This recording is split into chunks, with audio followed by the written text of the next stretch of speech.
Localhost TF2 LAN, the moment we've all been waiting for. Sorry about the delays, but we got a lot going on here. We got all the teams set up. Matches are about to get started. We got the production team here on standby. I just want to dive into this because we're holding up the matches right now, but it's great to have you guys here. It's great to have this event. We're here in Fullerton, California, all weekend long, bringing you guys some great TF2 action. Of course, I am Banny, and I'm just super excited to watch some TF2 here tonight, guys. The first match we're going to be looking at is going to be LAN Gaming versus the Lexus December to Remember event. There's a whole lot of other details I can tell you guys about this LAN, but I think what you guys want is to see some TF2 action, so we're going to jump into it right now. I'm going to be probably solo casting this right off the bat while we get the rest of our things set up. So bear with me on that, but I think this is going to be exciting. If we could, let's get the rosters to everyone. Let's get our roster rundown going. Okay, well, I can see them in the server here. We've got some very talented players here. Let's start with the Lexus team. We got Yub on Scout. We've got Ilya on Scout. We've got, I think this is Saint, Mig, Arcadia, Zon. Lots of good players here for you guys to watch here on the blue team. We've got on the other side LAN Gaming.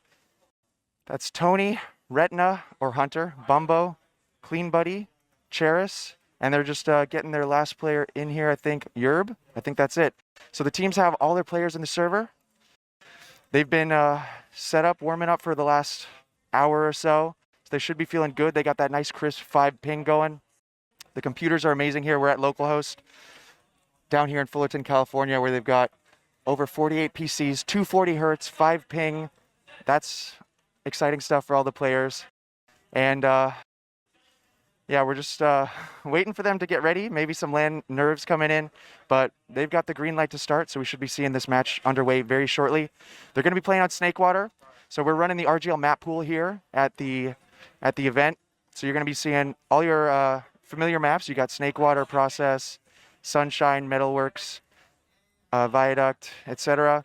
But one of the wildcard maps that's going to be in the map pool here is actually going to be Pro Lands, Badlands. You also got Granary, you got Bagel. So we might be seeing some of those maps. It's been a while since we've seen those on LAN. It's been a while since we've seen some of those in League play. So that'll be interesting to see if anyone goes to those eventually. But right now it's just going to be some good old familiar Snakewater. And before we get started on this match, I just want to let you guys all know about a couple things that are going on here this weekend. So, as mentioned, we got lots of great teams. Some of the best teams in North America are here. We got my team, Froyo Tech. We got Witness Gaming. We got Leica G6. We've got a couple Invite Pug teams. I'm looking over the shoulder of Alec right now. He's in the middle of a match playing with his team, which is the HNJ team. And then, of course, we've also got the Ford Gaming team. So those are some of the names you might recognize, but we'll get to know some of these other players here and see really what they're capable of. Maybe some up-and-comers are going to be breaking out here onto the scene tonight. So I did want to also let you guys know about some of the ways that you guys can support the event. So we have some generous sponsors here. We have Face It, who just came out as a sponsor, along with RGL.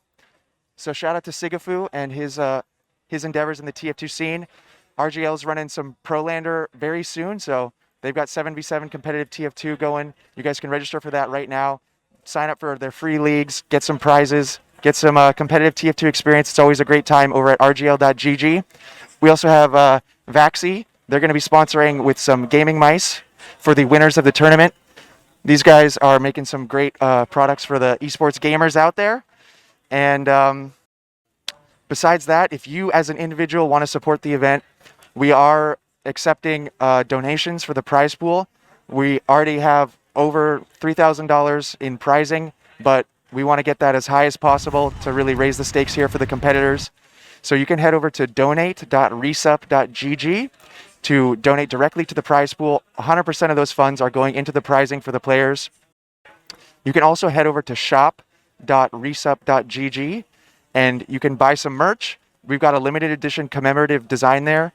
and all the sales there are going to support the event as well. So check those out, guys, if you want to support the event. We'll have some graphics up later. We're still getting some of that stuff up and running, so bear with us. But yeah, we really appreciate the support from you guys. And at the end of the day, what we're really excited for is you guys all tuning in and, you know, just celebrating TF2 with us, because that's what we're all here together for. I guess I should give a little bit of background about what RESUP is. I think I have a logo for it somewhere, like right over here. RESUP is a new endeavor that I kicked off to bring some fun events to the community. We just did a draft cup, you know, a couple weeks back.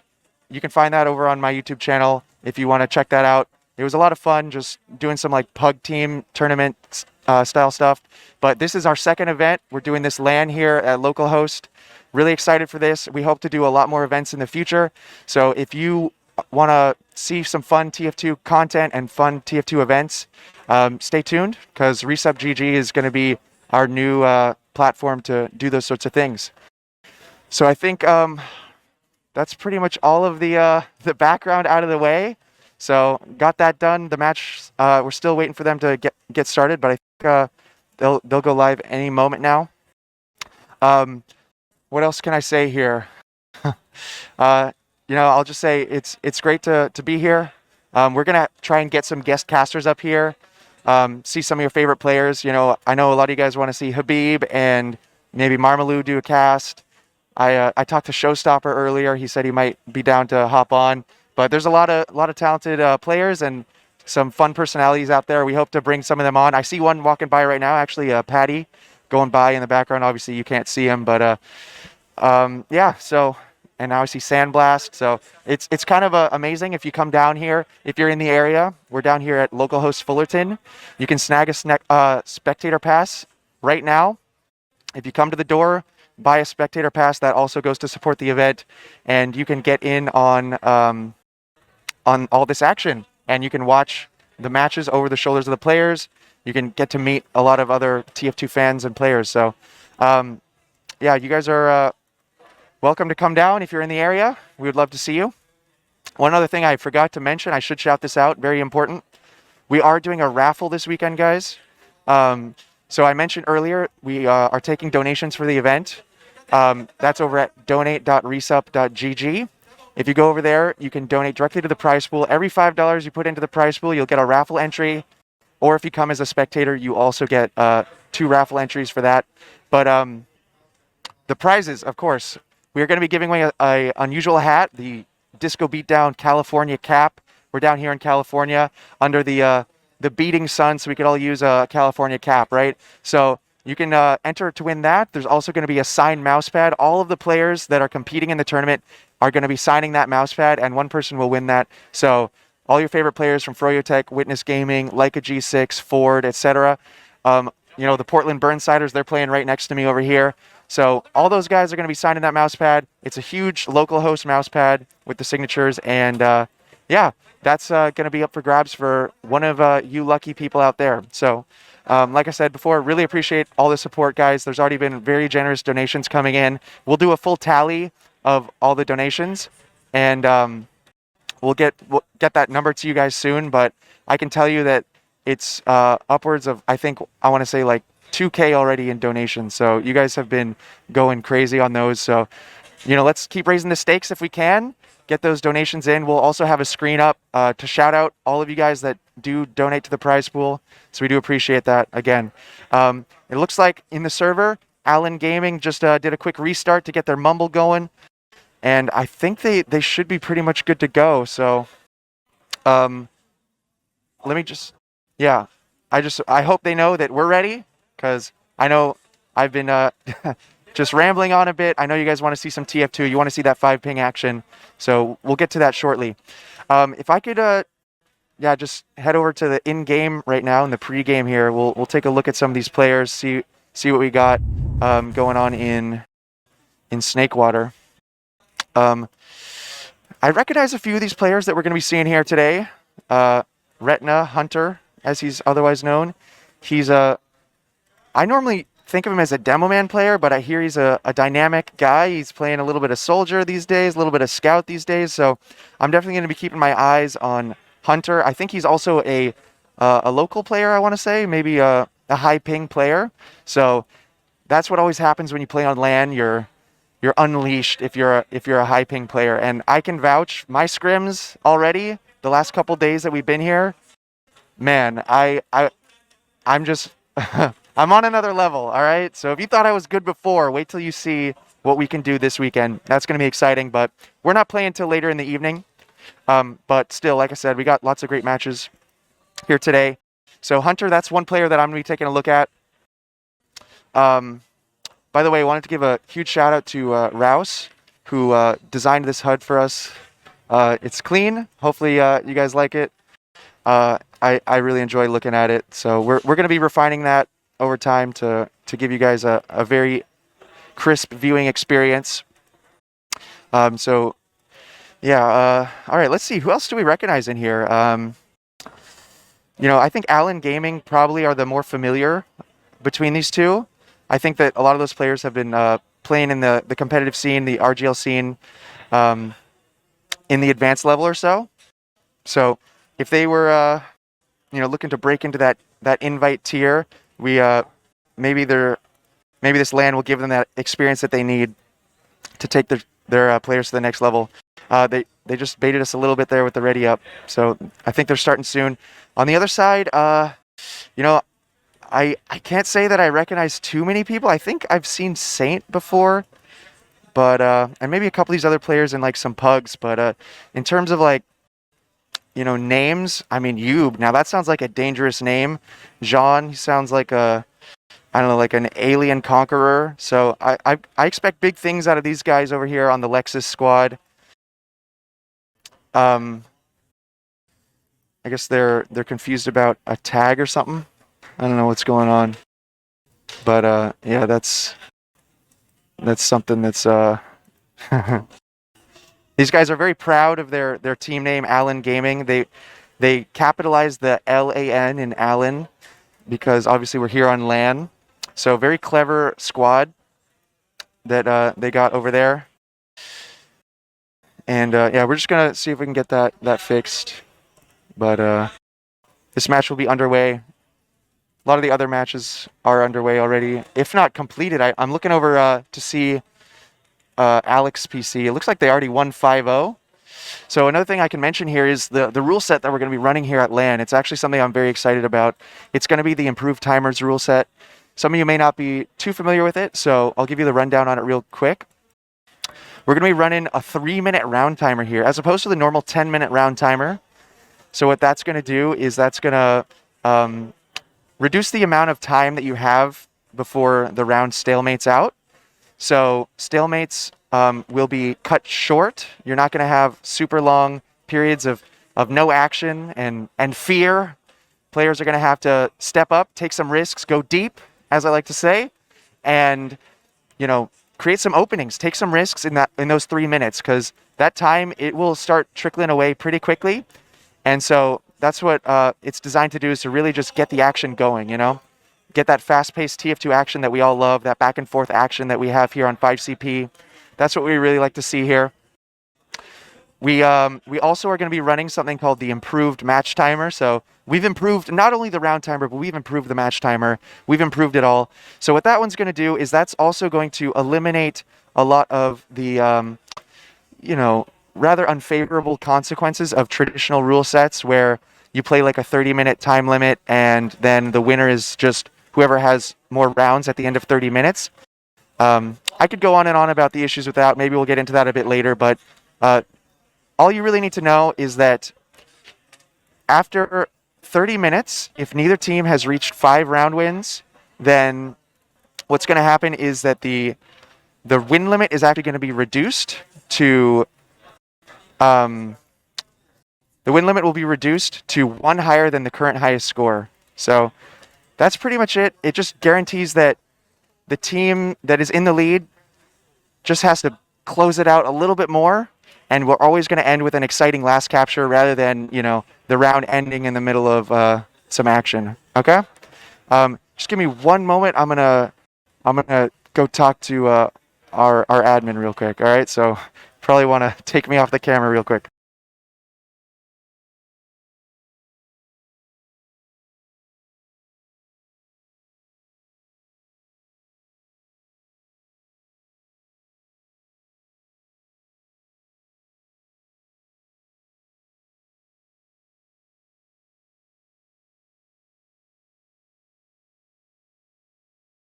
All right, sorry about that, but we're back. So I believe the players have been readying up, so I think they're pretty much good to go here shortly. We're just gonna make sure the config's ready to go. You know, everything I just mentioned, all those rule sets and stuff, we want to get them. Okay, yeah. So the re-exec went through. We should be ready to start any moment. Very excited here. I can't wait to get some guest casters here with me. But like I said, we're working on that in the background to get that all set up. So for now, you're just gonna be getting the solo cast from me. But I think I can handle it. I can feel the energy from the room. I'll be bringing that to you guys here. It'll be very exciting. So things I'm looking forward to though this weekend, you know, obviously it's been 4 years really since I played on LAN. My last LAN was I think I-63, and you know TF2 has a long history of LAN tournaments, but the last few years, you know, there hasn't really been much. Obviously, you know, the state of the world has made that a problem, or has made it difficult to host events, but seems like we're coming out on the other side. People were worried this event wasn't going to happen, but we're seeing it through, and hopefully it's the beginning of many more in the future. Because TF2 is amazing on LAN, and I think it's just a great thing for the community. All you guys come together here to watch these players play, some of your favorite you know, competitors, and yeah, just celebrate the competitive game. I think it's a beautiful thing, and for me personally, you know, coming from the West Coast, I'm always playing on that high ping. LAN is kind of the great equalizer. Everyone's on an even playing field, so you really get that, you know, competitive integrity for the matches. Everyone's on the same setup, same ping, and all that kind of stuff. And then, you know, you add in that extra layer of sort of the LAN pressure. You know, can the players perform when all the eyes are on them? You know, when they're on the big stage, so to speak. We don't actually have a stage here, but all you guys are elevating this match to be as if it's on a stage. So thank you guys again for tuning in and for supporting this event and for making it happen. Shout out to everyone who's excited about this, because we're very excited about it ourselves. So again, the players have been readying. Let me just check one more time with our admins here that this is the correct config, because you know I'm trying to do a little bit of everything here. I'm trying to be an organizer, a caster, a competitor. I'm trying my best, guys. So again, bear with me, but we'll get this underway very shortly. I promise.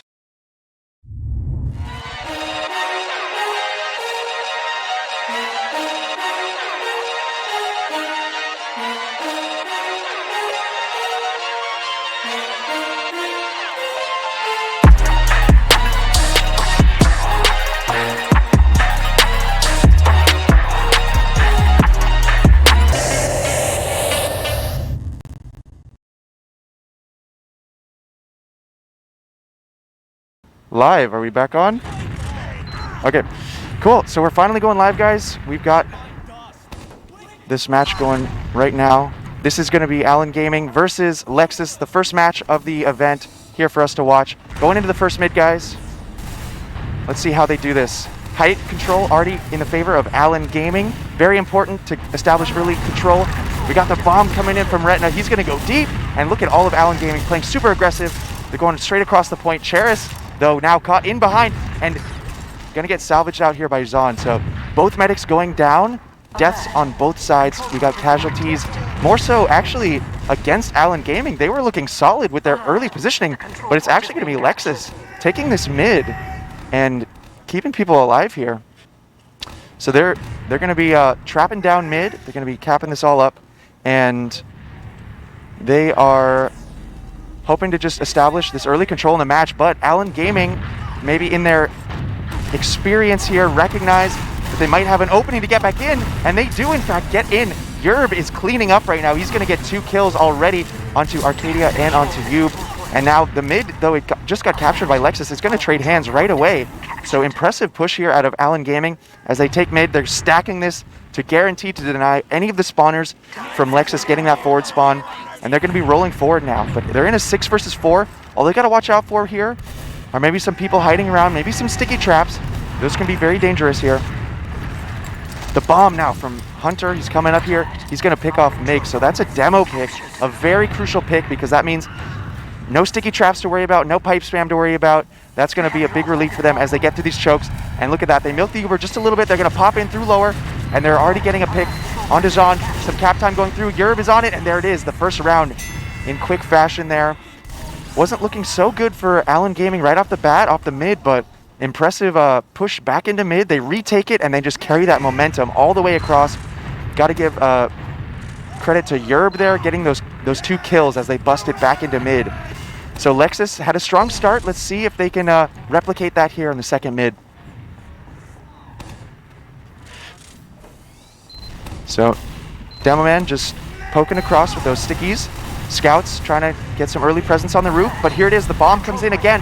Allen Gaming, the initiators, and they are going to get those kills. So the soldiers go in, they pop up the medic, everyone else collapsing onto that. It's a tried and true strategy, one that even the very top players are going to be using here. So you're going to be getting familiar with that kind of gameplay for sure. And there it is. The mid is going to go in their favor, but again, Lexus are able to get that medic trade. It's so important to kill the enemy medic if your medic dies, because the Uber charge is really the defining tool of competitive TF2. Keeping your medic alive, he's not only going to be able to keep people healthy, but that Uber, it can get you through any choke point, any sticky trap, destroy any sentry, you know. So Uber is really the thing that is most precious to these teams, and it's the thing that they're going to be trying to not only set themselves up for, but also try to deny the enemy team for. So that's kind of the flow you're going to be seeing here. It's going to make it so much more exciting when people are getting those medic picks, because we just know just how valuable that pick is. So we're going to be sitting here in a little bit of a stalemate situation while teams build up those aforementioned Uber charges. We've got about 80% on the side of AG, so they're going to be figuring out what kind of push they want to do here. Remember, we're on that 3-minute round timer. If they're going to spend, these 40 seconds to be sure that they get the Uber, that's going to be time off the clock for them to break this wide open. So now they're going to start peeking in. The first attempt comes in from Hunter. He's just going to get blasted. Saint's going to take him down. So a failed push there. Counter sack immediately comes in from Jean. So usually how teams are going to try to break these sorts of stalemates is just by sending in 1 or 2 people maybe to see if they can, get a pick, get an Uber force, something of that nature. But if you, if you only risk a small amount, 1 player here, 1 player there, it may not be enough to break this open fast enough. So that's kind of the interesting part of this low round timer, is that teams are going to need to figure out where that fine line is between taking a large amount of risk so that the game doesn't stalemate out, but also not to lose because they took too much of a risk. So it really adds an extra layer of risk-taking and decision-making that I'm a big fan of here. And Lexus, actually, they're kind of capitalizing off it. So AG, in that stalemate, they tried to send in a couple people, but because they went down 2 people trying to get an opening, Lexus capitalizes off it, and they're just gonna retake mid. But Ubers were preserved on both sides, so now we've kind of just flipped the tables. So now we're gonna see what Lexus can do now to break through this push. It's gonna be the initiation. The bomb comes in. 1 rocket goes across onto Cheris. Cheris is gonna get that health pack though. And he's, gonna keep the Uber, bringing the heals forward to pressure into lower. And they're gonna be already sending people in through kitchen. Here comes Hunter. But he gets denied. Is anyone else gonna try to get in? It looks like they're still poking at Hunter. He's just not giving up on this kitchen push as he goes through, but no, he's gonna die, and that's a late death. So at this point, that's actually gonna be great for Lexus, because they're gonna be happy that they have, that 14-second spawn timer on Hunter, where there's gonna be 1 less person pressuring them in the choke points. Saint goes in, but also we've got the play coming in from Ilya. He gets a little bit of chip damage here onto Cheris, but not enough to get that force. So now we've got the 6v4. AG are going to be happy to pressure back into mid now. They're going to be peeking Saw, but there's a sticky trap. And there it is. Mig is fast on that dead. He's going to take down Yerb, who last time they busted into mid was the playmaker. So without him, I don't know if they can do it. They're going to be, just backing out, resetting on the second. Down a scout though. So whenever you see, have certain picks, you got to consider what advantages you have. So right here, Lexus, when they got that scout pick, I think it really would be favorable for them to maybe send in like a soldier or two, because that hit scan being taken out of the picture helps your soldiers get a lot more room. So there goes, again, a two-man sack, but some pipe spam. Oh, Arcadia gets juggled and he gets forced. So that's 2 for 2, but the force comes out against Lexus. So Cheris is going to be happy here with this full Uber ad. They're going to be pushing into mid. Looks like they're just going to go for this 4v4 before their spawners get here. 60 seconds on the round timer, but a sizable advantage now for Cheris. And nice play out of Saint. Comes in through that catwalk, gets the force and Saw. Lexus are going to be happy with that, because now we're in what's called a leapfrog situation, where you basically just trade positioning, but you also trade sort of Uber situation. So AG may have taken mid, but now they're on the Uber disadvantage. So often that's the back and forth that you have here. One of the beauties of this 5CP is that sort of flow of things, that tug of war, where each team, tries to snowball their advantages until you reach that breaking point, and then you can just capture last. So right now in the driver's seat, it's going to be Lexus. Arcadia almost has that Uber charge. They're going to be moving in through Saw. They got their demo and their scout coming in through here, but a trap from Bumbo is going to make this push get a little dicey, and they've milked the Uber though. Oh, never mind. They got forced. Arcadia popped, I think, to just maybe a stray sticky, because there was really no one there getting that force. But a good couple picks is going to be enough for them to stabilize here on mid. They're going to cap this up and see what they can do to mitigate the incoming push, because like I said, this happens a lot, this back and forth, because now here comes AG with their Uber advantage. They pop in and they're going to get a really nice pick here. They're going to get that demo man pick onto Mig, and so now that's something that they can work with long term in this round. They get the demo pick, they get the cap on mid, they also got Saint. But look, the leapfrog, actually huge risk coming in from Lexus. They try to stop mid. I don't think they realized, that the entire team of AG was just stacking that point. Maybe they thought with the element of surprise they could win that. That was a bold call. I respect the attempt, but just doesn't work out for them. And just, one risk like that doesn't go your way, and suddenly you're on your last and the other team is flooding in. That's how quickly the tides can turn here in competitive TF2 5CP. But that brass piece heavy coming out. Yube melting down Hunter, but the fight is still going on over on this tower side. Clean Buddy's in, trying to do what he can. He's getting on the point. There's a sticky trap, but it doesn't hit. So they're diving to block the cap. Now Yube's on it, but there's too much damage, too much numbers in the favor of AG, and they're going to take their second round. Ooh, a really close round. Some good back and forth action there. But AG coming out on top once again. Coming back from the back foot on a couple of these rounds already. So AG definitely showing that they've got the composure and the resolve here on LAN under that pressure. The first casted match of the LAN, and they're still delivering. So let's hope to see that they can keep that up. But I also want to see Lexus try and close out one of these rounds. So here we are onto the mid. Both scouts from Lexus got really good high ground, and this time Lexus is going to be the initiator. The previous rounds it was AG, but now Lexus going in, and often that's how it plays out here, is that the one that goes first, whoever goes aggressive first, often has the upper hand. So good adaptation here from Lexus, being the initiators, getting some good positioning, getting some good damage out, but Cheris does survive. So this is the first mid where both medics don't die. Cheris is going to survive and is going to have that full Uber advantage. They're trying to just walk this in right now, but we see Saint, we see Zon up here on the roof. They're trying to make sure that AG can't just walk in here. They're going to make sure that those rockets are raining down upon them from the high ground. That's where soldiers love to be, is above the enemy team, blasting them with rockets in those choke points. Saint doing a really good job of stuffing out the flank, but he's kind of left there alone at the front. I would have liked to see a little bit more support, especially from his demo man, to get like a trap up there. But it is going to buy them a bit of time. Arcadia's on 75%, so that's about 10 seconds of Uber building before they'll get their Uber for maybe an Uber exchange of sorts. But I don't think they're... Oh, actually, they might be going for this. We got a flank pick from Jean, pushing in through Z, and the combo comes in. They're going down the bridge, but this force is going to be really late. Cheris with the counter pop, and now they're going to be chasing them out. Will Arcadia get out? Arcadia wisely chooses to go down to lower. It's a much faster escape route.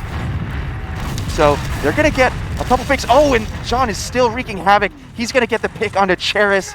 Saint also going to be getting a kill for them. So this soldier combo is making openings for them. And nice juggle. Look at that. Mig with the sticky juggle into the air pipe.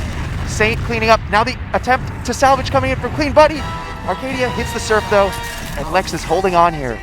I'm really liking this this matchup right now. These teams are actually incredibly evenly matched in my opinion. But look at AG. They're doing something just as wild as that push from Lexus earlier. They're going all in. 3 versus, I want to say 3 versus 5 here. And they're hoping to make something out of this. Some decent damage was onto Arcadia, but Hunter unable to get that closing rocket onto Arcadia. He's going to live, and they're going to be happy with those picks as they can just roll this momentum back into middle. We got Ilya pressuring in the kitchen, drawing a couple of eyes, and that's going to create the opening for the rest of his team. The big bomb coming in from Mig. But we've got Clean Buddy in the flank. He's fighting in Saw. Ooh, Saint with the air rocket. Gonna take him out of the sky. And now, yeah, there's just chaos happening because Clean Buddy made that distraction. So now AG knows that maybe there's some space. So they're gonna take that over. And now they just flood back in. So just so many team pushes, so many dry pushes going on right now. Ilya lurking here in Saw. Hunter, is he gonna check the corner? Are we gonna get this 1v1? The 1v1? Oh, they trade. That happens all the time because that soldier self-damage. Sometimes a scout, your best play is to just get in the soldier's face, make him take like 80 damage from his own rocket. It's as if you have a rocket launcher of your own as a scout sometimes. But the Uber ad is significant. AG is going to be coming in through lower. They've been favoring this lower entrance at the last, and now they get in. They're destroying that sentry gun, putting some damage onto the heavy as they collapse over here on the truck side, but there's still stickies on the point. They're going to get slowed down a lot, but there it is, onto the point. So wow, AG, they're really just good late in the round, you know? Whether, you know, the mids go their favor or not, late in the round, they really tend to bring things together. They're doing a good job of carrying that momentum. I really think Lexus has, you know, they have a solid foundation here, but they just got to figure out how to, you know, stabilize a little bit, you know, get those forces out, etc. And how to, I guess, keep control of Tony and Bumbo and Clean Buddy. Those guys are popping off right now if the scoreboard is anything to go off of. First kill, though, going in favor of Lexus as Hunter goes down. Good damage on both sides, though. Cheris is weak. Arcadia pretty healthy. And now Ilya is going to have to play that combo scout role, keep his medic alive here on the slope if he can. But they're just gonna peace out here. So now we went from both medics dying every mid to one medic living to now maybe both medics living. But Arcadia, actually, I spoke too soon. Clean Buddy's, he's too clean with it. He's gonna hit that chase, and he's gonna get that med pick. So AG playing super solid with that chase. They recognized that it was just a scout and medic, and they had the numbers to chase that down. And so now they're gonna be taking mid with the full Uber ad to push into second, maybe even into last. But the sniper is coming out. So this is the first sniper play we've seen so far. Yub on the sniper. Let's see if he has what it takes here as he peeks up through the bridge. He hasn't revealed himself yet, so he's hoping that the medic will walk out in the open. He had the shot, but he doesn't close. Tony comes in from his flank. No one was covering his right side there, so he's gonna just get in, get that sniper. That's gonna be a huge relief for his team. We see AG taking lobby. They've gone through lower every time, so they might be shaking it up this time. Looks like they are approaching the shutter door, but Saint does have that information for his team. The Uber not finding much so far, but they're getting on the point. Are they going to contest? The bomb comes in, the stickies are on the point, but the other scout, Tony, he just finishes that cap. So both scouts really focusing that cap time. Good plays by them. At the end of the day, the cap is really what matters. Theoretically, you could win a game of TF2 by not killing anyone if you just cap the points. So that's kind of the strategy that they go for there on the last push. And going into this mid now, this is going to be match point here for AG, but we've seen miraculous comebacks. Maybe we'll start off with one. So let's see what Lexus has for us as this continues. They've got nothing to lose pretty much at this point, because if they just keep things going the way that they have been, they are going to take the L here, but looks like AG, just too much positioning on this mid, I want to say, but Wait a second. Ilya and Yub. Oh, Yub. Never mind. I say their names and they die as I say their name because it's like, I don't know, it's like the Death Note or something. Hunter, though, on the flank. He's going to die. Okay, so at least the combo is going to survive here. And they're going to be walking in. Back up into the slope. Uber's basically even here. You're pressuring forward, gets that force out. Nice force by him. Cheris got the Uber ready. The attempt at the force from both soldiers, but Cheris holds it. Does not pop the Uber. Bumbo piping both soldiers down as they're going to be chasing now. On to second with that big Uber ad. Is anyone else from Lexus going to attempt to get this force? Ilya up there in Z getting focused. Clean buddy. Oh, gets air piped. We're going to be seeing a lot of air pipes, by the way, guys. In my scrims, I could not believe some of the pipes that the demo men were hitting. So the demo men definitely, so far, we can see they're enjoying this LAN experience. Get that 5 ping, those amazing pipes. The Uber's in. Europe gets his first pick. We've been seeing them go to the point right away, but this time, not so much. Hunter, though, finds that flank, and now look at how much cap time they have. I think this might be it. There's a brass piece heavy. He could technically kill every single player in 1 second, but no. That's not going to happen. It's going to be the 5-0. AG looking solid. Allen Gaming. They're going to secure the first match of their tournament run. So congratulations to them. Looking solid out there. So obviously this is going to be a group stage section. So every win is very, very important. Only the top 5 teams in the group stages here are going to advance onto the elimination bracket where they will join the likes of Froyo Tech, Witness Gaming, and Leica G6. So well played by Allen Gaming. Happy to see that. I think we can pull up the logs here perhaps.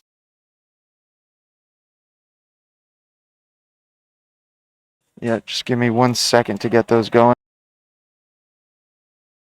But hey, we kind of caught up scheduling wise. So shout out to Allen Gaming maybe for the 5-0 victory, because then we're back on schedule here. We got about 5 minutes before we want to, get the next game started. So hopefully that'll happen soon. I think teams are just waiting for this match to get wrapped up and all the other first round matches to get wrapped up. But that's one of the nice things about this rule set, though, I will say, is that you can still have a complete match without it running, the full hour or something that an RGL match might, but it's not cut short like a 30-minute time limit one that has been used at previous LANs. So so far, I'm pretty happy about that. Pretty excited to see how that plays here in terms of the scheduling.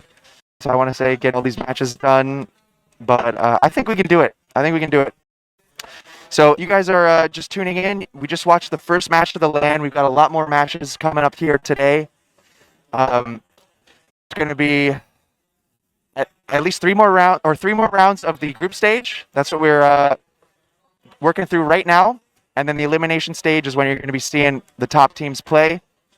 So we'll be going all day today. So you can stay tuned here. We've got a couple other streams that are doing some cover. So you can check those out as well. If they've got a match going when we don't, or we when they don't have one, you can hop between the streams. We've got Team Fortress TV covering one, and we've got Critscast covering another.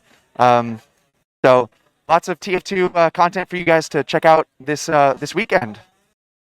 And besides that, I'll just remind you guys, if you want to support the event, you can head over to donate.resup.gg, or you can head over to shop.resup.g to either donate to the prize pool or buy some of our merch. It goes to support more events just like this one. Well, first it'll support this event, but then more events in the future. We're just trying to build this up and do great things for the TF2 community, all you guys out there. So thank you again for helping to make this all a reality. So I think we're just going to take maybe a quick break here while we get the next match all squared away. So I'll see you guys soon.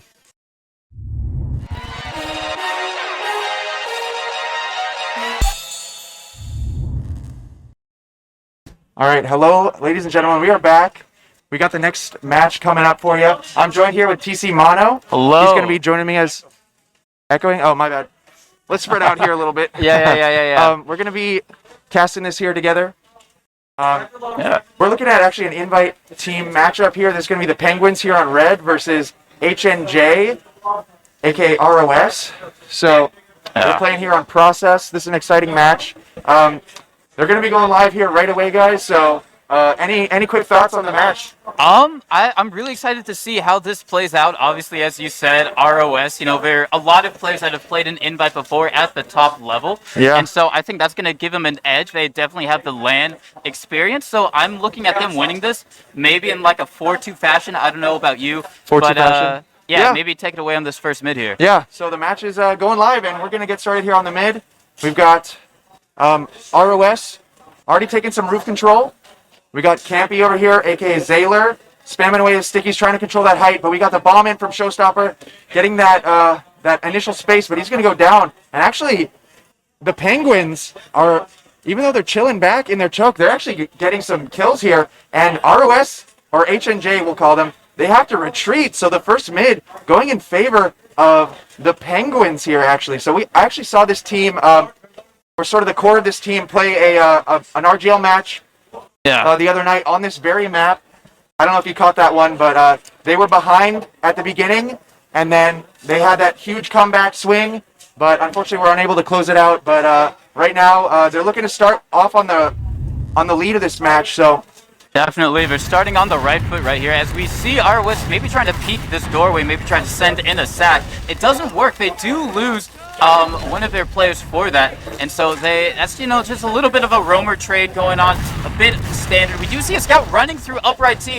It is going to be Prince Leskid, which I think is going to be Nixie, and so he's going to go down. Showstopper trying to move through IT, but he's spotted almost immediately. So that's going to get back. Oh, he's actually caught in there. Not too bad once again, because it is a 1-for-1 kind of sack trade.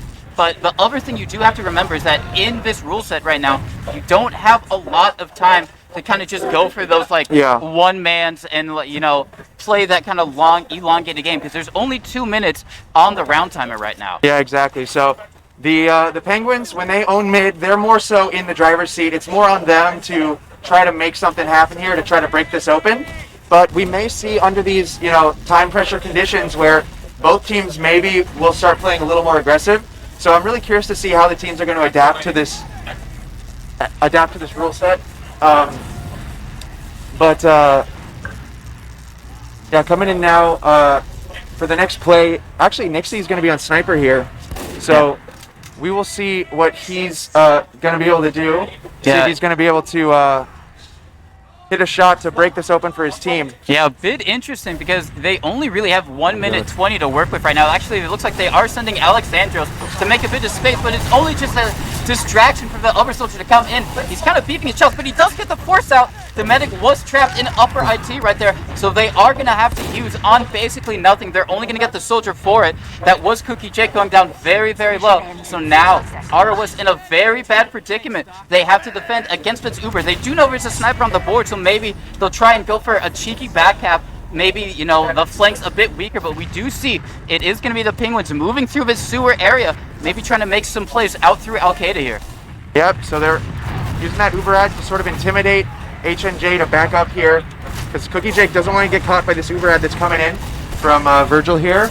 And so now, but they're dropping players, so they dropped a couple players, taking it maybe just a little bit too slow, unable to really get on that positioning. And of course with that sniper, you don't have the scout to run forward. And look at this, HNJ, just so much momentum. They're capitalizing off this, but Virgil is going to be able to retreat here and hold on to that Uber and get out to second. That does get a pick here onto, I guess that would be, who's the other soldier over there? His soldier. His name is Fortnite player. Aim. Yeah, probably. Aim, the Fortnite player. He's going to go down.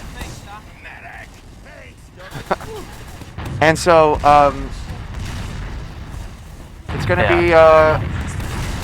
Yeah, it is going to even out almost, because they were so slow during that whole thing. Luckily, Virgil didn't have to use Uber, so they still have Uber to try and defend on their second, but that's not going to be enough to stop ROS from trying to move in here. They do send one in. He's going to be flying in super around. It's just going to be a distraction play, allowing, I believe that's going to be Showstopper to try and make the play. He doesn't get much of anything at all.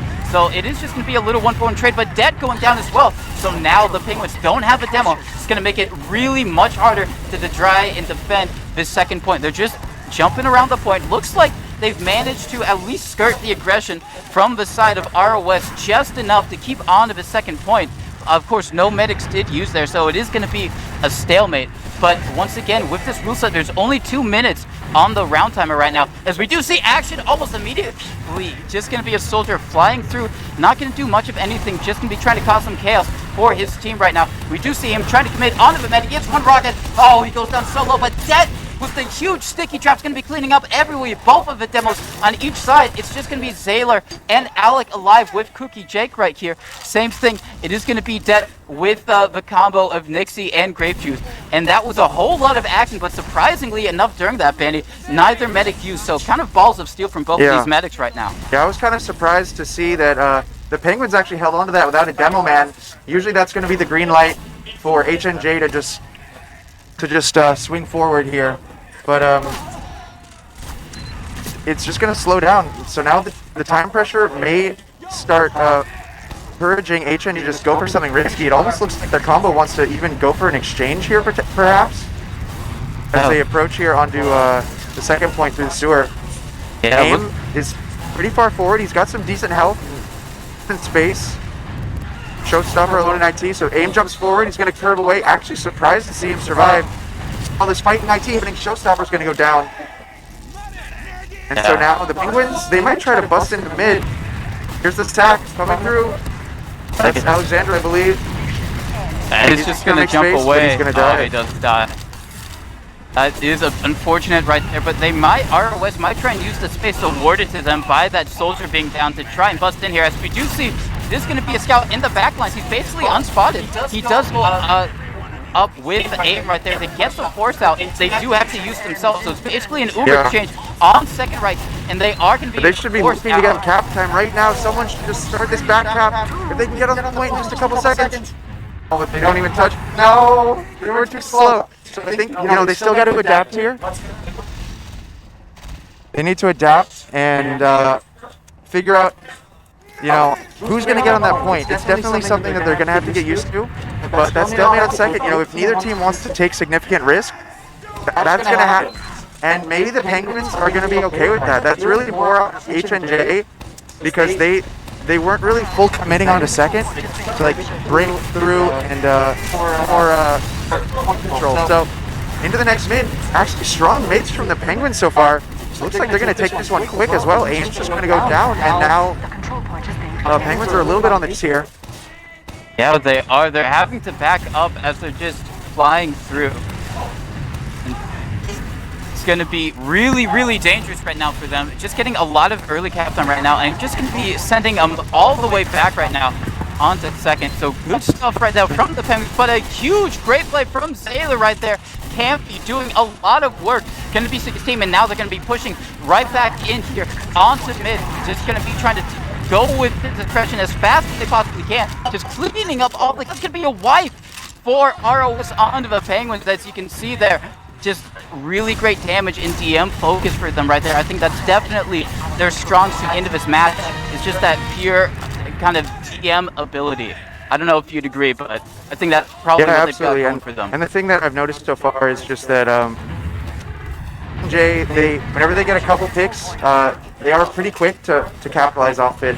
So Campy got those picks and then just immediately some momentum off that. Virgil, it looked like he dropped the Ubers, which also helped out with HNJ's push. But this last one was solid. We got the sniper main, Nixie, hitting some headshots, and the heavy out here on the field as well. It's going to be a last hole with Cookie Jake down. That's going to be in favor of the Penguins to out here once they get their spawners. Yeah, they are just going to be waiting on those spawners. Obviously, Cookie Jake just up now, so they've got a pretty big Uber ad to work with as well. It's going to be Virgil rolling out with them.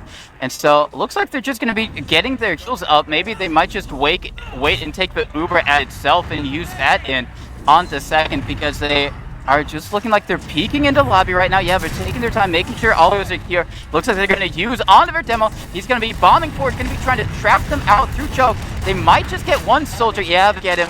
And that is really going to be all that Uber gets as well to the second point. So, an okay trade. You know, you get one player and the second, but what you got to really worry about right now is Cookie Jake's Uber. On about 70, you're going to be expecting him to take that in onto the second point here, Ben. Yep, they're moving in sewer. They've got their team all healthy, and they're going to be moving in. But they did get kind of split out here last time, but I think the Uber ID is going to give them enough to make this push happen. They're starting to take space. The Penguins trying to get this force. So Grape Juice gets in. One good rocket gets this force. Jake getting force really far away. And so the rest of the Penguins are able to treat. So good play out of all of them. Grape Juice, you know, fully sacrificed life for that force. But the fight happening in lobby already. Quickly people moving into there. The rest of the Penguins maybe just slightly overextending there. They had an opportunity to stabilize, but it looks like they just fed kind of in lobby there, and wow, look at this party on the point. They stack it, and they're going to be in the lead now, 1-0. So a hard-fought round. We even had a reset there, but at the end of it all there, on the first round, it's going to go to HNJ. Yeah, they were playing leapfrog on second, which is always going to be a very dangerous for the team that's trying to defend on their last, because one mistake is a lot more costly for them than it is for the other team. But here we are going to be going on to this mid. Just going to be trying to see what they are going to do. I'm going to be trying to watch, see what the demos can do. We do see a huge bomb coming out. It's going to be just a bit of a distraction, and looks like they are going to be trying to focus down some of the scouts. Everyone on the side of ROS super weak right now, and Cookie Jack in low digits right now, but he's going to get healed up. Now Virgil down. It's just going to be dead, and his buddy's alive to try to see if they can get the pick on the Cookie Jack. Going to be ring around the rosy. Going to be soldier flying in. Oh my God, Jake with the head. Don't ever onto him, and that is going to be a mid win for ROS. I think the first one this time. Oh, okay. Oh yeah. Yep. Just solo cast for a bit. All right, sure. Yeah, I'll be paramount. So it's going to be a little bit of a solo cast. This is pointed at your face though. Okay. So they are going to be capping up the second point right now, ROS, and they do have a good 100% Uber ad to work with here. We do see the entry coming up, so a bit of defense preparations from side of the Penguins. You know, a little bit of Highlander. We also do see once again the sniper is up. Looks like they're going to be trying to go in through lobby here of where they end up using through. They are going to use in through 3. They do lose a soldier almost immediately on that push, which is not a great way to start. They do eventually get down the sentry gun, but they really have to get either a lot of kills here or a lot of space. And once kill, the heavy flake is going to be coming out from the side of the Penguins right now. It's going to be doing a lot of damage trying to defend on this point. Now just the combos alive could be Sailor bombing out of a point, and he did. He just sticky jumped onto a point. No one was there to defend from him right there. And really great stuff from the side of ours. Going to be taking it up 2-0. And we can definitely see the kind of pace in this game. Maybe it's just teams are getting a bit more used to the 3-minute round timer. Maybe they're just, feeling themselves a bit more as we enter in later into this tournament. So now it's going to be the third mid. Actually, no, technically, we did have that round restart. Just going to be trying to see how the Penguins adapted. They did use that last mid, and recently their mids have kind of been their strong suit so far in this round. They are going to be rotating, but that does get caught out there, and that's a demo down from the side of the Penguins. Not a great way to start, so now you got to be trying to look at how do you leave this situation? How do you get out? You're on the other side of the mid right now, but a good pick onto the bomb for soldiers is going to point, but ROS to say no to that and just blocking their exit. Both people blocking each other's exit. The Uber is used. He's going to be leading onto the scout, basically a chariot Uber, going to be trying to get onto Cookie Jake, who doesn't quite have just yet. He's going to be trying to escape through IQ, but the soldier, really great stuff from Alexandros to at least make sure they get that Uber force from them. And now a better Uber for the side of ROS right there. Looks like they are going to be able to try and cap up the point. They are down to, wouldn't be super surprised to see the Penguins trying to plug in here. And yeah, that's exactly what they're going to be doing. But the double soldier bomb onto the, it's going to be trying to get onto him, and they don't actually get cleaned up, and that is really bad for ROS. have gone completely out the window. They have to get back and get to their second. They might even have to give us up depending on how confident the Penguins are feeling. Looks like they are going to be trying to get in through choke. They do have their demo leading. They soldier bomb, trying to make space for his team right there. And yeah, it looks like they're playing this a bit slow, maybe playing spam battle. We do see a soldier going in for, it's going to be enough to go for the real bomb right there. He does go down the deck and be getting the pick up onto him. And so now it's your Ubers off the play just quite yet. And with another player going down, another soldier going down, that is going to be the Penguins leaving back onto the mid. They're going to be trying to stabilize here and block ROS from trying to get into mid as a LAN. Looking at their peeking in through choke. We do see someone coming in through IT, making a lot of space and damage for the team. And them kind of bleed out right now. ROS taking a lot of space, getting the high ground right now. We do see a soldier trying to bomb him off, and he does get a lot of damage on him, but not to kill. As I say that, really great damage here onto Nixie and Grape and Mogustuga, all going to be going down right now. It's just the demo and Medic alive right now. Going to be trying to make the soldier through sewer, and that is really bad as Cookie Check still has 100% Uber ad right now. So now, really great stuff for ROS. It was looking a bit dicey for them earlier in this round, but they've got the momentum and they've got the Uber out to work with here. Alexandro's doing a preemptive bomb to sewer, correctly calling that's where they were coming from, but it was just a bit too early with it. It is going to be ROS on the second point. They still have Uber out to work with here. They've got to be quick about it though, because Virgil is going to be coming up on Uber soon. They do see the sniper up. I'm not sure if they know just yet. Nixie has been headshot, so definitely a force to be contended with. They are going to be using in through 3, using on their demo. Going to be bombing forward. Maybe he's looking for a sentry gun, but didn't have one up right there. So now they've got to be trying to take the space, maybe trying to get the kills as they are. They get so many right now. Going to be collapsing on the right. It is just going to be dead up alive right here. Going to be trying to do as much as he possibly can. He does get one kill, but one is not enough when you've got 6 players to also shoot as well. And that is going to be 3 for ROS. Stuff from here, kind of showing why they are maybe the old guards of Invite versus maybe the new guards of Invite. If you're kind of new, you know, the Penguins, you know, they've had a bit of Invite experience, definitely been in that advanced low Invite area, so this is maybe kind of a proving ground for them to see if they can hang with the top guys, the big boys, so to speak. And now are on the 5th mid right now. It's really on the Penguins to see how they can adapt. Recently, ROS kind of caught onto Albert Trick, a real rock, I think, coming out from one of the soldiers. I believe that was Showstopper. This is once a disaster zone for the Penguins. They're down their demo, they're down their soldiers. The soldier and the scout, so to speak. Now they've got to hightail it out of there. They do keep their medic alive, so they don't have to worry about aggression right onto their last from the side of ROS. And I guess in all that chaos, they did manage to get Cookie Jake. So now this is a cautiously optimistic situation for them.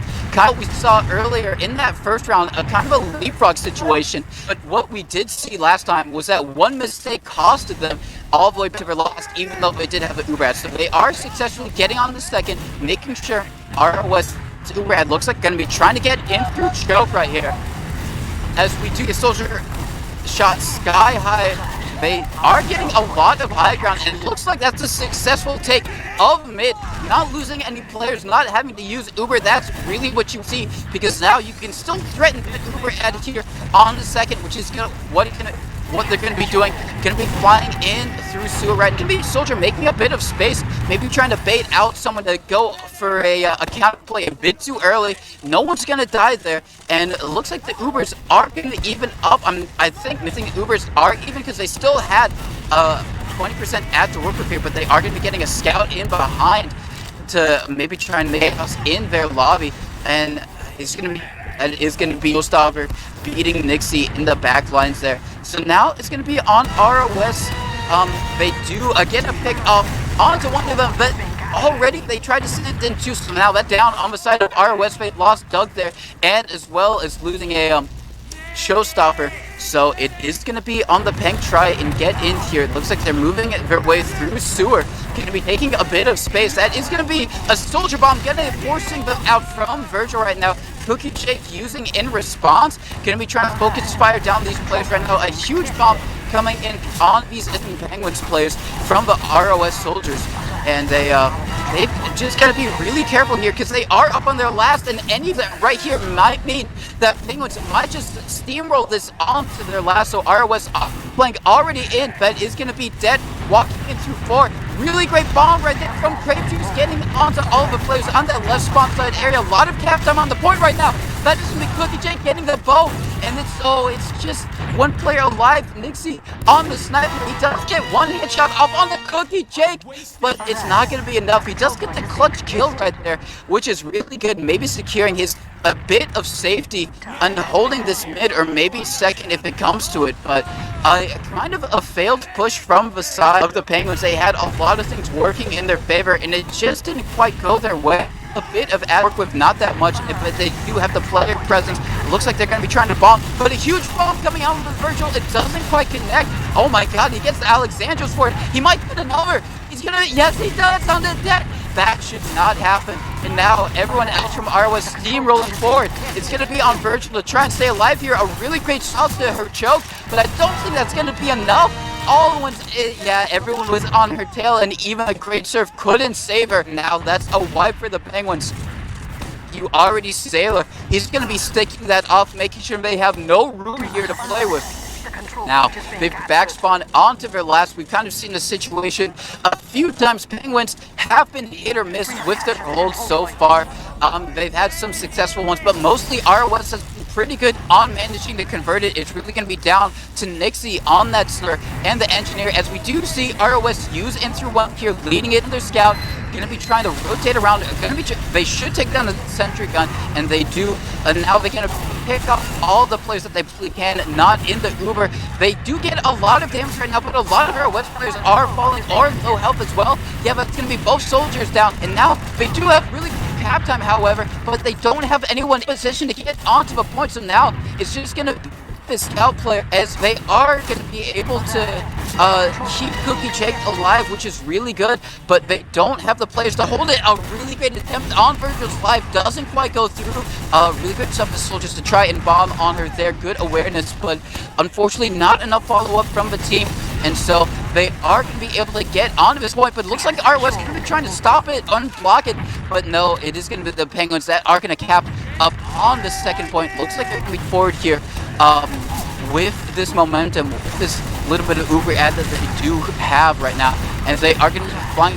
See a soldier bombing. It looks like it might be trying to go behind, maybe for a wrap play. Yeah, he is going to be trying to go in through IT. They are aware of him, but that's not going to stop fighting on mid, as we do see Cookie Jake and Sailor going down right there. And so now all eyes are going to be trying to see the rest of the RO players here on mid. We do see Scout walking at Virgil. Maybe it's a distraction for the soldier to come in. He isn't going to get anything with another soldier bombing in, and that is going to be a wipe for RS. Penguins in a really great position right here. They got to cap up the point, but they are going to have a fair amount of Uber at to work with here, and if they're at it, they can try and steamroll here on the second and try and figure out how they want to work this last. No soldiers on our defense, so you don't have to worry about any bombs. You still have to worry about the sticky traps, of course, as Dela is still alive and pumping out damage, but we do see the soldier bomb from the side of Penguins coming out right here.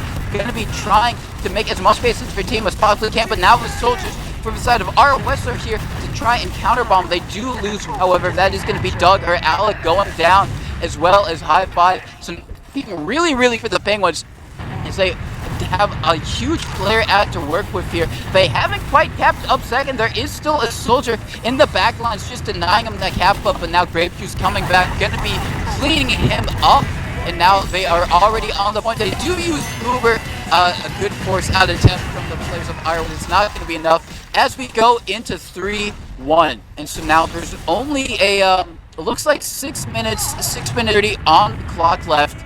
So that there's still a lot of time left for the Penguins to try and get into this round here. Obviously, once we do go past the 30-minute time limit, we are going to head into the overtime, which still and they work off the momentum they've been seeing so far. These mids have been crucial for the Penguins. if they've been winning them, they've had a much better chance at getting onto ROS's last. Let's see if they can do something similar here, as we do see, as this is one scout going down almost immediately. A soldier with a little bit of a pencil bomb right there, kind of getting denied by this. And yeah, it is going to be the Penguins kind of forced out really great space and high ground advantage from the side of ROS. They weren't even this down numbers or had the better player. And we do see, however, the scout in the back lines right here.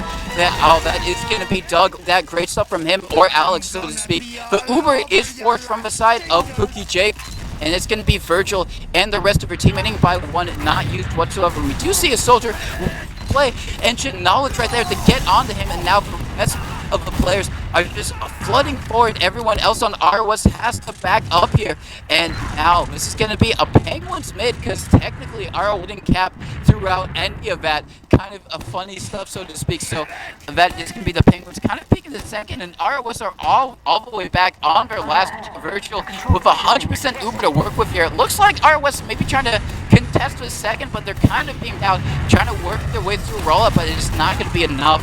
Just all of a spam and demo spam. They're just going to get bolted if they try and go through. So luckily they make the smart decision of backing up. They're going to be trying to defend on this last one.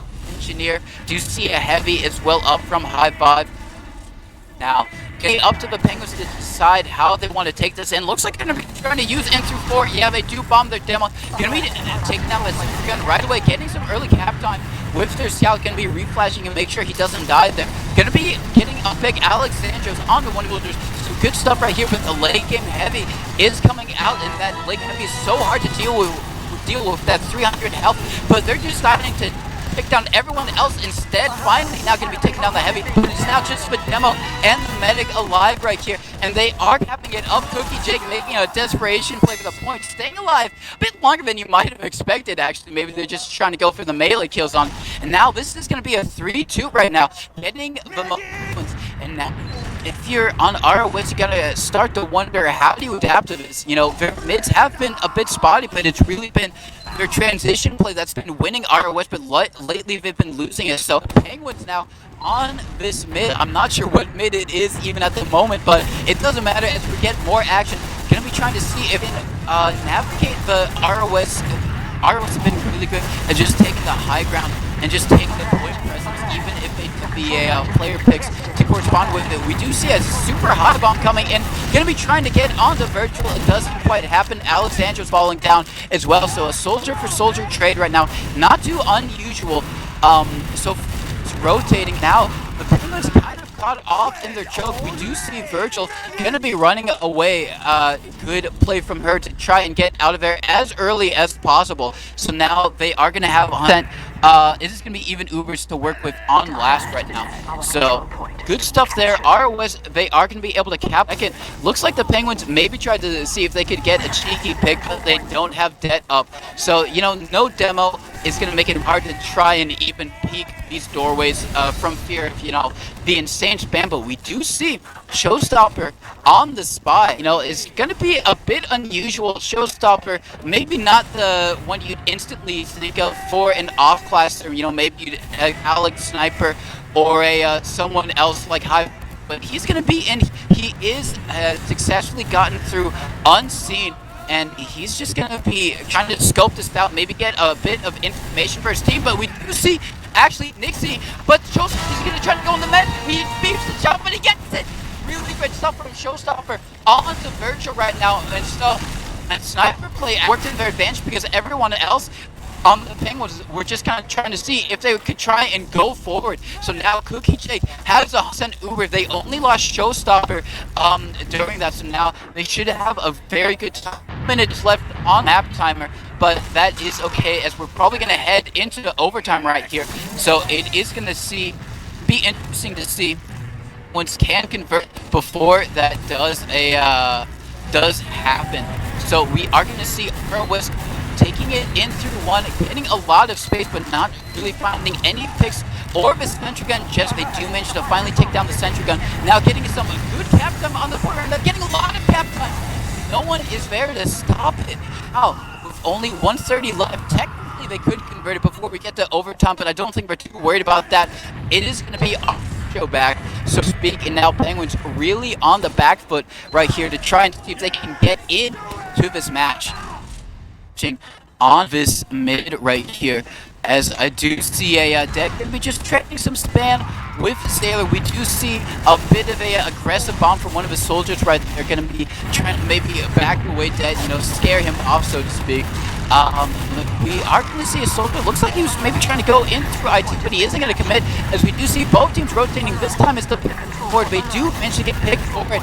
Once again, going to be a soldier v soldier trade off, but they are going to lose two on the side of ROS. So now the advantage in the side of the Penguins, going to be trying to muscle their way across the point. A nice pipe that onto one of the scouts is going to be taking him down, and now ROS in a bit of a tricky situation. They are on the opposite side of the map, and they don't really have players to go for it. They are going to use their Uber, going to be getting it out onto the other side. Going to be interesting to see if Cookie Dick does live here. I doubt that's going to be the case. Staying live for a little bit, but that is going to be the scout running in through all that mayhem. Going to be trying to get a pick out onto anyone. He does go down, and so now ROS for down a scout, for down their medic. Now we're just going to be trying to go for plays onto Virgil. Going to be trying to deny this Uber at the going to choke right now. Going to be getting on to the second point. Looks like we do see Alec on the sniper high five once again on the sentry gun. And it has worked okay. Alec has been hitting his shots. Nixie certainly has. So it's going to be a make or break play for him right here to see if he can try and halt this aggression from the Penguins. Looks like the Penguins are going to be making their way into lobby, going to be just trying to heal up all their players, going to decide which doorway they want to try and go through. Looks like they're going to take it into forward, going to be bombing their demo, but sentry gun flows in back kind of comedically, so to speak, getting some cap time on the point, not as much as you maybe have seen in these previous rounds, but they're getting the picks to make up for it. It's just a heavy and med up alive, but there's no one to block the point, so they just smartly go to the point, and they are going to make it up to 4-3. So right now, because ROS managed to get that fourth round before the time ended, it is going to be a overtime, unlimited time left. So aside from the 3-minute round time, there's no real map time for these players to have to worry about, and it is just going to be 1st to 5. So it is going to be all on Penguin's shoulders. You know, there's nothing stopping them from getting those next 2 rounds and getting back in here into this game and winning it up. We do see a bit more of a passive mid. Both of these teams just kind of playing their sides, not any early rotation, so to speak, of just trading spam across the point. Maybe just a, you know, they've had the rotation plays, maybe trying to go for something a bit different, as we do see some action on the point. That is going to be Grape Juice going down as a just the soldier bombs from the side of ROS, and that is going to be a fairly passive mid as far as we see. No big soldier bombs, no big aggression right there. Both teams just playing it a bit slower. Maybe both of them didn't feel like they had the DM or, you know, the space to make something else happen, but now we do see ROS with that player pick. They are going to be muscling their way in here on the second, getting onto Virgil. Really great stuff there from a I believe that is Showstopper getting onto Virgil. So now we do see the rest of the ROS players in sewer with Cookie Jake going to be trying to take this Uber in, but they do lose another. They lose their soldiers, so now it's a bit hesitant to whether to take this in. You don't know if it's really going to be that good of an Uber. Maybe just wait for your players to come back up and then take it in. But yeah, looks like they're peeking this choke side area, just getting a lot of damage, but they do have the mulching right now. Some players in behind going to be getting onto ROS. Zaylor, Cookie Jake, and High Five all go down. And now it's just going to be on the 2 soldiers to try and make something happen. One goes in, and it's not going to be enough. It's just AIM alive right here. Going to be trying to see if he can do anything. They do spot him, and he is going to have to back up. Really great stuff from the side of the Penguins, recognizing that ROS were players down and the flank was weak. They managed to sneak in a player behind, and they mulched on all of those ROS players, kind of hesitating and choke there.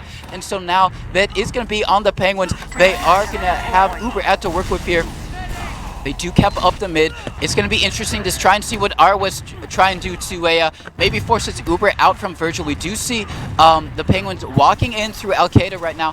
Going to be trying to take this for free. That's going to be their prerogative, not try to lose anyone. As we do see the soldiers bombing in, they do get 1 soldier. So great job making sure they don't lose anyone there, making sure Virgil doesn't have to use. But Cookie Jake is coming up on his Uber now. So if you're ROS, you got to maybe just try and delay enough to make sure you get your Uber so you can use in if they Penguins try to use into you, which which looks like that's what they're going to be trying to do. Going to be using it in through 3, and yeah, that Uber from the side of ROS is going to be able to deny any aggression or space that the Penguins wanted to take. They do end up losing 2 for it, and so now ROS going to be trying to peek in through 1, going to be trying to take the space right now. It's going to be the scouts.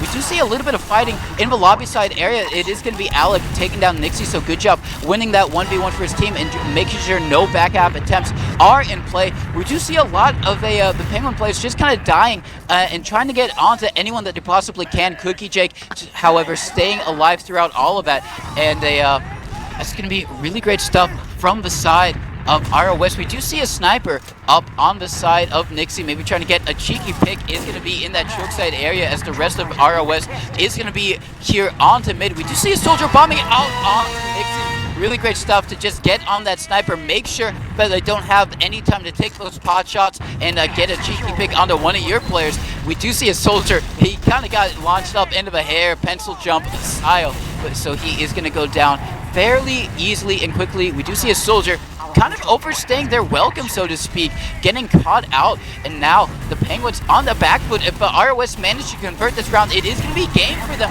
They do use their Uber, but luckily Virgil Wood's building here, so they are going to be able to defend with their Uber on this last point. They do have a soldier in heaven to worry about, but luckily they should be able to spot him down and take him out. So now it is going to be even Ubers. ROS still in the driver's seat because they are on the second. So it's going to be trying to... It's going to be interesting to see how they decide to break in here. We might see a return of the Showstopper spy, but no, he's just going to come back up on the sniper. We don't see any off glasses, actually, as I say that. We immediately see the engineer and sniper coming out for a Penguins. So it looks like they're just settling in for this hold. You know, as they are in the game right now. Their last holds have been okay, so I don't blame them for just trying to wait for ROS to make the mistake here. But they do have to worry if ROS convert this. It is going to be game for them, as it is currently 4-3. We do see a soldier flying in through 5 right now. Going to be trying to maybe spot out how the Penguins are deciding to hold this. He does go down, and it is going to be... and the soldier maybe trying to counter-initiate through a 5, gets taken down from the sticky traps from Zaylor. So a bit of soldier feedage on both sides. It's okay. It's the soldier class. It's the roamer state of mind, so to speak, just feeding in as they do spam down the sentry gun. Great start for ROS, just making sure that any future soldier sacks won't have another person on the field to contend with. That sentry gun can really hamper a soldier sack, just knocking them in the air. As we do see AIM maybe trying to get in through 1, but I do think they were wise to it. They're going to be sending in their own soldier sack as well, and he does go down. So a bit of aggression on both sides, but once again, only a minute left on the round timer right now. So if you're ROS, you really have to get things going, and if you're Penguins, kind of oddly enough, you're in a better position right now because of the round timer. It's really on ROS to try and make something happen, because if they don't, you just go to another mid, which is better right now for the side of Penguins. So they're just going to be happy to stay here on their last. ROS, they don't really want a repeat of a similar situation where we saw the round reset. So it looks like they're just going to be trying to go for an Uber exchange here in through 1. Going to be trying to peek it, but they are just going to be trying to take their time. Maybe that's just distraction play for AIM to get in here. They are going to send a 2-man here. So now it's really going to be on a Penguins to try and see if they can do anything with this 2-man. I don't think they will, because they do lose a soldier while that all was happening. So it looks like we're just going to be checking in the Uber exchange regardless. Going to be trying to get onto the demo, and not much is going to happen. They don't even take down the sentry gun. So really bad Uber for the side of ROS. I guess they felt that they had to do something to try and not get into a round reset, but with only 1 second left on the clock, I think that's what's going to happen. And so now we are going to go to another mid. Alexandros typing, run it back in the chat. Obviously happy to maybe take the early advantage on the mid, so to speak. And that is kind of the glory of this rule set right now. Maybe previously ROS would have been comfortable to try and, run the sniper, make it a 10-minute round, so to speak. But now with this 3-minute round timer, they're forced into action, and now we can see the consequences of not really doing anything with those 3 minutes. And so gonna be, once again, we do have a bit more of a passive mid, as we do see, it looks like Penguin's gonna be trying to get onto that soldier who is by his own sewer right now. Really great soldier bombs onto Cookie J, gonna be taking him down. Grey Juice, really great bomb from him. Everyone on the side of ROS is so low, but it's gonna be Virgil. Oh, that's so unfortunate. She did surf away to the IT for a great pack. Oh my god, that pipe from, I believe, Dead. Really great stuff. He doesn't manage to get the kill, but that's definitely one for some type of frag movie, and that is gonna be ROS with the mid win. Only 2 players to cap it up. Really great stuff from the Penguins. I think they did a spectacular job, but just losing Virgil there was so unfortunate. Really great serve from Virgil, but as a result of that serve, kind of disconnected from her team. And now, luckily, both medics did go down, so neither team has too big of an uber edge to work with here, as we are probably going to head into a stalemate. Going to be trying to see how ROS decides to break this, as they are just going to be setting things up. You know, they've been trying to send in players in the backlines kind of through IT throughout this match. Going to be interesting to see if they do something similar once again, as a Cookie Jake almost coming up onto that Uber. And so, you know, we might see an Alex sniper, something along the lines, as it looks like they are going to be trying to pressure IT right here, just get stack IT, so to speak, just catch out any of the flank players from the side of Penguins who might have been watching it off guard. But luckily, no Penguin players were in a position to be caught out, so they are just going to rotate back around. And now ROS going to be trying to do something a bit differently. Actually, no, it looks like they might try and stack IT once again, you know, fool them once, fool them twice, as we do see a scout going to be going in behind. That is going to be a that is going to be Alec in behind, going to be taking the 1v1 right now. Looks like he is going to get the better of it, and he does manage to get it. But both soldiers coming in to try and take him down, but that might be the distraction. ROS needs to try and get in here through choke. Looks like they were going to be trying to take some damage. We do see a fight in IT. Showstopper getting the better of Grape Juice, and now the doors are wide open for ROS to get in here. We do see Zaylor with a nice pipe onto one of the other scouts, and now ROS with the second cap up. Ubers are still even, but they do have a bit of player at to work with here. I wouldn't be too disappointed with them sending in a soldier with less players to work with here. They do send in one soldier. He doesn't manage to get anything much at all, so he is going to go die. Unfortunate for aim right there. So now we might see the Penguins maybe try and do a counter sack, but no, looks like they're just going to be happy to stalemate things up. And I mean, you can't blame them on one hand, because ROS have kind of proven a bit ineffective at getting onto this last in time. You know, a couple times it's gone to a round reset, so if you're the Penguins, you know, making sure you have a good last defense is kind of really important right now, as we do see the sentry gun getting 2 whatsoever. I guess ROS are kind of stepping it up, going from those 1-man stacks into those 2-man stacks. So the thing is, with those 2-man stacks, you've got to have a really great defense on the second. So now they have to kill the soldier in behind. That is going to be Alexandros going down. Another soldier bombing in through lobby, in through one. Was enough for Nixie to get in behind, but he is going to go down. And now ROS have a 2-man advantage of their own to work with here, as they are going to be trying to take it in through 5, going to be trying to take as much space as they possibly can without having to use.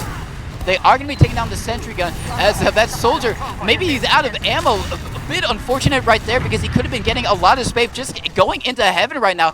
As the Ubers were used, he is going to eventually die, but a sack out onto the heavy. A bombing soldier versus the heavy. Not going to go well for the soldier most of the time. So both soldiers down on the side of ROS. We do see it is going to be maybe the Penguins going to be trying to push out here, but no, they are down a demo, so I don't blame them for, you know, just kind of stalemating it up. And once again, because no points were capped, we're about halfway through this round timer right now, only 130 left on it. So now ROS probably feeling the pressure to make sure they don't go to a similar situation, which will be the 3rd time that we've seen it so far in this game, if it does happen. We do see once again, it is going to be Showstopper out on the spy. He did get a very clutch med pick last time he was on it, so he's had a fairly good success with it so far in this game. So maybe we'll see. He's already in position, already behind. He does know that they do have a sniper. It might have been already hearing the shots go out as well. So now he's just going to be trying to... he does get it. He gets it once again.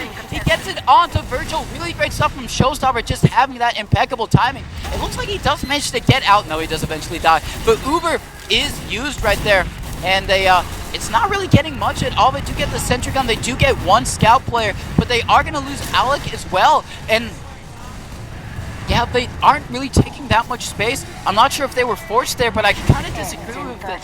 You had a whole Uber had to work with. You had the plays, but the huge wraparound play from Grape Juice, just spamming that damage as everyone from ROS once again indecisive, and a critical choke point is going to cost them. We saw this once again earlier on process mid to second. It happened again. We do see one soldier in a by rollout right there, going to be getting a trade out, but not much at all as well. We do see Alec on the sniper taking pot shots off from Sewer. A soldier does bomb him, but he is able to get out from Sewer and stay alive. So really right now, the only thing that's been kind of getting my mind is ROS have been having a lot of trouble on these last pushes. Looks like they might have a chance again as they come in here on the second. And they are going to be getting this space right here. Looks like maybe the Penguins in lobby are going to be trying to mount some type of defense, maybe try and get the spam as they do work their way in here. Going to be using the Uber out here onto Det. They haven't managed to find any picks so far, and now it's going to be Cookie Jake with the 60% Uber ad. They do have a sniper up, so that kind of hampered their push last time they tried to do something with it. But let's see if they can make things work in their favor this time. Going to be trying to take the space. A lot of players low on the side of Penguins right now, and we do see a soldier bombing very aggressively towards one, just making sure all of those Penguins players just waddle out, which they do manage to successfully do. Luckily for them, they didn't lose anyone, so they are going to have a full roster of players to try and defend from this Uber push coming in here. We do see them going super aggressively right here. Once again, not really getting any picks so far. Finally going to be getting one onto the sniper. Alec just juking and dodging a lot so much, killing them at the point, and they do get it. Oh, so clutch right there. And that is going to be ROS capping it up 5-2-3. Really back and forth game right there. Penguins are putting up a really great defense for a lot of that. And I don't know if you guys caught that in the chat if you're watching it, but almost back cap attempt from the side of a Penguins. They were so close. Any defense from one of their other players, and they might have been able to get that pack cap and make sure that they stayed up and alive. But really impressive stuff right there. I think very impressive stuff from the Penguins, considering they're definitely the underdogs going into this match. You know, ROS may be having a bit of a difficult time converting those last pushes. And they, you know, going to be looking at the logs if they're on screen for y'all. The thing that pops out to me, Zaylor pumping out that damage in the 300s as well as high five. And then on the other side of things, Det as well, doing really great work for his team. Medic stats about even, you know, each of them kind of dying 11 or 10 times. But that has been a really great matchup right there. It's going to be H&J versus the Penguins, also known as ROS H&J, however you want to pronounce them. And that's been a really great matchup so far. Only the second one. We have two more of the group stages coming up soon. I'm not sure about the scheduling on that, but Benny, if you know. We'll get the next match started ASAP. All right, next match will be started ASAP, so stick around. Hopefully we won't have as long as a break as next time, but we will be going to a little bit of a short break, so see you in a bit. Hey, good job. All right, hello guys, welcome back. We've been messing around with some of the microphone options. Hopefully this one sounds okay. I had to drop out there just because I hear the echo was bad. But hey, we're going with the flow. We're making this happen. As long as we see some good TF2, I think we're all happy, right? So just some comments on that last match. You guys saw the round reset coming into play. That was pretty interesting. From my perspective, I could actually see the players over here as well and kind of how they were reacting to it. From my perspective, I think that, you know, the teams are still learning how it works. Even Grape Juice wrote in chat at one point, he's like, damn, I don't actually have my head wrapped around this thing yet. It'll take them maybe a bit of getting used to. Hopefully by the end of, you know, today, all the teams will start being a little more strategic maybe with how the round timer is used. So, for example, to run a lot of one-man sacks, it's not going to usually work too well because you're just going to go down one. It's usually not enough of an opening for the other team to, you know, push back out them to take another risk in response. So really, as I was trying to mention earlier, there's a fine line of trying to take risk but also trying to, minimize your team's like vulnerability. So that's really what the teams are probably trying to figure out here. I think that, if they were reflecting on that match, what they would be thinking is, yeah, maybe we got to try a little more aggressive options. Maybe some 2-man sacks, maybe even 3-man, 4-man. My team's even been practicing that kind of stuff. So those are tools in your back pocket if you need them to really break through those stalemates. So I hope we'll be seeing some of that. The next match we should be seeing here, guys, is actually a pretty exciting one. It's going to be HNJ versus Ford Gaming. So we're going to be seeing HNJ hop back on here. They just won that last match in a pretty close game. Honestly, I was happy to see the performance from the Penguins. So more invite level gameplay coming at you guys. I'd like to give a little bit of a shout out now, though, to some of the other things going on here. If you'd like to support what we're doing here at RESUP with this LAN event, you can donate directly to the prize pool. If you go to donate.resup.gg, you can also buy some merch at shop.resup.gg. All of that, like I said, goes straight into supporting this event, the prize pool for the players. We're also running a raffle. I don't know if we've got the graphic. Do we have that graphic? No, not yet. Okay, we'll get that on later, guys.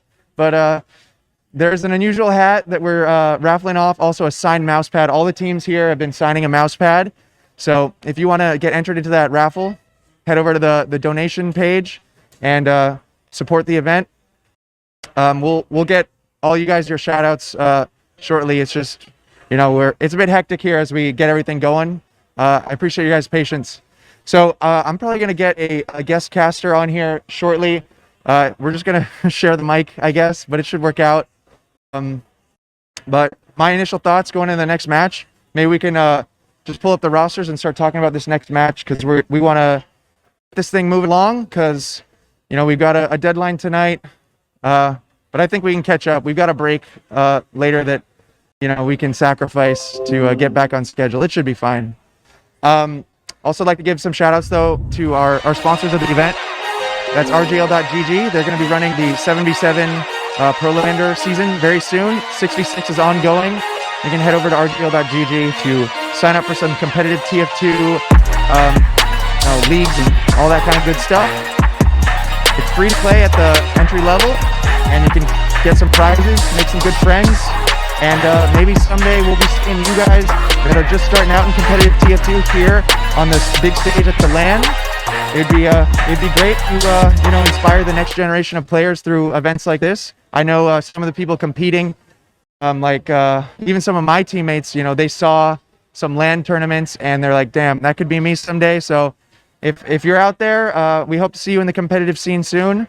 But that's RGL. They're a great place to go for competitive TF2 stuff. We've also got Face It. They gave me a little care package, so I'm just using this to shout them out. Face It is also supporting the competitive scene. They've been around for a while.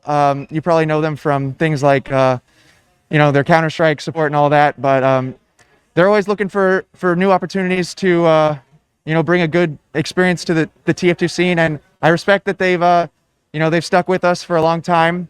They've supported a couple TF2 events in the community, and they're supporting us here at the LAN. So shout out to Face It. Then we've also got Vaxi. They've got these great gaming mice. The winners of the tournament are going to be getting these. So, yeah, I think is this match starting now? It might actually be starting right away.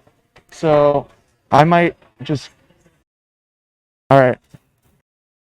Yeah, I might be going in for this cast. Let me see if I can find a co-caster. Why don't I get my co-caster up here?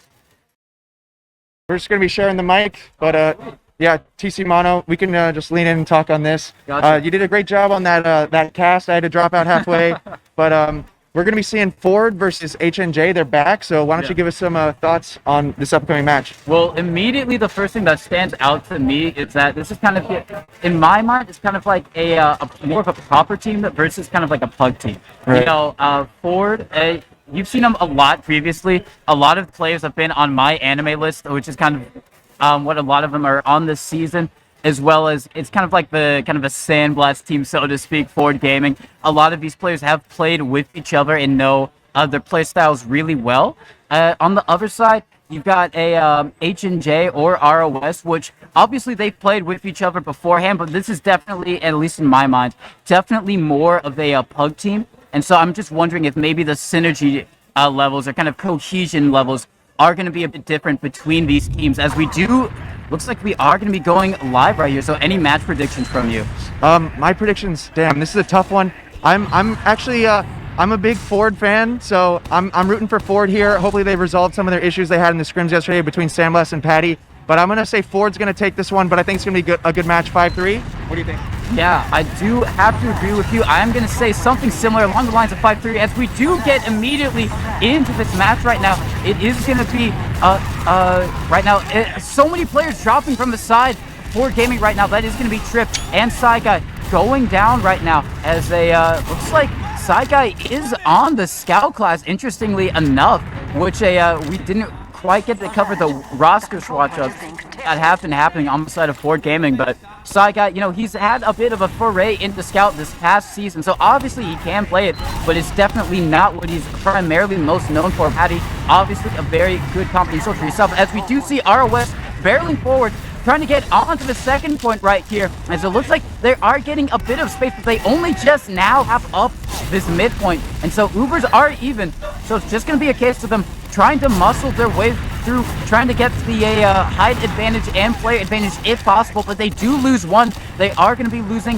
Showstopper right there. He does go down, so now it looks like ROS maybe going to be trying to back out. They're still taking the space awarded to them, because Ford Gaming haven't really backed them out all the way, so if you're not being pressured out, why leave? Looks like we do see a soldier bombing them at the choke. Can be enough another soldier to go in, does force the Uber out on the Cookie Jake. And now it's going to be very crucial for Bear to stay alive here and keep this Uber ad. They do lose one more for it, but that's okay because they still have this Uber ad to work with. Bear going in almost immediately, going to be trying to take it in, and now they've got to get a lot of picks here, or just any pick whatsoever, because they are going to be in a leapfrog situation. They do get one onto Alex, but they are going to lose Sandblast through it, and all in all, not the best situation for Ford. Yeah, and you do not have to solo cast this one. We can share the mic hopefully over here. Sure. Yeah, that was a very prolonged fight there on second, but and it's still actually ongoing as they try to fight here in this choke. But it looks like Ford is going to want to bust into mid as their scouts get through here. The bomb comes through. That's Patty up on the tower. He's spamming down. The positioning looks good for Ford, and it's just high five really fighting over this. They need more players to get in and try to take the point and deny the rest of the team from H&J getting in, but they are not going to be able to deny it all, so it's just going to be another huge team fight brawl here on mid. The spam is so good now, and the Uber's actually popped. Bear does not have Uber. He's going to die at 92%, and he's going to go down, so now we're going to see if there's any sort of salvage. There's a couple players from Ford still alive on mid, creating a bit of chaos. Sandblast living for a while, and now here comes Trip. Bombing the choke, yeah. What can he get? Oh, he might get at least the demo. Oh, unfortunately, he actually gets Market Gardener. Looks like he's trying to go for a Market Gardener onto the demo himself. Yeah. As a, so that is going to be a second cap up for the side of ROS. As we do see Ford Gaming on the engineer right now, that is going to be Saigai. As we do see, looks like they're going to be trying to barrel through. They do lose one for it. They do lose Showstopper. That's okay right now, as they still have the Uber ad to work with, but we do see Sandblast up on the sniper, and it's going to be a question of whether or not he can hit a shot, because it looks like ROS can be preparing to take this Uber ad in here. Yep. It looked like they were maybe already learning from their last game, because they tried to keep that momentum going. They don't want this clock to run down on them. So here they go. They're preparing the Uber into last. They pop it in right away. High five, and Campy coming forward here. High five, crossing all the way over to the other spawn. Not even going to bait the point, but that might backfire on them here as the heavy comes out. Sandblast on the big 450 Russian. He's going to be giving his team a lot of security here on this hold, and the chase already coming through. Trip moving awfully fast as he's here on second, but maybe a bit too fast. He didn't account for the fact that Sandblast was on heavy, so he's not quite there to support. So Trip's just going to die alone, and it looks like we are in a just another sort of stalemate situation, though I guess Bear has ad, and it looks like they are keen to push out here. So Let's see what this push is going to look like. Yeah, it looks like they're working their way through lobby. Very crucial here that they make sure no backcaps come through on the side of Ford, but already losing down Sandblast right there. I'm not quite sure if he's going to be playing Pocket Scout. I assume he is, so now your Pocket Scout down. That's going to really hamper this push, and Cookie Jake at 90% Uber had himself, so now if you're Ford, you're just going to head back to your last and make sure you don't lose any more players, as it looks like ROS going to be sending in a two-man to try and get something here. They do take down a soldier for their trouble, so now it's going to be a bit dicey for Ford Game to try and expertly push out here as they are one down and taking as you already see another person going down, Side Guy as well. So now they've got to really head back to last and make sure they don't lose any players. It looks like ROS going to be trying to walk in here through left. Yep, they're trying to get in. They got a little bit of space here. High Five got in pretty clean, but Cookie Jake is going to get forced. Bear as well popping. Trip finds the pick on aim. And so this Uber's just going to get called off. Campy maybe caught here in lower lobby. He's getting out. No, Sandblast on the chase. Getting that demo pick surely will give them enough of an opening to push out here. And Sandblast finding another pick. Sandblast is just unstoppable right now as he finds kills on kills as he pushes out. They're just going to make sure no one's behind, no backcap happening. They can still deny at least two of these spawners and get into mid with Showstopper and Alec both dead. So we see Ford as they split up. They're pushing into mid now. Yeah, they are going to be working their way through. We do see one soldier on the side of Cafe, going to be taking a little bit of a 1v1. No one dies, however, but he is super low. Going to be getting the arrow, actually. It's kind of impressive. So now he's going to be here to just try and put some fervor spam onto Ford Gaming. And now this kind of push into mid has kind of gone away. They lost their momentum, and ROS was able to hold on to that. Bear does have a bit of Uber ad. I don't know if they know. It might be artificial Uber ad just to one of the medics, not building as ideally as one of the other ones. So we might head into another stalemate here. Yep, we got a stalemate. So a little over 2 minutes on the clock, and H&J, they don't want to let this go to a reset, so they're already pressuring with their heels here in the valley, trying to see if they can find any openings. Trip and Sai over here, making sure that those guys don't get in behind. We have a bit of a trade. Sai for Showstopper. I think still any trades in this situation tend to favor the team on offense because they can continue to afford risks and not lose the round. Another trade comes through, 1 for 1, soldier for soldier. Yeah, so no soldiers on the side of the HNJ. Yeah, you do see Sandblaster, one of the scouts, making some space with the rest of his team. Action of ROS scouts going to be going in, going to be taking the Uber trade right here by the cafe side area. It looks like ROS going to be trying to back up here as Sandblast is on the chase. Going to be trying to get onto Cookie Jake. He does. Really great instinct from Sandblast to go there. And then Judy or Dingo going to be following up, collecting those 2 frags. Really great stuff from him. We do see a soldier in the cafe side area. No, he's just going to back up to the rest of his team. And that was really great aggression from Ford. Yeah, big play there, getting that pick on Cookie Jake, and then perfectly bunkering in the cafe. Dingo finding those 2 kills as they tried to run in to get onto Bear. So right now, Sandblast really and Dingo have been a force to be reckoned with here with Ford, and now they're just trying to roll into last here with all of their horsepower. They've got, I guess they're waiting for the Uber. They're revving the engines a bit, maybe. 85%, that's going to be still a sizable 40% ad, something that you can certainly win a round off of. Let's see who's going to take this Uber. Surely Sandblast. I'm thinking Dingo. And here it goes. Yeah, looks like they're getting ready. Are going to be trying to take down that sentry gun almost immediately, and they do. Going to be getting some early cap time. It's going to be Sandblast, but he's going to back up to make sure he doesn't die. Actually, he does. And the frags going both ways. It is even 2 down on both sides, but now all of the players are falling on the side of our ROS, but it's only just 2 alive on the side of F-150, and they do cap it up.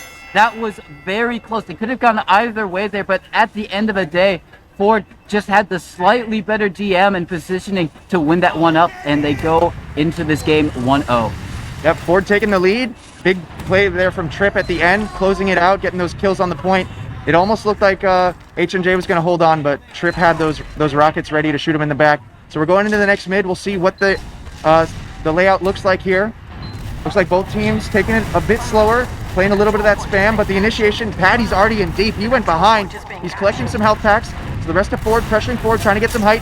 Patty's coming back in, but really good damage onto Bear. He's going to go down, so we'll see what Ford can do as they try to dive onto Cookie Jake. There's Sai Guy getting the cleanup, and let's see what else Sai can do here as he's alive. Behind the Tetris, he gets another kill onto Sailor, and now we've got Dingo and Sandblast still fighting here. They're going to take the mid and a full wipe for H&J as Ford takes the lead here and takes the next mid. Yeah, it was really great stuff from Ford there. They lost their medic pretty early into that mid, but they were just very aware and conscious. All right, we lost our medic, we'll get yours. And that's exactly what they did. They botted onto Cookie Jake, collapsed onto him, and then everyone else on the side of ROS was caught a bit off guard, and Ford Gaming were able to take advantage of that. As we do see them here, going to be trying to poke in onto second. Looks like Uber are actually going to be about even. Cookie Jake, yeah, it's going to be about even. So it is going to be on Ford to try and break this.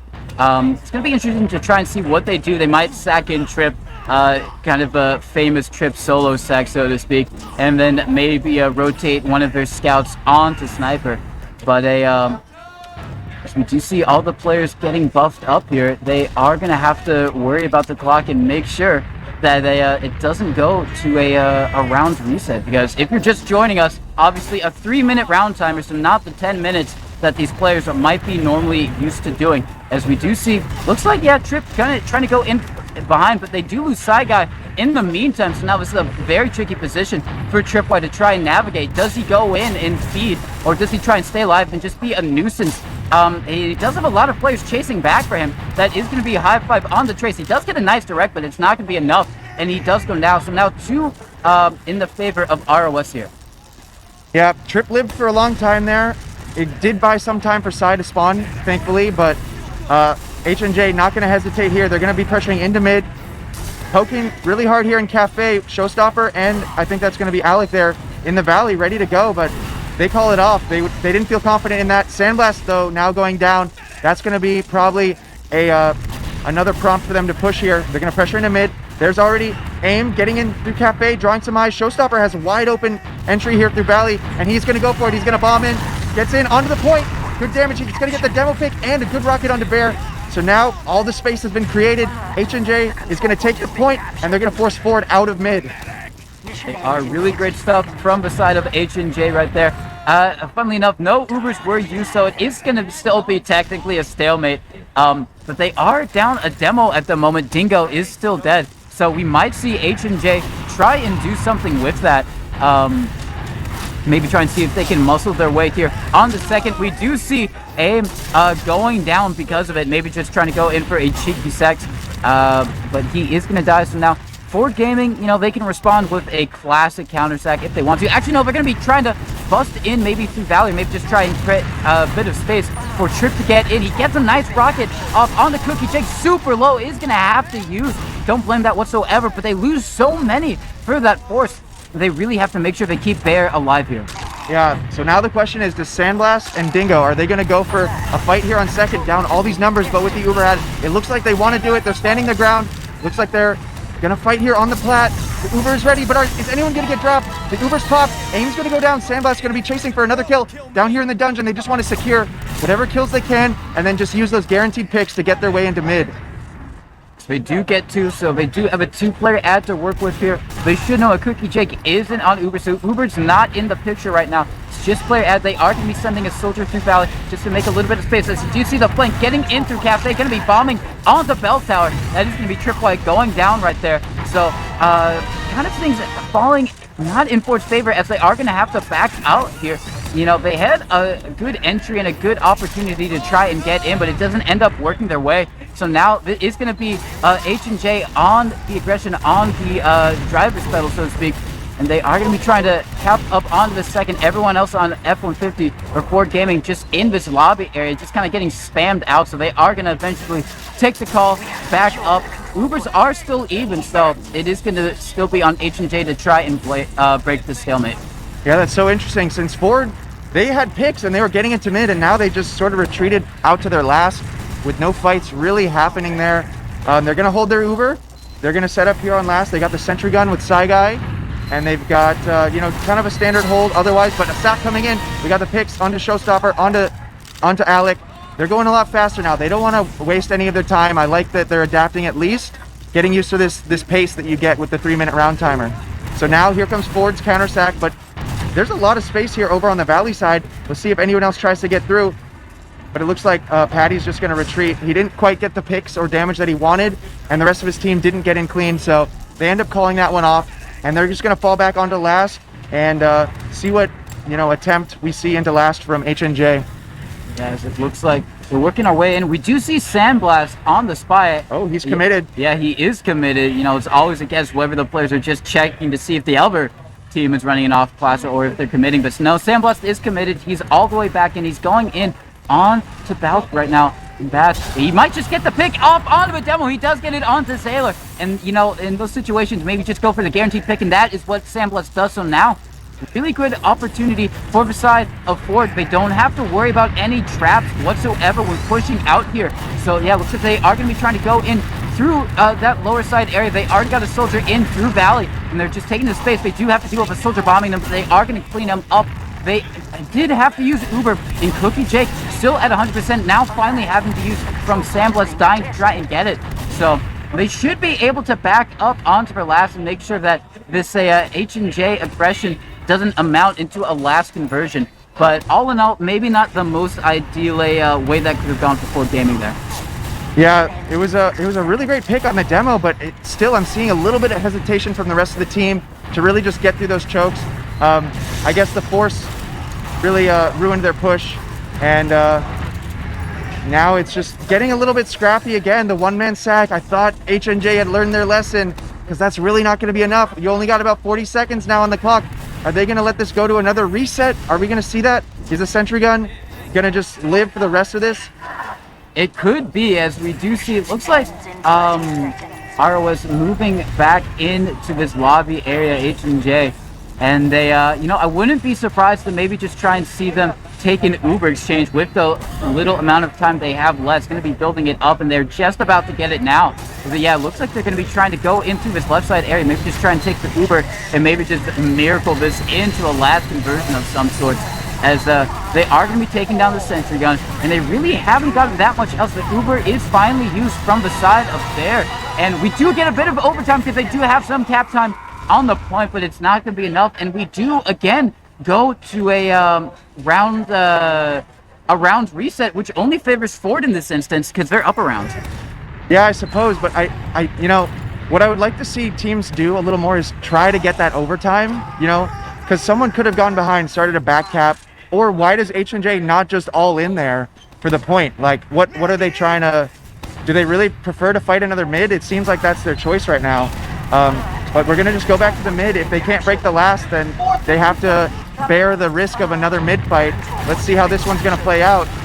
As we do see already Alex falling down super low, and he does go down. We also see Cookie Jake going down as well. Now it's just going to be up to see if they can keep Bear alive sitting back in that cafe side area right now. The rest of the team just going to be trying to muscle all of these ROS players down. And that's kind of the problem with banking on those mid fights. Sure, maybe if you're the team holding your last, going to be a bit beneficial, but there's always the chance of just like losing it so disastrously that you're in a worse position than you were previously, which is certainly the case for H&J here. Yeah, that's exactly right. So this is a great demonstration of why often it's better to just take the risks early rather than put yourself into this position where everything is just flipped on its head, and what was once an advantageous position for you is now horrible, and you're just defending your last. So hopefully they're going to just continue to understand the config and refine their strats here, but the Uber's going to come in through dungeon.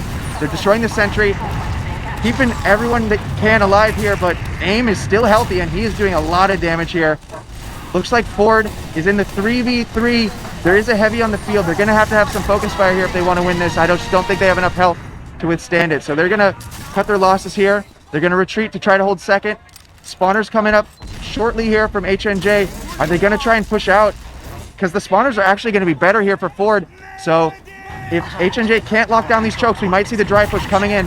Yeah, as it looks like that it's going to be Ford now flying through. They do have Sandblast on the sniper, so maybe not the most ideal thing to do when trying to refight the second point, but they do, yeah, and they are falling a lot because of it. Bear goes down, so does Dingo. They do, one of the scouts does win a little 1v1 in the backline, so there is that pressure of a player behind. We do have a player on the point trying to cap it up under H&J's noses right now. Trip going, or no, AIM going in for a huge bomb, and he does get one because of it. And now this scrappy mid-fight has eventually resulted in Cookie Jake dying. So Barry is going to have a little bit of Uber ag, but they didn't get the second point forward, and they're having to fight mid right now because of it.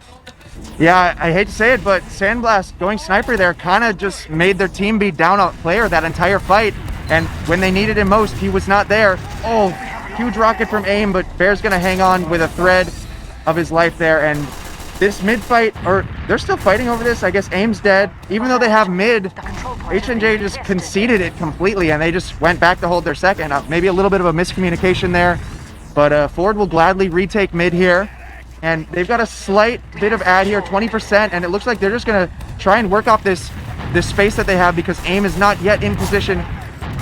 Yeah, it almost makes me wonder if H&J thought the Uber ad was a bit bigger for Ford than it actually was, because they were giving them so much space and so much perspective. But now the Uber is finally used from the side of Ford. They do kill one Ford, and Jake not on Uber just quite yet, almost getting super close to it. So if you're Ford, you have to make the split decision to go in right now to try and get on Jake before they get it. But no, it looks like they're going to be posting up right here, going into this right side area now, finally throwing all their soldiers through. They do lose Trip because of it, but they do get a lot of players. Now Jake does have a 100% Uber ad, but only has 2 players to use it on. He's going to have to use to block the point. They do get 2 players because of it, Sandblast and one of the other soldiers right there. So good stuff from them, and not too bad. They are going to work off this momentum to try and cleanly get on the second here. Going to be finding the remains of the Ford gamers here right now.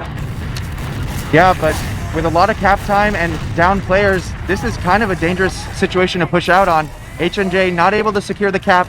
Ford with the ad, they're ready to roll into last. And if they just get a player on that point for like 1 or 2 seconds, it's over.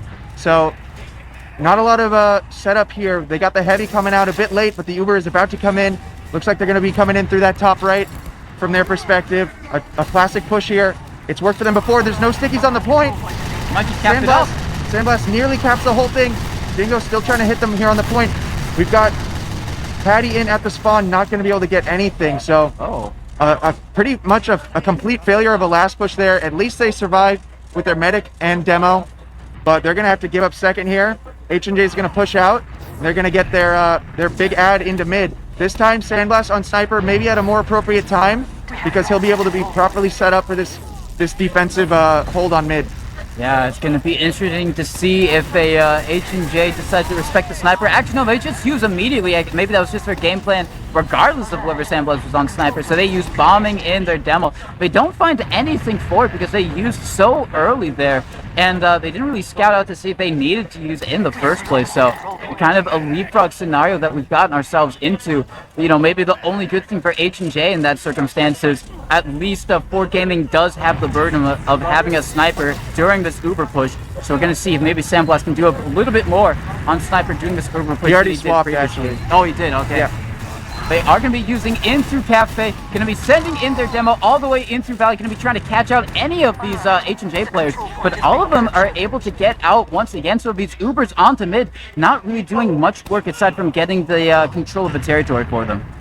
Yep, so we're in that classic leapfrog scenario. Sandblast did swap off sniper, so he could be maybe a little more useful to his team, and they're definitely going to appreciate that mobility when they're on the offense, but when they're on the defense, maybe the sniper would have been better, but that's just how it goes in this this gameplay, or this game type here.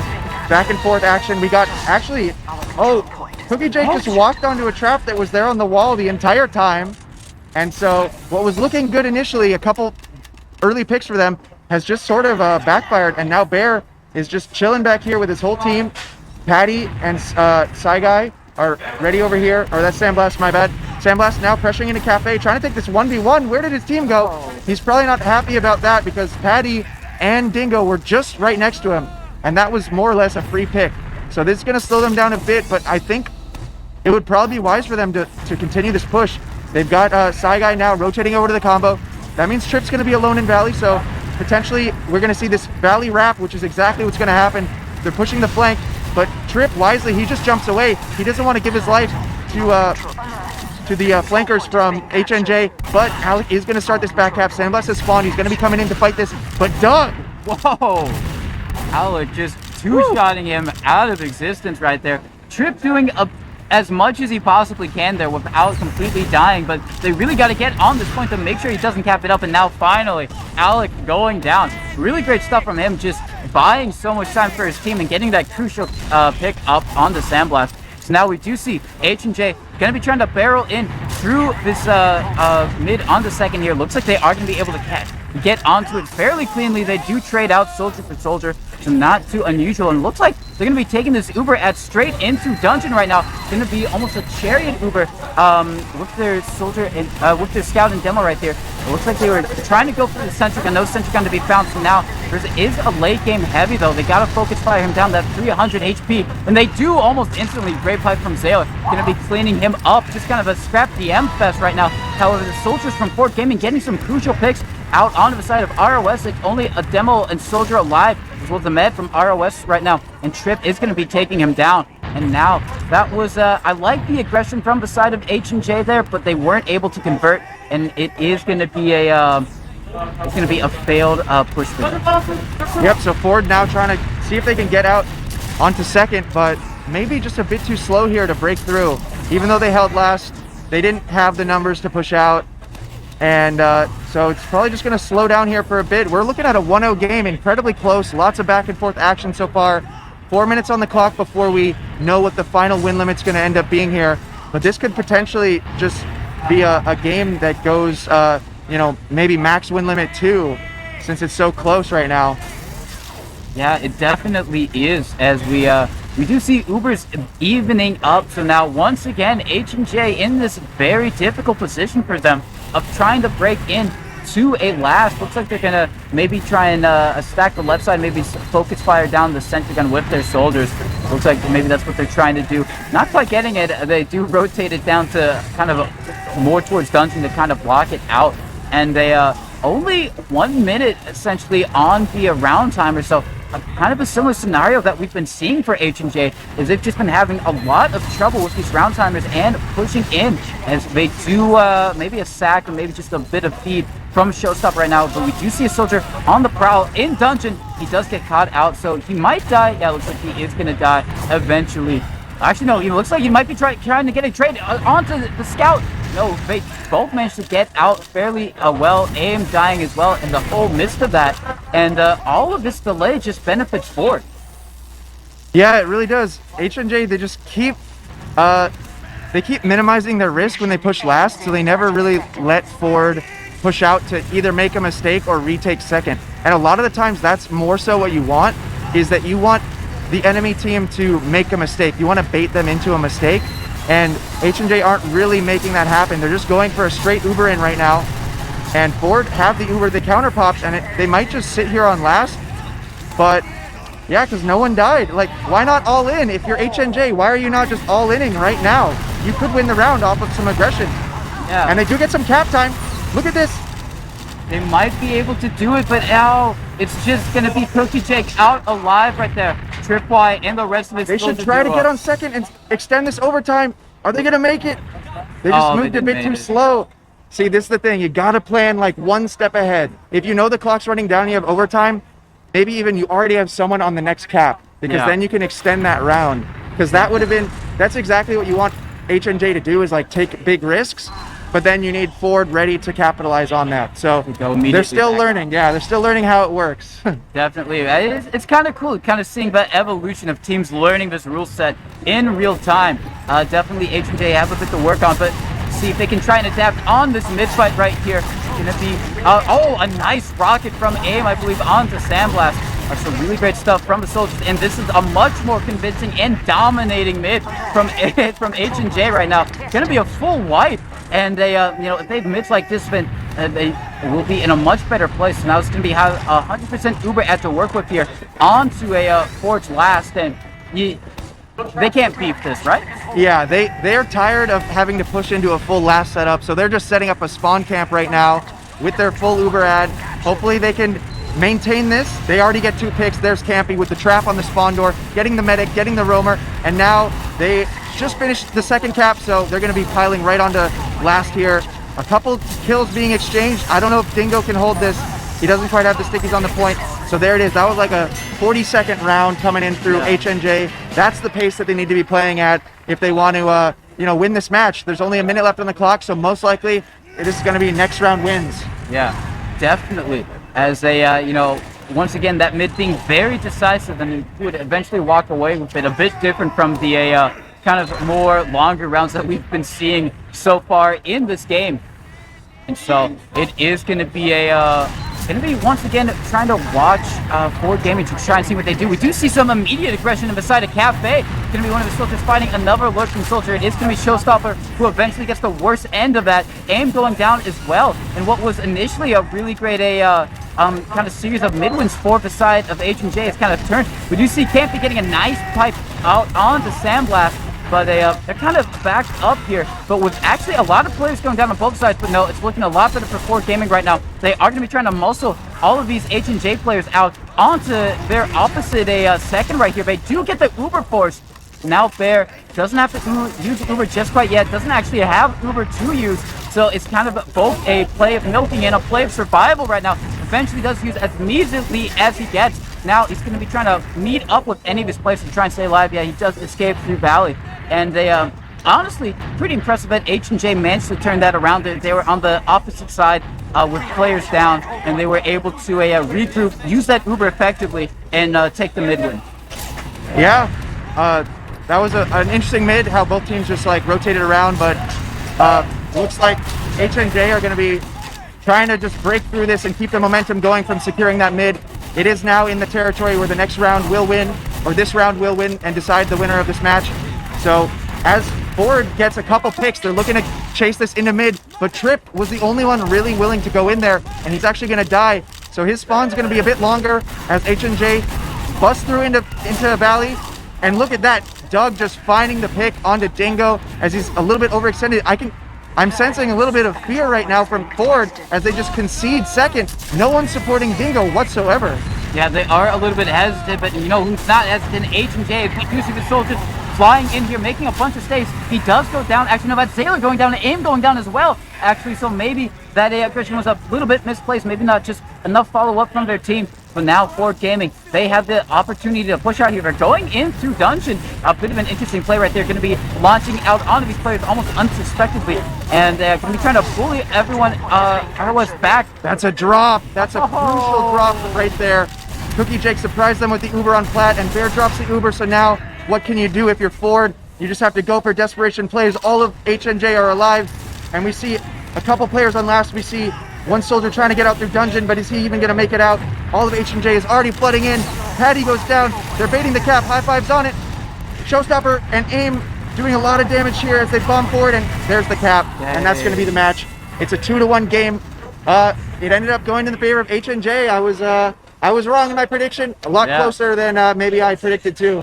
Yeah, a lot closer and also a bit slower in terms of the way things got. I think we both thought it'd be kind of more in the 4-2, 4-3, but it really comes down to kind of H&J kind of having a bit of trouble pushing those last points.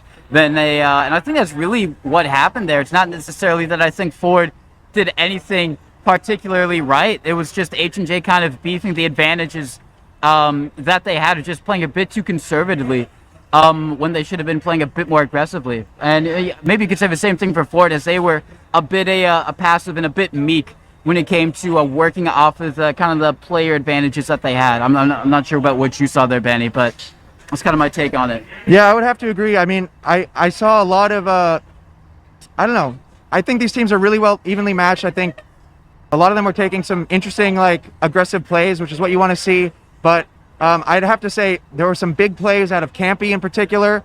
He saved his medic on one of the mids from like 3 players, and that ended up giving them a little bit more momentum that they carried in to eventually close that out. That drop at the end, heartbreaking from Bear, really. But overall, I mean, it's not like anyone was particularly like going crazy. It wasn't like anyone was doing too terribly. Showstopper, you know, dying for his team, going 10-25. Sometimes you got to do it. Yeah. Both medics, same number of deaths, but yeah, it's interesting. We get 5 mid fights for a 2-1 game. It can make mid fights even more important for these teams. And it looked like actually H&J won more mids, and they just barely come out on top. So perhaps these teams need to make sure they're focusing on their mid fights as well. If you're going to be, you know, resetting the rounds, then mid fights are going to happen a lot more often. Yeah, it can be a lot more important. And so that was H&J versus Ford Gaming, 2-1 for the side of H&J. Really great stuff.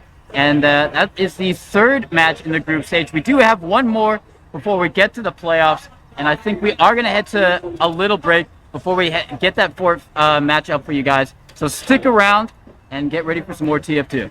Yep. See you guys soon.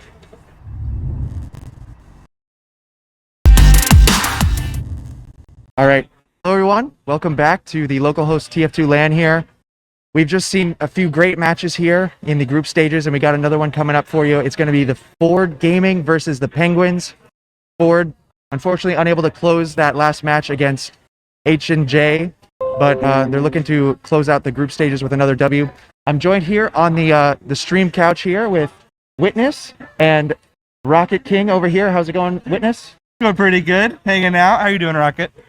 Chilling, man. Since a couple exciting matches so far, I'm glad to be here. Yeah, it's nice to have you guys here coming from the community. Obviously, Witness, you're sponsoring a team. This is your first LAN event with the team, yeah? Yeah, this is my first LAN event with the team and my second LAN overall. Okay. My first LAN was with Ascent at Rewind 2. Okay. But this is my first one actually kind of steering everything, Yeah. so it's all pretty exciting. Yeah, that's awesome. I'm glad you guys got your team out here. Rocket, you're a local in the area. So Yeah. pretty easy for you to get down here, but we're glad to see you. What's your take on things so far? How's it been going? I think every team has been performing really well so far. I'm really excited to see the competition between ROS or H&J and Ford playing the close matches. Like, it was a lot of actions back and forth, It's unfortunate that Ford couldn't close it out, but it was a really exciting game. Yeah, to for watch. sure. Yeah, I'm sure we'll see that rematch coming in later. I can actually take this off real quick. You guys notice I got the Froyo Tech jersey, got my whole team decked out in the jerseys, so we will be feeling confident wearing these in our upcoming matches. I know Witness Gaming, you guys have some jerseys as well. Yeah, we do. I think they're better looking, but those look pretty Yours tight. are better looking? I think they do. I personally think these are I think we untouched. should make a poll on Twitter or something like Okay. that. It'll get a little vote going All right, on which jerseys that are better looking. If you like my jersey better, use your Twitch Prime in the chat right now. If you like his jersey better, also use your Twitch Prime in the chat right now. Okay. We're all winners that way. Yeah, exactly. So, Rocket, I want to ask any players here in particular you're excited to watch play. Let's talk maybe about the upcoming match. We got Ford versus Penguins coming up. Which players are you going to be watching for? I think for Ford, I like to focus on see how Sai plays on Flank Scout because this is his first time on LAN playing a class he never really played before. Yeah. So Flank Scout, Sai, and I'm excited to see Dingo. Like, Dingo's demo has always known to hit some crazy pipes and crazy traps like frags, and him on 240 hertz 5 ping, I think it's gonna be amazing to watch. And then for Penguins, the Pencil of Doom, Alexandros, looking forward to that, and just the synergy between Alexandros and Warwick's, I think it's gonna be probably the key for them to compete against Ford, like the soldier synergy. Absolutely. So the Penguins on the other side, they actually had a close match with HNJ. Did you have a chance to see that match, Witness? I didn't. I think I was mostly watching Ford and hanging out with people for the most part, but Gotcha. It's really exciting, to see how these newer players perform and kind of come up, and really perform on LAN. Yeah, for sure. It's like a world of difference. Yeah, absolutely. Just like the way you might want to det a sticky or time your rockets. Yeah. Seeing these players adapt in real time is super tight. I don't think Nixie went from winning main this past season up to invite, and I was playing his first actual LAN, which is super exciting. I know Det and Virgil are both Witness Gaming alumni. Oh yeah, from way back in the day. So I'm expecting big things out of Det and Virgil. I love those guys. Grape Jute's been coming up pretty tight as well. I think he's been hitting pretty crazy stuff too, on this LAN from what I've seen. So it'll be really exciting to watch all of these players play for sure. Yeah, for sure. I know you come from the land of 5 ping already. I do, St. Louis, Missouri. That's right. Yeah, I spent some time there. You were very hospitable. I enjoyed the 5 ping over there, but I would even say on LAN, the 5 ping is even more 5 ping. It's even faster. Have you had a chance to play on the setups and stuff? Yeah, I MG'd with my guys a couple times. It wasn't close. Yeah. For me, I kind of rolled. Yeah, you were obviously destroying. Yeah, well, I'm just used to the 5 ping. I had a pretty close round with Artists and Brand Slam, but it just feels so much better. And a lot of this is giving me like setup anxiety because all these setups here at Localhost are really, really nice. Yeah, they are. You know, the like 240 hertz monitor, like the consistent 260 to 280 frames, like Yeah. on mids too. I was watching people have like Netcraft up. They're pulling like some pretty high numbers too. That's good. So it's super fantastic to watch. Yeah, for sure. Let's give a big shout out to Localhost, who have been allowing us to use their venue. They've been letting TF2 players come in all week to set up and practice and get familiar with the place. They've been very, kind and accommodating for us. So again, big thanks to Localhost. This event so far has been going pretty smoothly. A lot of that is because of their help with their server techs and their other staff. So thanks to Localhost for having us. Also like to give some shout outs to some of our other sponsors here real quick. We got the Face It bottle. Oh, Face It water bottle. Yeah. So Face It. Okay, I can see that. See that? Yeah. Wow. Okay. They actually sent me like a huge care package, but I just wanted something with their logo. But Face It's out there. They're supporting TF2 still. That's so tight, actually. keep your eyes out for some upcoming Face It news. Stay hydrated for LAN. Of course, we got RGL.GG sponsoring. Thanks to them for supporting the LAN. And for all of you out there that are looking to get involved in the competitive scene, RGL.GG is the place to be. All of us here pretty much compete in RGL. That's the main league of competitive TF2. They have opportunities for new players that are, they got free divisions, they've got prizes, they've got a lot of fun events going on, and upcoming soon, they've got 7v7 Pro Lander. So check that out over at rgl.gg. And then, of course, we've also got the Vaxi. Let me grab that real quick. Vaxi, they're going to be providing gaming mice to the winners of the tournament. I can give you a little peek. They gave this product as sort of a sample, but pretty clean mice. So we'll be getting that. For free. You'll be seeing us receiving these. Oh, okay, sure. Yeah, that's kind of what's gonna happen. No, but it's cool to have like a little extra prize on the line here, some product. But speaking of prizes, the prize pool is growing as we speak because all you guys out there have been very generous supporting. But donations to the prize pool are still open. You can go to donate.resup.gg and you can contribute any amount you want there. We will put 100% towards the prize pool. We've had some huge donations, over $1,000 from one individual, a few other hundreds here and there. So, but every dollar helps. I mean, these people, most of them traveled out here, just out of their own pocket. And so the prizes are going to be spread from 1st to 8th. So, if you want to support the teams, you can contribute to the prize pool. I'm sure Witness wants, the second place check to be a little more healthy, It'd be nice. Walk out of here with the first place check. Yeah. I mean, Banny's charity is my charity, so we're all winners in the end. Right.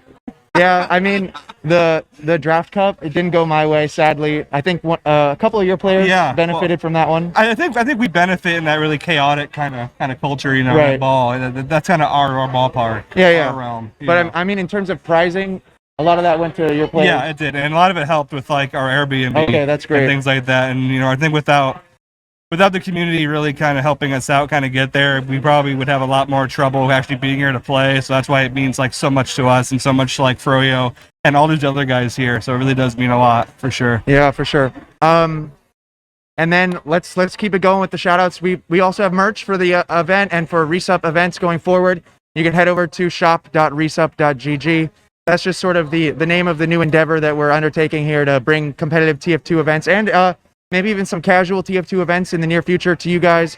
Just some fun and interesting stuff for you guys. And besides that, we're doing a raffle. I think we should have a graphic by now for this, if we can get that up. There's an unusual hat that you can win if you do donate to the prize pool, or if you are here as a spectator, you get raffle tickets. So, you guys, if you're here as spectators, you'll be in the raffle. Is that the California cap? Yes. See, I actually collect those hats. Like, do you? I collect that one hat. Yeah. Really? Well, I mean, Witness Gaming, Branson has one. Yite has one. Really? Burning and Sports. Yeah. The burning. Okay, that's interesting. Yeah, and I have a Sunbeams one. I love that hat. Okay. So if you get one and win it, I'll be really jealous. I might have to get in there on that one as well and try to buy myself another hat. Okay. Just like that one. Well, at least there's one buyer in case you. Oh, look at that! It's spinning around. Beautiful thing right there. I love that hat. It's like Jay said, my scout looks like me whenever I put that hat on, and that's why I That's collect funny. them. Yeah. So that hat is being raffled off this weekend. Thank you guys all who have contributed. We also have a signed mouse pad. At this point, every single team has signed the mouse pad. So all the names are there. Maybe we'll get a picture of it going out on social media later. But yeah, those are the prizes for the raffle. We got the prize pool growing every minute thanks to you guys. And I think this next match is pretty much good to go. So let's get it started, guys. It's going to be Ford versus Penguins. Excited for this game. Do we know the map? Do we know the map? That's a great question. The map is Metalworks. Yep, we're here on I was Metalworks. told by my fresh friend we're playing on Metalworks. Right Yeah. on the side. Thank you, Dolphin. Yep. So, yeah, Rocket and Witness are going to join me here as we shoutcast this. It'll be pretty chill. This is kind of the vibe that we were hoping for, throughout the Chill out a tournament. little bit. Yeah, it's just get some guests up here, chill out. involve the community. That's really what we're going for, is a real grassroots feel. That's why we made all these technical difficulties happen, is because we wanted to have that authentic experience, the grassroots feel. So that's just part of it all. But we're rolling with the punches. These guys are for sure. kind enough to join me here, and they're kind enough to hold the microphone, as heavy as it may be. This is actually a workout. Yeah. Like, I'm wearing this long sleeve thing, sweating. Yeah. Witness has been hitting the gym I have. explicitly for this purpose, Yeah, for this moment. So yeah, we're gonna get this match started here shortly. Rocket, who's gonna be your player to watch? You said Psy Guy. That guy and Dingo for Ford. Okay. And then for Penguins, I think Nick C, Grape Juice, and Alexandros are probably the star players on that team. And can we get your match prediction, score prediction in this? I game would here. predict Ford winning this map 5-3, 5-3. 5-2 or 5-3. So you got some respect on the Penguins. Yeah, I think everyone's playing on equal footing. I think I'll give the synergy between the soldiers and Nixie has been popping up today, from what I've been told. So I'm excited to see. I say 5-2. Actually, 5-2 will be my prediction for Ford. Okay. How about you, Witness? Well, I think Forward overall has more LAN experience. It's a deeper, invite. What's the word? I'm blanking on. I mean, you said it already. They got Yeah. the experience. Yeah, invite experience, LAN experience. It's all there. Yeah. A lot of standout players. I mean, Patty's over there, just really get everything going. Yeah. They have their own little war cry. They're doing this little dog noise Oh, really? before they start, so they're getting hyped up there. Okay. I think 5-2 will probably be. I think Penguins can get some points on the board, but they really got to play tight in those mids, Yeah. especially on a map like Metalworks. Yeah. Yeah, that's kind of how I'm seeing it as well. Seems we're in agreement. It's probably going to be Ford favored, but I do hope to see a good showing from the guys over on, and the gal over on Penguins. You're darn right. Yep. So yeah, for me personally, I see Metalworks as one of Patty's best maps. Dingo's really good at it. Psy Guy's really good at it. I've seen Trip do amazing things here. Honestly, I'm kind of surprised they let it get to this. But Alexandros, I also seen him do well on this map. But really, he's the only one that I feel like I have much faith in, to be honest, on Penguins on this map. I think that from what I've seen so far, yeah, they're not quite on the level of Ford, but with some big plays out of Alexandros and out of Grape Juice, which this is a soldier map, they could maybe get the ball rolling in a few places, Do we know the bracket? like the standings. Well, so if the Penguins win, is Ford out and they're in, or how does the upset go? Looks like we're So starting. I actually think both these teams are pretty much gonna get through locked groups. in. Okay. Yeah, but really, this is more just to see kind of what these teams are looking like, what kind of shape they're in as they head forward into the elimination stage. So why don't we have Rocket give us your thoughts on this upcoming mid? I feel like people are just gonna do a high bomb, the Mela bomb from Yeah. the choke, and then fade away, maybe depending on where the enemy medic positions. So we'll just see who gets the high ground and pressure out the high ground. Yep, here it is. There's that high bomb that you were thinking was going to happen, but both soldiers are kind of conceding ground, and Ford just has complete control over the high ground right now. You guys can just chime in whenever you The want. microphone's right in my face, but we're okay. I'm just kind of seeing it here. My bad, yeah, I can that's pull that good. That's a lot better. It looks like we have a Ford win right there on the mid. We lost Sandblast and Patty there. I think Trip goes down as well. Just chasing a scout, I think lower. So I think it's gonna be big ad here for Bear. They might have been selling out for Virgil there actually. Just kind of chasing Virgil. Yeah. So it looks like the mid is gonna go for Ford, but they don't quite have anyone chasing. They're just gonna slow it down a little bit, get their team together here on mid, and then they're gonna take this Uber into second. Nixie on the sniper. He's kind of a sniper main, right? Yeah, he's I think he's been like top 2 in Highlander for quite some time in NA. I'm really happy to see him here. He's Oh, never mind. He's on NG, but that's he's still on NG. Highlander. You know what? That's still Highlander. I don't know about his NG, but I've seen him play it a few times. So the sniper is just as good.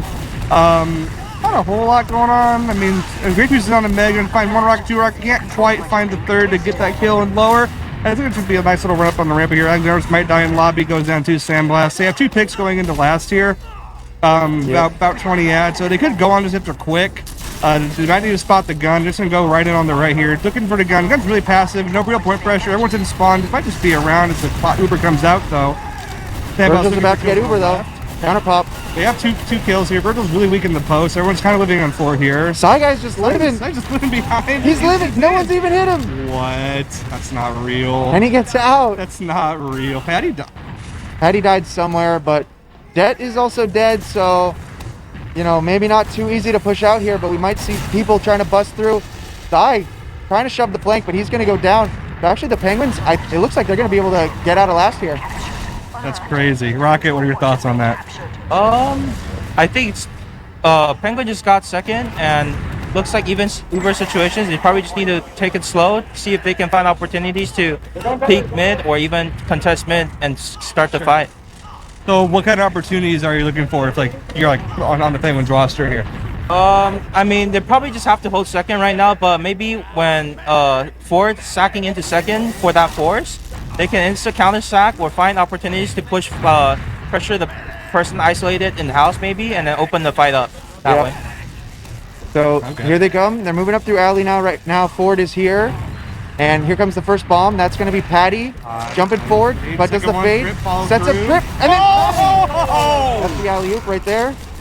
And that's Virgil going down, dropping the Uber, but immediately they're trying to get right back in on Bear. They do get the force, and Alexandros is behind, so this could be a good position. If they lose track of him, he's just going to go for the pick onto Dingo here in the underpass. He doesn't get it. Oh, but he still has a flank opportunity. He gets Sai, who's just chilling on the awning, but now Sandblast is about to have a feast here in alley as he cleans up on Det and on Alexandros.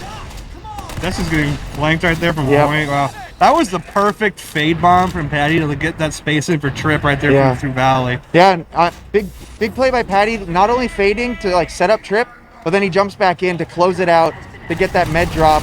Virgil just didn't see it coming, didn't expect a second soldier. And so now it's going to be, 20 ad. I'm surprised it's not more for Bear right now, but on the last hold, it's going to be the Penguins. They're still in this.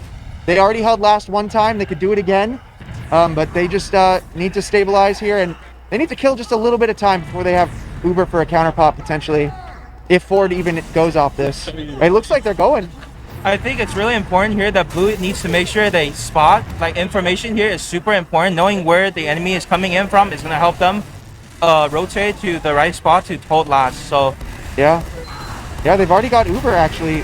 Ford's still poking here at the front. Dingo's kind of the furthest one forward, but he's going to bait Alexander saying gets that kill.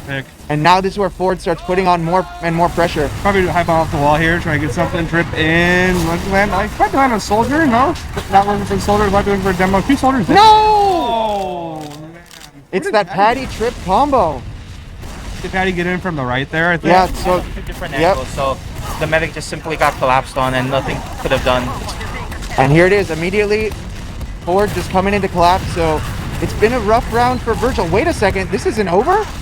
The Penguins hold? They're not getting kills. The Penguins hold. I can't believe it. What happened there? They failed to collapse, even though they have the number advantage. They kind of went for cap, but they could have just played the frags because they're all playing together and they have number. They could just kill frags and then finish the round that way, but they didn't do that. So yeah. So the Penguins managed to hold on, despite Another medic drop there. They find the miracle hold. Sandblast on Spy. The round timer ticking away. We've seen a few times today the round timer did end up reaching 0. We had a few round resets. I still think the teams are learning how that all works and how they want to approach it. But right now it looks like you know, the Spy off class potentially their weapon of choice here to break this open. I've seen Sandblast Spy Metalworks a few times. Yeah. I feel like Spy has been used a lot more lately, just across the board. And I actually think in this format, when there's that extra sense of like urgency and pressure, it creates openings for Spy. Got bumped. What is Highlander awareness? Yeah, I guess. Oh, well, I think on that point, like, Spy is really, really good when there's like external pressure, like mechanically, like, you know, just like a payload cart or like a timer. It just opens up more pressure or mistakes. It'd be a nice little beef rocket there from Patty and on the mid. Can't really find anything though, so we're just gonna kind of reset back in lobby off that pick. But yeah, those off classes are really effective when there's like, you know, outside factors kind of pushing in to make like a big dynamic play. It looks like Ford doesn't want to take any risk. I'm not a fan of this. Like, the clock is gonna reset and you're gonna lose your chance at pushing last, but they're just sitting still. Yeah, when Patty, I don't know why Patty sacked in, because even if he were to sack, I feel like his team should help him pressure. And they were all just sitting on point, and Patty jumped in alone after Sandblast died, so I don't know what that was. Patty threatening to bark at the enemy team. Was he like a chihuahua or something? Like, come on, dude. So strange. Why do you think Ford wants the mid fight instead? I think they just really didn't. I mean, I think they weren't communicating very well on that last push, like figuring out how they wanted to sack. I feel like Metalworks like last is difficult too, because like those, it's hard to get a nice little rocket, high box rocket landing on the scout. No scouts on the side of Penguins here, being forced to keep back in the valley. Yep, Patty just got like 4 kills on mid. Oh my god. So maybe this was his master plan all along. We're not gonna push last. We're gonna fight the mid, and we're gonna have so much momentum that we're just gonna cap last. Maybe that's their plan. They'd rather like a 40-second round than like a, you know, 5-minute round. Maybe that's their idea. I mean, Metalworks like mids to last are pretty common. I mean, I feel like this is the map where you can get away with that a lot, because teams either commit really hard on Metalworks or they don't really commit that much. Like, now we're just kind of back in the lobby here. It's really big ad. I mean, just got to spot stuff. I feel like in terms of like skill difference on the teams, like just kind of popping and going here would probably be really good. No one's really spotting heavy in the corner though. Nixie in the corner on Poo just gets popped. He still hasn't reacted. I don't think, did Bear not call that heavy? Oh, Bear actually survived. I don't think Bear called it heavy in the corner. He should have checked that. Yeah. Does Ford take this? It looks like they've got the numbers. Penguins down 4. They can just collapse. Oh, Dead's up there. Dead's up there. He gets nothing. Patty is going off right now. Patty has dropped the medic twice. He's gotten a 4K on mid, and he's just cleaning up here on last. So Patty is trying to get out of the group stages as high as possible in that seeding, it looks like. Yeah, well, I mean, it's important though. Like that momentum going into like the group stages here can be like make or break for upsets, you know? Yeah, potentially. You're right. So on to the next mid. I guess Ford was confident in their mid. Yeah. I actually like to see Penguin adapt a little more on mid, because so far they've just been getting rolled on the 2 mids so far. Yeah. Like just getting their mid picked up. I think they need to do a better job playing around Virgil. Maybe push forward together as a team to survive the bomb from the soldiers, and really focus the soldiers down and then push forward together. Looks like everyone on Penguins have bad health, so they probably just have to retreat here. Oh, down 4, yeah. 5. Yep. This Det, he's on the run. Sandblast on his tail. Oh, he gets it. Is that a roller? No, that was a direct pipe. Okay. Yeah, that's the 5 ping pipes. The 5 ping pipes I are will say, heat-seeking. yeah, they've been really powerful so far. So you're going to be seeing a lot more of that probably throughout the rest of the tournament too. Not just from Det, but you know, you got Habib here, you got Dingo here, you got better say artist from a hit right here. Artist, Right Campy, you know, you got some great demos. You got some great players all across the board, but the demo man especially becomes a lot more powerful here on LAN. Seeing Campy on LANs is crazy here too. I think this is his first LAN. Yeah. I learned today. I'll tell you after his mid or after his last push comes in. They just don't seem to check this corner much. Yeah. But Sandblast ignores the sentry, goes through for a pick, and Sandblast is just running through, getting as many kills as he can. Grape Juice is trying to defend the point. Sai's in here, but the numbers are significant for. Yeah, the blue team, they were kind of sitting near spawn and couldn't help out the soldier that was defending point, so they kind of just got picked up one by one. Yeah, pretty much. So we're going to go ahead and see Ford take a 2-0 lead. You know, do you see the comeback? I feel like Penguins actually are a comeback team, surprisingly.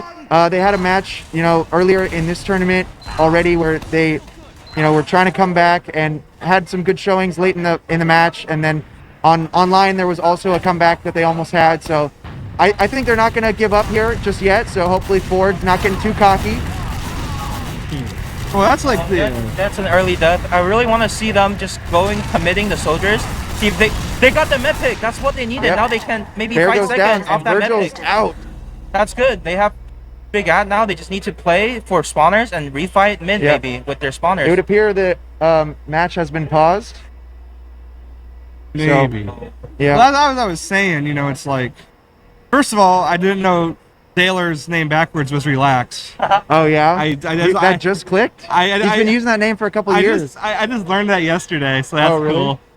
So you learn a lot at LAN. That was one of them. Secondly, you know, it's like it's kind of like the invite divide. You know, is adaptation. How well can you assess the information being presented to you and kind of adapt to it later? Yeah. I feel like in this LAN format, it's different. You know, because there's more energy in the room. Right. And if you're pretty like, I wouldn't say like emotionally sensitive, but if you can kind of feel like people getting really excited and you don't think to like pause and slow down and look and see what's happening, it could be really hard to kind of like, you know, make those things click. But Yeah, that's true. that kind of goes into like the whole experience thing I was talking about with, you know, Ford. And then you have Penguins where Ford's been doing this whole thing. Patty, like, you know, he's gonna feel like their tours around the block, Yeah. like one of the best. It was probably one of the best things to do in terms of like, you know, keeping it flexible and just like being it, you know, fresh. Like there's tricks in the back pocket, you know, but having all these keys to all those different locks can be really valuable down the line. I think that's where like I want to see the Penguins kind of like step up and elevate the game. Just in terms of like, I guess in this case, the mids, right? Like, They adapted, and even though they lost 4 on mid, but they got the mid this time on mid. So honestly, they can work this huge advantage half off the mid pick on mid and slowly repush, hold seconds, and if they feed into second, you can repush mid. Like, it's honestly, this could be a round for them if they just play it properly. All right. So looks like you have unpaused here, and we're moving back through. I guess that pause is at some point in the near future, so maybe attack pause. Hopefully not anything too dramatic. Bear did die on the mid, so Virgil surviving there is going to have the super advantage. Basically full ad here. And so, how do they use it? How do they use it to pop a blast? Ford's not going to let them have the chance. They're just busting into the side of the lobby here. Pretty aggressive here, but it's paying off. Side Guy gets a few kills, and Virgil gets forced. Side Guy just goes enormous here. On flank scout, he can still hang. yeah, they did really done pressure from different doors, different angles there to kind of get in. Yeah, I'm hoping that absolutely. gets refreshed too. I can't tell who's alive. I think there was a miscommunication in lobby there because Frick my Nick took a 1 on the flank. His team was on last. I think they didn't communicate that well. Maybe their comm left and then their scout is still in lobby for some reason. All right, Uber's popped. They're in on last. They checked the corner there. You see us doing that's adaptation. They checked corner. They're learning. And just all the Again. Yeah, they I think they're too passive on these last holes that they're just all sitting spawn. They kind of need to like out and push forward. Say they come in right, just kind of push left side and off the one player and then push together again. Okay. Yep, looks like a attack pause. So Penguins just trying to, you know, slow it down. They don't want to let the momentum get too far away from them. We're at about the halfway point in terms of the time right now. There's still plenty of time to come back. So if they can just regroup together, get their team on the same page, then maybe this second half potentially can go there for it. It looks like Sandblast? whatever they discussed is so far going pretty well. Sandblast is going to be the first pick. Patty's just reading the whole squad. There you go. The Ford is in reverse and backing out second. Meanwhile, we got the Penguins, you know, sliding through onto mid down through alley. So let's see. I think this is the situation where they just kind of did a good old high bomb from alley, you know, to sack and maybe pressure under pass to draw some ice for the soldier sacking in from alley, and hopefully they get the Yeah. And they also want an upper there. I think Alexander's just alone there. But now they're down 2, down 3. They're just hitting random picks. Bears getting 4s from Valley. I'm not sure what they were trying to find in lobby there. Yeah, well, Or house, I rather? would say it's kind of, you know, they busted into the side of, you know, the lobby at last, and they found just picks that won them around. So maybe that's kind of Yeah. what Ford's going for, is they just want to surprise people by busting flanks with the combo with the heals and just going from there. But this time definitely doesn't work out for them. And they're back on last on an uber disadvantage. So the Penguins got a chance to push last here. Well, that's what Patty was kind of talking about. That, you know, like he feels like against these teams who might be like experienced, he thinks pressuring those doors more aggressive might be key to them winning. So they're gonna pop in the last tier. You're gonna find the gun, pop over onto the Uber. Not a lot wheel going on. Patty up in the air. Soldiers bombing in up for a clap. So nice little grape juice pinch behind. Good damage coming in. Beefs on the med. No. heal up, or maybe go for it's 3v3. They could heal up and go for a repush before. Bears about to get uber though. They could get the force though. Yeah, they could push. Oh, they're canceling. They're calling it off. So Ford now gonna be ready to push out. Sandblast on Spy. He's just checking classes though. He wants to know if there's a sniper. When you play against Nixie, probably something to Probably be careful smart. about. Yeah. So let's see how this push goes. Oh, it's gonna be a One little guy bit of a hiding flank shove. close in the door. Grape Juice and Probably Nixie both hiding. look like they're gonna push Trip here. Trip getting bombed. He's alone back here. Side guy probably gonna rotate back though. It's like a 1v1 back in lobby. Yep, Grape Juice went to last. He's gonna pull 2 people back. Oh, now Nixie back behind as well. He's gonna die as well. So Ford doing a good job of rotating their players and preventing that back cap. Penguins now on mid, down 3 players, even Ubers. If this was me and Habib, we hold this, but can the Penguins hold? I don't know. There goes Det. He gets a pick on Sai. They're still peeking, but here comes Trip from behind into house. Oh, Trip's just living. Never Nice mind, pipe from he's Det. down. Ubers were exchanged, and actually the numbers are in Penguins' favor. What can they do with it? it looks like Ford just conceded mid and backed up and cut their losses after losing that one soldier in house. Yep. So now we're gonna see, just a lot of back and forth action. Definitely whatever they talked about during that tactical pause, it seems to be paying off the last few minutes. So an attempt here to push Ali. Det. Oh, he surfed back. Raiders. But Raiders.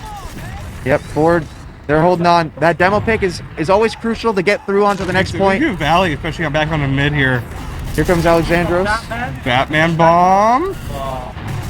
Nope, not gonna get anything else.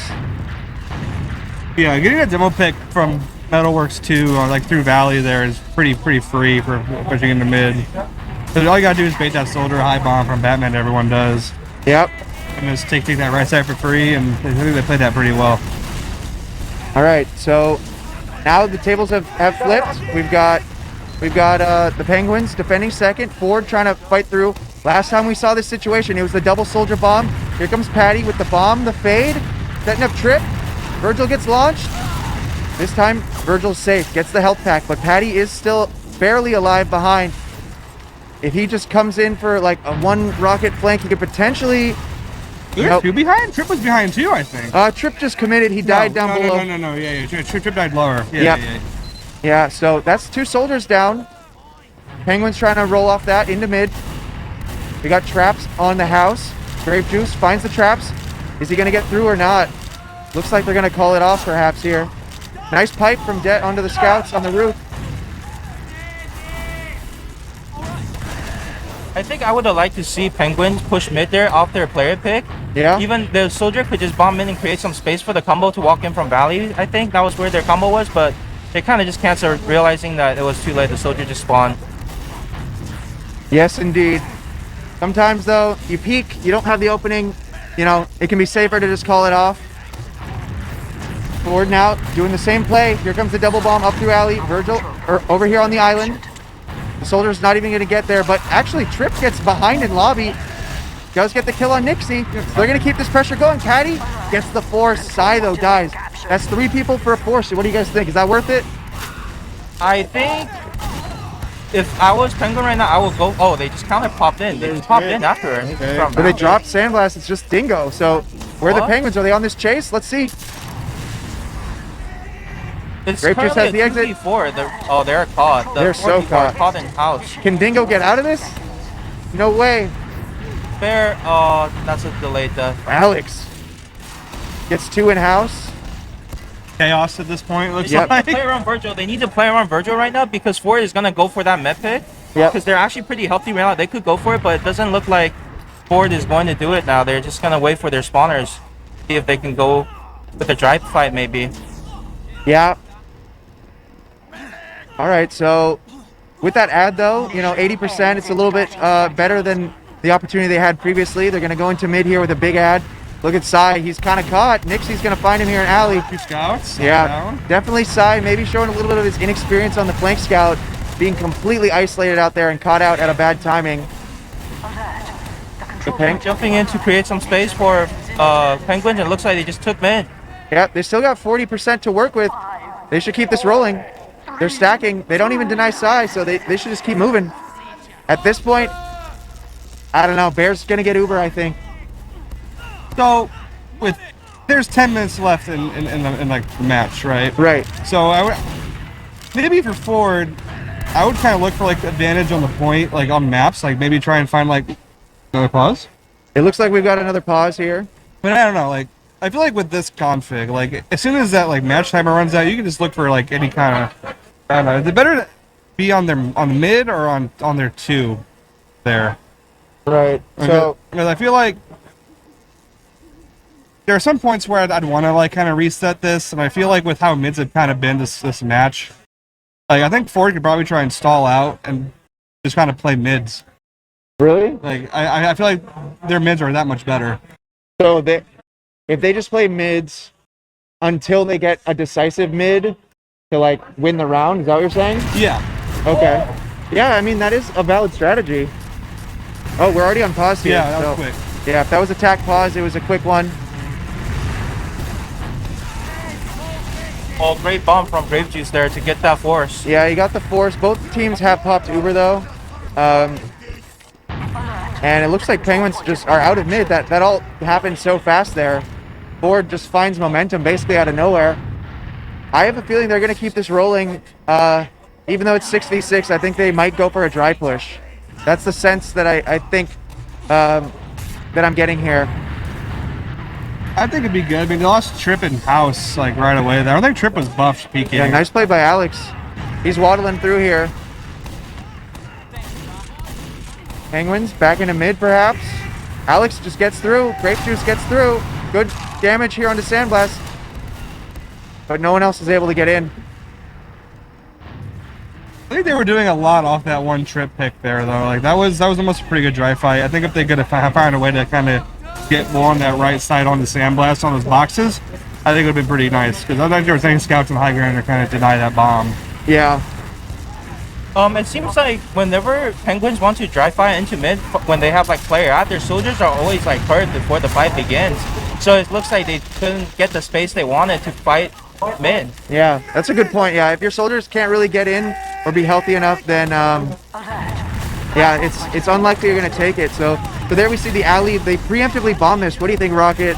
If you're a medic coming through alley, you know, how safe do you feel here, or how do you play this when the soldiers are bombing When you? I'm trying to push into second as a medic, and I normally bait before I walk up the ramp because I know if the soldiers are double bombing and you're on the ramp, you're kind of caught. When you serve, you're gonna hit your head on the gate of the Yeah, that's alley. true. So I would like to play behind the ramp before, and then once they got cleaned up, then you walk up. Yeah, Or you serve forward when they double bomb you, but it's gonna be a risk because Yeah. you could collapse up by their combo on point. that makes sense. So Ford taking it now. Oh, though. they got 5. Okay, cool. We got 4-0, one round to go before they close this out. The Penguins, maybe they like to be you know, on the comeback grind. They've got quite the task ahead of them though. Well, I kind of see how this mid plays out because I was talking some smack on their mids earlier. So let's see how this goes. Yeah, I feel like after that pause, like the mid after that pause was good. that's true. because their soldier is actually kind of, committed a bit. Yep. I'll prefer the floor. That is red health. Got arrowed up. Okay. Yeah, no one dead yet. No They're one's both- aggressing yet. They're both kind of just claiming their own side, but Sandblast now trying to take that height initially. Oh, he craters, but I think he might have done enough to create space. Nixie, though, finds an opening through the side. Trying to get in onto Bear. Not going to do it. Bear defends himself with the Penguin's crossbow. health is not looking good. Oh yeah, it's 2v4. They Virgil kind of went just down. cut their Sai, losses. Sai found a big flank, and he got the combo. So, yeah, Sai stepping up here again. Doing really well so far. They preemptively bomb Alley. Just trying to see if they can salvage something. Alex is pretty weak, though. But maybe Grape Juice does enough to sort of sell that he's not here. Patty doesn't check it. Alex still living in this box. Oh, he's going to go down. I would have loved to see Penguin reorganize himself on second and go for a coordinated play to force medic when they walk into alley instead of just going for a Hail Mary play while being unhealthy, because the chance of you doing a coordinated play would be higher to force the medic. Yep. Well, I think Virgil was still dead there, though, right? Yeah, she died on mid, right? The pack on second. Yeah. Okay. I'm with you. I see what you mean. And we're going through. It's not like they're fourth, we're through like left. Yeah, it seems they really do favor that door, but it's given them enough experience to maybe Looks like Penguin is no. holding his- Oh. Dingo still in versus 2. Oh, there's 1v3. Patty as well. Can Grape Juice do it? No, he can't. Patty's the last man standing. Oh, Bear comes out of nowhere, and there it is. That's a 5-0 for Ford, and they take the match. So they're feeling good about that as they close out the group stage. So that's all 4 rounds of the group stage right there completed here on the stream. So we're going to hopefully get a glimpse at the bracket here shortly so we can see where the teams are going to be seated and all that good stuff about where the tournament goes from here. Yeah, so Look at those 5 ping numbers. I know, it's beautiful, right? Well, Trip has 2. oh yeah, Trip has 2 in his bottom scoring, so. it's weird. Sometimes like May will get like 1 ping or something, and we're like, why? I want 1 ping. I don't know. But yeah, that's the match. Thank you guys for joining me on the cast here. Any last thoughts on this and the tournament going forward? I'm just really at this point looking forward to the top 3 teams playing the game. I'm really excited to see how everyone perform on 5 ping, 240 hertz on equal footing. Because online, some people have ping advantage, disadvantage, and stuff, and different equipment. But here, everyone is on equal playing field, and just see which team coordinates better than the other, and how they pick fights and stuff. Who has more tricks in their bags, basically. Yeah, for And sure. see how it What do you turns think, out. Witness? I think it's be nice watching the top 3 teams in the region. You have your Witness Gamings, you have your G6s, and then you have your H&Js. So, I mean, Yeah, I mean, hey, if you underestimate us, that's good for me, right? on all serious, no, I mean, it's really cool, coming and seeing everybody here again. I really only have Jay up in Missouri, but just seeing all the guys in my mumble is come here and hang out and talk. It's super nice. And just watching, I'm really excited to see match situation. We were here kind of scrimming last night with G6, but watching Brand 7 Lil Guy, come up and play. It's their first LAN. It's Artis's first LAN. Oh yeah, It's Artis's first time out of the state of Florida, really? which is Yeah, I've heard that from a few crazy. people actually. Yeah. Sandblast was kind of the same way. He's never traveled on an airplane before. So a lot of these guys, they really went out of their comfort zone to come here for the LAN. We really appreciate that. All the top players that are here, putting on some great matches for all you guys. We're gonna go get set up. It's my time to get on the setups and start playing. So we'll take another break here, get the playoffs rolling, get all the top players on. And just one last quick thanks to all you guys for showing up to watch. Those of you that are maybe out there in the crowd listening to this, maybe we're looking for some guest casters later, just like these guys. So just find me maybe, and I'll create some opportunities for you here. We'll also be doing some interviews. Maybe some of your teammates, like you mentioned. Yeah, we're down. Some of my teammates, I know a lot of you guys want to see like Habib and stuff like that. We'll get them on here at some point. But yeah, just bear with us as we get the next matches going. I think we'll head off to a break shortly. I just want to remind you guys one more time, you can support the LAN, the prize pool, by going to donate.resup.gg. We've already had I think a couple $1,000s in donations already. That's so crazy. Yeah, pretty amazing. Shout out to our sponsors again. We got Face It, we got RGL, and we got Vaxi. And we got all you guys also supporting. So thank you guys, and we'll take a break now and get those next matches going for you guys ASAP.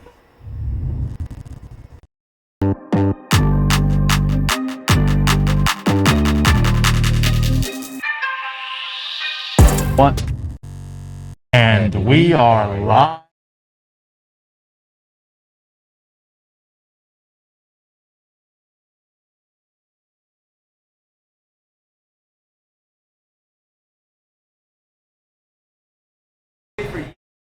Just before that, a huge shout out to our sponsors. We got Face It sponsoring us. We got Vaxi for all your mouse and peripheral needs. As well, RGL, they got Season 7 of ProLander coming out. Check that out. And of course, this is all being brought to you by RESUP.gg. Go check it out, RESUP.gg.donate. A lot of merch out there, really great stuff. And, we're looking forward to helping funding more TF2 community events. Now, on the couch with me, my name's TC Mano. I'm joined by some really lovely and great people. I got Connie and Jaden out here, and they're going to be a cast in this match for you guys. It's going to be Leica G6 versus a Penguins in 3D, so it's going to be a good matchup. But, before we get into that, how you guys doing so far? Yeah, we're doing great. It's a great opportunity to be here. Finally, LAN is back, and I think it's just, come on, it's LAN, dude. Like, we've been waiting for this for years. We've been stuck playing online for way too long. We've been stuck with online casts, tons of online problems, but now we're back at LAN for the first time in NA since, I want to say Rewind 2? Yeah, I think so. The last LAN we went to was Rewind 2, which was all the way back in 2018, 4 years ago. Yeah, Esports Arena Gang. So, yeah, that was like a long time ago, but like, Definitely. what a great opportunity. Like, that's when Sir Jay and I personally first got like involved with competitive LAN, because we're just competitive TF2 in general, because we saw how awesome it was at LAN, and like we wanted to be part of it. We thought it was like such a cool experience, and Definitely. to be here, post-COVID, or not post-COVID entirely, but post-quarantine, I want to say, like, Yeah. it's such a great opportunity. And like, if you're thinking about getting into TF2, RGL.gg is a great place to do it, and come to any LAN possible. I know the LAN is coming up pretty soon. I want to say it's in Boston. So, great opportunity. You guys should definitely get involved if you're in the area, or even if you're not in the area, come fly out, bro. Meet all your favorite players, meet your favorite friends. Dress up is heavy, bro. Get that Putis cosplay going, bro. Get some cosplay in We here. want the cosplay to come out. Bring some funny signs, bring some funny props. We had to sign it. Rewind. I don't know if you've ever seen some clips of Rewind 2. I'm the guy with the unicorn hoodie who had the That was you. sign. Hey, there we go. Yeah, so we were creatures. We're still creatures, but things have changed. We got a little bit older, a bit more wrinkly and upset, but we're here nonetheless, and it's so great to have all of you guys here in chat supporting. Really quick, I want to just give a shout out to Banny too. I know Banny's been working super hard. I saw him. He's not only working really hard to compete, you guys, but on top of that, he's been doing a lot to help out with the production, to be helping out with like the event in general, and as well as the whole production staff and just people helping tournament organize the event. They've been doing a phenomenal job. Things happen, and they've been killing it. So, like, shout outs to them. They've been doing an absolute great job behind the desk. So, let's go production. Type 1 if you love production. Type 1 if you love the TOs. And Type 1 if you love Team Fortress 2. Woo! There we go. That way, that was really beautiful. inspiring. That was Actually, beautiful. it got me amped up. Yeah, so TF3 has come out on the Steam Deck. I know a couple of guys. My mom at Gabe Newell at a mall once, and she heard that, told me, and I got to my sources. So get ready, guys. October 2023.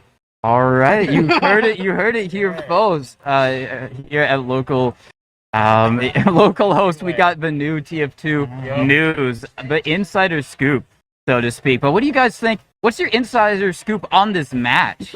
Like that transition so there. Is Penguins in 3D like a movie or something? Like, what is that?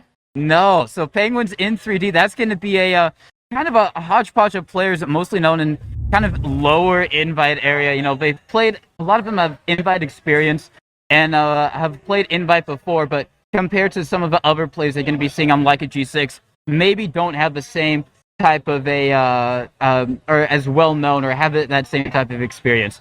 But I guess if we want to run down the rosters. Yeah, I would love to check out the roster. Let's get ourselves, as well as the stream, familiarized with these players. On 3D Penguins, we got Nikki, Alejandro, Straight Juice, Rick My Nick, Deck, and Virgil on the medic with the support. And Jaden, let's talk about Leica G6. Tell me about him. So on Leica G6, we have great players such as Momo, Pat, Sophie Meister, Kuso, Logan, and Skis, all legends in the game. I mean, I'm excited for this.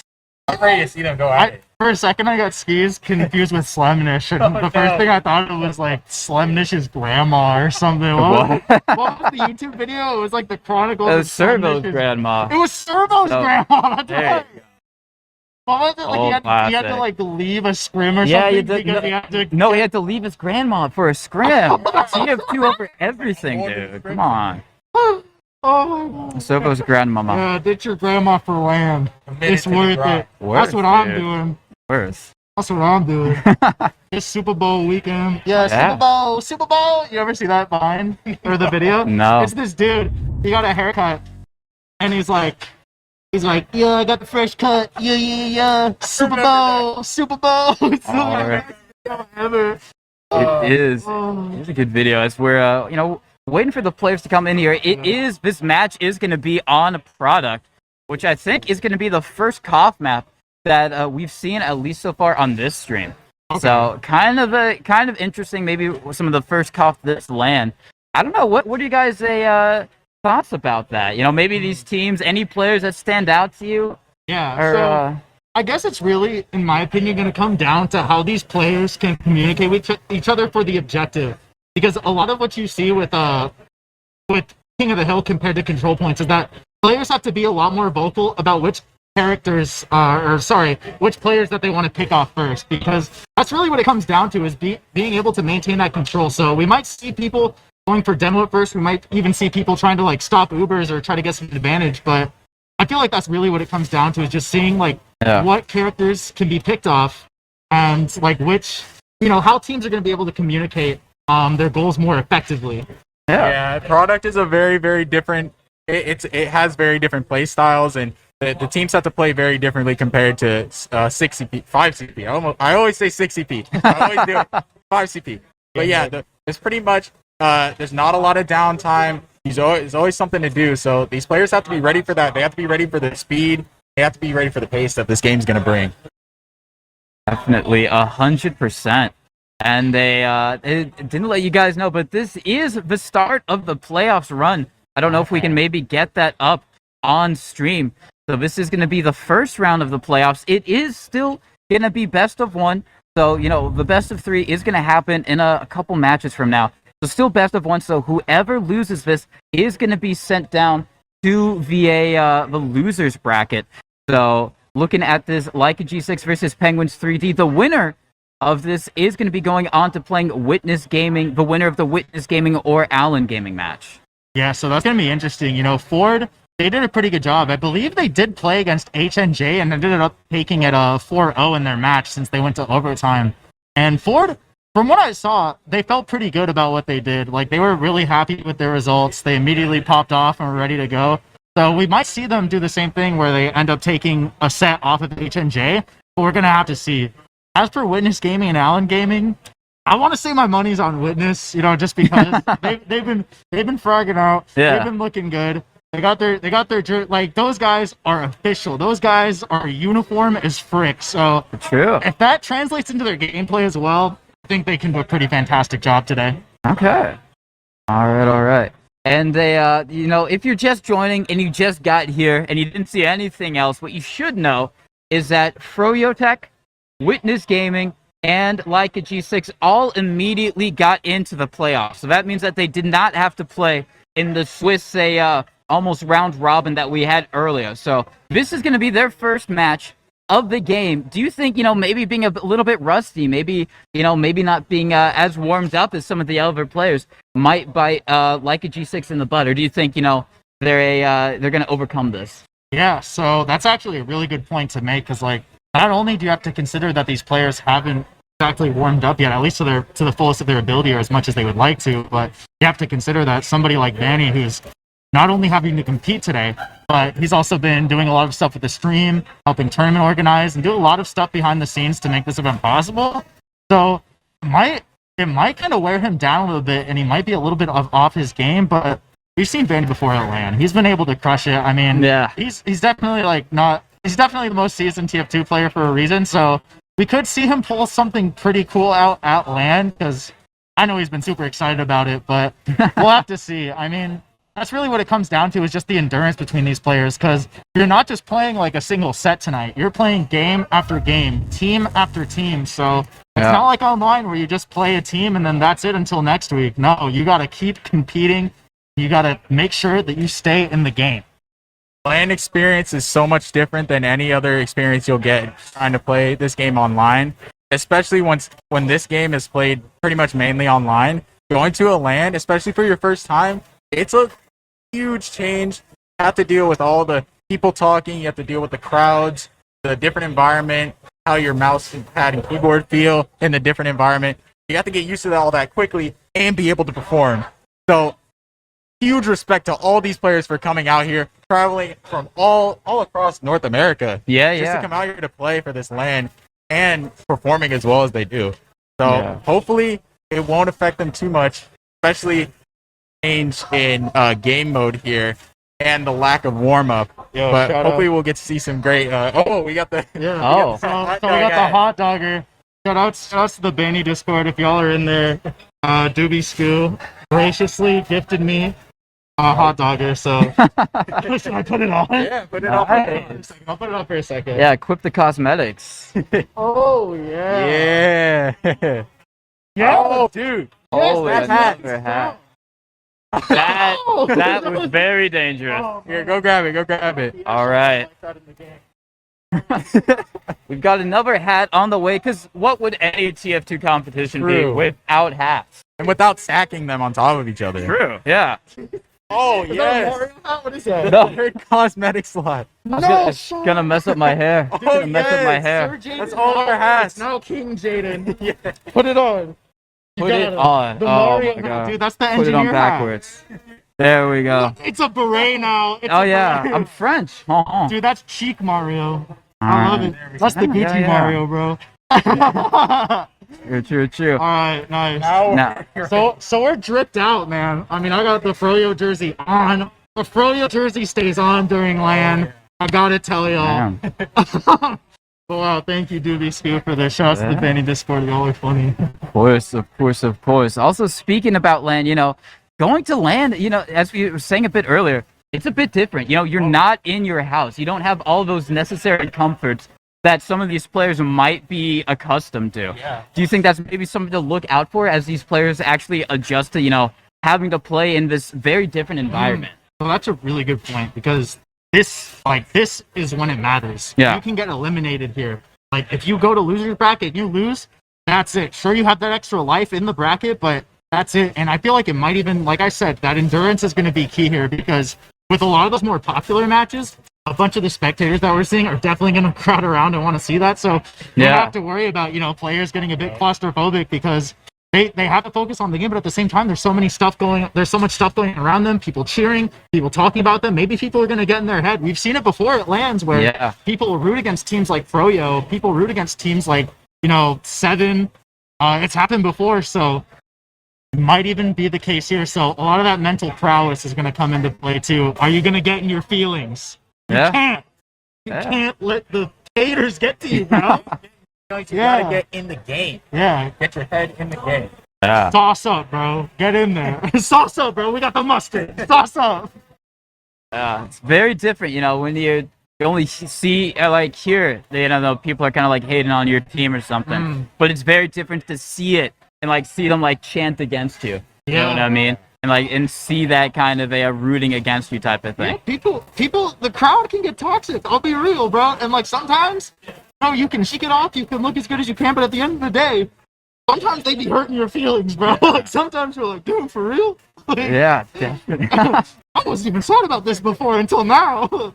Definitely. My shoes look like that. What? Like people make fun for everything, bro.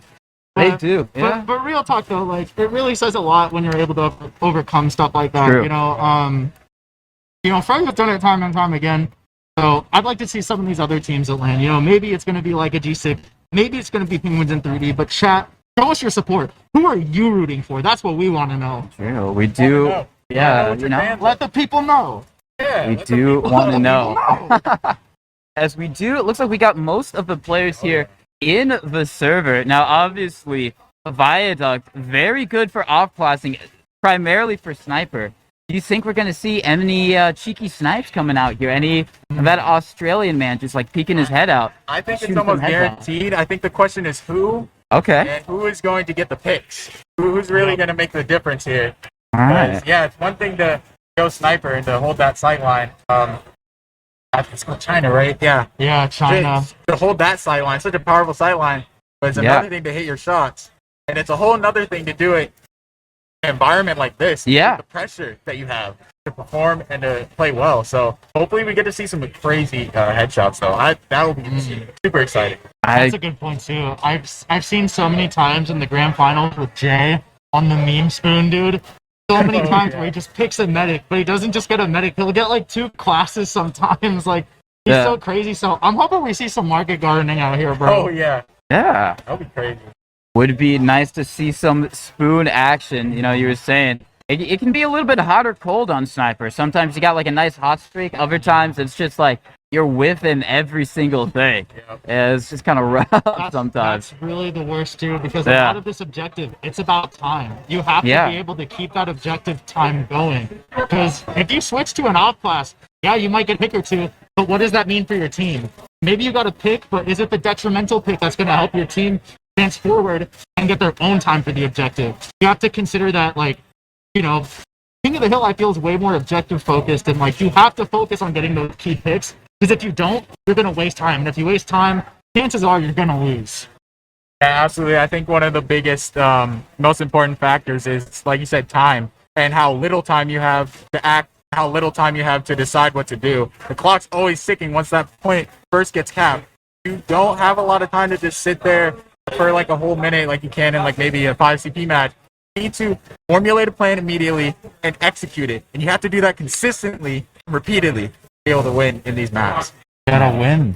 Definitely. Now, more back onto the teams like a G6 versus Penguins in 3D. You guys should know, either you or the stream, like a G6, probably, I don't want to sway your opinion on who's going to win. Probably the favorites going in here, as, they did play a RGL season most recently, and they're playing it again. And they've really not changed that many players from their RGL season to this LAN. They're only switching out their medic, Howard, for Skis. Skis a really good and competent medic in his own right, so not really that much, if at all, a downgrade, if you were to say. So they're looking pretty good here. They got that team synergy. But on the other side, Penguins in 3D, we've seen them before on stream. They've been looking pretty hot. They've been doing pretty good stuff. I want to ask you guys, whether you feel confident about your answer or not, who do you think is going to walk away with it? Dang, the game's starting soon. I want to say, I can't recall, correct me if I'm wrong, but Sir Jade and I were watching earlier, and we saw Penguins in 3D. They were playing on Metalworks, and at one point, I think they were trolling a team. They literally had a heavy go out to mid, and they ended up winning the round still. So even though these guys are able to fry, gotta 100% try. That's the saying. That's the motto for the day. But real talk, though, I mean, I feel like a lot of these teams. I don't know. I lost my train of thought. You go, Jay. I feel like I am gonna put my money personally on Leica G6. I think obviously, hopefully it'll be a close match, but I feel like the team synergy and the fact that they've been a coherent team for as long as you said, they've played a full season together. I think that might make the difference for them, because that is one of the hardest things for a team, is to have that synergy and be comfortable with each other. Especially, I'll keep saying it again, in an environment like this. Is such a crazy environment to be in. All right. As it looks like we go live. Leica G6 versus Penguins in 3D. Take it away, guys. All right, so here we go. The first fight coming up right now. We got both players coming to the point. We're going to see Det right now. He's on demo, shooting some stickies out, looking for any opportunity to just deny some aerial game, but here comes the bomb. A lot of the scouts on red side are weak. We're going to see Bomo try to get some kills here. What's he able to do? He's going to play back more toward his team, coming onto the point, and we're going to see Avril Lavigne fan 95 come out. That's crazy. So it looks like blue, like a G6, they haven't been more in control here, but I don't know. It's looking kind of rough for the Penguins right now. Look at that. Totally destroying this player. Yeah. 3 picks already for, yeah, that's like a G6. Doing really well there, capping the point. Yep, cleaning up the team there, and they will be the first to get it. Not too much to say there. I think like a G6's soldiers were just all over the place there. I think distracting Penguins in 3D, and I think that probably was enough to overwhelm them, and then, yeah, they got pushed out, or they got wiped. So, yeah, now looks like like a G6 is just going to be holding forwards here. Hopefully get enough time on that cap. Grape Juice just trying to get some momentum going. We got a Pyro now on the side of Penguins. They're trying to just get rid of players. They're trying to make some space for themselves. But it's so hard when a team like a G6 has that much control and is pushing forward. And on top of that, keeping the damage going. They're denying so much in terms of power, in terms of space, and in terms of opportunity. As the Pyro goes down, not making too much of an effort, causes like a G6 to go back a little bit, but the Penguins, they're still struggling. Yep. Like a G6 here, still holding very strongly, but the Ubers are even, so let's see if Penguins in 3D can make a play here. Maybe they'll be able to push out without having to use it, or maybe get a force on like a G6. They're going to be walking out here. Oh, but the demo's going to go down as well as the scout. That's another 2 players down, but the soldier's going to be going in here, trying to get some picks. Almost gets the med, but it's just not enough, and now Penguins in 3D once again wiped. They're going to have to wait for their spawns. And like a G6 doing incredibly well right now for this first round. Almost have half the cap time already. Yeah, they were doing really well. I mean, that was a really good bomb. Like, I like the idea there, but all those players were just so healthy. And if you're unable to pick that med, you know, like we said earlier, it wastes a lot of that time. So this team needs to pick up the pace. We're seeing like a G6. We see Cap moving out, trying to go for the medic right here. Still Ubered on. They're going to explode. Gibbs are going everywhere. Look at that, 3 players down, about to get a 4th right here. And there we go, Cap low on health, but he's still fighting, gets an arrow, and he's gonna keep that momentum going forward. We have Soapy cleaning up as well. We got a scout killing Bomo, but they're only down 1 as opposed to the 4 from earlier. So like a G6, keeping that momentum up and doing an excellent job of maintaining that map control. Yep, Penguins in 3D here, coming back here with the spawn. Unfortunately, they're at a pretty severe Uber disadvantage here, about 30%. So, or 30-25-ish. So hopefully they'll be able to make a play here, make a comeback. They have only 45 seconds left. Oh, but they get a pick on the scout. It looks like someone else is going in. Ooh, they're gonna try to defend here, hopefully keep their med alive. They're gonna just barely stay alive, avoid that fall damage, and now they're gonna be able to walk in and cap this point, hopefully without any problems. But this is looking bad. Like a G6 is just about to get their Uber, so they're going to walk in any second here. What do you think's going to happen?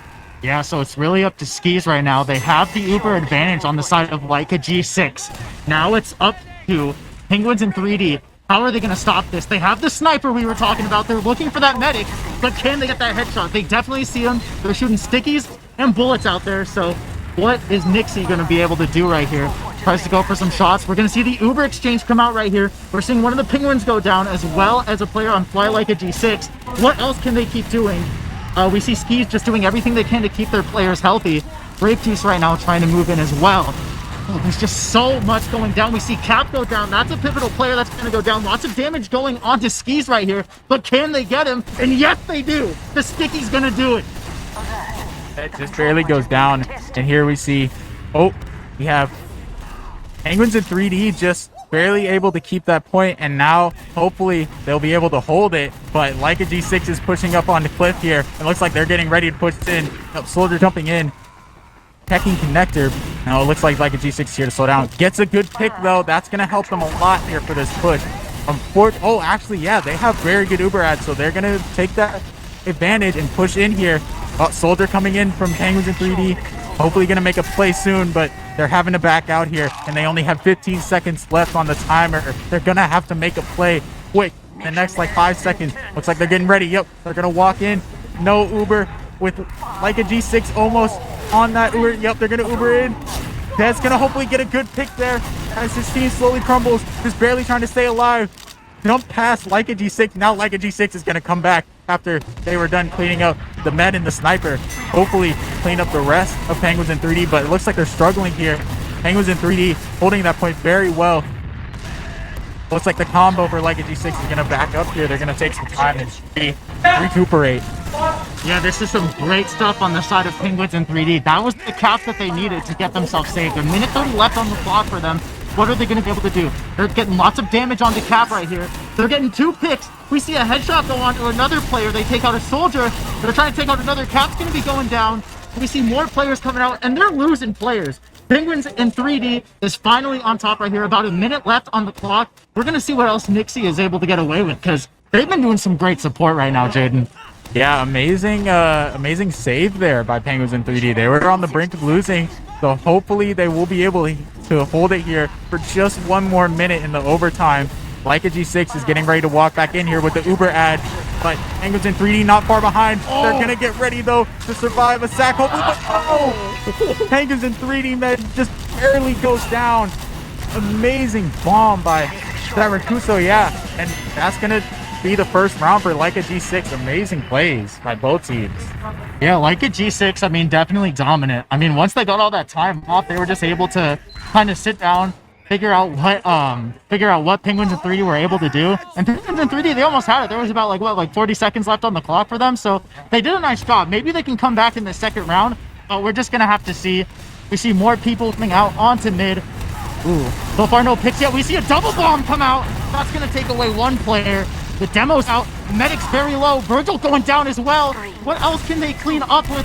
It's just a scout by themselves. They managed to take out a player. Almost no health. They're going to have to go back and spawn and meet up with their team. Ooh, that was very nice. Very nice from the man. Incredible double bomb by Leica G6 there. Super aggressive first mid fight. Not really a mid, this is the only point. But here we see Leica G6. They're not going to do a forwards hold this time as they lost some players on that fight, so they're just gonna do a normal hold. Penguins in 3D coming back in here. Oh, demo going in for a bomb. Hopefully they can get the med. No, they're gonna go down. The soldier goes down. All 3 go down. The quad sack. Unfortunately, it did not pan out, and now Leica G6 sitting on full Uber advantage. And Penguins in 3D may go for another sack, or they may just go for a dry push here. What do you think they're gonna do? I mean, if you really can and you feel like you're confident, you can, but we saw them try to go for something similar before, and because of how healthy the players on Leica G6 were, it just wasn't too good. You know, G6, they really do a good job of keeping that forward control. We saw it before and we're seeing it again now, and on top of that, it's so crucial that you keep all your players healthy, especially the ones that are going to be doing the most damage, like your soldiers right there, because those are going to be the ones that are going to keep that damage going and keep denying that space for Penguins in 3D to move forward and do anything substantial. Oh yeah, totally agree. And here we see it. Both the soldiers just providing the spam there on the right side of Penguins in 3D spawn. Nixie going in here to deny them, push them out with some air blast. Hopefully, but unfortunately they're gonna go down. No, the med goes down for Penguins in 3D, trying to walk out on the grass. Drops, but Kuso is doing some big damage here before he goes down. But Leica G6 loses a lot of players, and they're actually gonna lose this point here for the time being. Looks like they were a little too aggressive or a little too greedy with their hold. Yeah, Penguins in 3D is gonna take it with just the demo and scout. Yeah, I mean, that was really interesting. We were just talking about it right before, and we saw that Penguins in 3D were able to find a way around that push. You know, they were so aggressive. They were pretty much relying on that pyro to do anything to, you know, keep that, you know, like, they were relying on that pyro to push people out and cause that much of a distraction. And thankfully for Penguins in 3D, the pyro's gonna work. The off-class saving the day once again. We're seeing players go down, though. We're gonna see Nixie finally go down as well as Soapy Meister.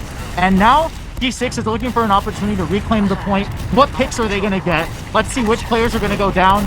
We're seeing so much damage come out, but nobody's going down just yet. Grape Juice trying to go for an opportunistic bomb. Not going to get anything to keep themselves on the defense. We're going to see a bunch of players on the side of Penguins in 3D go down. And G6 finally maintaining that opportunity once again. Oh, get the air shot, please. No! He jumped away. Yeah, Leica G6 here doing incredibly well. Once again, looks like they're going to get ready for another forward hold. And even before that fight, they had the Uber ad, and now, yep, they're up to complete full ad. So Penguins in 3D is probably going to go for another quad sack here to get the med. Yep, they're all jumping out looking for him, but looks like they're a little lost. Oh no, they got the demo pick. They're going in. They're actually going, oh, Leica G6 has to use the Uber, and they're going to get the med pick anyway, so they'll be able to hold their advantage. Oh my goodness. Just picks people dropping left and right. It's even players for both. Nope. Penguins in 3D now down to 2, which they're in the back. Taking a 1v1 with the scout, they win it. They might actually get the point here. Once again, they only have 10 seconds, so this is the most they can do. But unfortunately, Leica G6, their demo is walking back up, and the pressure's gonna mount soon. But Penguins in 3D has Uber ads, so they may be able to hold this. This could be their shot. They just need to protect themselves from a sack. I have a bit of ad right here. They're at about 50 right now, and just building up, we're going to see so much more of those healthy players on Penguins in 3D here. But then again, they have about 2 minutes left to go here, so they really have to do a great job of playing aggressively and keeping their ground. If they're unable to do that, they're going to lose, because look at that, only 2 seconds left on the side of G6. And we see Nixie go down. That's going to be a crucial pick right there, because that means too many more players are going to have to keep themselves up. We're seeing Brave Juice go down as well. Oh no, that's 4 players going down. The medic just used barely in time. They finally looking around for a player. Somebody help me! They have a player behind them. They're finally able to get out right there, but not by a lot. 2 seconds left on the clock, and that's going to be another round going to G6. Looking super clean. Leica G6 is very, very, very dominant these first 2 rounds. They've been pretty much at the Uber advantage and doing all the forward holds so far. They pretty much been on the offense almost the entire time. The only struggles they've had was recuperating right before the end of the round just to close it out. But other than that, they've had a very strong and very dominant game.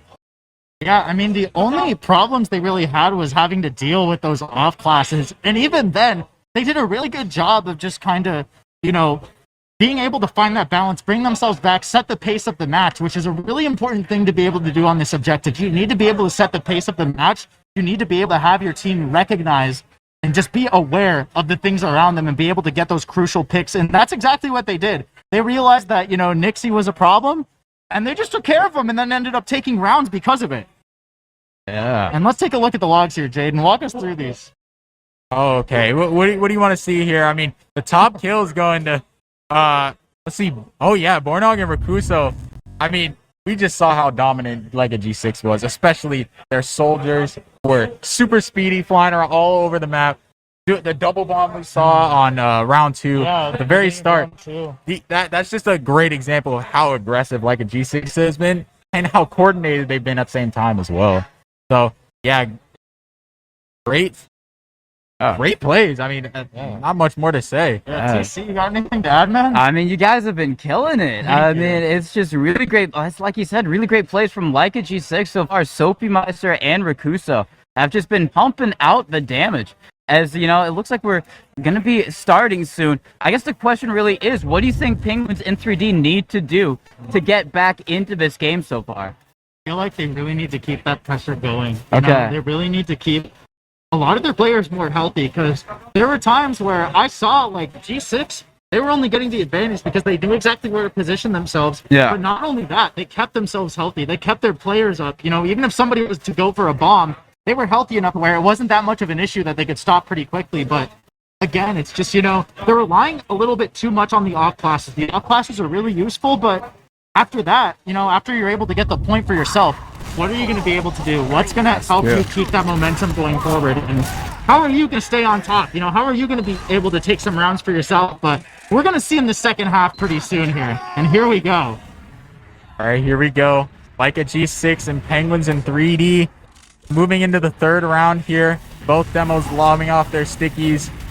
Soldiers spamming their rockets. Scouts getting their chip damage in.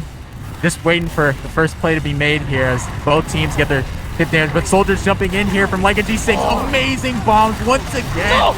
Absolutely wiping Penguins in 3D. cleaning them up in less than 10 seconds, and that's it. They have the point. Leica G6 once again with a very strong start to this third round. I mean, that was just a straight up team wipe. There's not really much more I can add. What we saw that was really cool was that we had one soldier go on one side, one soldier go behind them, and then after they got some picks of their own, they decided to meet up back onto the point to just finish the rest of the team off. And if you take out the whole team, you're going to get so much more space, so much more time for yourselves. And I mean, look at this. Dude, Penguins in 3D are in shambles right now. Somebody hit up my boys at the Aquarium of the Pacific. Something's going on at the Penguin exhibit, and it ain't good. I mean, you could not have said it better. I mean, Penguins in 3D is really struggling here to get ground, and obviously we saw this before in the first 2 rounds where Penguins in 3D has a rough start, but they were able to get the point back eventually. It's just they need to be able, like you said, to have that aggression, even when they do cap it, to be able to hold it, because right now they're not able to match Leica G6's just pure speed and aggression. Dude, that just got an achievement. That, I mean, hey, dude. You can't win them all, but you can get achievements. Let's go. There we go. Det trying to move in right here. Trying to stop a bomb right here, but he has to worry about the players behind him as well. Tries to go for that scout right there. Trying to do anything he can to stop G6. Tries to go for some melees, but it's not going to be enough. He couldn't reload in time. He couldn't be as explosive as he'd like to be. And his team is going to suffer for it. 2 of the players on Penguins in 3D just barely able to spawn right now. Let's see what's going to go on with G6. G6 just, again, playing forward, Jaden. I know, the soldiers on G6, Sophie Meister and Rakuso, are just absolutely insane right now with their bombs. They're doing so much damage, making so many great plays. Looks like, ooh, Sophie Meister was almost going to go for the bomb there, but looks like he was just going to fake them out. Rakuso as well, giving him a little scare, but he's going to put some pressure on here and Connector along with the scout. Penguins in 3D just trying to find their way in, but Soldier's going to get finished off once again by Rakuso, and oh yeah, Leica G6 with the Uber just to close them out, and Penguins in 3D absolutely struggling here. They don't even have any Uber. It's a complete massacre. Leica G6 has had Uber at almost the entire time. They've had map control almost the entire time. The momentum's here. You can see it. Yeah, G6 just really holding on to that Uber. They were waiting for that exchange. They knew that was what they had to stop, because Penguins in 3D, a lot of their players were playing toward the back, so they knew that they were building. They knew that there was going to be like an Uber coming out pretty soon, a push from Penguins in 3D, but was that push very good? Time will only tell. As we see a couple of players on G6 go down, they're fighting for the point right now. Let's see what's about to go down here. We're seeing a scout through Connector, trying to fight in this 1v1 right here. Manages to escape, but the soldiers are here to attack. They want nothing to do with that scout. We're going to see that scout go down. And some players on G6 trying to stay there. Ooh, the demo taking out a scout of their own as well. Let's see what's able to go on. Oh my god, they managed to take away another round right here. They only need one more and they take the set. Yeah, the momentum for Leica G6 is in full swing right now. They're in peak performance. I'm pretty sure they didn't let Penguins in 3D cap that point even once that round. So let's see if they can keep that momentum up and just close this out for themselves and hopefully be able to move up in that bracket. Things are looking really good for them, but maybe we'll see Penguins in 3D make an insane comeback. I would love to see that. I mean, would you? Yeah, I mean, Penguins in 3D in theaters this coming Friday. Look at these dudes. Sophie Meister. Oh man, absolutely stopping these guys. Gets the crucial shots right there. Gets crucial damage. Tries to push them back. Is he gonna stop him before he can resup? No, he's not gonna be able to do it. We see Alejandro's coming back out. He's got that bot killer weapon, but Cap got the Lugermeister. He's ready to go, dude. I love it. I just like talking about their loadouts. It's funny. But for real though, I mean, the aggression right here from G6, they're just so dominant right now. Cap, you know, the front runner, doing an excellent job of just racking up damage, and he's able to help his team clean up those players. So when he's able to get that many picks, when they're able to, you know, pretty much every time win those fights for the point, it really goes a long way, because it's just so much time that they're able to get on the side of G6. But we're seeing some players get weak. We got Nixie with a headshot right here. Can they go for a second? No, they're going to pop Uber. Nixie forcing them to use. This could be pretty good. We see Virgil, it's stuck at 47%. It looks like they're going for some health to keep themselves up right here. Yikes, that's going to be some time wasted in terms of both the point and as well as building some Uber. That's That's not very good. Incredibly unfortunate. Hopefully here, though, we see Penguins in 3D does have significant Uber ads, so hopefully they'll be able to get a good push here and recap the point. 2 minutes left on the clock for Leica G6, so they have already great chunk of time. But oh my goodness, Soapy Mice are already in with the bomb. He's gonna ignore the sniper though and go for the medic, and unfortunately, like Penguins in 3D. Wow, Soapy Meister is absolutely dumb. Oh my goodness, just laying the team down gently. I don't even know what to say. Soapy Meister is on a roll. These soldiers for Leica G6 are on a complete roll. They're owning this game right now. Yeah, we're gonna have to cancel the vacation to SeaWorld after LAN because yikes, dude, everything's gonna be closed after that for the wildlife of the sea. Look at this. Penguins in 3D trying to get some control of their own right here, but they're struggling. A lot of their players are kind of dispersed. We got some heals going on to the demo. We're gonna see the demo come out and try to go for some picks right here. Soapy Meister trying to counter that bomb as well. I believe I see an Uber just go out, but that's going to be over. We see, a lot of the players on G6 are weak. They're starting to falter a little bit. This is an opportunity for Penguins in 3D to go out, but the medics alone, they need a scout to help them and finally help arrive. Just a minute left here. No, only 45 seconds left and counting for Leica G6 on the clock, but their team goes down as Penguins in 3D finally gets their chance, hopefully to push in, but oh my goodness. Bornog just barely staying alive here. Oh, he's still alive. Oh, and he goes down. Penguins in 3D now finally moving up. But that was a lot of crucial time that Bornog just wasted for them. Like, they could have capped already. Yeah, this is their first cap, so to see them just barely get it, it's gonna be kind of rough. Only 30 seconds on the side of G6, and look at this, 3 minutes, literally like, I don't know math, that's not 10 times, it's like 60. I forgot how math works. But anyways, look at this, y'all. Look at the medic trying to surf away, surfs into the combo. That's not a good spot. The team have the movement to help out their med. Look at this. Virgil thankfully going to be saved right here. And we see a lot of players on the side of G6 going down. They're going into the spawn. They're trying to get the med. And they finally are able to do it. Grape Juice with a huge play. Amazing pick. Amazing sack by Grape Juice for the med there. Hopefully, they're going to be able to hold this now. This is their chance to come back. This was the pick that they needed to cement their defense here for this point. But, like you said, this was the first time they capped. So they have 2 minutes left while Leica G6 only has 30 seconds. And if they lose this point, and if they lose it as well as lose their med, it's pretty much over at that point because Leica G6 is going to have both the Uber ad and pretty much 0 time left on their cap. But Leica G6 going in here for the push, and their med is just barely staying alive, but they're going to pop the Uber. Unfortunately, they dropped their demo, so it's going to be a little bit more difficult to be able to make this effective, but they're still doing it. The soldier just barely isn't able to get the second shot off on the med, and Leica G6 is actually going to be able to clean it up here and get the cap now with only 27 seconds and counting for Penguins in 3D be able to bring this back. This is their last chance. Exactly, Sir Jaden. They did a great job of not only keeping their medic alive just in time, but they have the point as well. With only 15 seconds left, we're seeing Cap go on the whole side of G6 just being aggressive, and Cap literally on a killing spree right here. We're seeing them literally play at the spawn. The heavy comes out. Is the poot is going to be enough, but he's not. We're seeing the GGs in chat, and time is up. G6, they are going to take away that game. That was a very explosive game. I should say the soldiers that game really, I would say, stole the show. They had some amazing sacks and amazing plays, and I think what really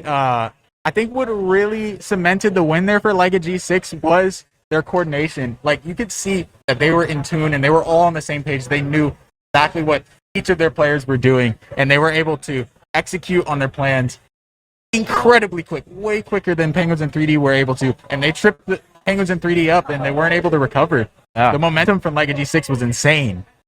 Yeah, I mean, just Penguins in 3D, you know, they had some really good moments. I'm not going to deny them that. But what they were denied was of the win, because G6, dude, they were so aggressive, and I feel like their soldiers and scouts were just on top of it. You know, a lot of what we talked about before the match started was all that chemistry, realizing who you need to pick off, and pretty quickly they realized who they needed to take away on the side of Penguins. So once they had that figured out, and once they realized their positioning and pretty much a variety of different plays. You know, we didn't really see them go for too much of the same stuff. Once they realized that that forward hold on the left side wasn't working for them, they decided to stop that, change up their strategy a bit, and because of that, they were able to take away the win in a 4-0 fashion. Very good stuff. Yeah. Not much more to say there. I think you said it perfectly. I mean, Leica G6 they played incredibly well. Yeah. I mean, saw some amazing shots too by some of those soldiers. And yeah, I don't know. I feel like you summed it up pretty well. Great job explaining that. Sums it up really well. And so that's going to be Leica G6 winning 4-0 against Penguins in 3D. You know, I mean, kind of look at the stats if we want to, but it's going to be hard to judge a 4-0 roll like that. You know what I mean? It's like you can't really put too much blame on any specific Penguin stat. They're just waddling around. Literally, dude, just waddling around. You know, Yeah. they seem kind of lost there. But you know what? I have hope for them in the losers bracket. But just taking a look at these logs here, I mean, Cap, 21-4, dude.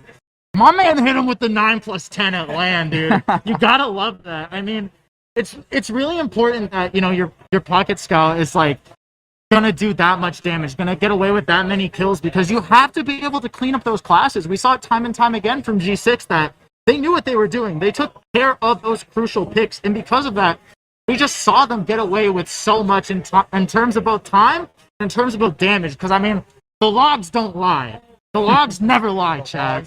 Not lying. Yeah, you can see here the scouts. Perfect cleanup job from Leica G6. And obviously the soldiers helping them with the initial damage and the demo as well. I mean, they were all just playing amazingly. Yeah, I 100% agree.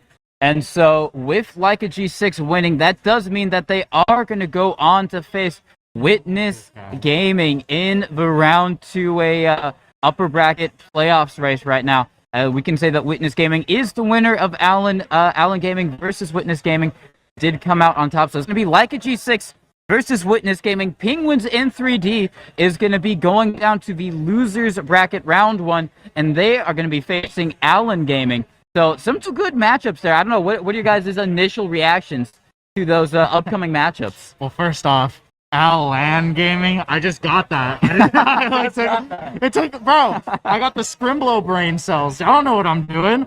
But real talk, though, I mean, Ford Gaming, like I said, I mean, I guess they were in a really tough spot. I really thought they were going to win their round 1 game, you know? But HMJ, they come out on top, and that's kind of a shocker to me, for sure. I mean, Ford Gaming is just kind of a household name in TF2. Everybody loves Sandblast, bro. Everybody loves a lot of those players. I believe, correct me if I'm wrong, but isn't Patty on that team now for LAN? He is, yeah. Okay. Going to be playing flank scout, I so think. coming Or out of- pocket soldier, I don't know. Coming out of his Valorant Hobbit hole to play to play some TF2.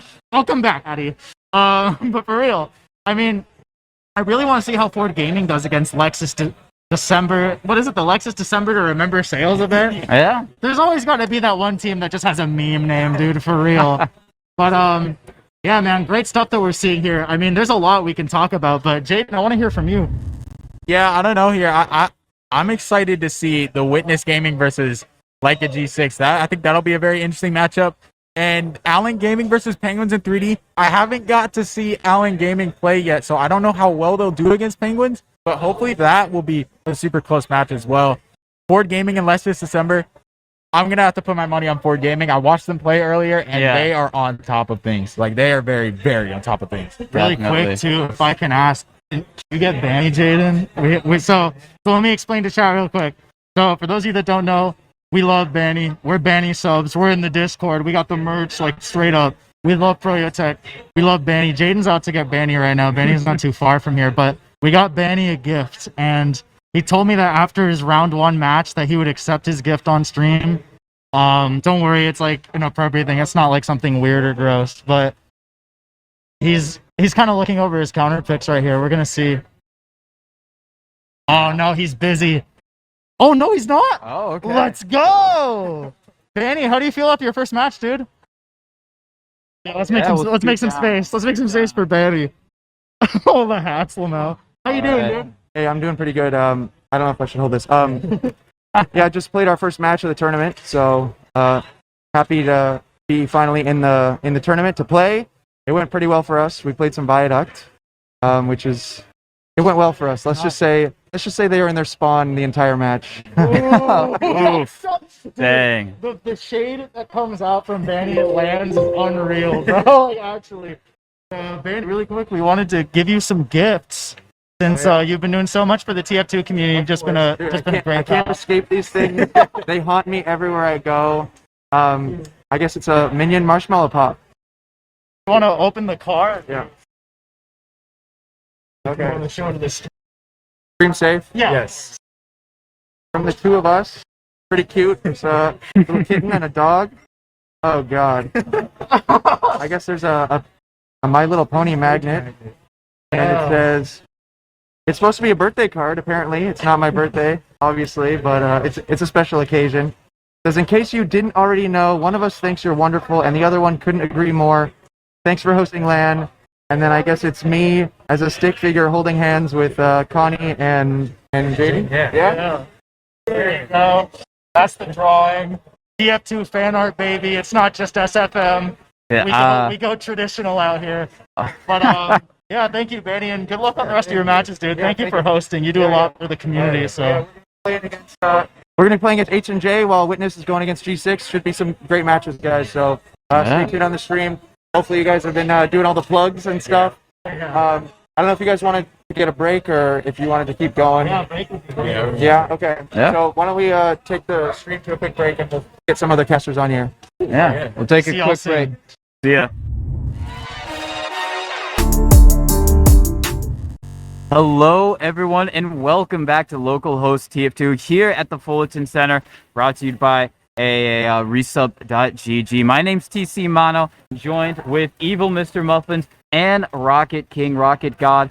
And before we get right into that awesome TF2 we have coming your way, just a huge shout outs to our sponsors. We got Faceit and Vaxi providing those mouse peripherals. Get some, check it out, as well as RGL themselves. Season 7 is on the way. 7v7 Prolander is on the way. The new season of that, check that out as well. And we've got an awesome match coming up for you guys. It is going to be Leica G6 versus Witness Gaming on Cough Bagel. I know, almost sounds like a dream. Too good to be true. It's going to be some really great action. And with me to check it out, Evil Mr. Muffins and Rocket King. And first off, how you guys doing so far in this LAN? My friend, this is my first LAN. Oh, doing okay, my friend. This is my first LAN. I'm very happy to be here. Just drove down from San Diego. It was about a 2-hour drive. Yeah. And I got an opportunity to meet people I've been playing with for so many years, since, 2016 or so. Yeah. So I'm really happy to be here. Really happy to be casting a match with my good friend Rocket King here. Yeah, I'm excited to be here. So far the LAN's been super fun and get to meet all the people, Seen some very exciting matches, like 2 games in a row now. Ford versus H&J, 2-1. 2 games now. It's crazy. Yeah, The competition is very stiff. Yeah. So we got a very exciting match in front of us between Witness Gaming and Leica G6. And TC Mono here will be going over the roster. Yeah, I am going to be going over the roster for y'all. So I guess we'll start with Witness Gaming. So it is going to be a Alpha and Brand Slam as your scouts. If you just catching in here, Alpha did swap with Yite. Yite was previously the main scout for Witness Gaming. It's now Alpha. So keep a note of that. You're also going to have Ash and Laz as your soldier duo, Artist as your demo, and it's going to be Lol Guy as the medic. And then on the other side, Leica G6, it's going to be Caps in bot mode as the scout duo. Rakuso and Soapy Meister are going to be your soldiers. Rakuso going to be playing pocket. Soapy on that Roman soldier. Then we've got Logan, the demo, and it's going to be Skis filling in for Howard. Howard not making it here to land, so Skis is stepping up to the plate and providing those heals for the team. Those are going to be your rosters. And then instant lead for you guys, Evil Mr. Muffins and a Rocket. You guys have played with a lot of these players. You kind of know them, so to speak. Any names that pop out to you? Any duos that you think, oh, they're just going to go ham, they're going to go wild? And what are your thoughts on these initial rosters? Yeah, so for sure, Alpha is an interesting switch with Yite. I think those scouts are fairly comparable in how they play. Maybe Yite would play a bit more with the heels from what I experienced, and Alpha maybe is a bit more flanky, true flank scout. Yeah. However, Laz, Bomb Mode, and Rakuso are soldiers with really great DM. Sorry, Bomb Mode's on scout for this game, also a great scout. But Rakuso will be playing pocket. I'm mostly familiar with him playing roamer, but he does have the jumps. We'll see if he can catch some combos out, some flank players out in those pushes, and I'm very excited to see also what Laz has to offer. Anything you want to say, Rocket? Yeah, for me, I think the standout players for me in this match will be Artist, Brand Slam, Logai for Witness. I think the combo is gonna be what really make or break this game against, especially since both teams are have super good DM and are both really comfortable on playing Cop. Cop is sort of like their go-to map if they can.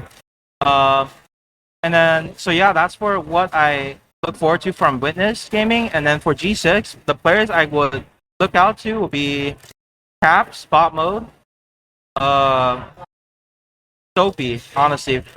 Because Soapy is sort of the playmaker on G6. You know, like the crazy bombs, the crazy air shots, spoons. So that's gonna be what I'm looking forward to. And my match prediction for me, I think it's gonna be I think it's gonna be 4-2. 4-2. In Okay. Witness Gaming's favor. All right. Well, I'm not too familiar with the rosters. There are quite a few players I'm unfamiliar with, being kind of out of the scene for a while. However, I will go with G6 simply because I know Caps has a really good DM. I know Bomb-Mode and Rakusa have good DM, and they're smart players. And I think they will take it to victory. You know, that's not to understate the players I know on Witness Gaming, Ash, Laz, Alpha. Their DMs are also fantastic. And I hear about Artists also having some nasty pipes. So really, if I were to give it a prediction, I don't think it would be fair to give it a prediction, but I'll have to go with my boys, G6. Okay, I'm more familiar with these guys. Played on a team with Rakuso for a long time. I think they may very well take it. It might be. I don't want to go with the same prediction as Rocket. I'll go with. This is gonna be a narrow. No, it's gonna be a 4-1. 4-1. They're gonna go well. For G6. G6 dominant. You know. I was gonna say 4-3. I was gonna say 4-2, but I don't want to be the same as you, Rocket. Yeah. I'm gonna stick with 4-1. I'm gonna stick with 4-1. 4-1. I like it. Is gonna get behind. He's gonna cause some destruction in his pocket, and yeah, I'm excited to see what these players have to offer. Definitely. I mean, last cast we did see Leica G6 wreak havoc on Penguins in 3D on a Koth map. Obviously, Viaduct fairly different from Bagel, but still kind of same thing. The soldiers, Rakuso, Soapy Meister, were getting in behind, causing a lot of damage in the flank. And so, you know, if your prediction's true, that's probably what's going to happen. We're going to see them go behind and get those cheeky picks. And they, as we're just waiting for all of the players to get ready here, I want to ask you guys, you know, obviously we're at LAN here, you know, really great environment. How do you think these players are adjusting? Now, all of these teams right here did immediately go into the playoffs, so they haven't had a full day of kind of warm-up that some of the other teams have had. Do you think that's maybe helped them, hindered them, or, you know, adjusting to the LAN experience? And just your thoughts on that as kind of higher-level TF2 pros yourselves. So yeah, they really just started playing around like an hour or two ago because that's when the top two teams started playing their matches. But I think since I was here Thursday and Friday, like I saw them scrimming, so I think they're pretty much adjust to the LAN setup here, and the computers here are super good. So everyone here is probably like every gameplay is like super smooth. So I don't think people are gonna have a problem. It's just a matter of, you know, warming up that aim and like from their previous matches, I think they're all ready to go. And it's just gonna be a really exciting game to watch. As for myself, these guys haven't played very much. They have played one match though against other teams, if I'm not mistaken. I feel like they'll probably be sufficiently warmed up. I feel like other teams like Forward Gaming and the team right here with Alec and Showstopper, I feel like they might be burnt out. They've been playing since 10 in the morning. That's Ladies true. and gentlemen, it is 7 o'clock at night. So I think this might actually be in the favor of teams like Witness Gaming and Froyo Tech and G6, because they will be kind of like ready to go. They've been MGing. They each have matches under the belts. Yeah. So I think this will be good for them. And also, not to mention, this LAN venue provides 240 hertz monitors. And if you check the frame rate on any of these players, it doesn't really drop below 200. All right, so these guys are max performance. This will be exciting. We will see what these players have to offer. Yeah, very nice. You know, if you're a player here, very good stuff. And obviously, a bit of a boon, as you said, for Witness Gamer like a G6, not having that fatigue coming into some of these later games that some of the other teams might have. Obviously, it is going to be on Bagel, another going to be a cop map for you guys at home on the stream. It's always really fun to watch a lot of those, a lot of chaos. And we did previously see Viaduct, which is a bit different, even between as COF maps go. Viaduct can have a lot more kind of sniper shenanigans, as we did see. Nixie trying to hit some headshots off there. Bagel doesn't really favor that as much. Definitely more of a good map for just like soldier bombs and kind of those projectile classes. But if we were to see any off classes, who do you guys think is gonna pull it out? Maybe like a cheeky spy. We have seen Alpha actually go spy on this map and get some cheeky picks. So do you think it's maybe gonna be in the cards again today? Obviously, he's on a new team, so you gotta wonder if those players are gonna let Alpha go for plays like that. So do you think we are gonna see maybe that kind of off-class style that Alpha has a lot, or do you think maybe it's gonna be reined in a little bit?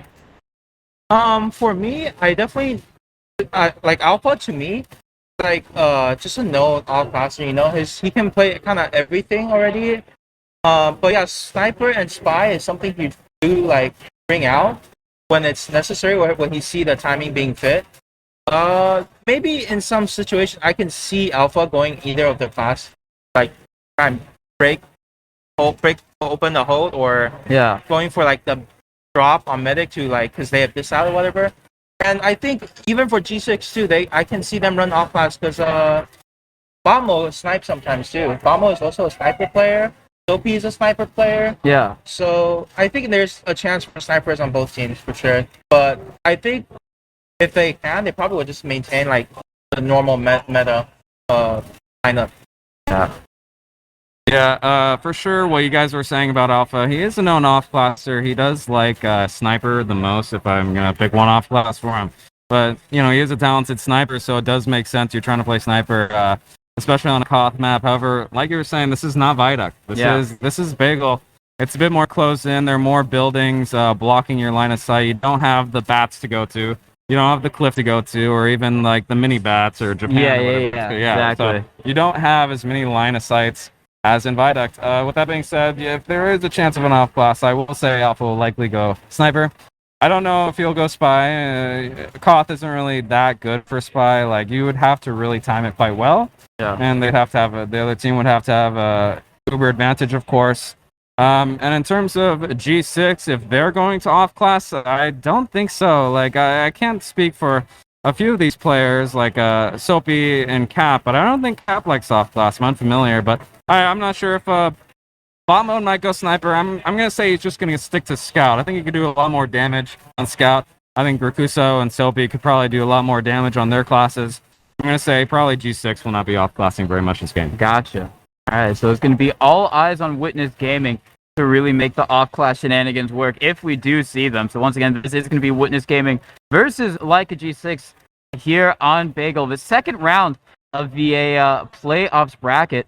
And while we're just waiting for these teams to ready up, just looking at the playoffs bracket right now, we've got Froyo Tech versus H&G, as well as Witness Gaming versus Leica G6. So the winner of this is going to face the winner of Froyo Tech versus HNJ. So that's going to be a very close match, and I don't know, what do you guys think of maybe upcoming matchup for these guys? Either Witness Gaming or Leica G6. How do you think they're going to fare the rest of the tournament? Honestly, I think there is a chance where G6 could upset Witness and move on to the. Would it be upper bracket final then, next one, or Upper bracket semifinal. Yeah, upper bracket semifinal. Yeah, so I think both teams have a chance of winning this match, because in RGO, like regular season, we've seen G6 almost beat Witness. So I think anything can happen, but of the two teams, I think Witness Gaming stands a higher chance against Froyo Tech. But I think Froyo is going to take it all, in my opinion. That's how I look at it. All right. We got some preemptive LAN predictions. Any from you, Evil Mr. Muffins? Well, I will say, if I'm not mistaken, was it not G6 that got second in RGL last season? No, it was. Oh, it Witness. was Witness Gaming, That was a close game. and they got third, right? Yeah. I'm gonna say, ooh, it's really tough, these rosters. Well, I'd say Yite's a really talented player. All right. And missing them, not having Yite is going to kind of hurt Witness Gaming, in my opinion. Alpha is also a phenomenal player, but I feel like Yite is really good in team battles. He knows, even if he's a flank scout, he's got to take the heals, okay? He's got to take some heals during fights, and Yite was really good at that when I played against him. I'm going to say G6 will probably continue on in this competition pretty strong. They'll probably finish, I don't know, I'm going to say probably second. I'm going to go with Froyo, G6. All right. And I'll say even, ooh, man, then third is really tough. Yeah, third it is. Really tough. There's a lot of teams. You got H and J. A lot of really great You got teams. Ford, and you got Witness Gaming. Just because I played so much with the people from Ford, Yeah. I play on a team with just about all of them except for Bear. I'm gonna say they will take third because I like them the most. Okay. Yeah. I know they have really great DMs. Yeah. I'm gonna say they'll take third. Witness Gaming. Oh no, I'll say H and J will go fourth, and All right. and Witness will be fifth. So All right. yeah, we'll see. We'll see. Yeah, we'll see if those predictions do hold true as we are live, Leica G6 versus Witness Gaming, and it's going to be the first mid here on Bagel. Take it away, guys. It looks like both teams are just kind of holding their ground. The soldier on Witness is trying to poke a little bit on right house, but backed up. It looks like G6 is just taking the ground right now, and Witness is playing rather passive. They've already And capped the Red point here. G6 just capped the first point. However, Red just lost the player. It looks like they may very well get pushed back into the scouts on point. He is getting tanked here. Oh, it's going to be an Uber exchange. Looks like Red. Oh, but the blue medic, he's milking it. He even drops his demo for it. Will this be a good play? It looks like they're even numbers on the board. G6 might be able to keep it here, but now Blue has a considerable Uber advantage and a lot of time on the points. Yeah, that was a surprisingly early Uber pop from G6. I did not see that coming because Localhost choose to drop their demo there. I agree with that because he was already so far back in the position where he doesn't have to pop and save that Uber for the next fight, and now they have a big Uber advantage. And now they cap the point with that much cap on the point earlier. And when the blue medic did drop the demo, you had to remember that Red already capped the point. They were getting fast response being the attackers. They did not use Uber yet. I think that's a misplay. Red has a lot of cap time as Laz is ravaging on the flank. Red is trying to get on the point. Blue still has an Uber advantage. But they killed so much of the other team. It looks like they're going to wipe G6 here. And popping that Uber, and be able to crazy. and they will And now they can just forward hold and buy more time for them. Just literally hold the lobby door and buy as much time as they can until they have to pop. And if they couldn't hold it anymore, they simply just back up to point and maybe pop on point. Protect point. It looks like they will be exiting. Ash was dead with a long spawn, so they couldn't really forward hold, so they will be fighting it a little bit here. They're trying to get the force here, okay? Witness Gaming has full Uber advantage. And it looks like they're going to use it. They're going to try to catch out the med. The soldier, oh, does the med escape? He gets a health back, and he will escape. But meanwhile, all of Witness Gaming died, including the medic. He just also died. Wow, that was a big blunder for Witness Gaming. The medic lived, but even if he had lived, he didn't have anybody to heal, so it was a full wipe. And they're probably going to try to dry push G6 off the point here. Yeah, now it's back to G6 forward holding Witness Gaming instead of the other way. I think Witness Gaming were trying to use that Uber to catch Skis out, but they couldn't, and they just overcommitted. They should have cut their losses maybe and back up to point and just go for a force play from there, but it's okay. They tried to 3-man for force. Yeah, Didn't work out. big mistake. They should have probably sacked just about everyone except for a scout. I don't know what was happening there. They just went in the right side. They weren't able to get enough positioning to heal their players and go back with a scout, as is traditional with Koth maps. You sack 4 players and your med runs back with a scout to build a Zuber. Looks like that will be a lot of time on the clock, you guys. And they're coming in here nearly having Uber. They get capped, caught out. That's a nice pick, a scout pick. Yeah, now it's even Uber situations. Blue team trying to take control of the point with about 30-second disadvantage on the clock. Looks like they're just trying to bully G6 out from point and edge that cap. In my opinion, Witness really should have gone for an exchange there. And now their scout is up. Witness Gaming trying to get on the point. They have a lot of cap time here. Laz goes down. Red Medic pops. Uber's exchanged. Yeah, But the red medic is weak. And got down to like 20 HP, so he had to force and walk across point with that Uber. And it looks like it's in Witness's favor because 4 down from red team. That exchange went poorly. Now it's just Skis. Yeah. Skis got out though, but it's gonna be like a 30 out for Witness Gaming. They're just gonna 4-hold again and buy more time for them. But fortunately, it is a very small Uber advantage, only about 20, 30%, 25%. So they should be able to hopefully pop out here if they can, out of the lower left. And there you go, got on the soldier. Rakuso down. Frag's getting exchanged all over the place. Looks like G6 is getting the worst of it. And boom, the very healthy players with the better positioning, Witness Gaming, will maintain their point. But it is a big blunder here, you guys. They just had a 25% Uber ad. What happened to it? Well, the red medic did not have anybody to heal. He does not have Uber. And meanwhile, the blue medic will have Uber. They will be playing back on point here, just trying to spam him. G6 there, they were trying to go for a 5-man sack, an off-timing sack, because Logai didn't have Uber there yet, but they tried to sack 5 to kill Logai, but that didn't work out. Now they have like a bigger disat, and they have to try and get the Uber. But Logai did pop here. Ski's trying to get picked up. Ooh, and the red medic doesn't have it. He's caught out to dry. The only player dead on his team. Wow, that was a wonderful Uber from the blue team. Wow, Logai killed the scout with the head. Wow, he very nearly died. Wow, that was a beautiful Uber. Blue came in with the Uber here and absolutely destroyed the medic. They knew that the medic didn't have anybody to heal, and the medic was like 30, 40% down. So that's exactly what they did. They bombed their demo in. They got right on top of the medic, and they got him. Meanwhile, G6 coming in, knowing the Ubers are just about even. They're getting a lot of time on the points. It looks like they're just about to cap it. Now they're getting slower spawns. Rakuso, slow spawn. But the red medic is dead. Oh no, Logai should honestly just back up here. They're gonna have major ad. Logai lives here, it's good. 3v2, they can refight now, but don't watch out for that flank guy. They're not capping in the back? for faster spawns. Look like this battle on the flank here. Demo's very weak. Will Laz see him? Oh, he does. He's not able to finish the frag, and now the red soldier all healthy. All the healthy players are coming in. Got collapsed by the flankers. This is overtime for blue. They just need to cap it up here. Get rid of the time on the point, and it will be their game. Skis died again. What? The red medic down. No heals for and G6. 3 people are red health. This is not looking good for G6. They need to get healthy. They do have the 3v3. points. Nobody's healthy on G6. They're just getting rolled by the scout here. Ash comes in, bombs the demo, but takes some much crazy damage from the wow. G6 comes back. The red demo man doing great shooting at Laz there on the point. Unfortunately, the Witness Gaming scout was not able to clean up all those really unhealthy players on G6. Everyone on G6 was super hurt. The red medic Skis died very soon, so I'm very interested to see how this next mid will go. That was a very close round, you guys. Alright, another mid. It looks like G6 is rather aggressive compared to Witness Gaming, trying to get that early presence on point, playing that high ground near roof, you know, poking left houses, and now Witness is aggressing towards roof. I definitely like the position of Witness Gaming here. They're all together getting nice heals.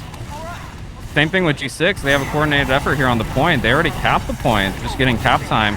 Ooh, but red scout going down, trading for the other scout essentially. As we have a lot of hurt G6 players. Another couple players dead. The red scout and demo man falling. So it looks like it will be even Ubers here. And really great focus fire coming from Witness Gaming on the players G6. Getting those picks, focusing the fire down and getting that player advantage.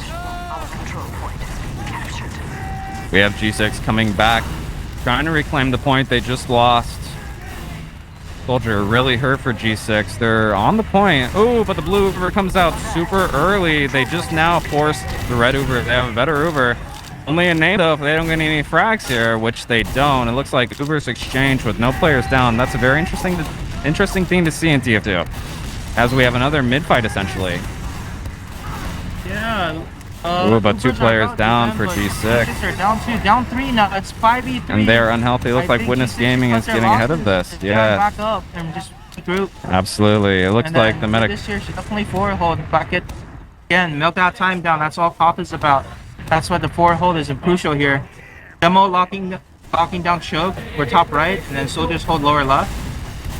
Looks like they will be exiting lower left here. There is a slight Uber advantage, about 30% for the blue team. We don't know if they know that. They might try to go for a very aggressive Uber here. Alpha, hurt, running away.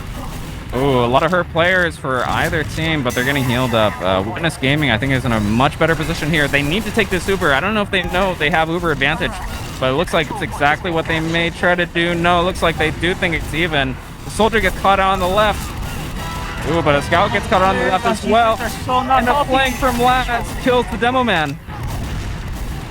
It's even Ubers here. Witness here should be aggressive, be confident here. Yes. The D6 people out. And that's exactly what they're doing. They catch out the lone Rakuso there on the cliff there. And at this point, they should just wait for their players to spawn. Their flanker is about to be back up. Cap taking some damage. Oh, but they Uber out. They do pop the other Uber. About an even exchange here.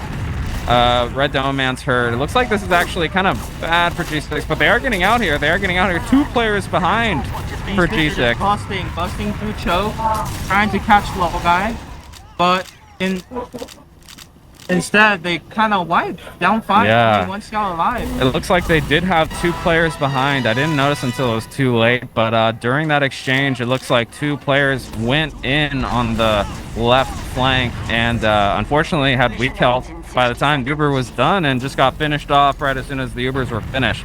So it looks like an even, or not even, but a dry situation here. No Ubers up. 30% advantage for the blue team here. Yeah, honestly, low guy, all Witness Gaming has to do here is just get that Uber, bait them Bomb off mode the going point. down on point. Yeah, and just pop into And the other scout overextended. Looks like G6 is in a really bad spot here. Oh. Wow, it looks like everyone. House and caught them off guard. It looks like everyone on G6 like went other directions. They were all weak. Nobody was with the medic. That was a really hard thing to see there. Now it's gonna be full ad for Witness Gaming. They're just gonna forward hold again and buy more time. And they're up Artists a are good trapping minute. forward left up this time, and soldiers are holding house. G6 trying to bust. Wow, through, one right? health demo. Nice arrow from Skis to Logan there. Save the Ooh, and there crumbles. They just had such good positioning there on point and on the high ground surrounding the lower left region. I believe a couple flankers tried to get in, but they also got killed there on the flank. Looks like they're going to try another direction. That's probably good for them. Hopefully this will be a 4 or 5 man stack. Yeah, it looks like they do get the Uber out. Force the Uber. Yes, good for G6, but unfortunately, yeah, the time was just too extreme, and they had a full Uber advantage.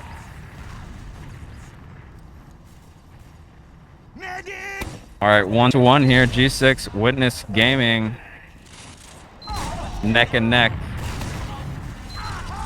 Gonna be watching the demo men here rolling out.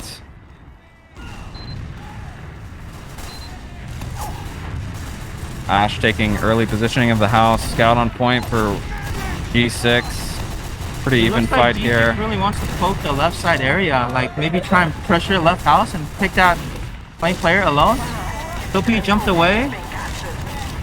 Looks like every game G6 is just having a dominant position on point.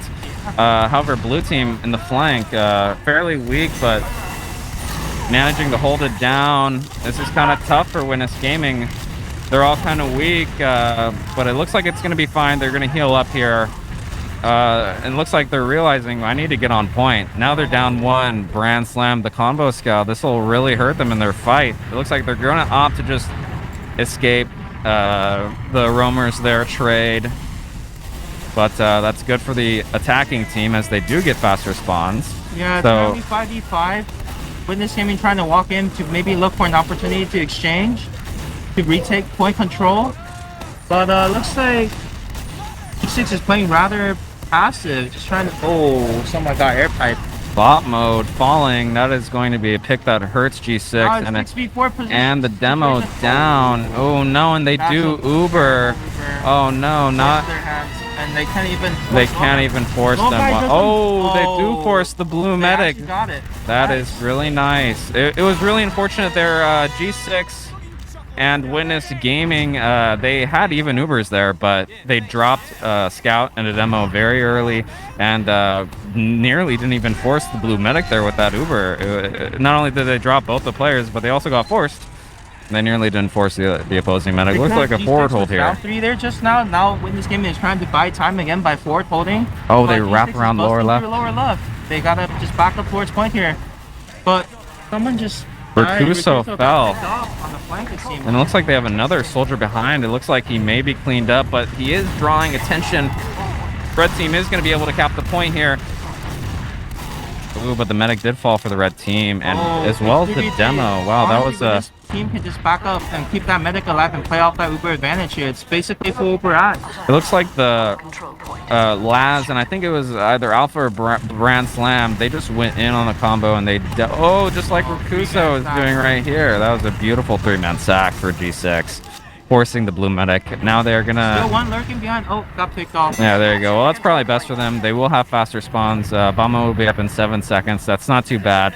Unfortunately, they don't have an Uber advantage. They weren't building during that time, and he also just spawned quite recently. So even Uber's here. We're gonna try to get out. Blue demo getting picked off. That's a huge pick. Soldier, big bomb. Big bomb out of Laz. It's not gonna pick up anything. Damn, Logai committed too. That's very unfortunate here. G6 now with major advantage. Alpha, last man alive. He's gonna get picked off here in a second. It's gonna be a very late death from Alpha. Oh yeah, very late. It was nice try though from him to try and get a pick. But yeah, major advantage here for G6. Honestly, if I were Witness here, I think I would just go for like a 4-man. Yeah, me even too. a 5-man, honestly. Absolutely. Looks like Alpha is going to play. Oh, no, he's going back to Scout. He was on Sniper for there for a second. Absolutely, Rocket. I'm with you there. They should go for a 4-man right here. This is a perfect... Oh, not anymore, not anymore. But they did have all the players buffed there a minute ago, and now it's been quite a bit of time since the Blue Medic spawn. They might just try to stay in here, but up and then go for it. Oh, they popped in. Oh, they popped, and they thought they could catch him out there, but they could absolutely not catch the combo. Now Uber advantage for the blue team here. Witness Gaming, they're gonna try to rotate down lower left. It seems to be their place of preference for either of these teams. Yeah, it's Soldier behind for Witness Gaming, but there's a flanker behind. They're aware of the flanker. They can just constantly. He's bringing back a lot of ice here. Oh, they're dropping. Ooh, yes. Back for Logai, but it didn't work out the way they wanted to, and the flanker got picked off. Now they're down. They're down 3. It looks like they're not gonna get a 4. It's likely 4v3 situation here. Maybe Scout and Demo can come in for a force here. It is still like a 40-out situation, so yeah, it does seem like they are committing for a force, but it didn't work out. I don't think that was good. Those players should have definitely ran away. However, they do have pretty quick spawns. They're already back up in also, they 1 only second. have 2 seconds left on the clock, so all they need to do is have one win this one fight, and they win the round again. But Witness here has to hold for 1:30, so we'll see how they go. Forward holding once again, buying more time, and G6, G6 really, Cap's going down really early. It looks like they're sacking actually for the medic, even though they have even Ubers. Interesting play there. Oh wow, Logai is down to 50 health and didn't pop that to the could have format. been. That is some serious milking. Props to the Logai maintaining that Uber situation, even Uber still. And, that 4-man could have worked, but I would have just tried my best to get in clean and exchanged Ubers at one point. Looks like that's what they're going to try to do now. G6 coming up on the point, the Scout on the demo, getting some cap time. That's really putting a lot of pressure on Witness Gaming. Witness Gaming, the first to pop. Oh. This is looking good for G6. They only got 2 seconds on the clock. If they cap this point, it is very close to victory for these guys, and they do. But Witness Gaming are instantly capping. They need to kill the people on point to secure the round. It's 5v4 situation, but Witness people are hurt. There are 2 people red health. 4v3 situation. Oh, and it looks like Witness Gaming will come on top of the little exchange, but it is still continuing, you guys. The red team is getting these fast spawns. They are coming right back into the game. They should try to get on point. They just need to cap that point, ladies and gentlemen. They will be victorious. Laz getting on point, doing some good spam. Oh, they got a lot of cap time, Honestly, G6. the This is G6 scary. Jesus Red health. This is not looking good. He's got to get healthy. They're We got a soldier in, getting to 9, but red soldier similarly weak. This is tough. You got to get on point, you guys. Oh, there's the Uber. Red medic needed to get Uber there. Wow. He's not here. It looks like, yeah. Oh, yeah. That's a good round there. Yeah, I'm surprised. I'm surprised Witness Gaming got that Uber before the red team in such a fashion. I thought it was even Ubers, but there you go. Yeah, Laura is actually known for like just building Uber and very getting on top of like just make sure we get that Uber. So I think it's the difference between one team building and the other team isn't. So that's why Laura got that Uber before the C's did. And wow, looking at the logs here, Laura has 4 deaths. He's at 8. Artist dropping a big 416 DPM. Yeah, that's incredible. Wow. I would just like to point out that all the projectile classes are doing phenomenal on Witness Gaming. Meanwhile, pretty much the exact reciprocal for the other team, red team G6. Their soldiers aren't getting the picks they need. They're both very negative. And meanwhile, the soldiers on blue are just quite the opposite. Ash and Laz are just dominating this game. Not to mention their demo. Getting plenty of heals, I'm sure, and getting 400 DPM. That's a really good play, but really good showing from Witness Gaming's projectile classes. Yeah, the synergy between Ash and Laz is like showing the gameplay. Like they're doing a lot better than Sophie and Rikuso. Seems like they need to coordinate a little more, maybe with each other and maybe with the combo to see if they can find some more opening. Because actually, when they were going for that 4-man sack, when they had like literally 2 seconds on the clock, it's understandable because they want to go for a riskier play because they have time advantage. But you're right, they definitely could have just exchanged and then play off that too. But yeah, they thought they could go for a risky play and hope it paid off, but it didn't, and that cost them the round. Kind of unfortunate. Yeah, and it does make sense. What we see in the stats is kind of reflective of what we were seeing in the game. Just about every bomb from the red soldiers, they were bombing high. They were bombing right into the face of the red demo man. The red demo man really needs to get some more frags and damage here. You know, he's top damaging for his team, but regardless, the soldiers as well for red really need to get back into the game. Doing low frag, lower damage. But as well, I'm seeing players like Bomb Mode get caught out. I'm seeing Rikuso die. These are the 2 players on G6 who seem to die before everybody else. I'd like to see, especially as a scout, you know, Bomb Mode is doing quite well, especially for his team, but he needs to stay alive more in these situations. Alpha, notably, is also low on the DPM score, but it is all quite close at around 300 for each player. Step in here, and as we enjoy this little halftime break, waiting for each of the teams to try and you know, figure out what was going right, what was going wrong. Obviously, really close game there between Witness Gaming and Leica G6, even though you know, while looking at the stats, kind of interesting. Witness Gaming was doing so much more damage, looking like they were getting so many more kills, but yet it was still so close. That last round did go to double overtime. And they, it's really interesting because maybe it just says that like at G6, maybe if they don't have a DM, maybe they're not getting any of the kills, but they're playing the point correctly. So they've maybe got the better theory going into this, but they just don't have the DM or coordination to back it up. I don't know. What do you guys think about that? Yeah, it's interesting because I look at the log. G6 actually won every single mid fight. The first cap, G6 won every single one of them. But then they just somehow like always lost it towards the end, like going for sack plays when they shouldn't be or whatever. And when Witness Gaming was doing it, they did it a lot better because they had back coordination. Like the soldiers are just doing so much better. So yeah, it's really up to G6 to pick up like for their soldiers to really step up the gameplay and hopefully can bring themselves back. All right. And so, yeah, what do you think about that, Evil Mr. Muffins? Do you think it's maybe just the lack of DM prowess on the side of a like a G6 that's holding them back, because they've had fairly good kind of like theory and ideas so far throughout this? I think it's actually quite the opposite. I think, Yeah.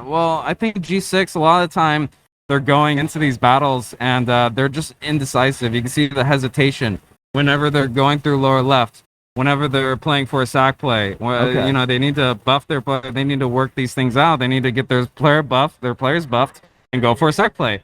They need to get their flank buffed and go in for a good Uber exchange. Their Uber exchanges are slow. They need to be quicker about all these things. Gotcha. Hesitation. All right, as we head into the next half, it is once again Witness Gaming versus Leica G6.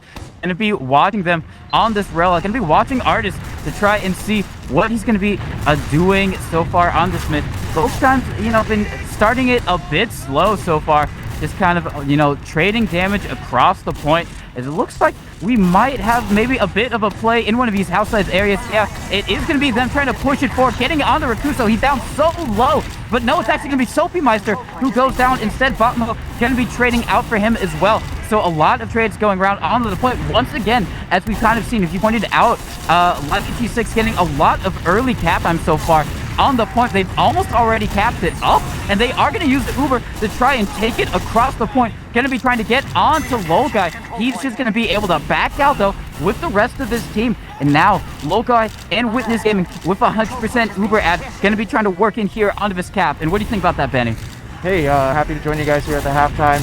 I figured Muffins hasn't really played a lot of Bagel, so maybe he could use a little bit of help here covering this map. So Bagel is a map that both these teams are incredibly good at, but it's one of Witness Gaming's specialties for sure. What we just saw there on that mid, you're definitely gonna be seeing a lot more of that, where Witness Gaming keeps their medic alive like so much. He's gonna be way at the back, and they're just gonna be putting so much pressure on Skis. I mean, I played with Skis on this map, Season 6, and it was hard because the way Witness Gaming plays is they just will dive Skis over and over. So it's gonna be putting a lot of pressure onto him. And Artist right now seems to be playing really, really well. So. Yeah, something that's really interesting is just about this is a perfect example of what happened in the last half.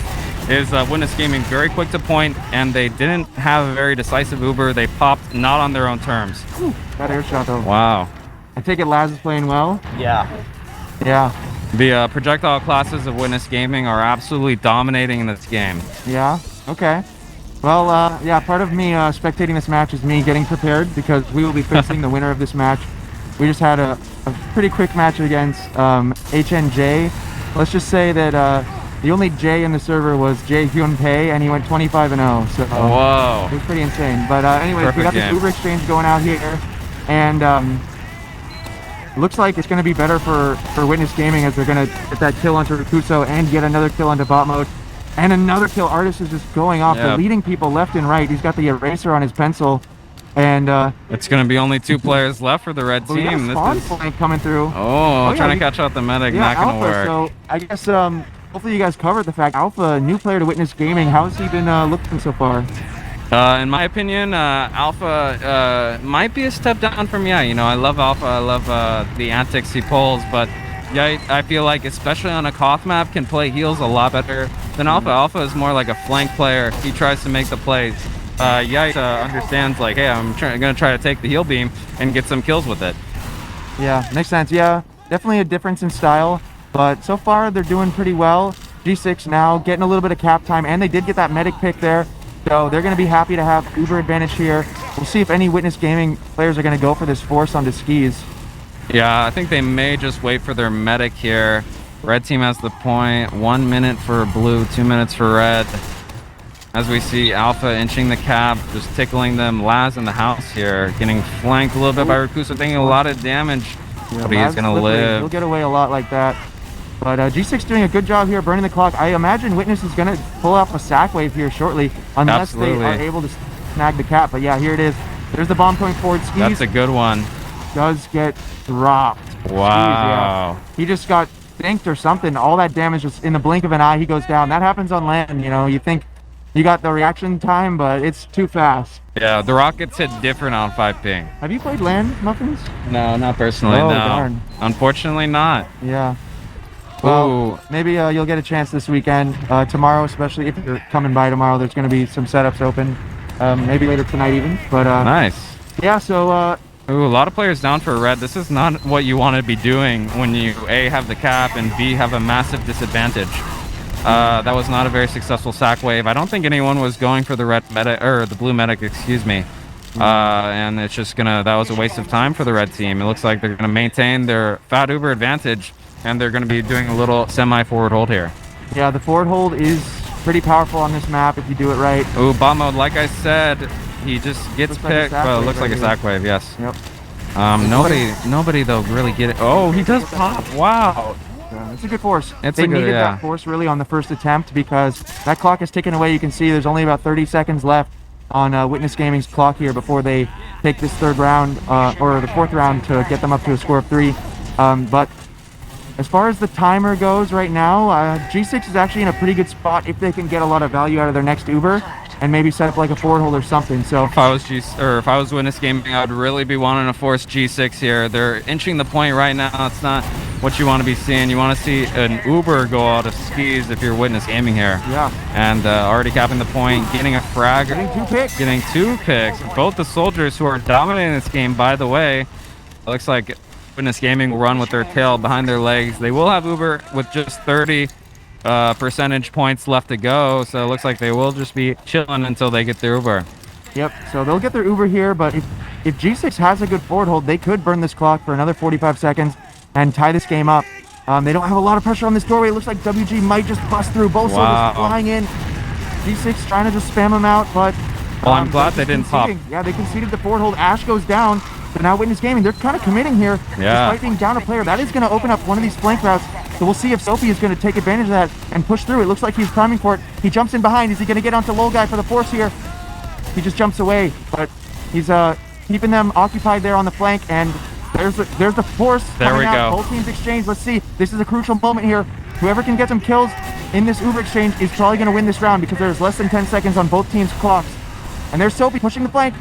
Ash is Sophie, about good to position, jumping also push the away. flank, coming in behind. Laz getting in the house. 1 for 1. Alpha Okay. going down on the flank. Yes, bot mode getting a kill, and he's in onto the Artist. Artist is waiting on the point. He goes down, and the collapse coming from G6. And it's just Lol Guy. This round is There G6. we They're gonna go. tie it up, G6 taking it. unless there's some sort Wow, of this is miracle. some multi-duo stuff going I on mean, right he bought now. them a couple seconds, maybe. But someone they're can not touch going to the be able point. to get the point. Looks like Yeah. Laz is going to try for it. Okay, he's spinning it, but no. G6, they close it out despite being a little bit behind there at the beginning. They bring it back. There you go. Let's get What'd you think about that round there, TC? All right, that was very energetic stuff right there from both of the teams. It's been very back and forth, surprisingly, even though it's been, kind of a bit in favor of Witness Gaming, at least in terms of damage. Gonna be interesting to see on this mid, to see if we see some more kind of those instant high bombs that we've been seeing throughout the match. And gonna be watching both teams, just gonna be posturing, taking positions right now. It looks like they're gonna maybe trying to push this left side house here for people on the side of a Leica G6, but no, they are just gonna go back, as we do see Witness Gaming getting some early cap time on the point. That cap time is so crucial for getting a good hold on Bagel right there. We do see some soldiers flying in, and they just a lot of kind of just fake plays and bombs around.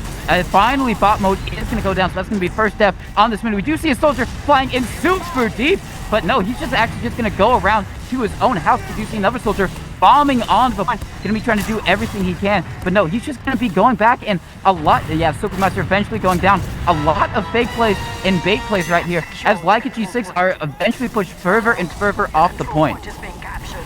Yeah, that was a long, drawn-out fight there. Skis was able to survive despite being very low, and now the Uber exchanges are going out on the point. A lot of chaos, especially with this geometry here. Sometimes you're just doing ring around the rosy on this point, just looking for a kill and hoping you don't fall out of the vision of your medic. And damn, there's Artist. Just he's been really strong here tonight. Yeah. Especially hitting those scouts. If he can keep the scouts in check, then obviously, his team's gonna have a pretty good time. And now they're just cleaning up everyone from G6 who was caught in here. These even went down. Still fairly early in the round though, so plenty of time to come back here, and we've seen G6 already capable of that. Bot mode, he's sneaking. Yeah, bot mode on the spy. We maybe thought it would have been Alpha trying to go for one of these off-class plays, but it looks like it's bot mode instead. So he has successfully gotten past this forward hold right now. Who's he trying to stab? I don't... Oh! Oh, he beefed. No, unfortunate. Sad. Very unfortunate, but maybe that distraction will be enough for Leica G6 to get in here, and it's enough for Soldier to go flying through. They get onto Artist, which is a good a pick as any. If you're not going to be getting on the lull guy, might as well get onto the demo. Leica G6 going to be trying to back up here and make sure they keep their med alive, and they make sure that they are able to get in through here with all of their players. Well, looks like they're successfully able to do that. Like the red team will be able to get back their there to even Ubers. They're going to be dominating the point right now with that Artist pick. He only just spawned. They're going to pop first. Ubers exchanged on point here. We see the Soldier and the Scout in the house. Alpha going down. Soapy going down. The picks are starting to fly. Yeah, who comes out on top? Logan now getting super aggressive, getting onto Artist as well. He's going to surf away, and yeah, lots of kills for G6. G6 dominating on the point. Skis dying just now. That's a long spawn. That's 15 seconds until your medic's up. Looks like you might have a 25 ad for the blue team here. Yeah, Laz, he's really good at that when there's a lot of action going on one side of the map. Wait a second. Oh. Whoa! Okay, so okay, they don't need skis. They don't need wheels. They're gonna find that pick. They basically just pulled off the miracle there, getting that med pick. Laz going nuclear onto Logan right there, and throughout all of that, Witness Gaming is going to be able to recap up onto them. Basically have 120 on the clock, so they do have a bit of a time advantage over Leica G6 right now. Leica G6 sitting at 2 minutes, but Leica G6 does technically have an Uber ad. They're still a bit a ways away. Both players going down like that, Sophie and Rakuso. Soldiers down almost at a Leica G6. Players trading off across the point right now. Gonna have to back up here, make sure they can keep that theoretical Uber ad. They might be able to keep their medic alive. There's certainly players on the chase, but even if they do, it might have bought enough time for Ubers to become even, because Skis wasn't healing anyone, and it looks like Skis is still gonna have a little bit of Uber ad, but you know, at that point, you don't know if you're gonna be able to use it or not. Yeah, Artist did just spawn, so there's no stickies here yet. That's why G6 is able to get so much cap time here. But Laz obviously doing what he can. Yeah, he's doing what he can to slow down the cap here. G6 really want to get this cap, but Witness Gaming are just going to pop. And Skis pops really fast. I've been noticing he's not even trying to milk whatsoever. He just doesn't want to drop a single player, because he knows that as long as you know, they're even numbers, they have a decent chance here of finding some picks. And now here comes one play from the flank. Sophie jumping through, looking for that pick onto anyone in the combo here. Rakuso also in deep. He's going to get a scout pick. He's going to pull a couple people out of position.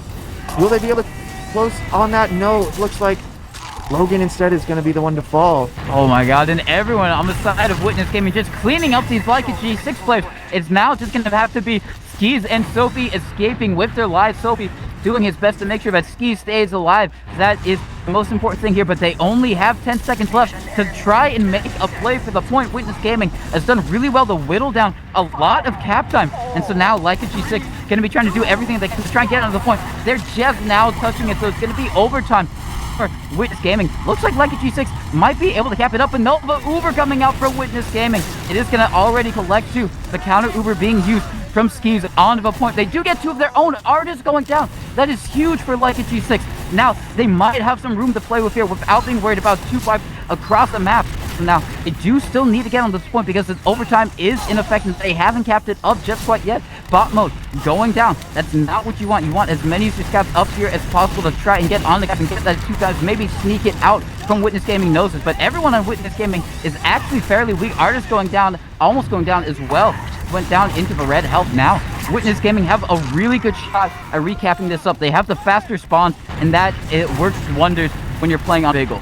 Yeah, this is really tough here because it's overtime, and this cap, it goes through so fast. And so Witness Gaming, yeah, they're just baiting the cap, just trying to force G6 to challenge them. And if they commit, oh, all right, Sophie getting the return air shot.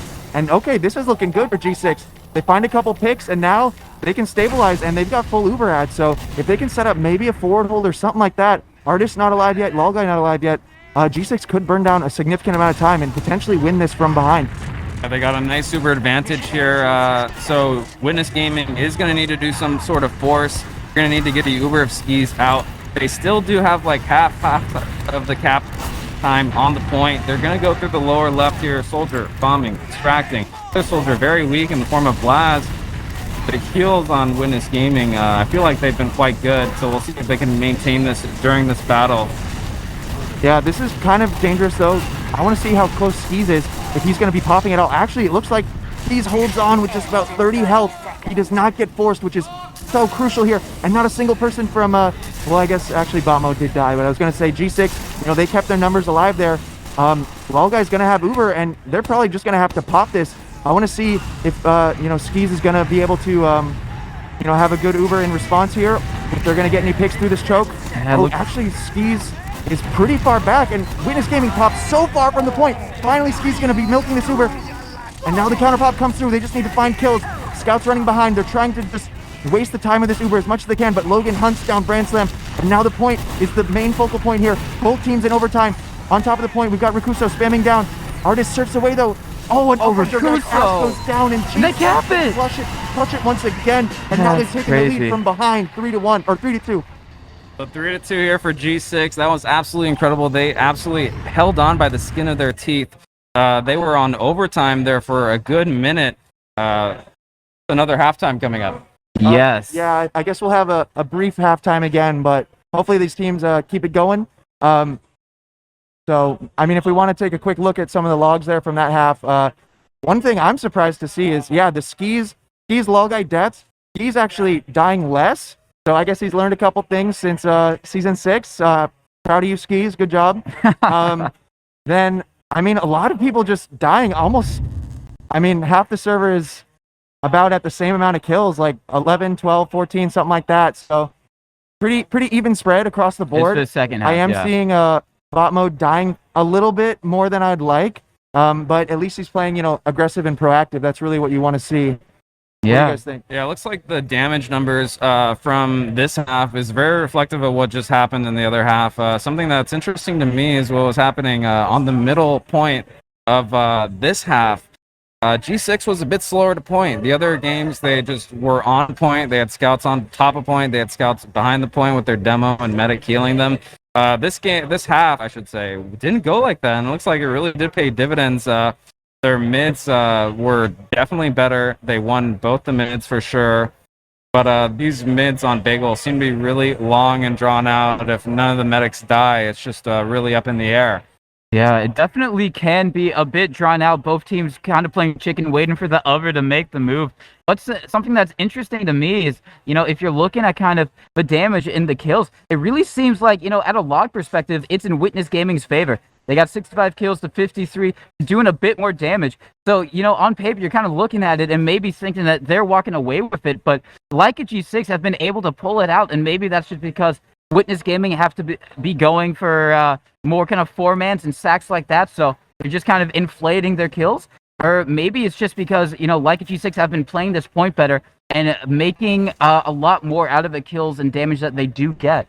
So maybe a little bit of different theories there. We saw it last half as well. A similar thing happened, but definitely really close. Leica G6 seems like they've got some type of magic working to beat out maybe the pure aggression or DM that Witness Gaming seem to have in spades. Yeah, absolutely. So now at this point, G6 probably feeling pretty good. They only have one more round before they send Witness Gaming down to the loser bracket. Not something that we really expected to see, but we're just one round away from that happening. What do you guys think? Is G6 going to close this one out, or is Witness Gaming going to come back here? It's really tough to say. However, G6 does have the momentum. They have won the last couple rounds. Their mid fights have been much better.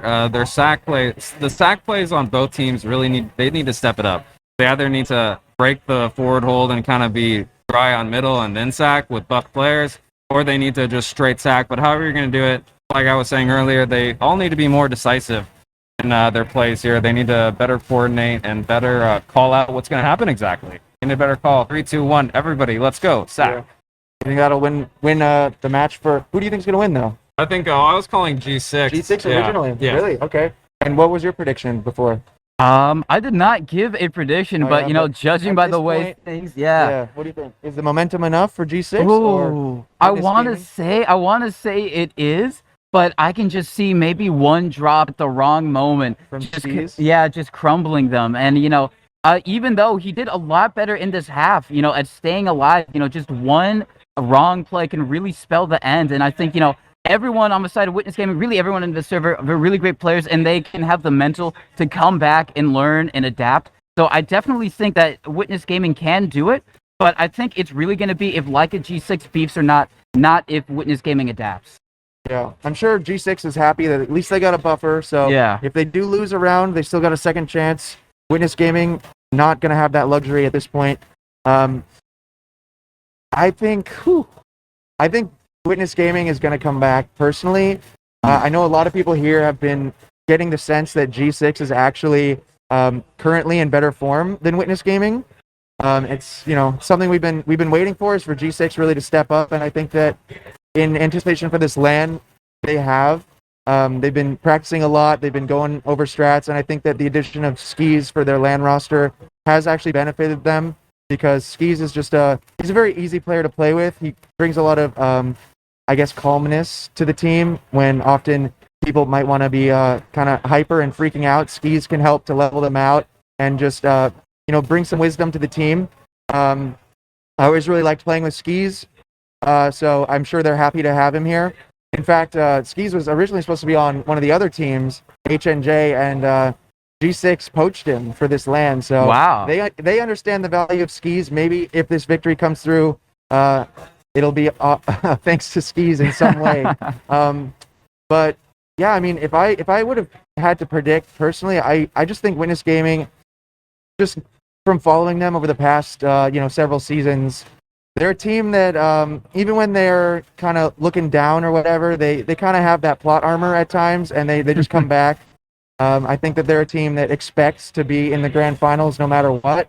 So something about that just fires them up, where they just won't let themselves go down without an extreme fight. Like they'll bring out miracles to avoid getting defeated here. So.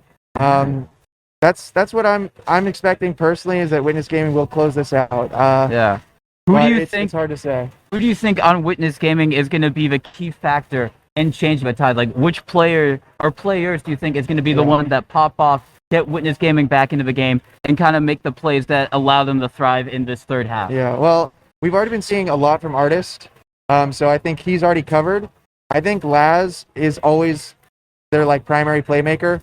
So I'm thinking Laz will be on the hunt for Skis a lot here, and he's going to make some big plays here. That's what I'm always expecting, is Laz to be kind of their main weapon. But if Alpha steps up in particular, I think that would be enough to really give him the edge here. I think Laz plus Alpha on the flank, they're a bit desynced compared to how Yite and Laz would be, in my opinion.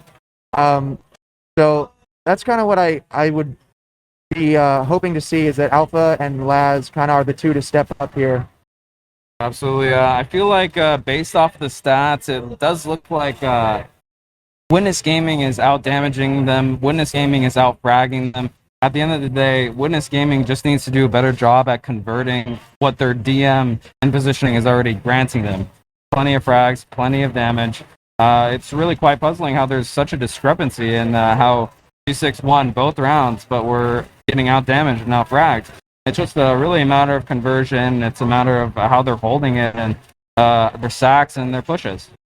Yeah. All right. So we're gonna be waiting for this match to get started. I think we've analyzed what we can here. Yeah. I'll just take a moment here to thank you guys again for tuning into the stream, and I wanted to report that we have received over $3,000 in donations towards the prize pool. Nice. Pretty amazing stuff.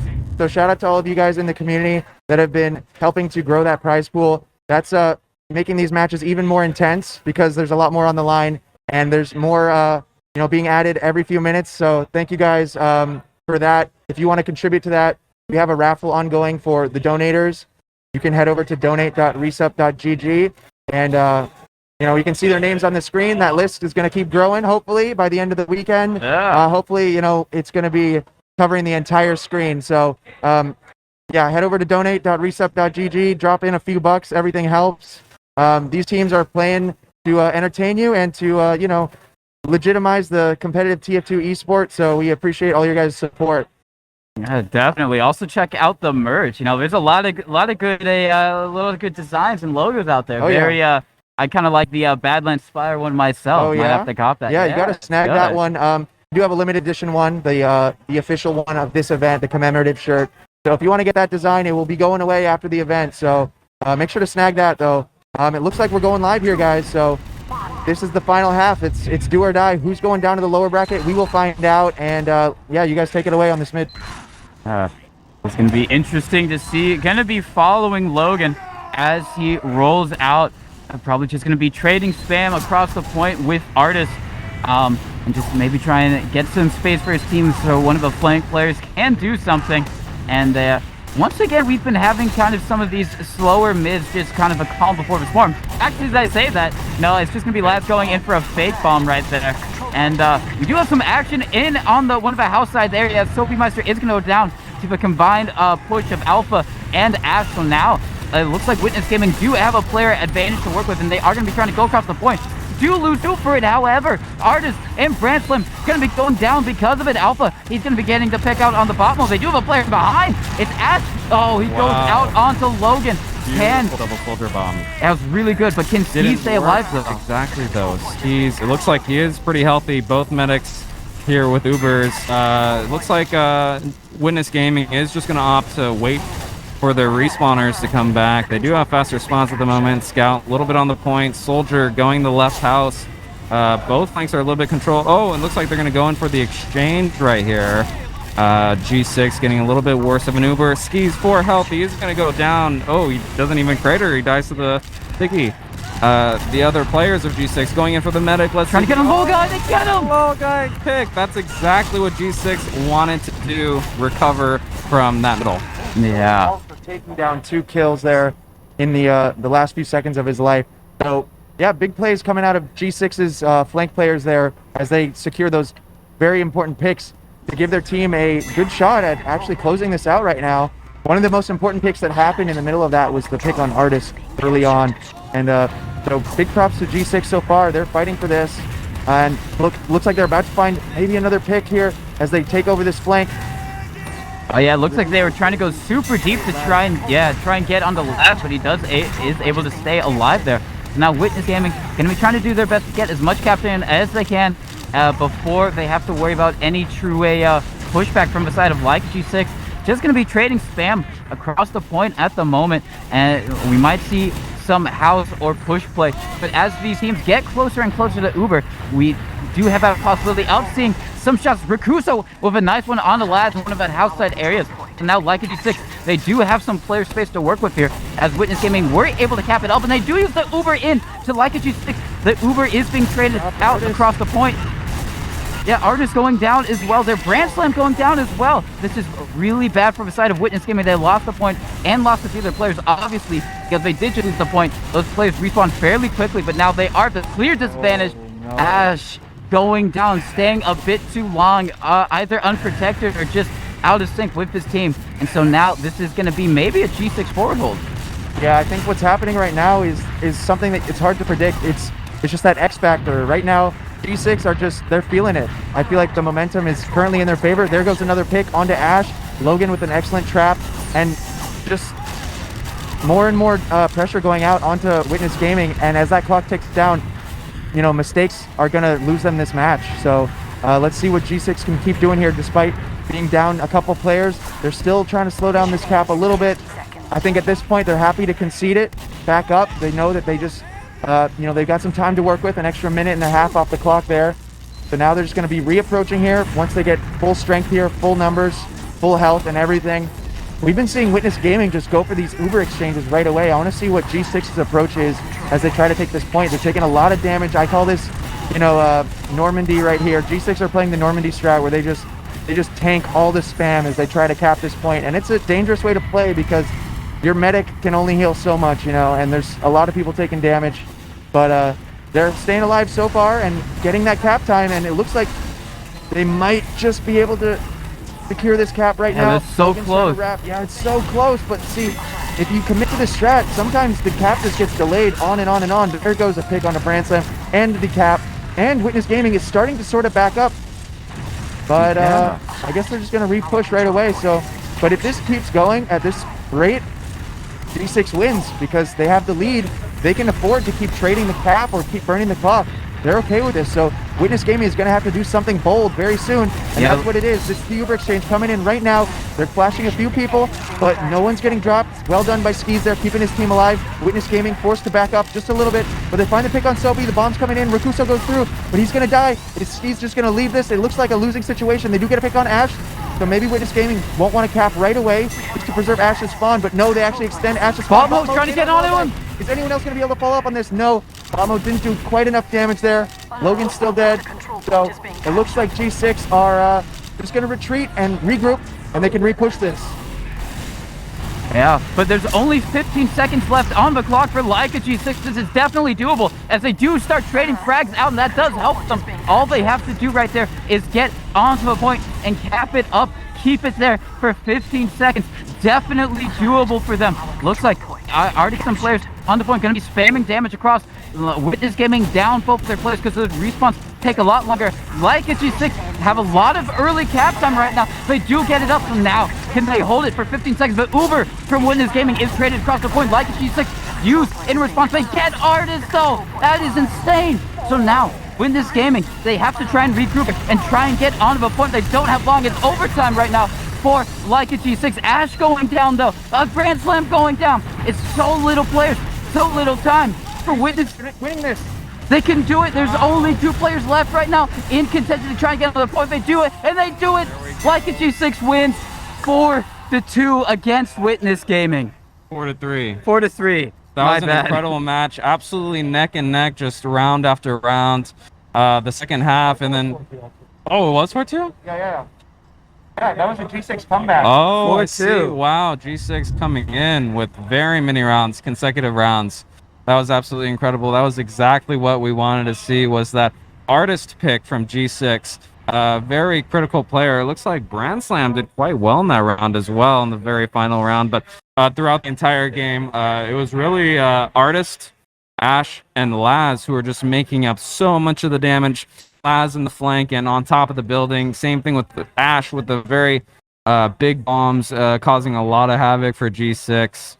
And then G6 would also a lot of the time have players behind. I feel like that's a big reason why they were losing some of the earlier rounds, is players would just get caught off on the flank. Players would get picked off early. Scout pick, Soldier going in behind and not doing enough for their team. Wow, incredible. 4-2. Yeah, G6. really incredible stuff. What I think is interesting is, kind of looking at the logs, we've kind of seen this the whole time, but Artist and Branch Slam for Witness Gaming, they've been doing damage, they've been getting the kills, they've been getting their man, so to speak, but maybe just the rest of their team, whether it's Laz, Ash, or Alpha, maybe some synergy is just not quite locking in there between the flank players, as, they've kind of switched up their roster, but regardless of what it is, the core of Leica G6 have been able to come through and come together and overcome what Witness Gaming have thrown their way a bit disconnectedly. So really great stuff from Leica G6. All of them doing really well. And I don't know, what do you think about that, Benny? Yeah, I mean, it was not what I expected, to be honest. I was kind of banking on the Laz miracles. Didn't really see much of that in that round. Alpha, a bit quiet as well. But really what stood out to me was during those Ubers, Artist got dropped at least twice. And it's hard to win an Uber or a post Uber, especially when your demo is dead. Yeah. So it was good on G6 to focus fire down Artist very fast. Lol guy unable to find that flash. And I really think that was probably the crucial moment that gave G6 kind of the upper hand in that match. Yeah. Definitely 100% agree. Artist going down in those key moments. And, just shout outs to Skis as well, tying it up with one death apiece. Yeah. With Lil Guy just, doing work, making sure they stay alive. So because of that, Leica G6 is going to be going into the upper bracket semifinals against Froyo Tech. Yes, indeed. Your team right there, Betty.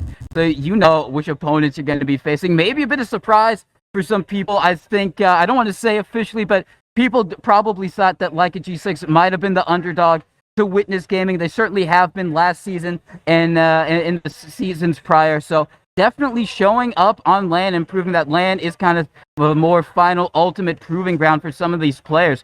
But that does mean Witness Gaming is going to go into the lower brackets, and they are going to face off against Ford Gaming, which should also be another really great matchup. But that is going to be it for us right now. Obviously, stay tuned. We've got the rest of the playoffs coming up right your way. Going to be taking a little bit of a break, but stay tuned and get ready.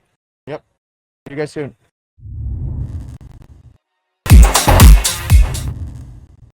Hello, everyone, and welcome back to Localhost TF2 LAN out here in Fullerton. We got another game coming for you. It is going to be the last one of the night, but it should be a doozy. It's going to be Froyo Tech versus Leica G6. Going to be in the upper bracket finals for you guys right here, or semis.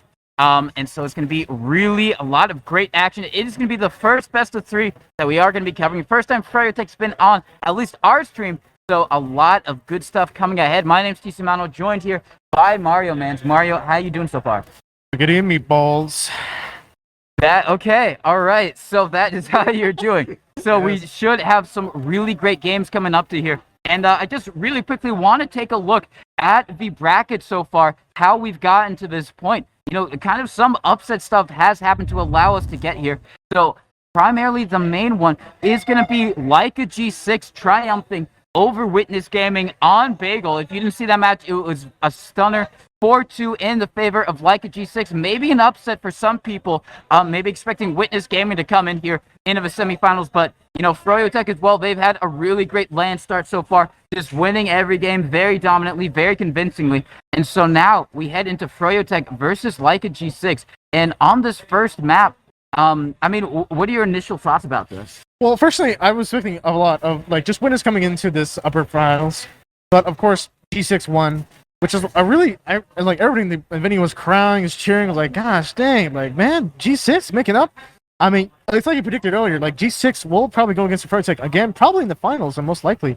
But my main initial thoughts are like, well, how is Logan and Botmo going to go against the mics of Froyo Tech as we've seen in the past? Because as we've seen before in this tournament, there has been a little bit of a roster shakeup for Froyo Tech, mainly with Mirman and Marmalou coming in for the LAN. Yeah. I believe so. And then with G6, it's mostly just been Soapy Meister in the gang, you know. Yeah. Of course, with Soapy Meister, I think he used to be on 4 Gaming, no? Yeah, there's been some roster swatch ups. The only one I really know is Skis coming in for Howard, but let's actually take a look at the rosters. Let's get those up for you on stream. And, you know, just in case, you know, you don't know who these players are, you don't know who these teams are, we'll run it down for you. So on Froyo Tech, first time you guys have seen them here, so, you know, make some noise for them in the chat. We are going to have Banny and Jay going to be donning those scout classes for you. Banny on Pocket Scout, Jay on Flank Scout. We've got a Marmalou and Mirman going to be your soldiers. Marmalou going to be Roamer, as you said, Mario. Yeah. Marmalou's first time on Froyo Tech. This is his first season with Froyo Tech, this current RGL season. And so, going to be looking for him to make some plays. Obviously, you know, probably been doing pretty well so far. So, very excited to see what he has to offer. Obviously, Habib on demo. Everyone knows who he is. You know, his importance and just pure damage and just ability to play Demo Man is so great and cannot be understated. And then obviously we got May on Medic, a really great Medic in his own right. I'm excited to see how he fares up against his predecessor Skis. Yes. Steve, if you want to run down the Leica G6 roster. Of course, I believe on Pocket Scout it's going to be Cap here, and with here on the Flank Scout going to be Bot Mode. Soapmeister on the Roamer trying to dominate as per usual, as we've seen in his last couple of seasons. Pretty much, I would give him Rookie of the Year right now if I could.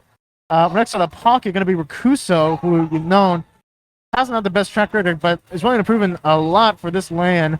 Next up is Logan on demo, who is obviously a beast of his own world. Been dominating a lot since leading up to this LAN and a point. And of course, Ski's coming back, trying to fill in that roster for Medic. As you know, Skis has been in Froyo Tech for a little bit of a time before May.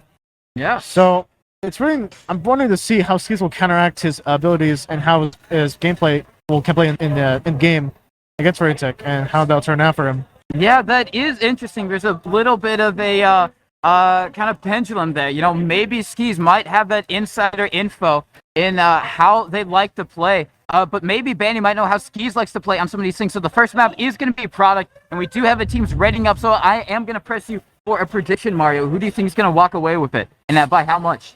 All right. I think, obviously, I think there's going to be a little bit of a conflict between G6 and also Froyo because G6 has made a lot of upsets, so they could make another one easily, very well. So I believe it's going to be Froyo going to go in with 4-3. I think it's going to be very close in the midway through because you notice that a lot. If you've seen if you watched Season 6 Grand Finals, a lot of it was conf oriented. So who knows? Maybe it could be the same story here, but maybe I could be wrong. Definitely. Yes. I mean, off of Leica G6, really good play against the Witness Gaming on Bagel. It does seem like their KOF is one of their strong suits. So obviously starting off with KOF is definitely something that, maybe they picked out and maybe they think it's going to help them going into this definitely hard match against Froyotech.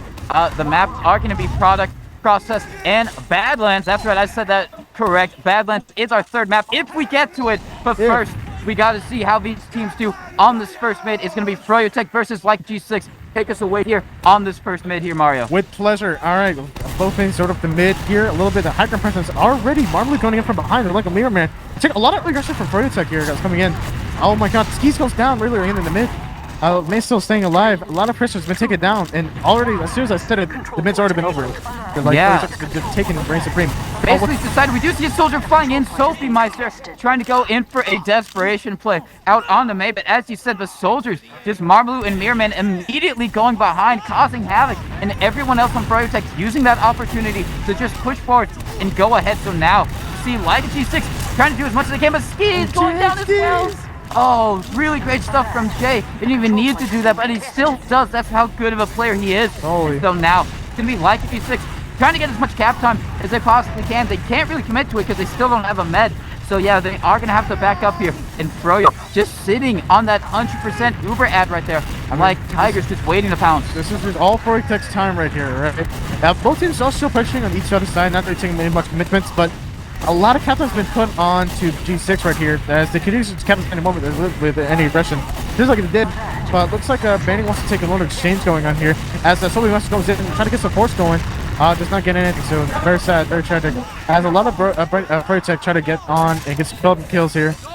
Not going to use their ads though, which is pretty interesting. Not going to try to wipe them here, which is, albeit, it could be pretty convincing though. It could be lasting a lot more time wastement on time for Froyotech. Yeah, like a G6, they didn't really get the Uber Force out there from A, which is really what they wanted at the end of the day. They do get the cap up, but Froyotech able to cap it up right back, so not really that much gain. They are coming up on their own Uber, slowly but steadily. Skis now at 70%, and if you're Skis, you gotta wonder, maybe Froyotech try and take the aggressive Uber in before you even get your own Uber, but looks like they are just gonna muster up here on Cliff, take the space, get all their players healed, and now Ubers are almost basically even. So now it's gonna be interesting to see what a Leica G6 try and do here to try and break this hold. Looks like they're gonna be trying to go forward into an Uber exchange right now. They do get an early pick out onto Fanny, drop before that Uber was used. So now they're gonna have to run away as the Froyotech Uber is just a little bit better. But oh my God, Sophie Meister taking down Jay. Sophie is going to go down as well, but that trade does favor his team for the moment before they cap up. Both scouts are down for the side of Froyotech right now. And as I said, that Marmalade also goes down. It's going to be a very tough fight for Froyotech trying to retake point. They're going to wait for their scouts to come up real quick. He'll be trying to take point, try to get as much pressure as possible, but it can't be enough. They need their entire team trying to pressure up G6 off this. As I so said, Froyotech does have a 126 turn right now. A lot of limited coming up. Oh my God! Just the mulching of all of the players right now, getting onto everyone from Leica G6. They only lose Mirror Man for it, and it's well worth it. Just cleaning up house right there. Holy just the mulch. combined flank from the soldiers, Marmaloo, Benny, everyone really just collapsing on Leica G6. Now Leica G6 in their spawn, they have to deal with this forward hold that they know Froyo has put out there. Looks like they do have a pyro. Botmo will come on with a pyro right here, trying to put something big paintball. Oh, it's gonna get mulched here. I'm trading with Marmaloo. So many also goes down. A lot of it's not really working. The push not really trying to go through. Botmo's still on pyro, I believe, and trying to just replace that, trying to get as much presence as possible. But they will have to come back to the spawn and try to take a new plan. Yeah, they did at least get one, so they are going to have faster spawners, so that does mean Froyotech will have to basically give up the forward hold. Actually, no, looks like they're committing to it. They don't care that they're a player down. Most teams would have backed up just due to that, so now they have to push through with this pyro. Once again, they do get a lot more space awarded to them, so they have successfully gotten out. They do trade out bot mode for Jay, as it looks like. Look, interestingly, yeah, we are in a pause. Unusual to see a pause here at LAN. We could go over to one of the players and see what the cause is, but at the moment, what do you think of the match so far? No, I think it's very energetic. Like, Froyo taking a lot of aggression early, taking their time, trying to take a very strategic aggression, trying to take toward a G6 right here. As you also notice here, they do a lot of training with their scouts here early on, which been working out very well for them. And as I say that, the umpires coming out, and as they say that, oh my god. A nice rocket out onto Logan, or maybe it was a pipe just knocking him down. The Uber has been used from Froyo Tech. Going to be trying to go forward, catch out any of these players that they possibly can. Skis coming up on his Uber right now. Going to be taking it through main. Looks like they are going to have to use. They do get main. They get Mirror Man for it. So that has already made this Uber worthwhile. But can they deal with the players in behind right now? The Blinken, it comes in. Everybody comes in for the Habib and Monalu try to get to that pick on skis and get a good trade because you have on the Adam for Froyo Tech. But for now, G6 does have cap. Yeah, they are going to be able to cap it up. And they good stuff for Leica G6. It's just going to be playing the clock, making sure they don't delay any of their forward spawners. As the Ubers are going to be slightly in the favor of Froyo Tech. I don't know if they're going to be able to do much at all with it because it is such a slight Uber ad. And all the players are up right now. It is going to be on Froyo Tech to try and get onto the point here. It looks like overtime, so all they really have to do is just cap it up. And yeah, they're getting some early point time. They take down Recruiter, they take down Skis. That's really huge for them. Mirror Man does go down because of it. But one person can beat right now. He has to get out of there. Very screwed. Oh my god, there's only a save. They're coming to the Supermeister. And that's just like that. Froyo Tech takes first round. Really clean stuff from Froyo right there. That's the type of play that you'd like to see. And it looks like maybe it was a little pause of maybe some mouse acting up strange or something like that. Some LAN issues. But it looks like we are here in the live. And that is going to be 1-0 for Froyo. And now going to be looking here on this mid to try and see, if they can get that similar type of soldier aggression, soldier bomb. We do see the soldiers going in, trying to get on the skis. They get them immediately. The same play happened from last minute. Marvel even just and Mirror Man just coming from behind while everybody aggresses. Although Habib has been a bit more restraining on trying to get more aggressive picks, which could prevent him. And just like that, a double sync rocket coming out from Mirror Man onto Rakuso. Trying to get his man right there, as it says in chat. I mean, he did get his once. What can you say? Yeah, he got his one. They do deny cap with kind of capping it up before he does respawn. So, he's not going to be here immediately to try and defend against these Froyo sacks. We do see a soldier trying to get in behind. He's going to get knocked up into the air. All of Froyo kind of pushing this concrete area. They do lose Habib. They traded out for bot mode, so a demo for a scout. That's better for like G6. They do have a lot of players trying to get on skis. Skis just juking and dodging. They do lose Rakuso, traded out for Jay. Soldier bombing so deep. Oh my god, he gets on the skis. Really great stuff from Marmalou. Yes, you cannot let those soldiers get behind, especially on Prada. It's a lot of back and forth between just Habib and the scouts coming out to the G6 right now. Well, I think Marmalou and Mirror have just free reign on the flank on all 24/7, which is not what you really want against Froyo Tech. Or they'll just take that pound-to-pound aggression every single time. And it's just so effortlessly, like Froyo Tech comes back to mid, no pressure whatsoever, coming back in, free reign their soldiers. And I say that another forward is going to come out from Froyo Tech right now onto G6. No offense coming out.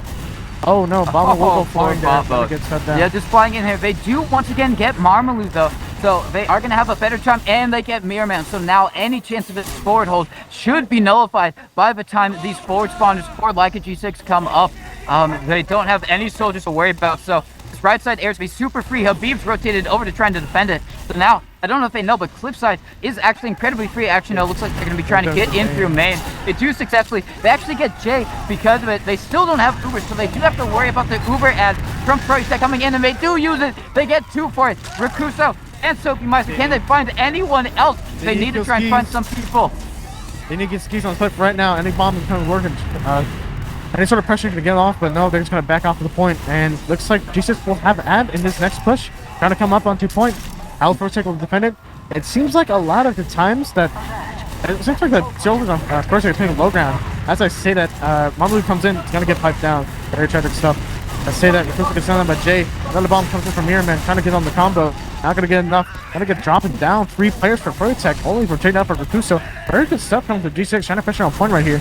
Yeah, really great stuff from Leica G6. They didn't have to use Uber. They capped it up, and they got the remaining picks of Fanny and Habib. And now they can try and maybe get into a forward hold if they own. They have to be quick about it. Everyone from Froyo pressuring out through this cliffside area. They are successfully able to get onto it, pushing the rest of Leica G6 back. So they still don't have Uber to work with here, but that's not stopping them. Just going to be taking the space by their own cliff, trying to get some players in behind. Mirrorman does die because of this. This might turn into a 4-man from them if they deem it necessary. That is going to be May almost on his own Uber right there. Yeah. But no, they are going to trade out. They do get Logan. That's a really good pick for Froyo. Good trade right there. Froyo easily taking back without in the demo. That's a free pick right there for Habib.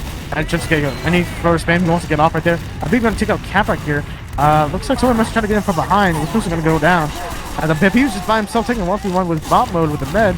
Now very good stuff. Uber does come out for the side of G6, trying to get as much possible. Gets Marmaloo. But luckily, is kind of like May's trying to get back, going to re-push with their scouts right here. And Birds trying to face point. But very good stuff coming out from Loking right there. Trying to get as much pressure as possible. Game in the backline, just annihilating the Holy Jay. Holy Jay. And he got launched back there as well. He just flew across the screen, just surfing a pipe. Great stuff from him. He is finally going to go down from the combined forces of Cap and Rakuso, and now spawners in the side of Leica G6, and they've got to use these spawners to try and get the Uber forced out from May. But with the sticky debt from Habib out on the Cap, that's not going to be a good way to start things off. Soapy Meister going down. They do get Marmalade. They do get Mirrorman, so no soldiers on the side of Froyo. Might be a bit easier to get the space to try and bomb, but they don't have any soldiers of their own right now like the G6. So they've got to just take this slowly across the point unless they want to try and bomb their demo. And Uber's getting close to even as he is approaching that 100%. Oh my god, so low. Soapy Meister going to be able... No! Jay just cleans them up. You know, that trade is just a bit better for Leica G6 as they don't own the point, so they are going to get the spawners faster. That is true. As I say, that Cap does go down, so they're probably not going to have nothing to do with it. And the force comes out from, I believe that's Mirrorman on the background. Gonna go down. Habib also goes down, gets dropped, but that's good. That sounds great. They have them spawn. They have as much time as they want. Froyo still owns point, by the way. As I say this, Uber does not come out from Froyo, so they're able to re-push this with ease. Probably get more cap time as well as pushing from Flipside right here. Yeah.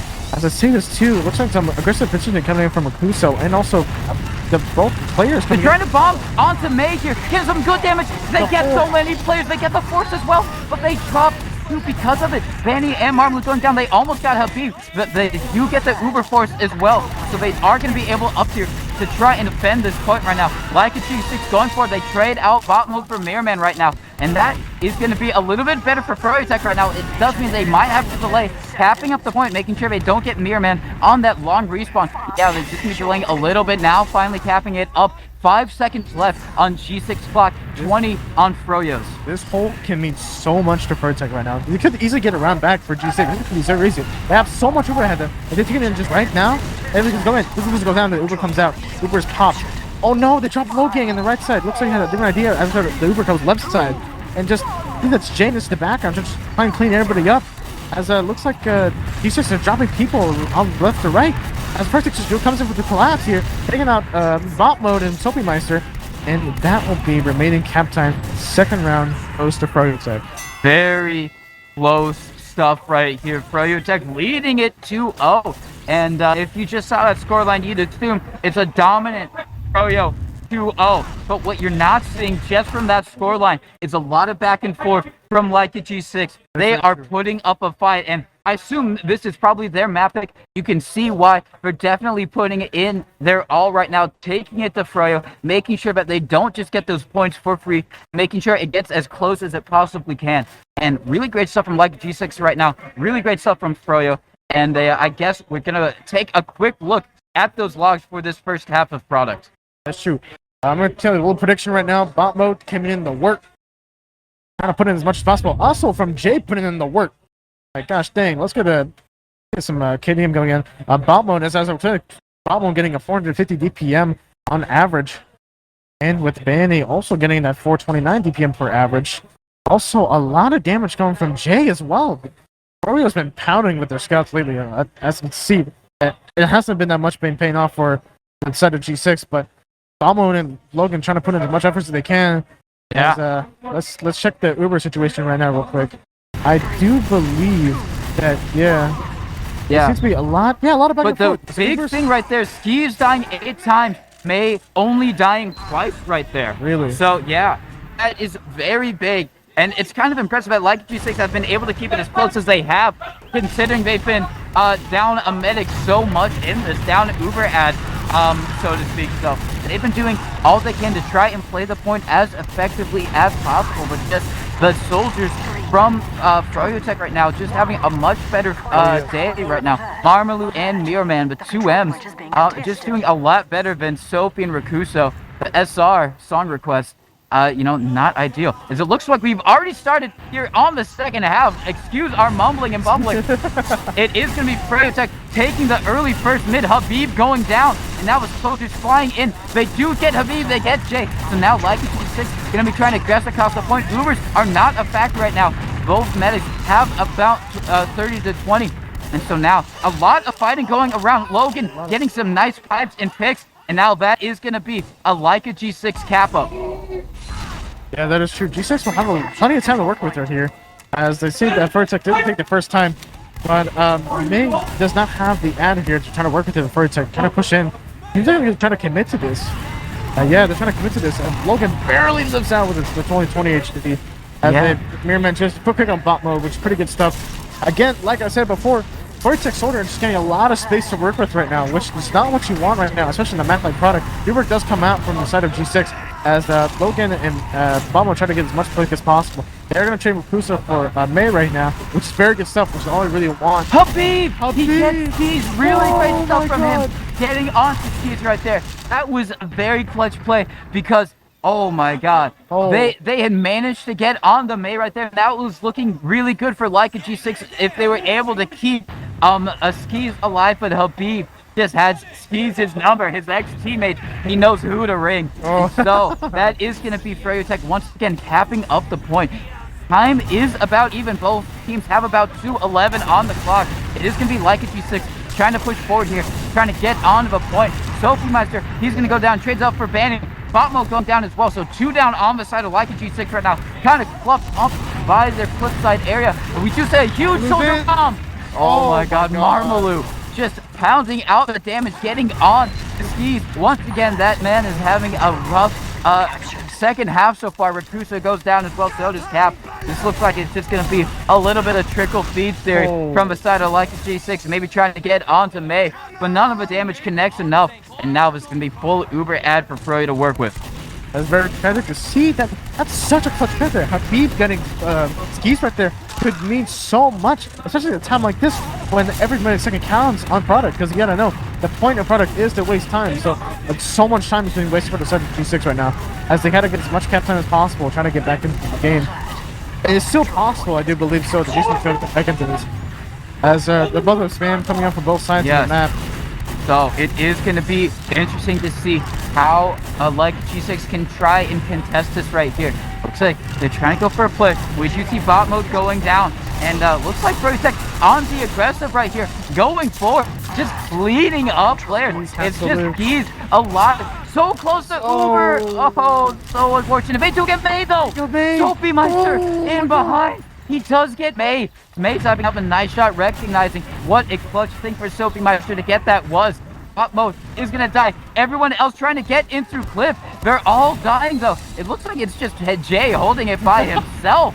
Just against 4 people. But now everyone else from Leica G6 are going to be able to push through here. Now, we do see Banning in behind. He's going to be able to get out. No, he does die in the connector area. Sophie Meister almost getting another onto Jay, but no, Jay does clean him up. And now, Leica G6 in the best position they had to cap up this point so far. But look at that. Only 10 seconds left on Froyo Tech's clock, Mario. Oh, that is very true. Froyo Tech got a lot of space to work with, a lot of time to work with too. Find this next push very evenly. But I do believe Ubers aren't even, so there's going to be a lot of plays going to come out. I suspect not alone to Froyo Tech soldiers, just trying to make as much space as possible. Seems like Jesus didn't get us on point. As I said, to do. Marvel coming in on the mid, onto the skis. Not going to get drop anything. Not going to get on it. Oh my god. Oh my god. He gets those skis. That's a huge play right there. Easily come back in. He He's at a 96% Uber. That's so tragic. All this now again comes to Froyo. Again, just planning their thoughts out very importantly. They'll probably get this next point for free and probably next round. Yeah, Skis has died in that cliff area so many times. It's so unfortunate, but it just keeps on happening. Botmo getting the early pick on the Mirror Man. So yeah, Arch is going to be trying to deny Froyo Tech as long as they possibly can. Froyo just really have to cap up this point. Rakuso going down. They traded up from Armalu, so not too bad. They are capped, gonna be taking down Logan, gonna be going down as well, Botmode as well, but Uber finally forced from the side of Froyo Tech. They do get a lot of players for it, but they don't get keys. But there's only 6 seconds left on the clock. Can they get to the point in time? That's really it. No, Selfie goes down, and that's gonna be the 3rd round for Froyo Tech. Wow. A lot of stuff coming in because G6 gotta get that down. You gotta deny those soldiers getting unsqueezed all the time. They can't keep backing up and just waiting for them because they know that a Mirror Man and Marmalu is gonna be all over that. They gotta do something about these soldiers because man, it's killing them this game. Yeah, it definitely is as we come into our 4th, maybe potentially final mid-fight right here on top product. Froyo versus Like B6. Soldiers bombing in super aggressively. Keys goes down, no question about it. Habib goes down, however. May goes down. Huge stuff from Rakuso right now. Just flying in behind. Oh, he got these number on the chain. Oh, he does eventually go down. Banny gonna be taking him down. Good stuff from him. That pistol accuracy from Banny is crazy, especially on LAN. Now, Habib and Logan just gonna be backing it up right now. Logan reconnecting with his team. Skis has a little bit of Uber ad. Looks like he's just gonna be working off that to try and re-get back onto his mid right now. They're just spamming pipes. Got a lot of cap time right now. Just waiting for the rest of the respawners to try and bolster up here and get this mid capped up away from Froyo Tech. Go for Tech Heroes here as the Froyo Tech try to get back in the mid, trying to defend their point. As I say that, Marmalu's coming in, gets to come in, pops him up. Other Mirror Man's coming in, gonna pop him up with skis. Not enough. A lot of cleanup coming in for the side of G6, defending that Froyo Tech back there, and is gonna get point here. Trying not to deny their players, and will get even more Banny time. in a sneaky spot on Cliff. They don't know he's there. He's gonna get the rush on the Logan. Logan! Oh my god. Whoa. Logan just kind of insta-deading on Banny, but that's not going to be enough for Froyo Tech to now push out here. Mirmalu and Mirror Man going down. They do get a nice arrow kill on the bot mode from May, but Habib going down as well. So that's basically going to be their 4-man. They get Rakuso because of it, which means that there's not going to be as many players here to try and deny them from this porthole. We do see a soldier in super deep. That is Soapmeister, and he's going to die because of it. Tragic stuff right there. As we see this, Ubers have eaten up for both sides. So as we see this, I'm going to be very interested to see what will happen if G6 will able to defend his point this time, because here's a lot. Again, Froyo Tech soldiers getting bombing and getting non-stop action. I say that Uber does come out for the side of G6. The Uber change comes out on the side of Froyo Tech. Both sides are stalled. Creating a lot of time and space time for G6 to do something here. But I say that Jay and Banning just getting the forward aggression. I say that Banning gets a 2K off the bat, off the right of the Uber chain. A 3K even. It's Logan. As I say that he's on the run, trying to hide away. Instead of 2. Pokemon makes any salvage. Gonna see a Marmalu, but it will still return back to Froyo Tech favored on mid. Dang, Silkmaster with a dote. In chat, just kind of besting Marmalu right there. And so, that does mean, like G6, they do have their spawners faster, so they're going to use that to advantage and try and get onto this mid. Looks like Soapmeister going in for a little bit of bomb, but he just gets instant denied from Jay, just shooting him out of the sky. But, oh my god, the plays are just falling on the side of Froyo. It's just Mirror Man alive, trying to do everything he can, trying to get on the skis. Skis is so low right now. Oh my god, he stays alive. That man, as he's been having a bit of unlucky situations so far, but that was incredibly fortunate for him. He was so low, and if Mirror Man had just hit that rocket, we could have been looking at a completely different ball game. Would have been like football or hockey, I don't think hockey has balls. Exactly, it's a completely different ball game. And so now we are going to be trying to see Froyo Tech push forward here. He does have 100% Uber, and that's what we're going to be trying to force out right here. He's going to be trying to stay alive, hopefully not have to use, but he dropped! Oh, I said he didn't have to use, but that's not how you don't want to have to use. He's just dropping right there. They do get everyone else on Froyo who committed for that, but everyone else May and Benny just staying back in their spawn, gonna be building up their own Uber. And now a lot of time off the point for Leica G6, but with this Uber coming from Froyo, you kind of wonder, Mario, how long are Leica G6 gonna be able to hold on to it? Probably not for long, as they got full ad coming into this mid, trying to get as much space as possible already. Again, Silver Master trying to get in the back, trying to get a pick. Gonna get Marlu here, gonna trade out with bot mode here. It's gonna go down. Rakusa and Silver Master, both soldiers down for G6 as Marlu gets forward here. Gonna get left behind, a little bit of baitiness right there as Bandage comes in, just trying to clean up both bot mode and low game. And as I say that, points for Vertec, and without any force coming out. That's not what you really want inside G6. You want to use all your resources to try to get anything out of the Ubers. However, I think they're going for different strategy here, trying to get as much players pick as possible, trying to even out the Uber situation as well in terms of trying to fight it out on the mid fight. But we'll see how much it pays off here as G6 start to approach here. I believe eating the Ubers. Oh, bot mode going down as well. Sophie Meister going down as well. Looks like maybe this is an attempted 4-man. A bit ill done right now. Not necessarily the best execution. A huge rap play from Marmalou trying to get on the Skis. Skis was so low right there. 14 HP. He doesn't die. Incredibly clutch stuff right there. Maybe a little bit of beef. I'm not quite sure. But that is going to be Marmalou and Fanny down on the side of Froyo. Skis has that 100% Uber. You don't want to see him drop it this time, but they do have the player ad to go forward here and just try and get on the point. The Uber is used, leading it here onto Jay. Going to be the counter Uber used from the side of Skis and Kel. They do have a lot better of an Uber. They managed to flash Habib into that, so making them flash a lot. The soldiers jumping around the side of Froyo, just doing a lot of havoc. We got a soldier in the back line. It's going to be Marmalou, going to be in that cliffside area. No, he does manage to jump out. Everyone else on Froyo Tech is just cleaning up like a G6. You gotta get those soldiers, man. They're just gonna disrupt your entire combo. We see a G6 not taking care of those advantages, and as they're trying to get as much as possible, trying to fight for the last point. 4 seconds on the clock. Can G6 try to break it this point? A little bit of overtime on the point. They get a little bit of countdown during that whole exchange. Not sure it's gonna be enough. Marmalou goes down, and it's not enough. They're getting enough point fast enough, and Froyo Tech will take. They do take game 1. That is going to be a 4-0 for Froyo Tech on product. Initially, just a very clean way to start off the series. Next map is going to be processed, but before we delve too much into that, let's take a look at the logs. Obviously, glean what we possibly can from it. Obviously, it was a 4-0 in the favor of Froyo Tech, so obviously they're probably going to have the better stats. And looking at it right now, Jay just doing so much, man. In that one, he went 25 and 9, 487. The best. He out damaged everyone by at least basically 100. The closest to him was Logan at 397. Jay had 487. That's ridiculous. The amount of work that man is putting in for his team. KD is astounding. Speaks for itself. 2.8 KD. That's almost 3 kills per life. That's half the team.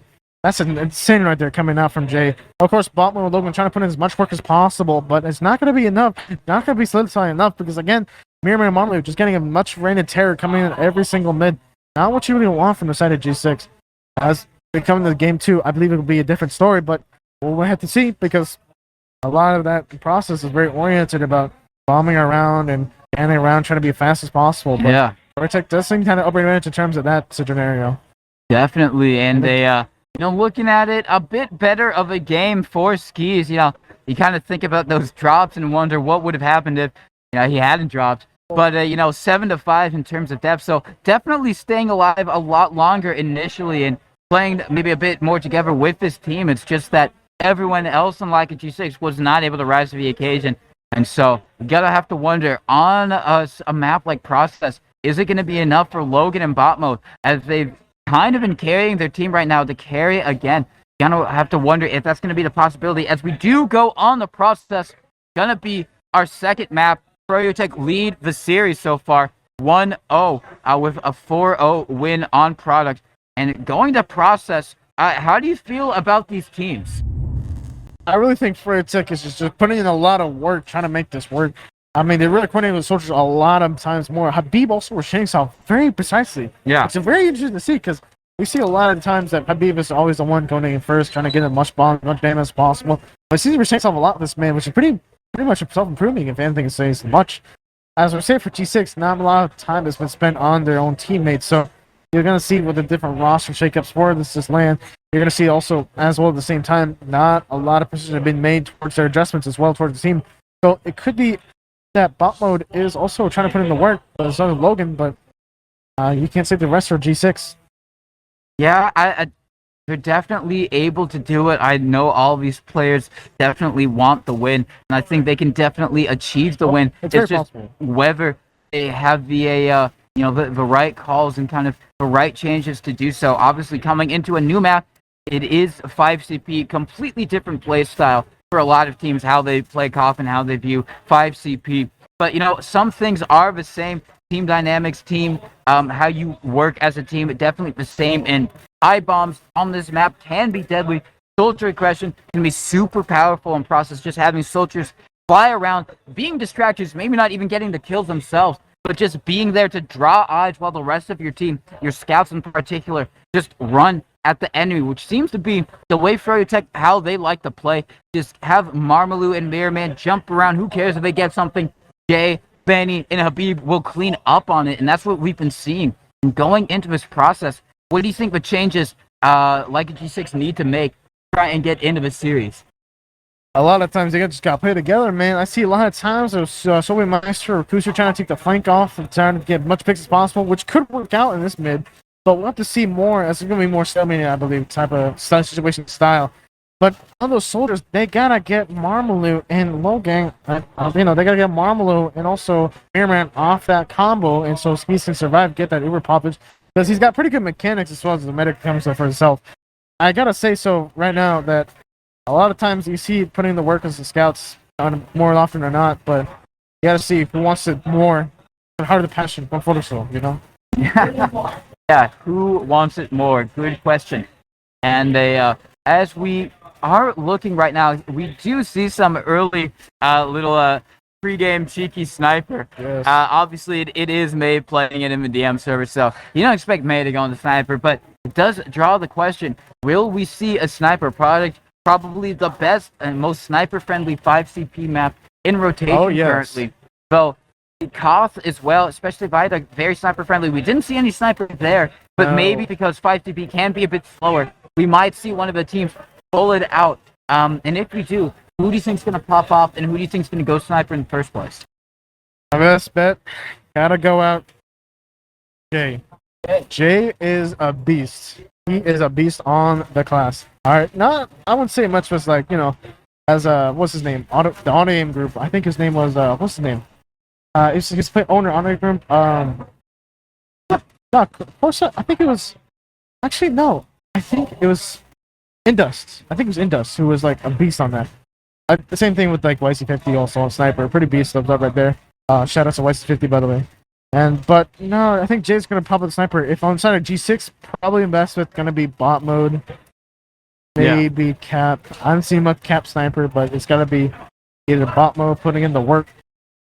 Gotta get a little snaky cheaps. I think the Sniper will come out on process though. I definitely think whichever side it may be, I'm probably gonna be G6 first, but who knows?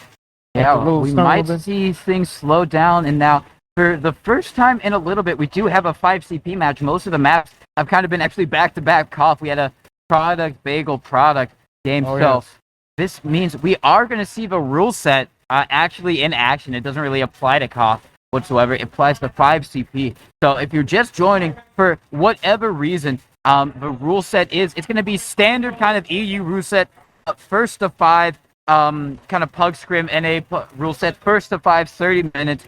After that 30 minutes, if no one has gotten 5 round wins, what's going to happen is the round time is going to be set to 0, and the round win limit is going to be a cap to 1 above what the current team currently has. So, for example, let's say Froyo has 3 rounds, Leica G6 has 2, they get the 30, no one has 5. So instead of going into the classic golden cap that we know, the timer is going to go down to 0. It's going to be unlimited map time, and the win limit is going to be set to 4. So Froyo has to get 1 more round, and Leica G6 in this scenario has to get 2 more rounds to win it to 4. That's kind of how this works. It really promotes playing the clock. Obviously, the round timer as well is only 3 minutes. You're going to be seeing a lot more mid fights. What we've seen earlier in this game so far, Mario, is a lot of teams, especially H and J, having a lot of difficulty pushing into last. And so because of that, we've seen a lot of round times because they've been kind of dawdling on their second, not being able to convert the push. So it's going to be interesting to see how this plays out.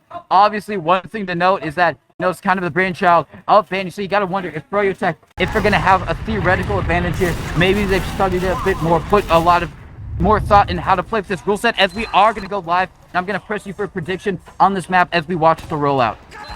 All right, I think it's going to come down to, I'll take you up on your example. I think it's going to go 4-3. I think it will go to overtime. I mean, let's see what G6 got to put on the WC. Maybe they figured out some things like, all right, maybe we got to play together, guys. I don't know if it's going to work out with the situation, but who knows? I'm going to mid here. Again, G6 ain't aggressive here as it gets a pop onto Ski's gonna take a lot out down Froyo Tech there. I'm trying to get as much as possible, trying to keep up the med, make sure that May stays alive here as we come back, as they're gonna try to retake here on Froyo Tech. While GQ still has mid, let's see if they can keep on for long enough for Froyo Tech to regain their forces. Yeah, they are gonna be trying to retake it back through choke right now. Like a G6, gonna be trying to get as much cap time as they possibly can, just delay Froyo Tech as much as possible. They do eventually back out. They don't lose anyone for it, but they don't get the Uber force as well. So Froyo Tech have a full 100% Uber to work with here. We do see one player hiding in IT. It is going to be a bot mode, but he's going to back up. Actually going to be in a little bit of a scrap fest with the play from Froyo. So they know they're going through IT right now. Going to be taking it through upper IT. They don't want to use Froyo Tech right here. They want to try and keep this for a last push, but the spam right now from Leica G6 making them slow things down. And now the only thing that does for Leica G6 is make them super close to Uber on this last fight. Yeah, but now Froyo Tech's going to go full deep, already going in, going to get as much gone as hits possible. The Uber does come out from the side of G6, trying to make some activity now. They're going to try to get Habib here. It's so close. They're going to get him now. Going to get Marmalade as well. And as everybody's just trying to scramble to get out of there, G6 will go into second. I'll be at a second push going in right now. As they see that Marmalade is going to get caught out here. He also get trade with Cap. Actually lives. Oh my beast. Oh my god, they get 2, they get 3 for it. Really great stuff from Froyo Tech. And now they can take this momentum and go forward with it. Gonna be looking like they're gonna be trying to go through 3. Sending in soldiers flying through right now. It's only 3 from Leica G6. Gonna be able to defend the point. They get Rakusa, they get bot mode, and they get the point. Actually, G6 is actually greedy there. They're trying to take much space as possible from the last push, but then in turn on their favor, they couldn't get that much pick to one. Marmalade just standing his ground, trying to get as much space and turn damage as possible. Gonna benefit towards the end, as that's one round for Froyo Tech. That is gonna be the first round for Froyo. So now we're gonna be going into our second mid right now. Once again, going to be trying to see what Froyo do with their soldiers. Instantly got some aggression from one of his Leica G6 soldiers, but the Froyo soldier is going to be going in on every Leica G6 player in this choke side area. Ski just getting caught out. May is actually going to be finishing off Sophie Meister, so May managing to stay alive. Super crucial and critical for Froyo right now. They do have the Uber ad to work with. Looks like going to be trying to peek how the best get in.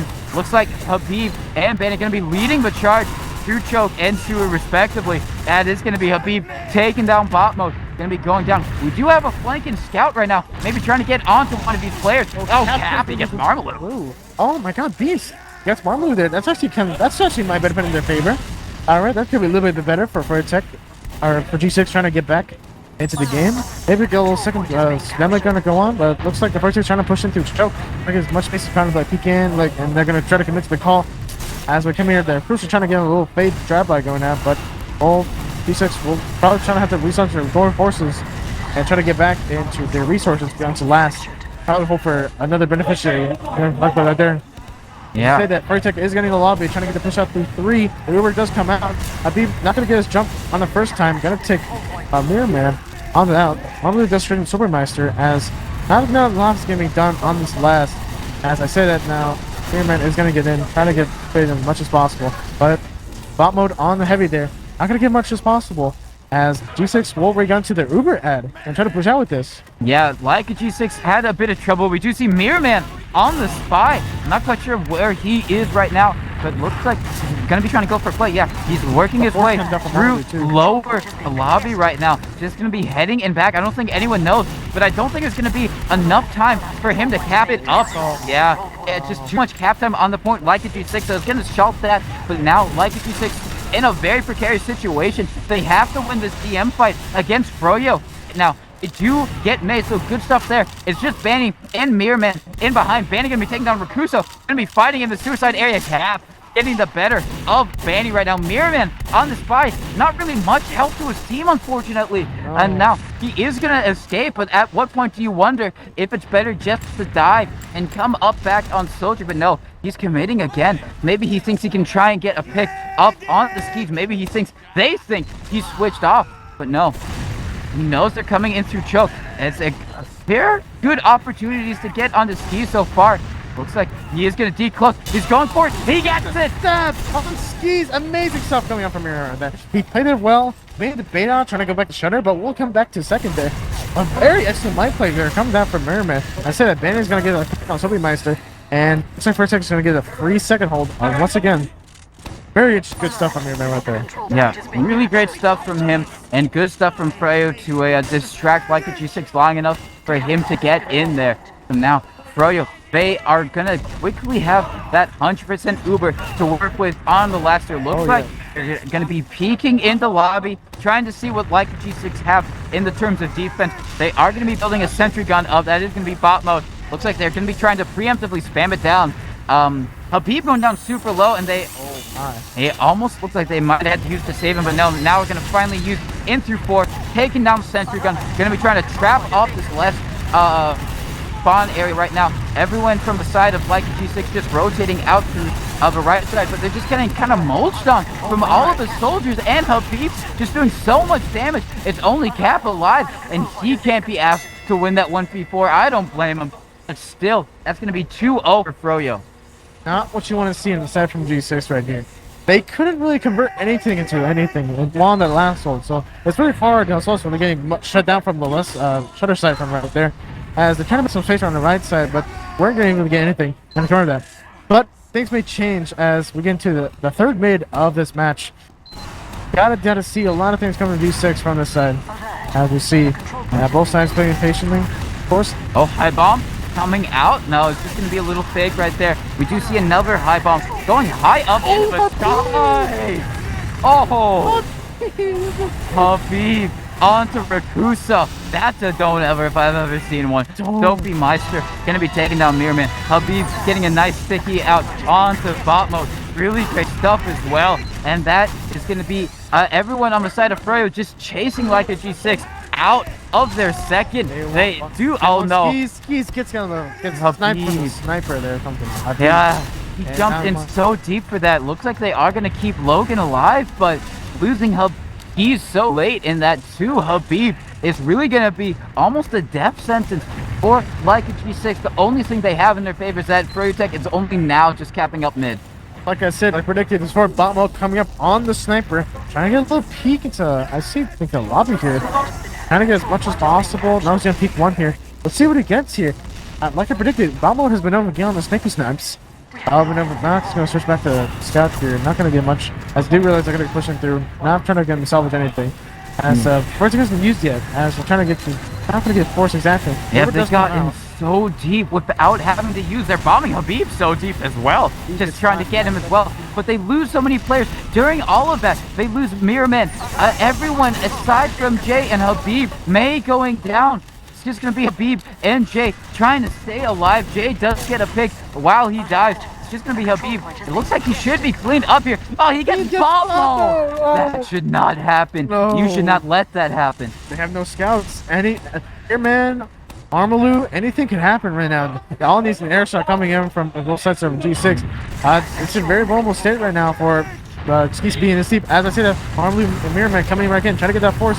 Anything you can get, and both denied. And that's up there. Jay gonna get an air shot from Skis. Oh, don't ever. Chris goes in for the bandit, trying to salvage the most they can, but that's 3 down for Froyo Tech, only 1 down for G6. That should be a really convincing mid to get in for G6. And look at the incentive, try to get in. They said, Logan is in, trying to get in Habib. Oh, Logan! And they Just killing Habib almost instantly. Really great stuff from him. And they get made. That's pretty good. That's pretty good for G6. I think it's a worthy They use do right get made. Looks like they're going to be trying to continue with that. Oh, a nice rocket from sniper Soapy from Meister. Jay. Yeah, the snipe from Jay as well, taking him down. Now, you've got to play a bit hesitant. If you're like the G6, they're going to be sending in their demo super deep jet to try and get on the J and give their medic some easy room to walk in without worrying about having their head shot off.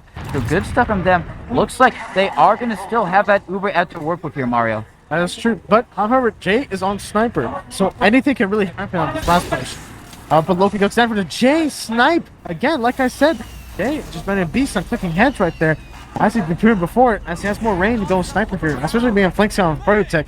A lot of stuff, a lot of opportunities coming out for Jay. Like, doing as much as that FC Freeze in a product match, doing a lot of stuff for Froyo Tech, is unleashing his full potential really on the battlefield. Yeah, Jay still on the sniper. Finally, up on the 100. Logan again! What? No!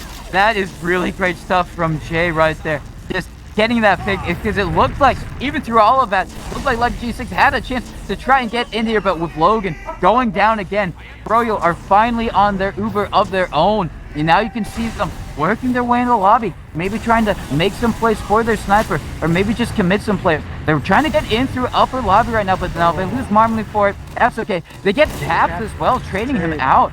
So not too bad, not too good. A huge play coming in from the people of Leica G6. Going to be trying to muscle their way in through a rollout, knowing that no one was there to watch it. So they do get in, but they also get out. Banny goes down, super in the back, and that looks like we're gonna head into maybe a stalemate as Botmo goes down. Hey, just like we gotta take that care of that man. May getting getting Snowman, Mirrorman getting out the cap. Not a lot of things coming up. Not a lot of things coming up. Jay. Oh, get some force off coming in from Ski. Jay gets Raguso. Oh my god. The massacre. Oh, we're gonna get airpipe there. Gonna get there. Logan's gonna go down, trying to get as much salve as possible. Only Cap trying to come in as the Swordmeister trying to retreat. They still want second a little bit, trying to regain as much as possible, but Vertex overwhelming too much. And the backup quickly does the choke before they lose any more players. Yeah, they are. Bot mode gonna be taken down as well to Habib. And as we see, Froyo Tech gonna be pushing forward right now. Gonna be walking their way through a choke right now. They did have to use some good soldier aggression. Logan getting Banny, Meatman going down as well. Really great stuff from them. Kind of an unexpected pick right now. So now they're going to catch out Marmalou all the way by himself on that IT area. So now the rest of Froyo have to back up, recoup their losses. They weren't able to get out on the mid, so they don't really have any forward spawns. They are going to have to back up 2-1. They don't have any soldiers to try and counterbomb these people coming in, so they are going to have to give it up. We do see Banny already on the engineer. And Skis has that 100% Uber to work with. However, Jay's on sniper, but they learned their lessons. They used early. I'm trying to not can drop any more players, and they already did. 1 of 6. They still on sniper though. That's an air pack coming in from looking on the Marmalou. As Jay gets Rakuso and coming in, but Merman's gonna go down onto Soapymeister. Logan trying to get as much as possible. As we see, I believe that Soapymeister trying to get as much damage as possible. And Jake gets Logan again for the 3rd time this match. You don't want to see that every day. And goes in. Almost gonna go down. The bandit's gonna probably re-push with heals, trying to get as much as possible. Jay gets capped. What? And the last snipe coming out from Jay is insane right now. Jay, you gotta kill Charles. Calm down, man. I mean, he's been a man on a mission so far with that sniper rifle, just hitting shot after shot after shot. And he's still on sniper too. I know. I've seen snipers just idle and sewer, not hitting anything for the amount of time that he's been in here. He's been hitting so many shots, dude. But we do see Soapmaster going in, does get Habib. That is okay for the side of Leica G6. They did buy enough time for Skis to get their Uber, and looks like they're going to be trying to take it in here, knowing there's no demo to work with. Habib's been a massive thorn in their side, so they have to try and get in here. So ideally trying to get on the J as well. It looks like they would be able to take down one of his soldiers. Marmalou's so weak. And the pause. The pause comes out. Let's look at the positioning real quick this here. I think the Uber has come out for Froyo Tech. G6 got a lot of damage over this. Hay has a sights on Soapymeister right now. As he hits the shot. Let's see. It's suspense is killing me. Does he get the flick of his lifetime to secure this decentness of sniper? Who knows? Maybe. Hey, gosh. Man, it's been one insane match right now. Yeah. It's a little bit back and forth. G6 putting in a pretty good fight. Trying to get Froyo to last multiple times, actually. Yeah. However, they just can't keep the momentum. It's not for Jay. Is on sniper. Jay and Habib have really been putting in work. Jay with the headshots, Habib with just everything, man. And so right now, in the situation, from what we can analyze, it looks ideally a bit better for the side of Leica G6. Obviously, they still have their Uber they haven't used just quite yet. And they looks like if they just back up now, they might be able to keep most of their players alive. Obviously, they're probably going to have Soapy Meister die soon here. Yeah, Soapy Meister does die. The Uber is used. And yeah, look at that. Everyone on Leica G6 has lived as well. So they are going to be able to hold this midpoint. They do have 100% Uber ad to work with here because May did have to use. Did you see Marmalu peeking that suicide area? But no, he's just going to back up. No, actually, no, he's going to get collapsed on. They just know he's there. They know they don't have anything to worry about in terms of Uber. So they're just going to be able to get on here on second. There is the soldier in behind them. Marmalu on the backline trying to get as much That was Mir who died, my bad. Yeah, Marmalu on the backline trying to get as much possible. Gonna be Soapy Meister in a little bit right here. Jay! Jay gets on baby back. Bot mode again. Oh my god. Skis going down to the shot from Jay. That is just disaster right there. We do see the rest of Leica G6 just flying in, trying to get as much as they possibly can, and it's not going to be enough. Oh my god, just the shot from everyone. And Jay has done it time and time again. I think maybe that's the first time he's gotten the ski specifically, but it doesn't matter. He has halted so many G6 pushes by himself, taking just every opportunity he can to make an advantage for his team. Holy Jay. That's all I can say right now. Holy Jay. He's been putting so much work on the sniper. I don't think he's going to the scout for this little push right here, coming up the mid. But I'll be lying, he didn't make any impact on this game so far. As the shot's going to go this. I believe Chris is trying to get a sack in, and we see another pause coming in as bot mode is about to eat a sticky from Habib. Yeah, it looks like bot mode's about to eat a bad sticky. Or if it doesn't hit him, it might hit an escaping Rakusa just behind him. But so analyzing this situation, obviously Froyo has that 100% Uber that they're trying to take in here. May has to stay, Skis has to stay alive if they want any chance at holding second. Ideally getting a force from May would be the best play for Leica G6 as we see it has been unpaused. However, it doesn't look like it's going to be a case. Soapy Meister does go down trying to escape, and that's going to be a successful mid-win for Froyo Tech as they do still have this Uber ad to work with going into second. They're going to leave Marmalu the camp as the Froyo Tech trying to get their choke here, trying to get as much space as possible. Just a little sidestep, a little peeking right now. As we see here, that Froyo Tech's going to come in really slowly. Going to check in the long corner. Shouldn't know. I'll come in. See that Marmalu gets trying to get look at the force. He does get up mode in this exchange. That's the thing that all going to get. Deep. Just going to try to solidify as much space as possible. As Froyo Tech does get second. However, they did lose their advantage. As they're trying to make as much space as possible. Let's say that Froyo Tech's trying to push in. Gets the force onto Skis. Very good. As Froyo Tech still has their Uber. Work with on last. Gonna work out very good. And also Habib getting another pick on Soapy Meister's gonna recommit as their Froyo Tech trying to push in the last with Uber. And again in that decent play on the Uber right there. Trying to play with those players opponent. Gonna be collapsed and Froyo Tech gets a third round. Very good converter there from Froyo Tech on the second, trying the second to the last, getting that force and recommitting all together. Very well done right there. That's gonna be 3-0 for Froyo. And so gotta wonder what Leica G6 can do to try and get back into this game. Kind of 13 minutes left before we get into the overtime shenanigans, so they still got some time to work with before we get there.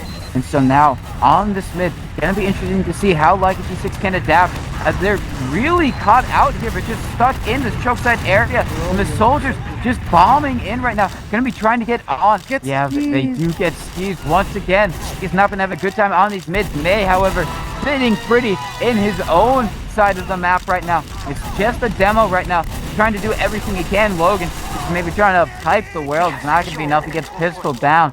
And so now you just see Soapy and Cap alive on their own side of the map, just gonna maybe trying to spam or whatever. Maybe inflate their damage numbers a little bit, but it's not gonna be enough. Froyo is gonna be taking the second point. It looks like they've got a really great shot converting another last year, Mario. They could easily get another point in the hand. A lot of time coming in from Froyo Tech, getting a lot of last pushes and folks missing on them.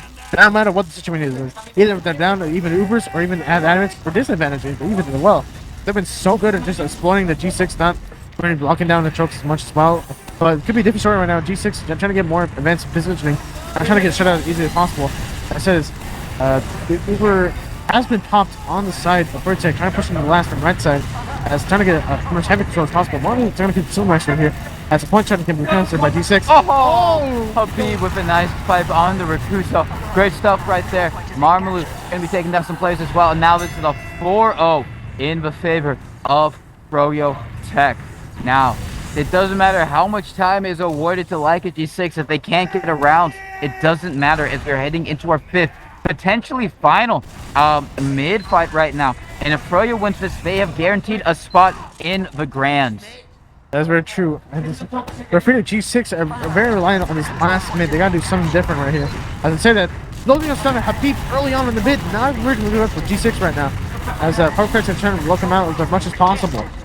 Although that could be a bit bad advantage actually towards the side of G6, as now they have most of their players up. He hasn't died yet. So this could be a very good easy last hold for G6 as both soldiers trying to commit to the force of the med on the Froyo Tech.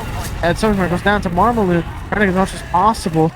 May gonna get that epic surf as Habib just goes in, and they're not gonna get much more done as they're trying to pressure out the one. Gotta get a catch trade onto Marmalou there though from Cap as they're already pushing last for Froyo. Logan gets made with the sticky trap. Oh really my great God. stuff from Logan right there. They do force the Uber out from Skeets, so now Leica G6 are pushing forward, gonna be trying to do as much as they can. They do have a distraction in the lobby area. It was Benny doing as much as he can to just distract Leica G6 from instantly tapping it up. He isn't going to deny or give Mirrorman the forward spawn, but it doesn't matter as, oh, nice pipe from Habib onto Rakusa right there. It's probably going to halt this momentum from the side of Leica G6 just for a moment. That's true. That's got to be the most clutchest sticky trap I've ever seen in this entire match. Logan just coming in there, trying to time it just right so that they know the timing of first second to push that at least at this moment right now. They don't know if first second's trying to go in balls deep every time they get the second. Trying to make it much more momentum as possible. Say that Vertex trying to get pushed to the second here as both sides soldiers trying to get in. They're going to get pretty weak, almost barely dying there. Trying to get pushed out by Cap, trying to get forward as much as possible. As Bot Mode trying to secure the flank behind. But to say that now, bunch of the G6 is just trying to play it back, play it even as we reach another stalemate. And probably the second stalemate in this match right now. Yeah, looking like a little bit of a stalemate. It's going to be interesting to see how Froyo Tech try and break this. They don't technically have to break. Obviously, they're up 4-0. Looks like they do have someone hiding. NIT is going to be one of the scouts right there. Going to be trying to make for a play. Looks like, no, he's going to be going in almost unspotted. He gets, he forced, jeez. Oh, see, this is got two. They get Logan and also Solar Mesh. That was very good for Smart Tech to run them to go in right again in the second. And I believe Rakusa is going to give it down. Habib's going to get the drop onto Skis right there once more again.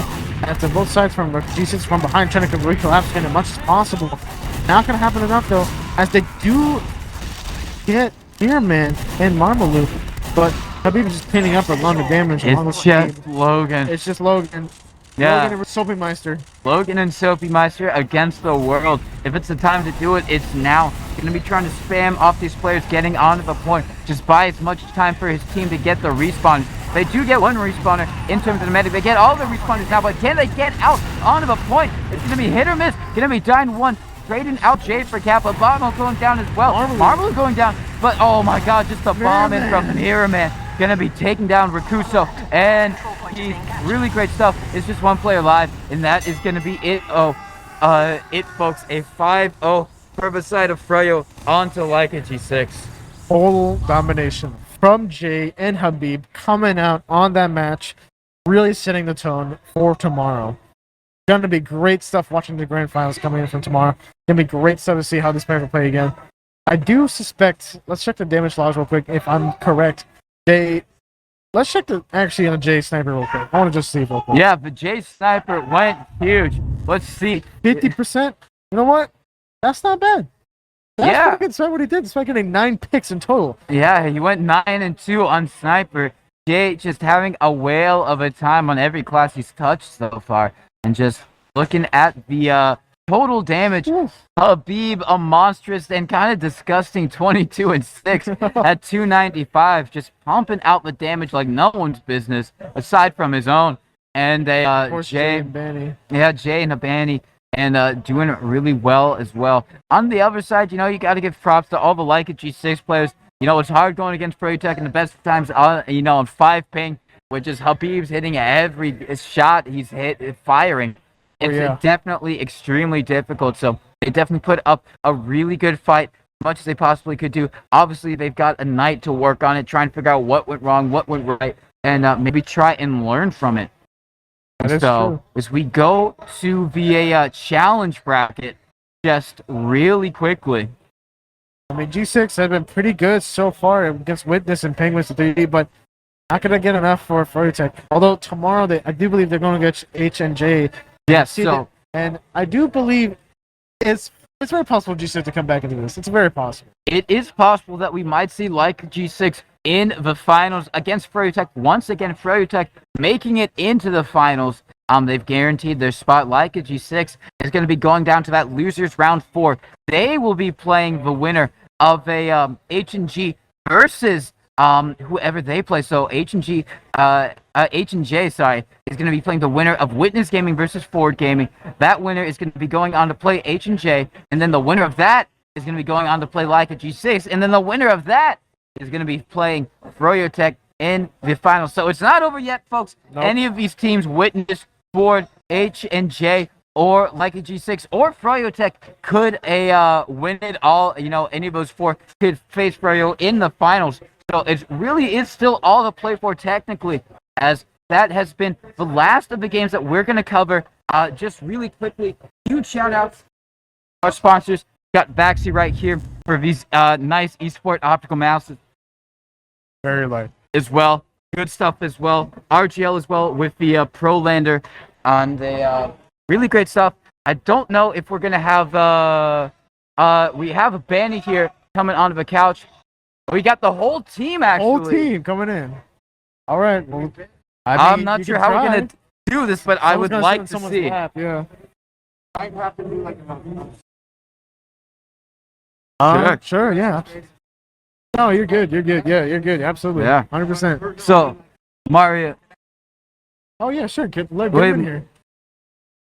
We could turn the camera around, possibly. And just get through like that. All right. First, let me get everyone else in. All right. So, gotta ask Habib and also Banny, how did y'all feel on the very dominating win against G6? Felt pretty good. I personally felt like I didn't have to do much. Honestly, Jay, Habib, Mirrorman, Marmalou, like those guys are doing insane stuff right now. So I don't know. It was easier than I expected. To be honest, especially watching G6 take Witness Gaming on Bagel. I was expecting them to be at least get a few rounds, keep it close. But I don't know. What do you think? Honestly, yeah, I think we just jugged them, to be honest. Haven't dropped a single round so far. I'm feeling confident. And the crazy thing is that everyone's taking their own turn, completely popping off. I'm just out here in the back lines. Maybe that process game, did a little something, but that's the beauty of Froyo.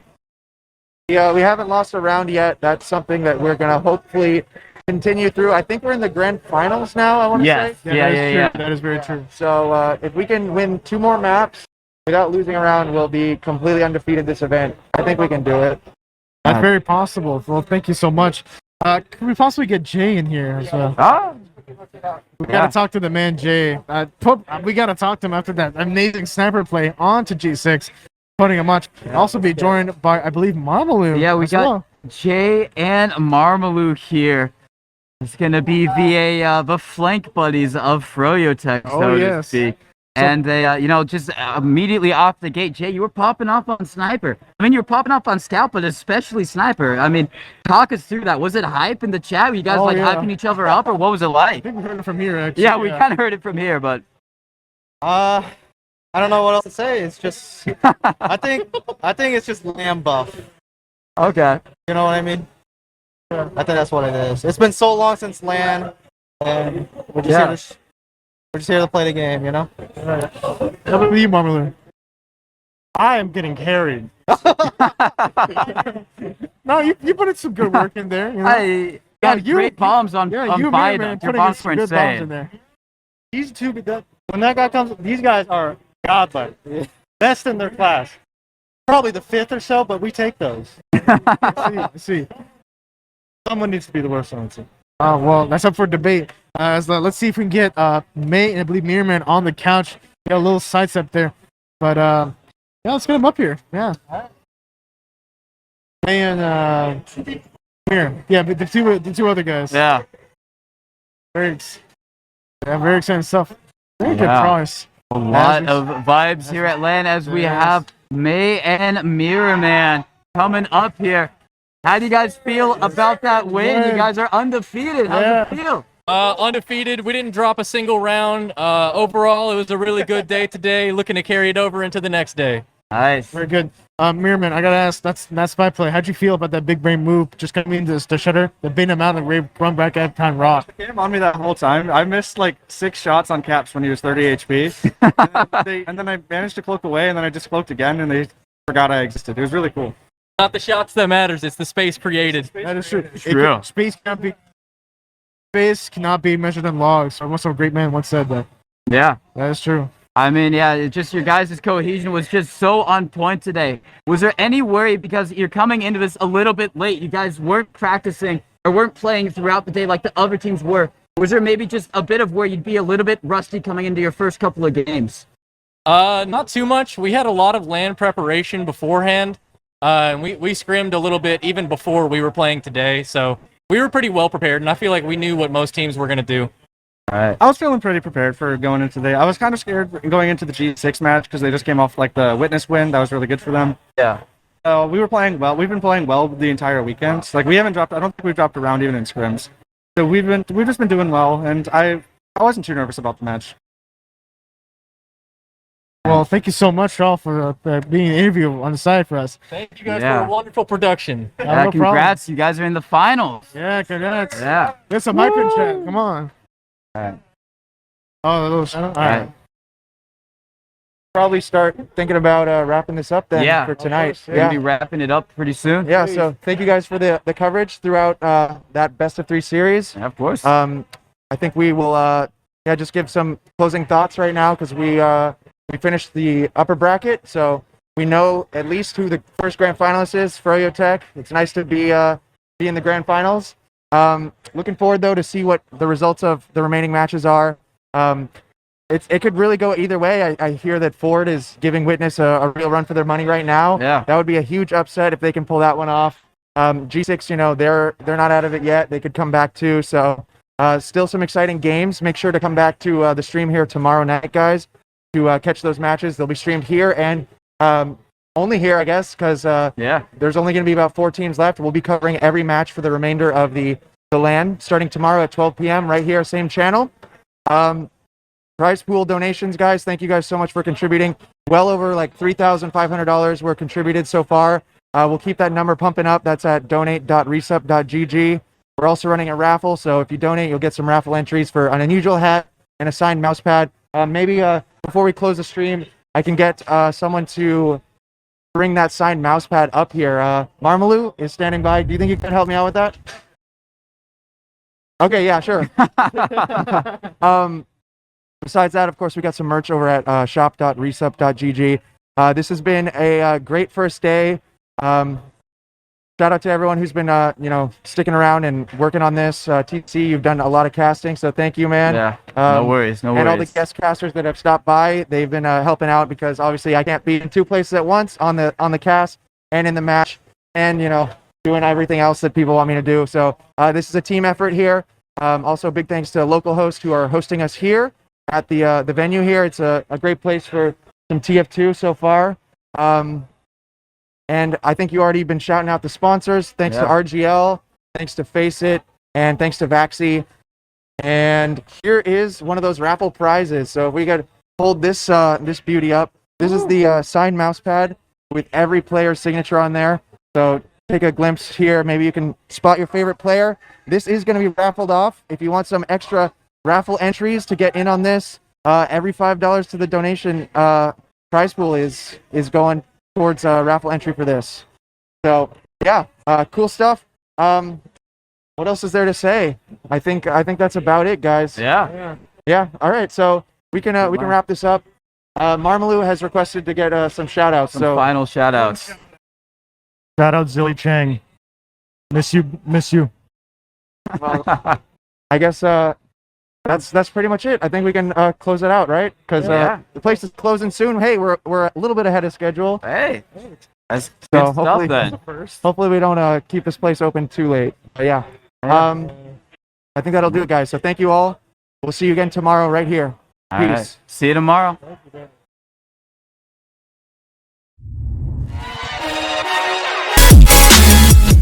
All right, hello everybody. Welcome back to the RESUP LAN here. We are continuing with day 2 of the tournament. There's going to be some great matches today, so stay tuned for the top 4 teams as they're going to be competing here. I'm Banny. This is Localhost TF2 LAN here in Fullerton. We have been having a great time so far over the weekend, and we're happy to have you guys joining us.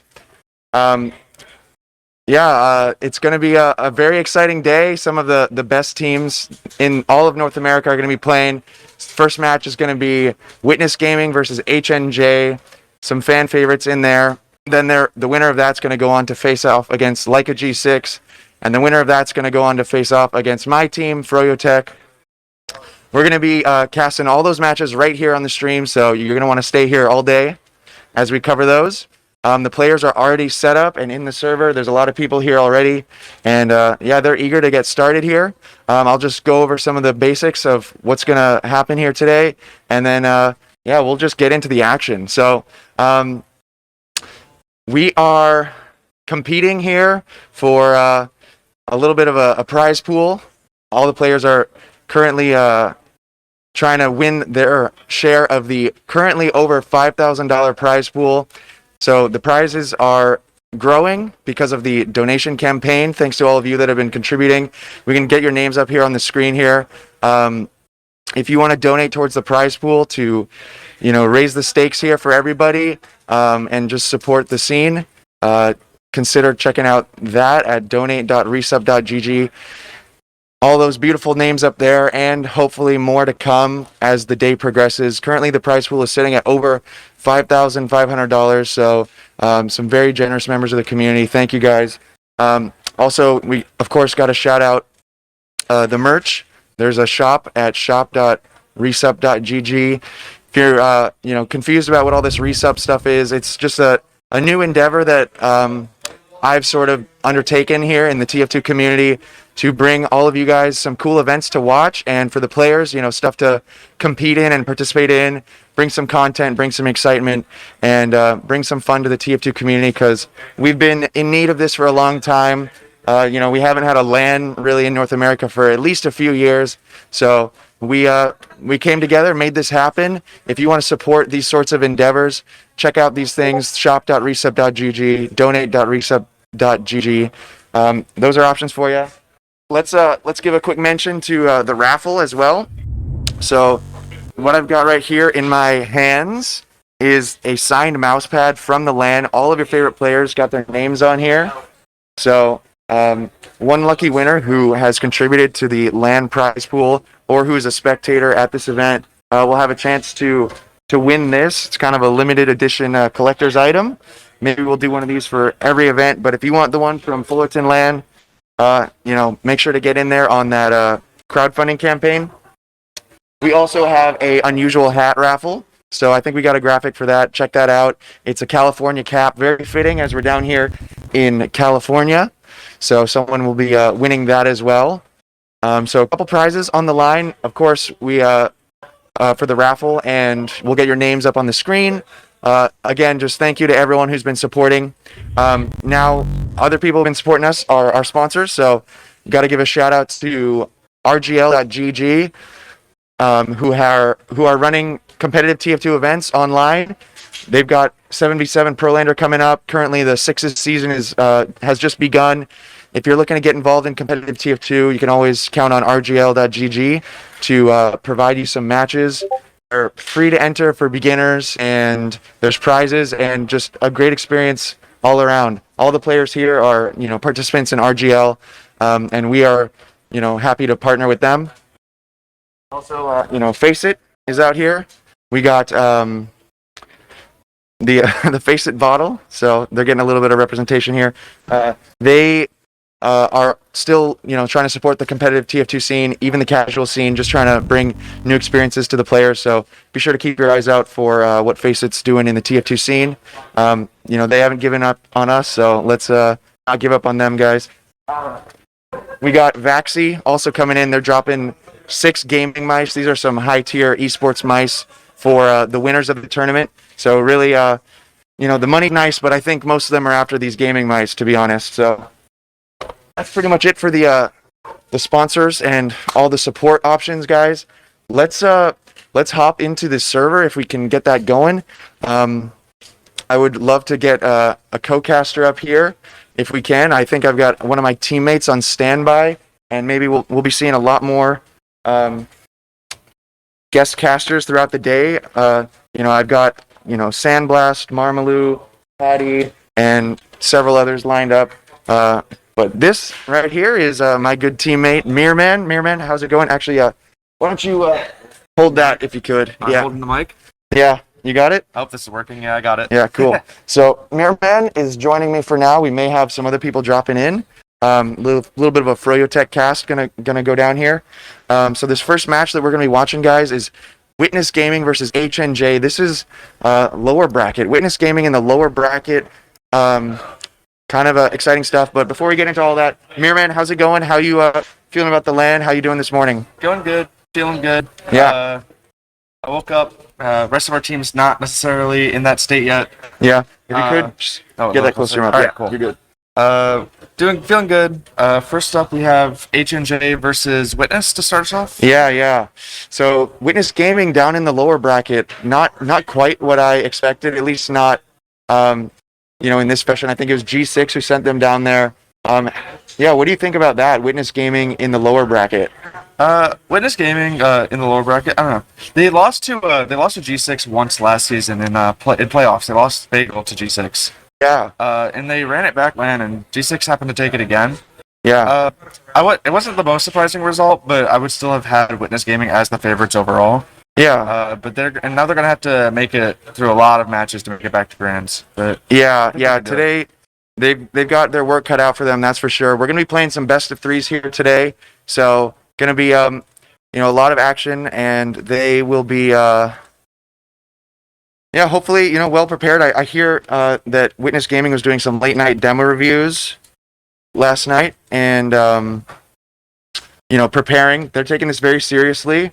I think that that I don't know if you caught the ending of Ford versus Witness. It kind of embodies what I was talking about the other day, which is like I just feel like Witness Gaming, they do have that X factor sometimes where it's just hard to defeat them. They always have some miracle up their sleeves. They were down like 3-1 against Ford, and they were able to come back. So Witness Gaming, I think they're capable of it. I would have expected them to be in the grand final, so it's very likely we will see them there again. HNJ on the other side, what do you think about them, Mirman? H&J has been overall doing pretty well this tournament. They beat Ford in both of the times they ran into them. And then they made it to winter semis. They lost to us. That's our only loss so far in this whole tournament. Yeah. Now they're back into losers. They beat the Penguins team in losers quarters to make it into top 4. Mm-hmm. And now this is going to be their first run into Witness the entire tournament. So I'm interested to see if they can bring something to the table and make this like a really good match, or even take it possibly, or if Witness is just going to be playing well and not let them have that great of a match. Honestly. Yeah, I mean, as good as Witness is, they definitely have shown some vulnerability. So if H&J are coming in, prepared and everyone's firing on all cylinders, I definitely think that they can do this. I mean, they've got a wealth of experience and talent on the roster. If we could bring up the rosters right now, give me your thoughts on each team. Who do you think are the players that you're going to be watching for? Who are going to be the key players in this match?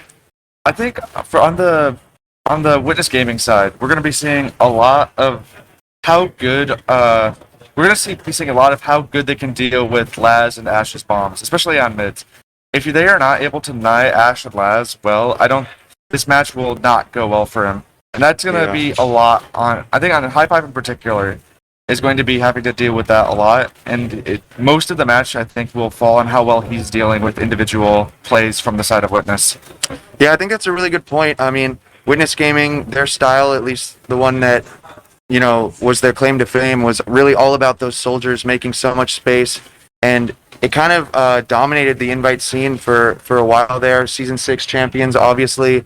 And a lot of that was off the huge amount of damage and space created by their soldiers, Ash and Laz.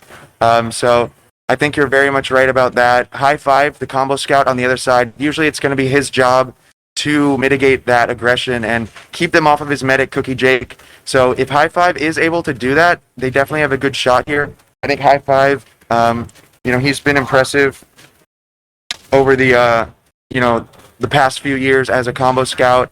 He's not really playing actively on a team, but he shows up for LAN, and I think he's ready to play and ready to take this win over Witness Gaming here. Any other players that stand out here? Maybe, what do you think of Campy so far? What do you think of Artist, the demo man? Artist overall has been playing very well this LAN from what I've seen of him. Every match he's played in, he's been putting up good stats. Even in their match versus G6, when they lost the match, Artist has been playing very well the whole weekend. Yeah. Probably has the best demo performance after Habib so far at the entire LAN. Yeah. On the other side, Campy, it's hard to say. He's been doing decent enough. Yeah. I think if Campy's playing well, I think he will easily match Artist. But it really just depends on if he's playing well today, if he's doing good on the mids. If Campy manages to live soldier bombs on mids while putting out the same damage Artist is doing, his match can go very well for his team. Yeah, true. Yeah, honestly, Artist, I was watching a bit of him yesterday, and it was pretty crazy how much impact he was having. He was just deleting people left and right, scouts, soldiers, whatever it was. Artist was very powerful. So if he's in that form today, it will be very, very hard for H&J to ignore. Besides that, what do you think about this map? And maybe we can get some predictions for this best of 3. We've got 3 maps ahead of us. I believe they're kicking it off here on Snakewater. So how do you see this map, and what are you going to predict in terms of score? This map, I think, is going to go most likely 5-2 for Witness. I think ROS is. I think they are in a good mood today. I think they're going to be playing well. Yeah. I think Witness still is. They have the whole thing of they've been playing with each other for a while, and ROS is mostly just a bunch of people who are just kind of they're still playing the game, but they're not really active on teams or actively building that cohesion. Well, 5 out of 6 of these Witness guys have been playing with each other for multiple seasons. Yeah, maybe we should also mention that Alpha, kind of the new addition. We'll be curious to see how he integrates into the team, how he sets up situations for them, replacing their longtime teammate Yite. Alpha's stepping in here for this LAN.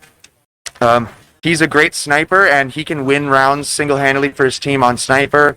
He likes to off-class in various other ways as well. But it looks like we are going live here. Very exciting stuff. This is Witness Gaming versus HNJ. This is an elimination match, best of 3. Whoever loses this is going out at 4th place, so there's a lot on the line. And we're going to jump into this mid. Mirman, let's see. What are you seeing here on this mid? All right, mid started off early. Demos exchanging spam. Both teams are taking ground right now. High ground early going to Witness. Both soldiers going fast. And they're both trying to get on Cookie. They get the mid pick really early on the mid. High Five is trying to go forward. The rest of the team's trying to get in. It looks like they aren't going to get Low Guy. Low Guy's already out and lower. And they're only 3 up. So but it looks like a salvage attempt is coming in. These scouts are both in kitchen, and they're trying to see if they can get this medic, because Cookie Jake is dead. It would be so good for their team if they can get this medic pick, but Guy is always very safely tucked away with the rest of his team. Even one trade there, it's decent enough. He gets Artist there. Alec with the nice pick there at the end. So that will slow them down a bit. A couple late deaths, though, on the side of HNJ as Witness Gaming push in to 2nd now. I doubt we're going to see much of a defense here, but with the Artist pick, it might give them enough time to get a full last setup.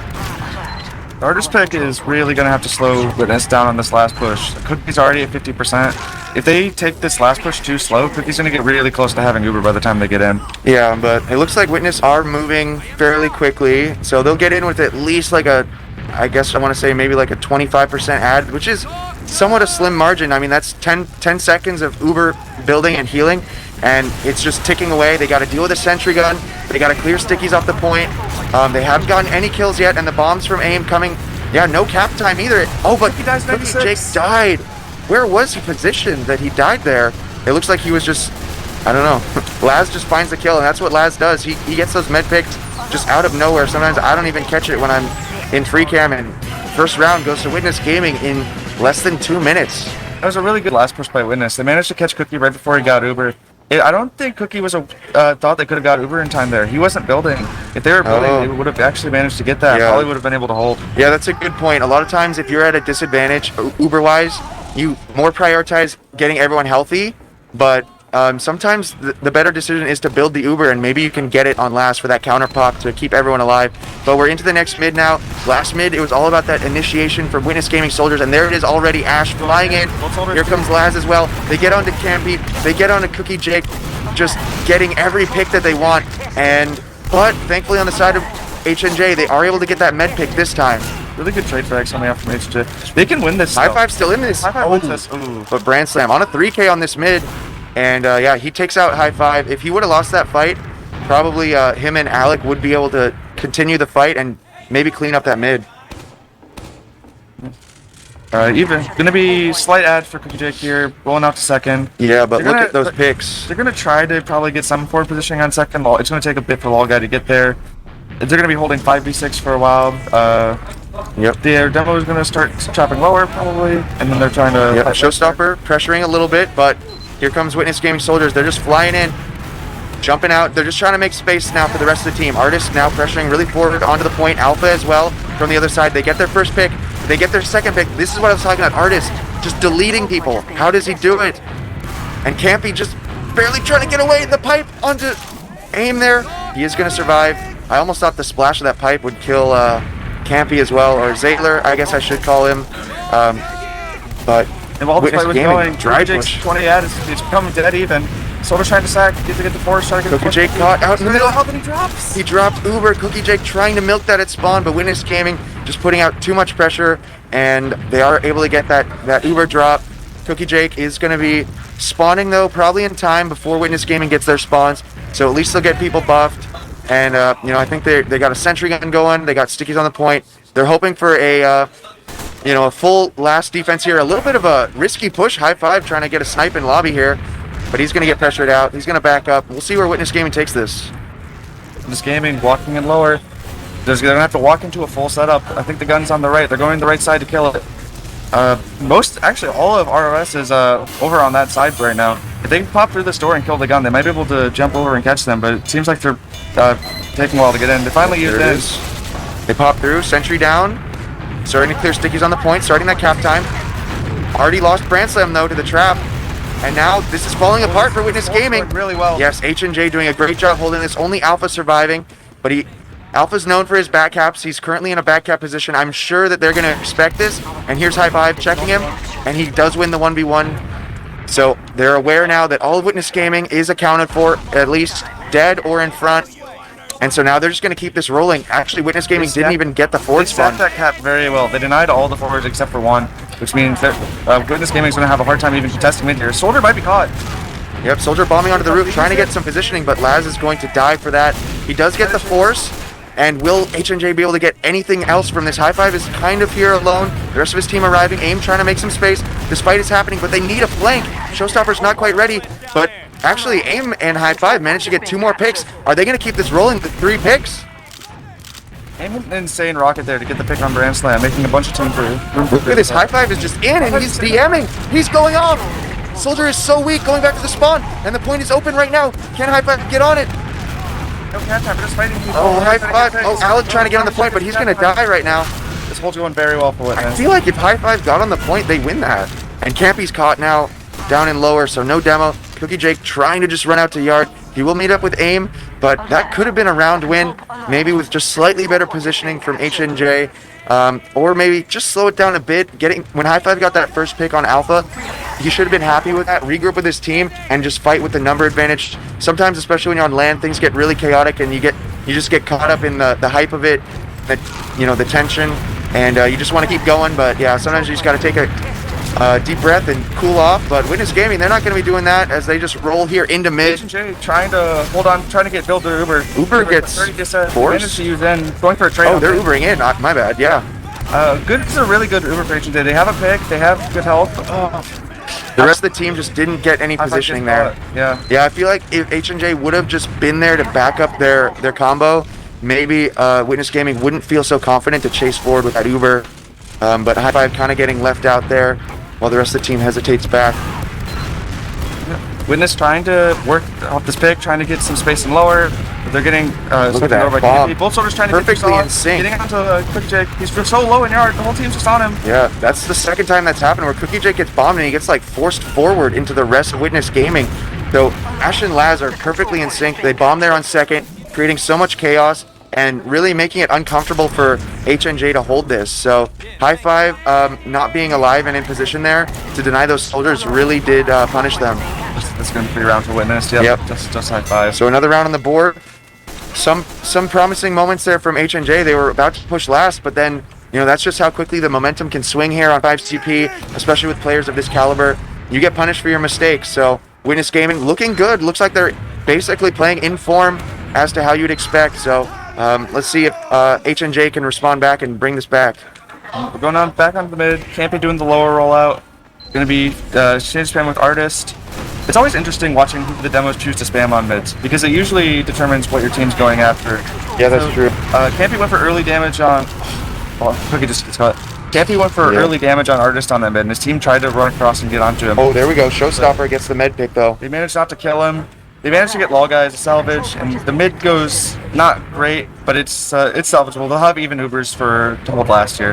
Yeah, they may even be able to push second. Keep in mind the spawn positioning is going to be much more favorable for HNJ here. So if they want to push with heals, they will get their heals here much before Witness Gaming does.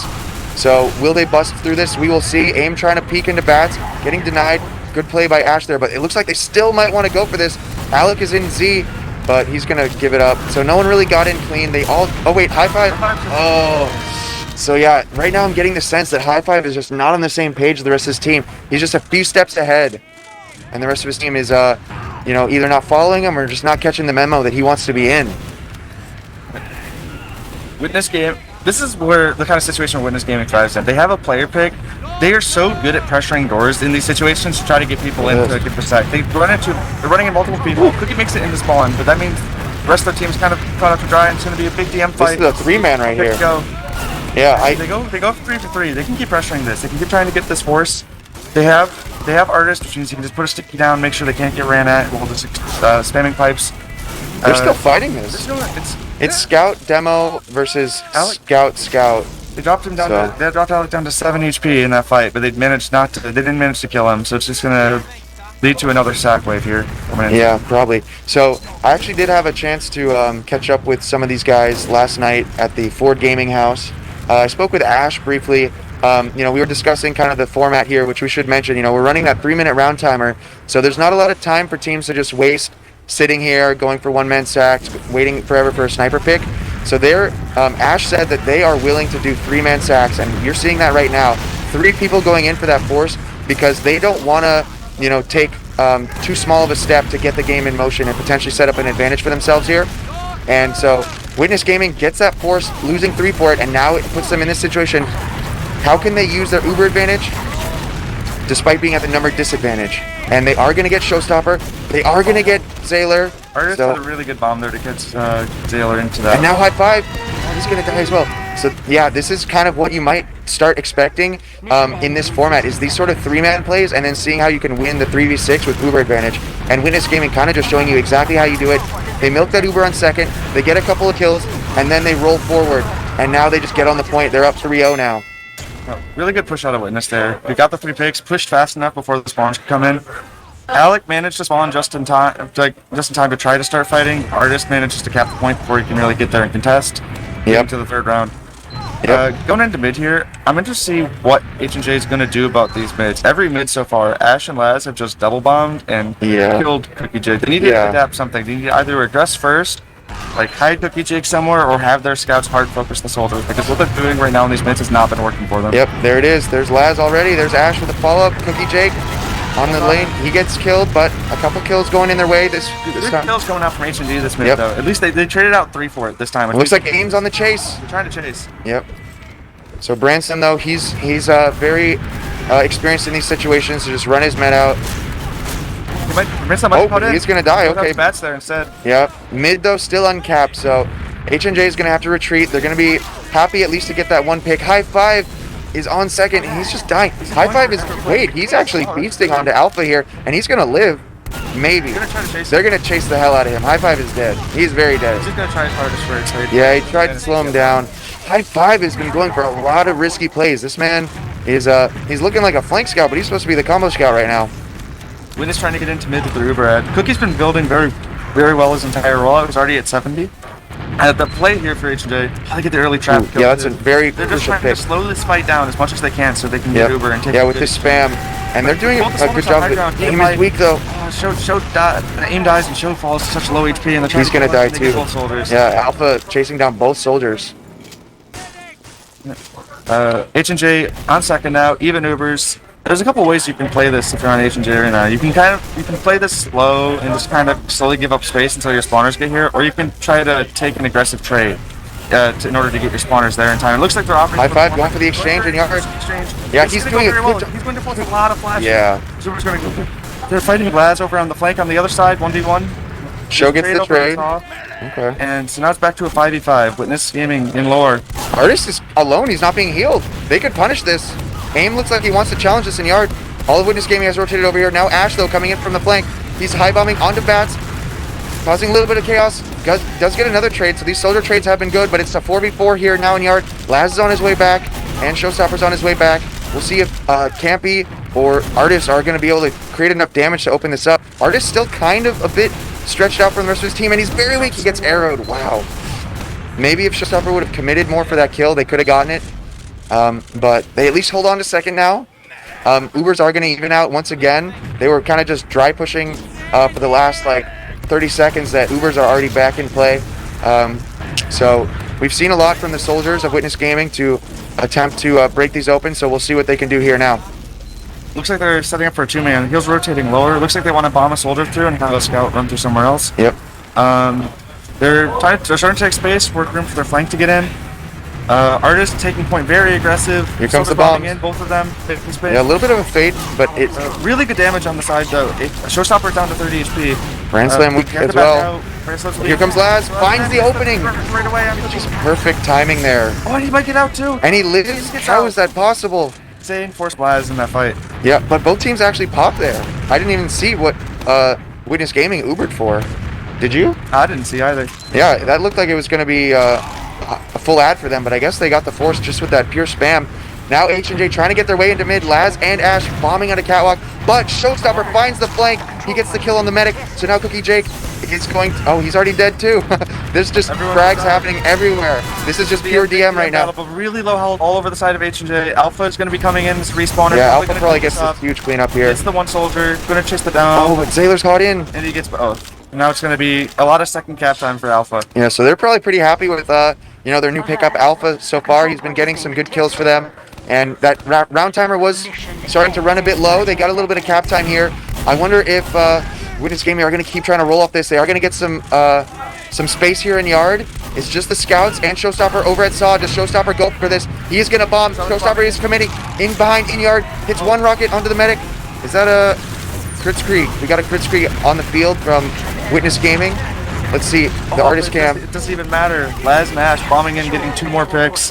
The crits is ready. H&J is they're only 2 up for this last hold and full crit. They're just 1 up. They're just campy. Yeah, and he's about to get crits. They don't even have to pop the crits. They're just going right for the cap. Yeah. Get it. 4-0. Wow. So, yeah, 4-0. Really strong start so far from Witness Gaming. There's been moments where H&J is looking solid, but yeah, they just really, I would say it's just Cookie Jake unable to survive right now. Witness Gaming, actually Cookie Jake now busting out the crits. So maybe that's their solution. It looks like, yeah, Witness Gaming switched off, H&J running the crits. They might just be trying to slow things down, try to get the crit set, play off that. Every one of these mid fights has gone so bad for them so early. Once again, Soldiers push both double bomb and they go for Campy instead this mid. But Cookie Jake's alive. Cookie manages to live for one in the mid. A lot of space created by Showstopper. There's so much damage on the side of Witness, they're all so low. But and despite being on crits, he's actually behind on Uber. He should have a 25% Uber advantage. But I guess he wasn't healing. A manages to even out the player. Oh, okay. Just Alpha here, first high five. Why is he alone? Why is he alone? Oh, high five just needs a little bit of support out here. Well, they managed to get mid. Yeah. Somehow. Well, it's not over yet. Witness Gaming, they're peeking. Yeah, the crits. They're going for the crits. Oh, scout crits. Scout crits. But a Fall Guy, they pop. And they're just going to chase them out. This is going to be really bad. Cookie Jake trying to get out before they can catch him. Okay, they live. So if they build this, they actually will have the crits advantage. Witness Gaming will be very aware of it. So they're probably going to set up to just blast whoever even peaks the choke point. But, you know, that's always a risky situation because H&J would be happy with probably just about any picks they can get here. They just need to make sure they're building well because Witness Gaming have been known to build their Ubers very fast.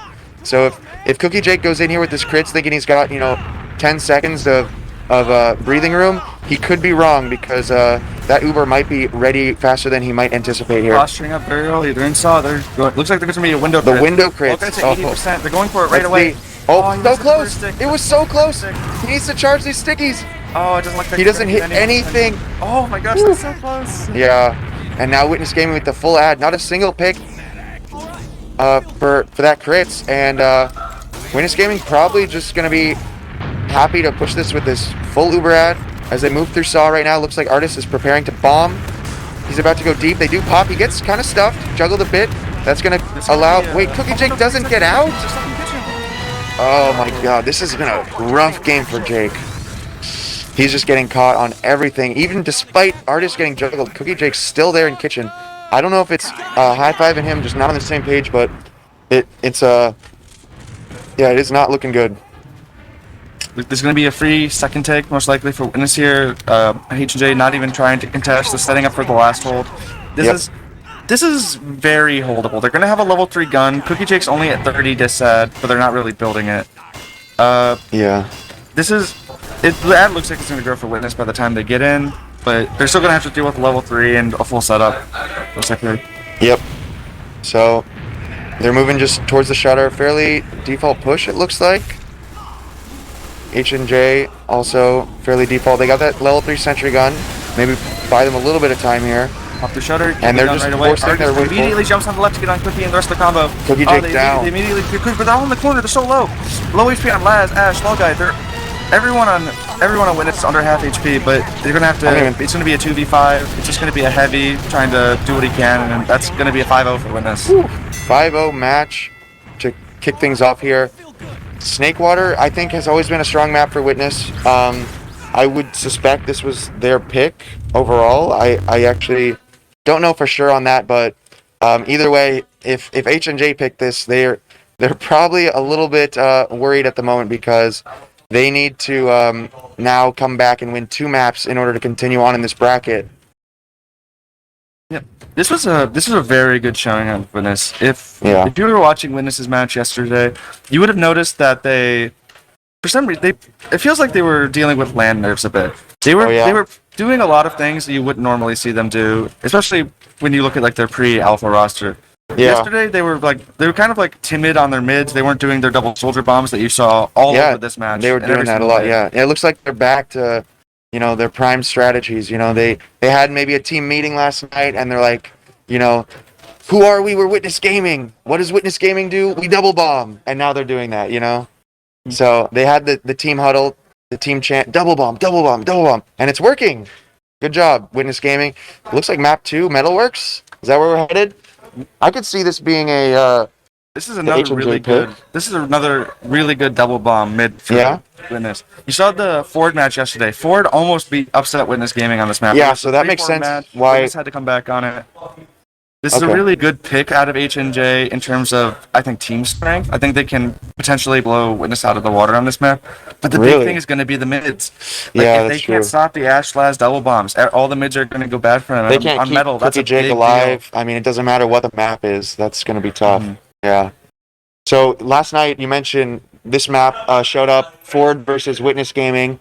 So we're seeing it here again. Maybe H&J wanted to steer things in this direction because they maybe think that Witness Gaming are going to be vulnerable on this. Ford almost took that match. So did you have a chance to watch that last night, Ford versus Witness? Yeah, I was watching most of that match. They were really struggling with dealing with aggressive scout plays, especially under the mids and just through flanks in general. Okay. Like watching Sandblast play that match, if High Five can manage to replicate that somehow and have that same success while also denying the soldiers, this can go very well for their team. But Okay.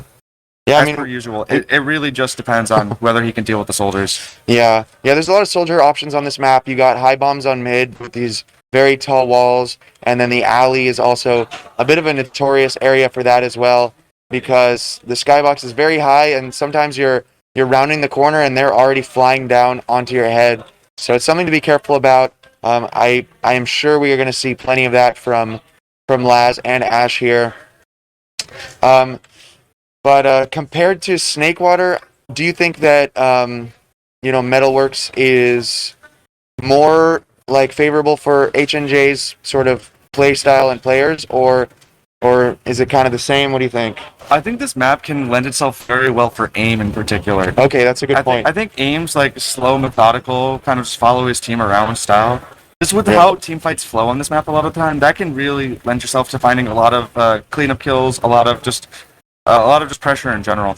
But at the same time, Witness plays this map kind of in a unique way.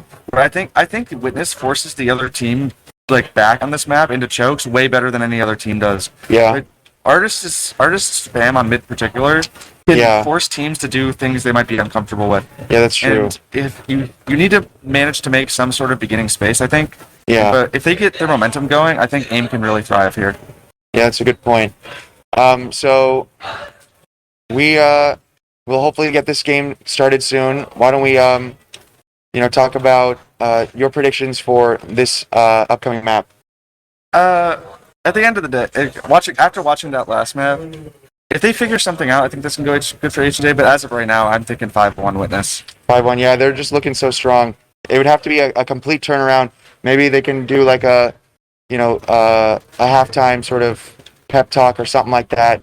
Another thing I guess I should mention is we didn't see any pauses or anything. They didn't take attack timeout, nothing like that. They just kept rolling as the game slipped away from them.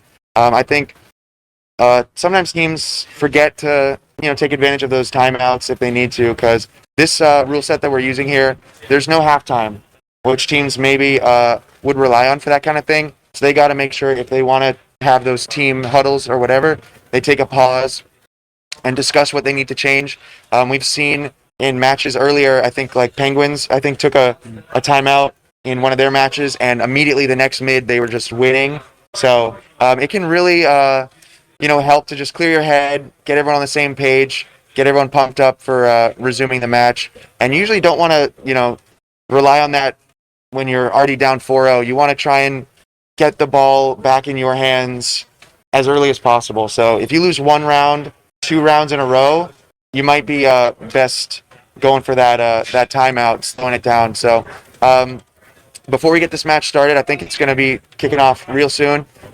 Just want to remind you guys, you can support the LAN and the prize pool by going donate.resup.gg. You can check out shop.resup.gg. The prize pool is growing. You guys have been donating all weekend so far. We'll be keeping those open until the end of the event, until we get the final tally. But current estimates, it's well over $5,500 in the prize pool right now. So thank you guys so much for tuning in, not only, but also supporting the event. I'm sure all the players here are going to appreciate that. We can also give a shout out to our sponsors, RGL, Face It, Vaxi. Thank you guys. These guys are happy to put on a show for all of us here, and let's go ahead and get into it as the team's ready up and we go live. Oh, It's a Maybe a false start, but I think they're gonna go for it here. Yeah, here we go. So going live. This is map 2. H&J on on their last legs here.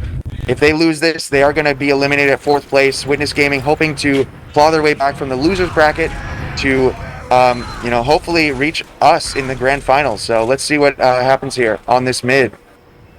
Right off the bat on this first mid, I want to see how how they managed Look to at Lads, he's just already in. That's right away. They're kind of stuck in choke. Artist immediately denying top right, hitting good damage. Showstoppers in the air with 20 health. Early pick. First team, great start of the mid to Artist and Laz, just being annoying. They don't even really let H&J into the mid at all. Immediately shutting them down and making them leave. And they've left, but hey, this is better than what was happening on Snakewater. Okay. Laz almost chasing getting 2 scalp picks. I don't think we saw a single mid on Snake where this many people survived. So that's already an improvement in my opinion for H&J. Just cutting their losses. Maybe they feel stronger in like the team fight scenario compared to the mid fight scenario, and I think that's perfectly valid right there. So already though, Witness Gaming pushing despite Laz not being in position. Brandslam and Artist getting some pressure in through Alley, but Alpha is gonna die. Trying to. Yep, they're trying to chase them out here. Witness falling low confident on some of their players. HJ trying to take some space, maybe work a sack, but it looks like it's just one scout in right now, and they're just gonna kind of give this up, and I'm gonna run a counter sack. Just holding second. Yep.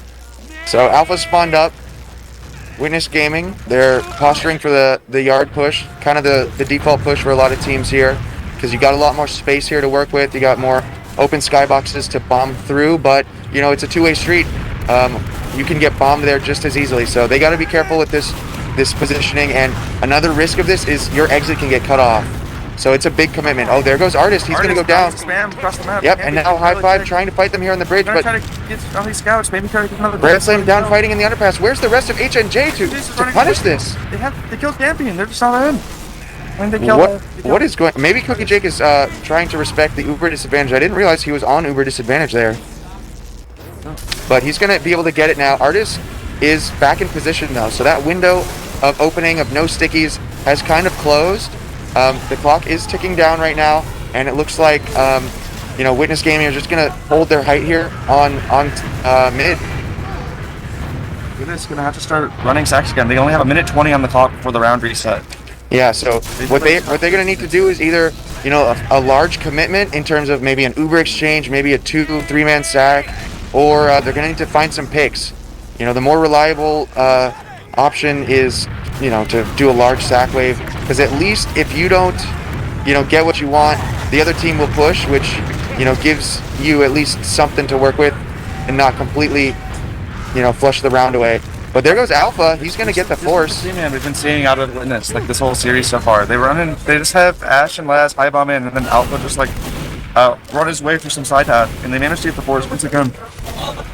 Yeah, and on mid here, Witness Gaming, they actually get forced. So Witness Gaming gets a couple of picks. They get the force, and it looks like they're turning around to hunt High Five, but the clock is ticking down. Is this really the choice?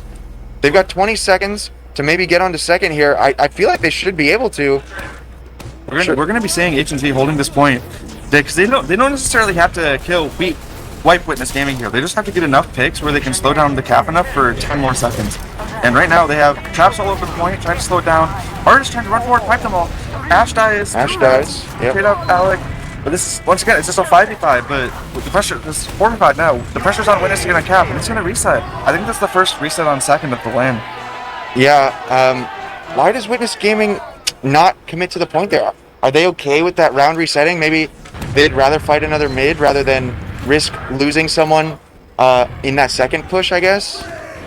I don't know. Maybe it's just a stressful situation. No, if you don't want to be the one to go and die on cap there and then lose mid because of it. Yeah, I suppose so. Their last went so well for them. Maybe they're just trying to go for that again. So we do get the round reset. I think H&J should be okay with that. Their last mid, they didn't win it, but it wasn't the worst thing in the world. Now they got some idea of what Witness Gaming is going to try and do without, having to lose it around to gain that information. Cookie Jake is in the enemy house, and he finally survives. Innovative miss. So, I've never seen something like that. So he's tried playing on his own side, and it wasn't working. Now Cookie Jake plays on their side. Now he goes deep. That That was so smart from Cookie Jake. Both of the soldiers were trying to highball him. He just dips into the enemy house. There's no one there to kill him. Yeah. He manages to live. They wipe both soldiers, and this is going to be a free second as well. So strategically speaking, this is working perfectly for H&J. They reset the round to mid, and they win the mid. So that's the risk that you run if you're Witness Gaming, that if you don't want to extend that round with the overtime, you might end up worse off than you started. So that's one of the interesting layers of decision making that gets introduced when you use a lower round timer, is that there's a lot more time pressure to make those decisions and to make every moment count. Because if you don't, things can start backfiring on you real quick. So here we are with Witness Gaming holding their last. Showstopper just craters to the trap. Artist watching it through a little crack. You can look through the bottom of the fence, sees the soldier walking, and instantly deaths on him. Just makes him crater. Yeah. Technically a two-man, didn't get too much out of it, so Witness is going to be trying to take space here, trying to get the force on Cookie. They have 4 people over above the main, but Laz is going in, getting in. Laz gets through. Only managed to hit one Cookie. Cookie doesn't. Oh, but Alpha also getting caught. High Five finds 2 picks there. Looks like High Five is a little more on the same page as his team here, and it's really helping them out. They're just going to get in here clean. Very weak soldier on Ash. Are they going to get that kill? He's 40 HP. He's going to go down. This is 3 picks for H&J. Surely they can get their whole team in here and collapse onto the point. There's the bomb from AIM. Gets Brand Slams. Getting some cap time, and Artist goes down. Where's the Soldier Sam gets the pack. AIM is on the point. Old guy surviving with 40 HP. But Laz is a spawner. He's gonna get caught. Cookie Jake also gets caught. It was looking so good there for H&J, but maybe just needed a little more positioning, a little more people playing heals. They did a good job baiting the cap. But yeah, Witness Gaming gonna hold on. Their medic also gonna survive. They got this 45% Uber advantage as they build here on second. And I think they're gonna be looking to take this right into mid. Still 0-0, still very close game. So this could go either way still. Witness Gaming not looking as dominant on this map. So we may be in for a very close game. 40 ad on Lol guy, trying to finally start going lower, work up the space, avoid this man. Soldiers taking high ground space. H&J's spamming them. They actually forced them through the doorway. They're only going to catch Cookie. They catch Cookie Jake. No, Jake, don't let it happen. And now Laz. Okay, get Laz in exchange, but that's not good for H&J. Yeah. This is going to be taking this. They're going to try to take second off this as well, and they're going to have ad. I think it's characteristic of Laz. I feel like he's getting caught maybe a little more often than normal. I don't know. What do you think? Laz committing there is what made Cookie Jake not be able to leave. Okay. I think that was a good play by Laz. Okay. Witness actually they don't even try to peek off the Cookie Jake tab. It just looks like they want to play the ad over and over again. They're gonna most likely try to burst through the door and kill Cookie again. They're sitting on mid building, getting the last of this Uber. We're gonna be seeing them. It looks like a house Uber. Artist walking in the house. So they'll probably just pop through here on their demo. Door onto them. Cookie Jake, are you gonna survive this? Cookie Jake rotating over the shutter. He's in the door, so it's gonna be. They follow through really fast bomb from Artist. Cookie Jake. So Artist did a pogo Uber there, so very hard to react to because it's just so fast. And all of Witness Gaming now here in the side lobby. High Five though and Alec are behind. Can't be fighting Brand Slam. It's just Alec now. Cleaning this up really clean. They don't even lose a player for that. Yeah, someone does have to cap though, so there will be a couple spawns on last. Sniper coming through. Cookie Jake on Sniper, trying to bring out that Fortnite Bold. They're all stuck in spawner now. It's gonna be really hard to get out. This is gonna be the first round for Witness Gaming. Yeah, Witness Gaming looks like they're gonna take this one. Wall guy not dying there, despite at least like 3 attempts from H&J to bomb him. So Story around. Cookie Jake just getting caught by Uber. Yeah, if Cookie Jake doesn't get caught in those 2 situations, this could be a completely different story for them. So hopefully, he's recognized that. He's going to play it a bit safer. I was talking to Skis as well about it the other day when he played Witness. He was just saying like he had to play so far back in order to make sure he did not get caught by Uber. So maybe Cookie Jake gets to get mentoring from Skis, who has beaten Witness Gaming earlier in this tournament. Right now, the positioning is horrible from H&J. They're just out of the mid. They didn't even really go there. Pressure on these mids is insane. They're not even letting H&J get into the mid. I've never seen a team just be denied like that. Yeah, but like I mentioned earlier, I think H&J, they're better off conceding mid and playing to, win in the transitions or whatever than they are to, wipe on mid and hold last. So I respect the decision to just concede mid if it's not looking good, and just try to slow things down, because that's really that's gonna play against Miss Gaming's preferred style with all the chaos and the fast-paced action. Bombs coming in, Campy taking so much damage. He's down to 40 health. He gets his heals from his medic.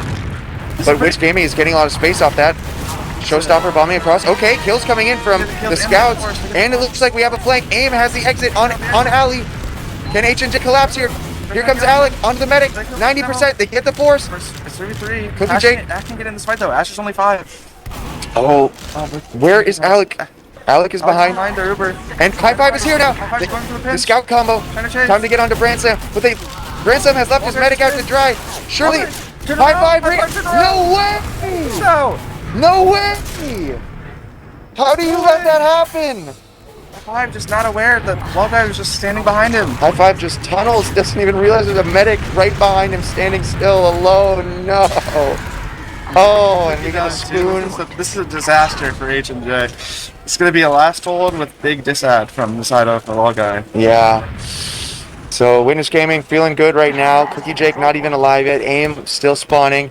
Are they going to push in before these spawns come through? We'll see. But they'd be happy just waiting for that Uber advantage. 50% is plenty for Metalworks last. Looks like we got the sentry and the sniper setup going for H&J here. The standard last hold for this map. You got the gun up on left. You got the sniper watching down main, so they can't just go through there right away. Or at least it makes it annoying to peek it. Forces an early pop. But it looks like they're going to go far left in this Uber. Going to lead on Brand Slam. Clear the corner. No pyro. Just try and deny them. They get the gun immediately and try to force J. Cookie J. Champy also dies in the back line. This is going to be such a hard hold, and Witness gets 2 on the board. Yeah, 2 on the board. I was so excited for that H&J hold on second, but then just something goes wrong. The miracle is handed to Witness Gaming, and they're able to just capitalize on it. So they're in the lead now, 2-0. The last mids we've seen have just been Witness Gaming securing so much early positioning. A lot of it is because of Laz. He's doing an extra jump or two. This time maybe slowing it down a bit, so we might see a full mid fight here this time as H&J gets through the chokes. They do have Showstopper jumping forward. They got Sailor spamming underneath, so a little bit more of a true mid fight here. Bombs coming forward, AIM very weak, Showstopper going forward. They're just trying to see who they can pick, but yeah, Brand Slam finds that pick. They're gonna leave again, so but Cookie Jake. Cookie Jake. A lot of good damage. Oh, Cookie Jake! Oh, he managed to get out. Okay, gives him the slip, goes through the back door, runs up through house. He's gonna survive. Nice job by Cookie Jake there, getting out on that mid. They got a pick on Laz. Is it gonna be anything they can work with? Maybe not. But Witness Gaming, they've gotten. I think they've won every single mid in a fairly, almost completely decisive fashion, where H&J just doesn't even attempt to fight it. So Cookie Jake has been a snake on these mids. This is the second mid in a row where he's just done something really yeah, that's true. Some unfamiliar things just to try to survive the soldier bombs. Once again, Witness going trying to go for the sack on the second. I don't like this. Cookie Jake is standing here alone. H&J has a very unique hold on this map. Every other team basically holds their medic over by the shutter, but you see Cookie Jake running over to the right lobby and hiding in there a lot when he thinks they're about to run the sack wave. It's been going pretty well for Witness so far, running into the second, so yeah, see how it keeps going. And it looks like they have that alley positioning already. Here comes the first bomb from Laz. He is just gonna curve away, jump out. Witness Gaming still getting a decent amount of spam onto them. Alpha goes down. Laz though finds this is alone in my lobby. Yeah. He's alone over there. He's just trying to hide. They just know he's there, so they manage. And Laz is still living. Still living. Okay, he goes down. Laz, but this is once again really good for Witness. They just catch Cookie Jake alone in left Witness though are down 2, so H&J are going to be trying to pressure this to see if they can equalize the Ubers here. They've got a soldier coming forward, AIM, drawing a lot of spam in his direction. Showstopper trying to get to the other side, but he's not very healthy, so he might not be able to pull this off. He bombs forward. The Uber comes through. Witness Gaming just trying to catch people out, and guess who they catch? Oh my gosh. They catch Cookie Jake. They're gonna try to catch the Soldier Valley. Showstopper dies in their plan. AIM's just going for a salvage play. Manages to catch Artist, but it looks like that's gonna be all they get. Yeah, they're not gonna be another big ad for the wall guy. Yep. So back to last it is for H&J. They have enough time to get at least 4 of their spawners up, but it looks like Witness Gaming are going to be building their Uber ad, get that 30% Uber ad. Artist being a late spawn will definitely slow them down here. once again though, Artist being a late spawn hasn't mattered for these last pushes. Cookie Jake has not been building when they've been holding last. Yeah, that's true. The Law Guys just as they're setting up the push, Law Guys ad's just growing and it's just gonna be standard. They got a heavy instead of a sniper this time, hiding behind the wall. So hopefully it'll go better. Hopefully they're able to kill the people chasing deep for Cookie again. But once again, looks like they're gonna go far left again. Same Uber they took last time. Leading on Grand Slam, follow up on Artist. Gonna go through. Recently killed the gun. Find that sentry gun. Spawn. Yeah. Sentry's down. Is that heavy still here? Yeah, he's in the spawn. Oh, but they're all in spawn. There's only one soldier out, and everyone's just also behind the wall. So they just get 3. The high 5 heavy though is something that I have known to respect, but it's just not enough really yet. Clean push from Yeah, not a single death. Are we looking at 5050 here? It might be a double 5er. It might be. Wow. Witness Gaming, they came prepared. They came ready to play. H&J, you know, I think maybe they're okay with 4th. That's what I'm seeing right now is, you know, they're kind of they're just chilling. They're just playing. You know, they're doing what they can, but as a pug team against one of the best teams in the world that's been scrimming for years together, it's definitely hard. They're not giving up just yet, but get into mid, so yeah, here they go. They're okay. Finally, the aggro mid. There we go. This is the first aggro mid we've seen out of them. They managed to instantly trade out Artist. And Laz also out.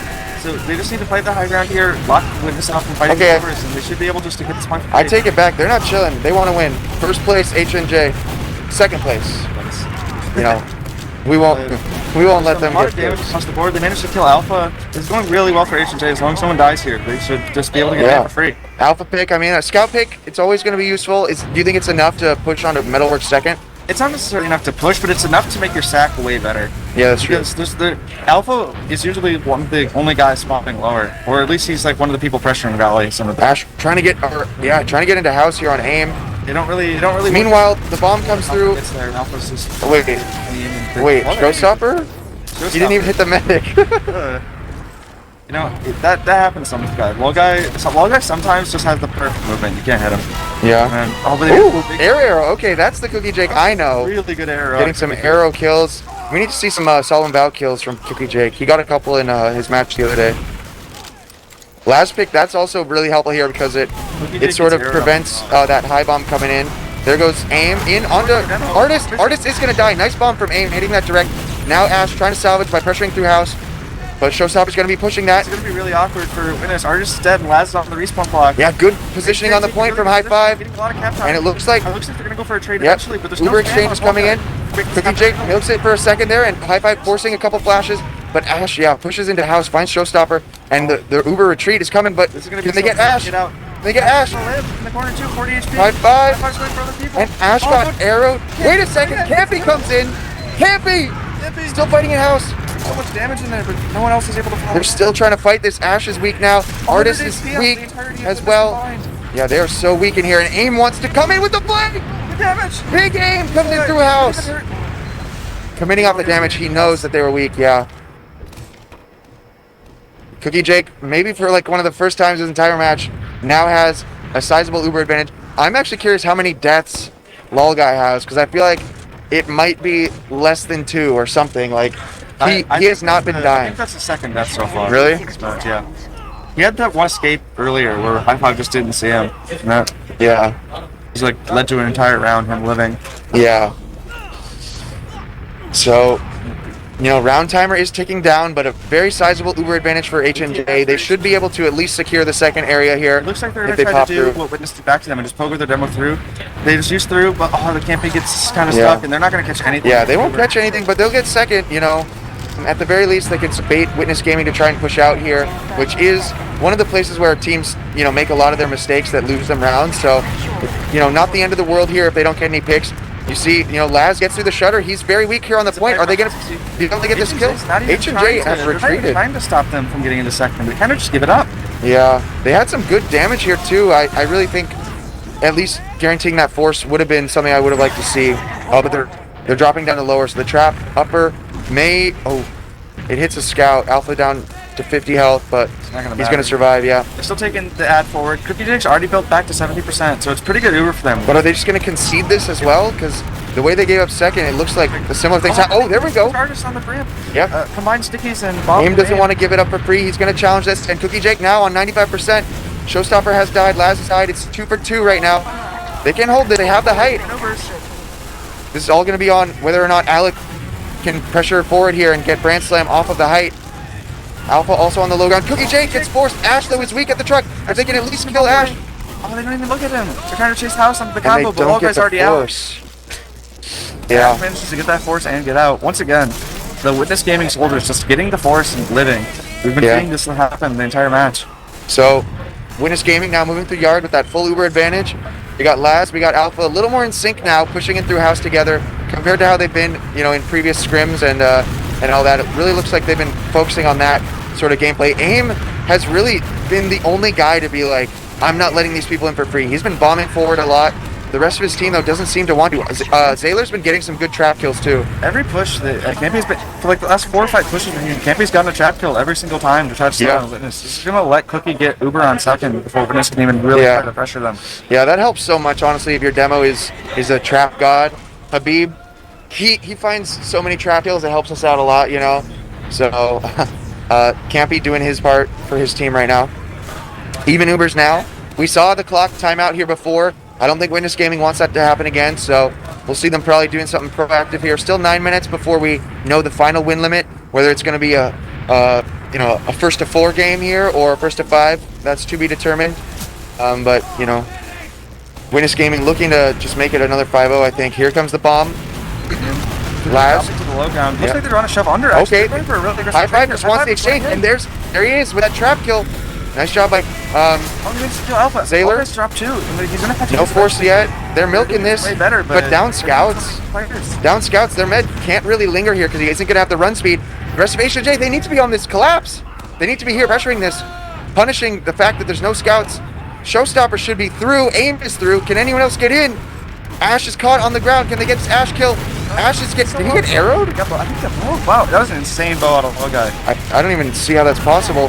But Witness Gaming still kind of trying to pressure this in yard, but I think they're going to give it up. I like what I'm seeing. AIM, is he going to go for this? Oh. So AIM has definitely been one of the big players for his team right now. I think that, yeah, when the rest, look at him. He's just in. Is AIM roaming up? And Campy finds the... Campy's... This looks like a round for Witness Gaming. It's just Brand Slam fighting down here in a 2v1 under the ramp. Showstopper is very weak. He's going to go down. But High Five gets the kill. So they're in on last right now. It's just Laz and Lol Guy will... Lol Guy doesn't have yet. They're only 5. If they don't have Uber. They need to get on the point, wrap it up. Get High Five onto that cap, and Campy's sticky should be enough to secure this round win. There it is. Yes. H&J are on the board now, 3-1. Maybe there's still some hope for this comeback. Going into mid here, every mid that Laz has pressured fast, H&J hasn't even been able to play the mid. So yeah, that's true. If he's going to go back to doing that. Yeah. These mids that have gone slower have not been working out as well for his team. Yeah, and it's the mids where having Cookie live and Serpentine out. Their best mid was on where Cookie Jake ended up in the enemy house. So maybe Cookie Jake just needs to, you know, plow forward with no fear. Campy though gets spammed so hard. Spam on AIM though trades it out, gets Artist. H&J decent positioning. Laz and Ash trying to get in through this choke, but Cookie, he's just does he live? Oh no, he dies. Showstopper fighting in the choke. He manages to get Laz before he dies, but that's gonna be it. Yeah, it's another mid for Witness. Yeah, I really liked also their like double aggro mid that they did, but it doesn't seem like they want to do that anymore. It was really hard that mid. Campy died. Yeah, he got spammed so hard. He got spammed so hard by both Laz and Ash. Just hitting and Artist, I think. Really. I think Artist, he really loves to spam that upper choke. So Campy's trying to just fight his way through all of that damage, and he's not going to survive because when he crosses on the balcony too, he's not in the sightline of his medic. So he just dies right there. If he wants to get those heals, he's got to either drop off the balcony and be at the lower doorway, or he's got to just back his way through house and rotate to make sure he stays alive. That early demo death, yeah, it's hard to recover from. So we've got the Uber coming in into last. That's what we've seen every time from them. But it's a double scout, yeah. There's no sentry. They're probably going to kill Cookie in this. Cookie dipping on the wrist. They're going to the heavy instead. Cookie Jake actually living. Okay. Some kills coming through. And then this is going to go really well for H&J. Just one soldier in on last. One guy has to run. Scout and Med, they're retreating. So nice hold there from H&J. Both scouts, though, are going to go down, so this cap time is going to be a bit limited. Probably going to get all the spawns from Witness Gaming here. They're trying to stack, deny what they can, maybe deny Laz, but I don't even think they're going to get that. So all of Witness Gaming do end up spawning on mid. Uber ad in favor of Cookie Jake, so it's still a 40 ad, but it's dwindling. They gotta. For the first time this match, also we're seeing Alpha Sniper right now. Oh, there it is. Yeah, the Alpha Sniper. It has won them matches and rounds before. Let's see if he can hit anything here tonight. They're kind of just giving it up. Looks like they just want to kind of play to get Uber. Yeah. Even having Alpha for the second stalemate is going to be really safe. He goes for the main peak. He's going to catch. Oh, Cookie Jake gets gets body shot. Cookie Jake 10 HP. Oh, I didn't even notice Cookie Jake got forced there. Yeah. But yeah, that body shot guarantees that Cookie Jake kill. And then it's 4v4 here. The ball guy dies in the back. Aim. Okay. Yeah, aim and Showstopper in on mid. What the soldiers trying to get. It's just a projectile battle right now because all the scouts are dead. Just Grand Slam. Left in the field for Witness. Grand Slam has 3 HP. Fighting the soldier under. He does it! Woo. But Artist is still Demo 1v1. Demo v Demo? Have they been practicing their Demo v Demo? MGE, let's see. Looks like they're just gonna give it up, walk away. Both demos surviving. Probably the smart play. Demo Man's such a crucial class to have on the field. So they're just gonna go for this hold. Maybe they wanna, just slow it down again, risk it on another mid. Maybe Witness Gaming goes for something aggressive. This is when it gets interesting. The clock starts ticking away, and the pressure gets on. Because remember, Witness Gaming, they can't just run down the clock and win the match. With the config that we're using here at this tournament, you have to actually cap last when you're ahead, even if the time runs out. So Witness Gaming, they're up 3-1, but unless they cap last, they can't actually win this match. They can't just park the bus or anything like that. It forces them to stay proactive and,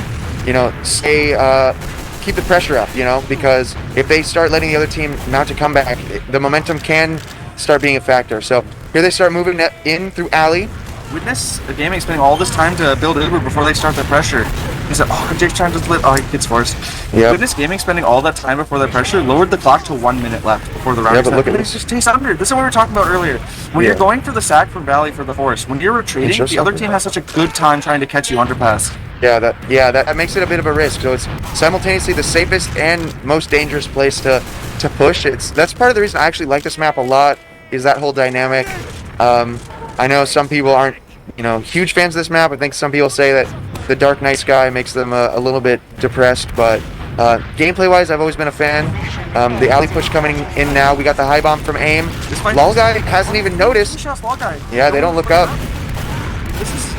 This is Will Witness Gaming go for the all-in? It looks like it. Cookie Jake, he's committed on the point. Trying to get out. He surfs a meat shot. Can he surf the rocket? Oh, he doesn't land on the roof. He lands on the pipe, so he takes just enough fall damage to die. And it's just up. Yeah. Looks like they're gonna go forward. Try to Alpha with heals. Does he fight this on mid? The rest of his spawners will be up. They aren't getting any countdown. They're just letting the round restart. Oh yeah, it looks like they are. They just want. Yeah, honestly, now that Cookie Jake has died, it's probably going to be wise of them to let that reset, because at least they can be on an even playing field on the mid. Denies the enemy Uber met. Yeah. The Uber ad that Lol guy would have wanted, all that kind of stuff. So probably the strategic choice there was to not, continue capping mid and get the overtime. If you're Witness Gaming there, you actually would let them do so because you already have such a big advantage, So here we are into the mid. I'm going to watch Artist see how that spam and that choke is really happening. Just instantly forces camping out. He's trying to walk that in, but the soldier tries to go, AIM tries to get on him, and it just worked out for him. Yep, both soldiers go down. Too healthy, just but Campy didn't get any spam before he was forced to leave. Yeah, so both soldiers of H&A are trying to get through that upper choke. So Artist is just having a field day. He's tagging everyone with stickies. So an adaptation I would have liked to see there would be H&J, spread out their soldiers a little bit rather than over-investing in that one doorway, because if they get denied, they're not really going to have much of a mid. Second fight happening. Right, they're going to try to spam a bit, but they lose Alec, and this is going to be a last 12 once again, even over. Yep, back to last. They had a decent one recently, so, they can do that again. Cookie Jake, though, does have his Uber. Let's see if Witness Gaming goes for that 3-man that they've been favoring so far to get this force. Laz, he's in. Gets killed. Ash is still going to commit, though, and he's on the point. And Grand Slam's in, too. Grand Slam might get caught. Yeah, this might be a 4-man here. Oh, Grand Slam manages to get Showstopper wants to chase, but there's a trap. AIM wants to chase as well. Artist really aggressive here in lobby. Showstopper's going to pressure onto him. Artist, he's still caught in lobby with 30 health. There we go. He gets that kill. That's so many people dead on the side of H&J. They can't really fight this anymore. Laz has a flank. Cookie Jake is going to get forced. Laz finds it. He just commits. And he gets out again. Oh, no, he's going to die this time. But that's still full ad. So here's the situation. There's 20 seconds on the clock. if Witness Gaming caps this after those 20 seconds elapses, they win the match. So it would be wise of them to probably pop in, maybe make sure the clock runs down. You know, just focus on getting kills, then cap. Because if they cap before the 10 seconds, they would have to win another round. It would make the comeback obviously much harder for H&J. Looks like they're waiting for last duel, which means if they win this round after this last push, that will be the match. Timer in and out. Yep. So the win limit's now 4. They managed to go through. Alpha dies right away, but it's Cookie again. Every time they push to the last thing, Cookie, they get aim, they get show. Yeah, they're getting everybody. It's just a heavy on the point. He's getting focus fired. High 5 would have to go massive here. Campy hits a pipe into the crowd. He might get it, but no. No, this is it for Witness 4-1. Yep. So this is going to be map 2 complete, 4-1. Witness Gaming taking it, looking very strong today, and they're going to move on. H&J, consolations to them. They're going to go out at 4th place in the tournament. It's been great watching them play. Some fan favorites here. Shout out to those guys over at H&J for putting up a good show for us. Maybe we'll look into getting some of them on the stream for an interview at some point. We're going to go ahead and get the next match set up and ready to go ASAP. That's going to be G6 versus Witness Gaming. But yeah, any other last thoughts on that, Mirror Man? It was a decent showing. H&J had a lot of minor things going on. They could have easily won that match if they were just playing a lot of these micro situations just a little bit better. Yeah. Like we saw so many times where it was just like low guy would like live in situations he shouldn't, or they would just not even be able to get to mid because they were getting denied too early. And if they just managed to fix some of these issues, that I think they could have been much closer than it seems. Yeah, for sure. So I would like to maybe go grab some guest casters, some additional people from the venue. People are starting to arrive that, you know, maybe slept in a little bit. So we're gonna bring on our next crew. So we'll take a quick break here, guys. I'll get our other crew up in here. Reminder to check out the donation campaign to support the prize pool. Check out the merch, and yeah, we'll be back, guys. Yeah.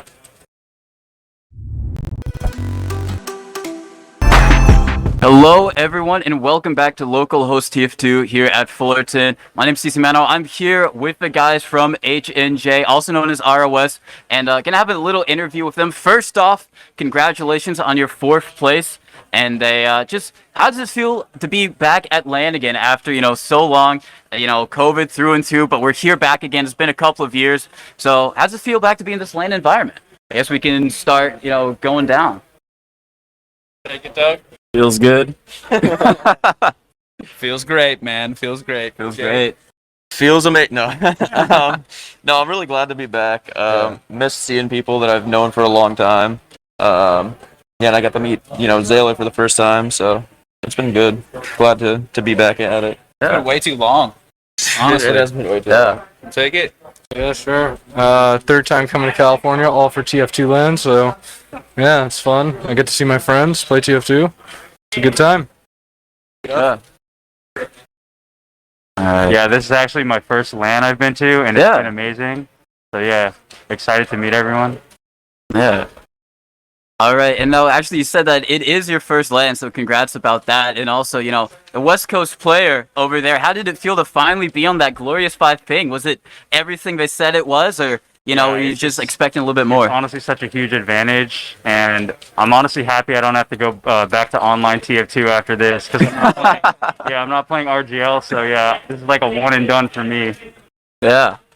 All right, that's a very actually interesting thing. A lot of you guys don't play in the regular season. What is it about this LAN experience that draws you out to play TF2 again? Is it the people that you're playing it with? Is it the community? Is it the vibe, the atmosphere, the ping advantage? What about LAN kind of like brings you out to play again?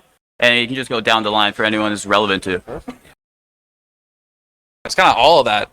Yeah. I mean, it's all that and then a little bit of extra, I guess. I mean, like playing TF2. TF2 is like just like a better game on LAN, hands down. But I mean, it's really about seeing everyone again and just like hanging out and just having fun. Because like it's been like what 3 years since the last LAN, and like not all of these guys were even there last time. So yeah, I mean, it's just it's the whole shebang.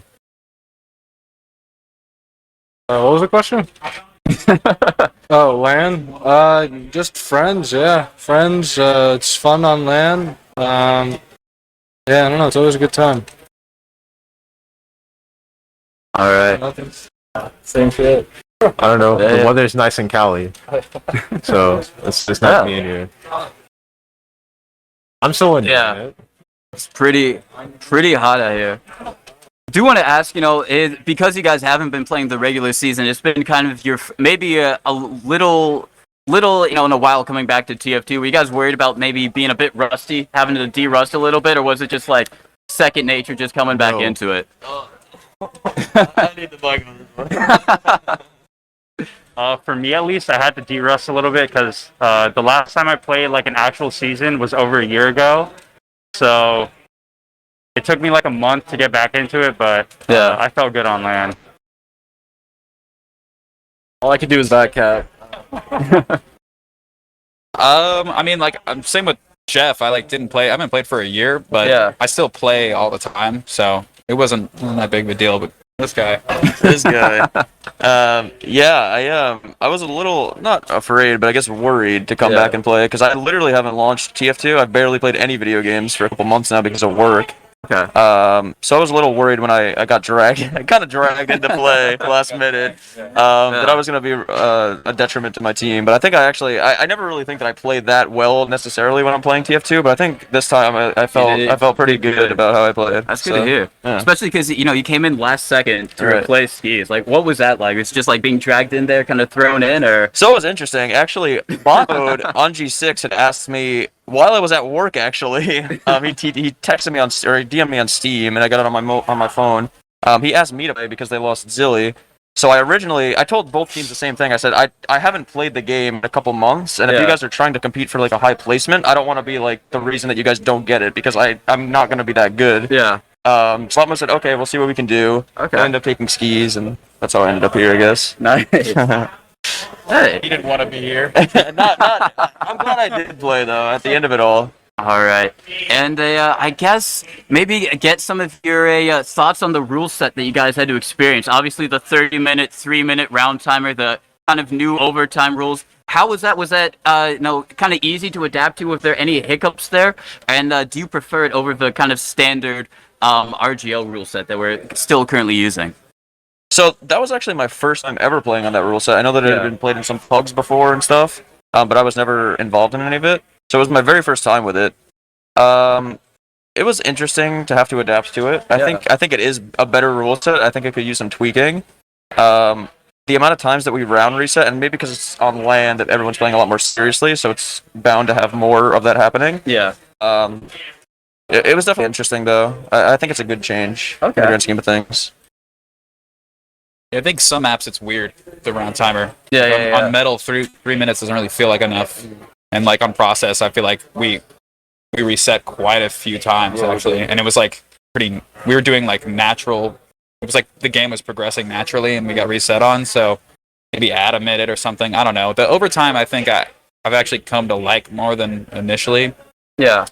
It's like the average game is like close game is like 40 something minutes. It's like that's fine to me. Yeah. Yeah, pretty much the same thoughts as Cookie and Kyle. I think maybe the 3 minutes on some maps might be a little too short, but I don't know, maybe bumping it to 4 or 5 minutes would be better across the board. Because in situations where like the timer resets, like someone caps second and both meds died, you spend 1 minute just building Uber before anyone does anything, so then you're down to 2 minutes. You have a failed sack attempt. That's another 60 seconds off the clock trying to build figure or whatever. And then suddenly both teams are scrambling to try and do something heavy, energy, pyro, whatever. So it could be a little difficult, but I think it's definitely better than having a pointless 10-minute timer. So yeah, I'm surprised it took 15 years for someone to suggest this. Yeah. I don't know. One thing I noticed is I like never sniped pushing last because that shit takes like 5 minutes, and so I just like never bothered. But I think it's better, and I like it. So yeah. Yeah.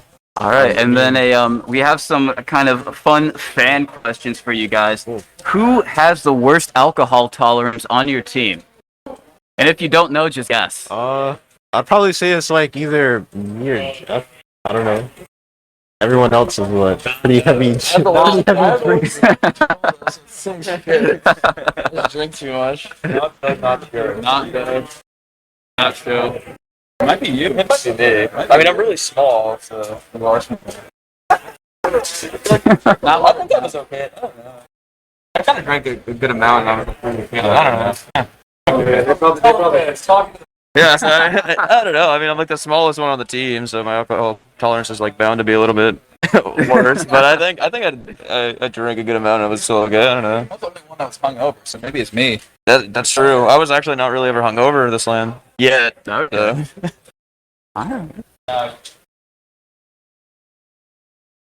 This coming from a Omar MXB. Who on the team has the most swag? However you define that. Swag. Aim's the drippiest. I think Aim is the drippiest. Any comment? Any comment, Aim? I don't know. Whenever I work, I'd have to like wear nice clothes, so I just kind of just brought it over here. But I'm in like gaming gear now, so not really dripping today. Well, your team thinks you're the drippiest, and then one of the last ones. Who are you most excited to meet this LAN? Maybe someone you've met before, someone you haven't had the chance to.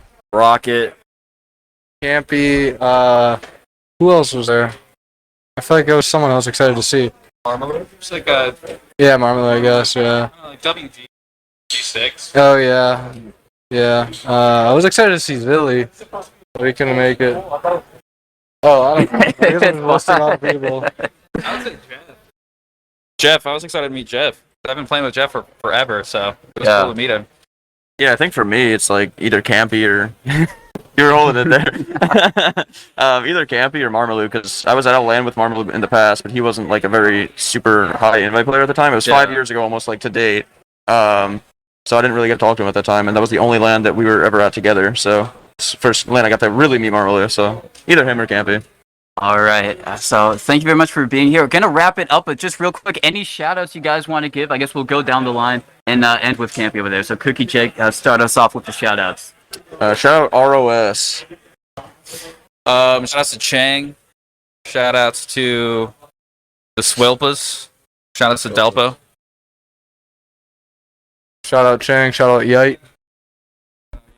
I'd like to shout out my wife and child and apologize for abandoning them this weekend.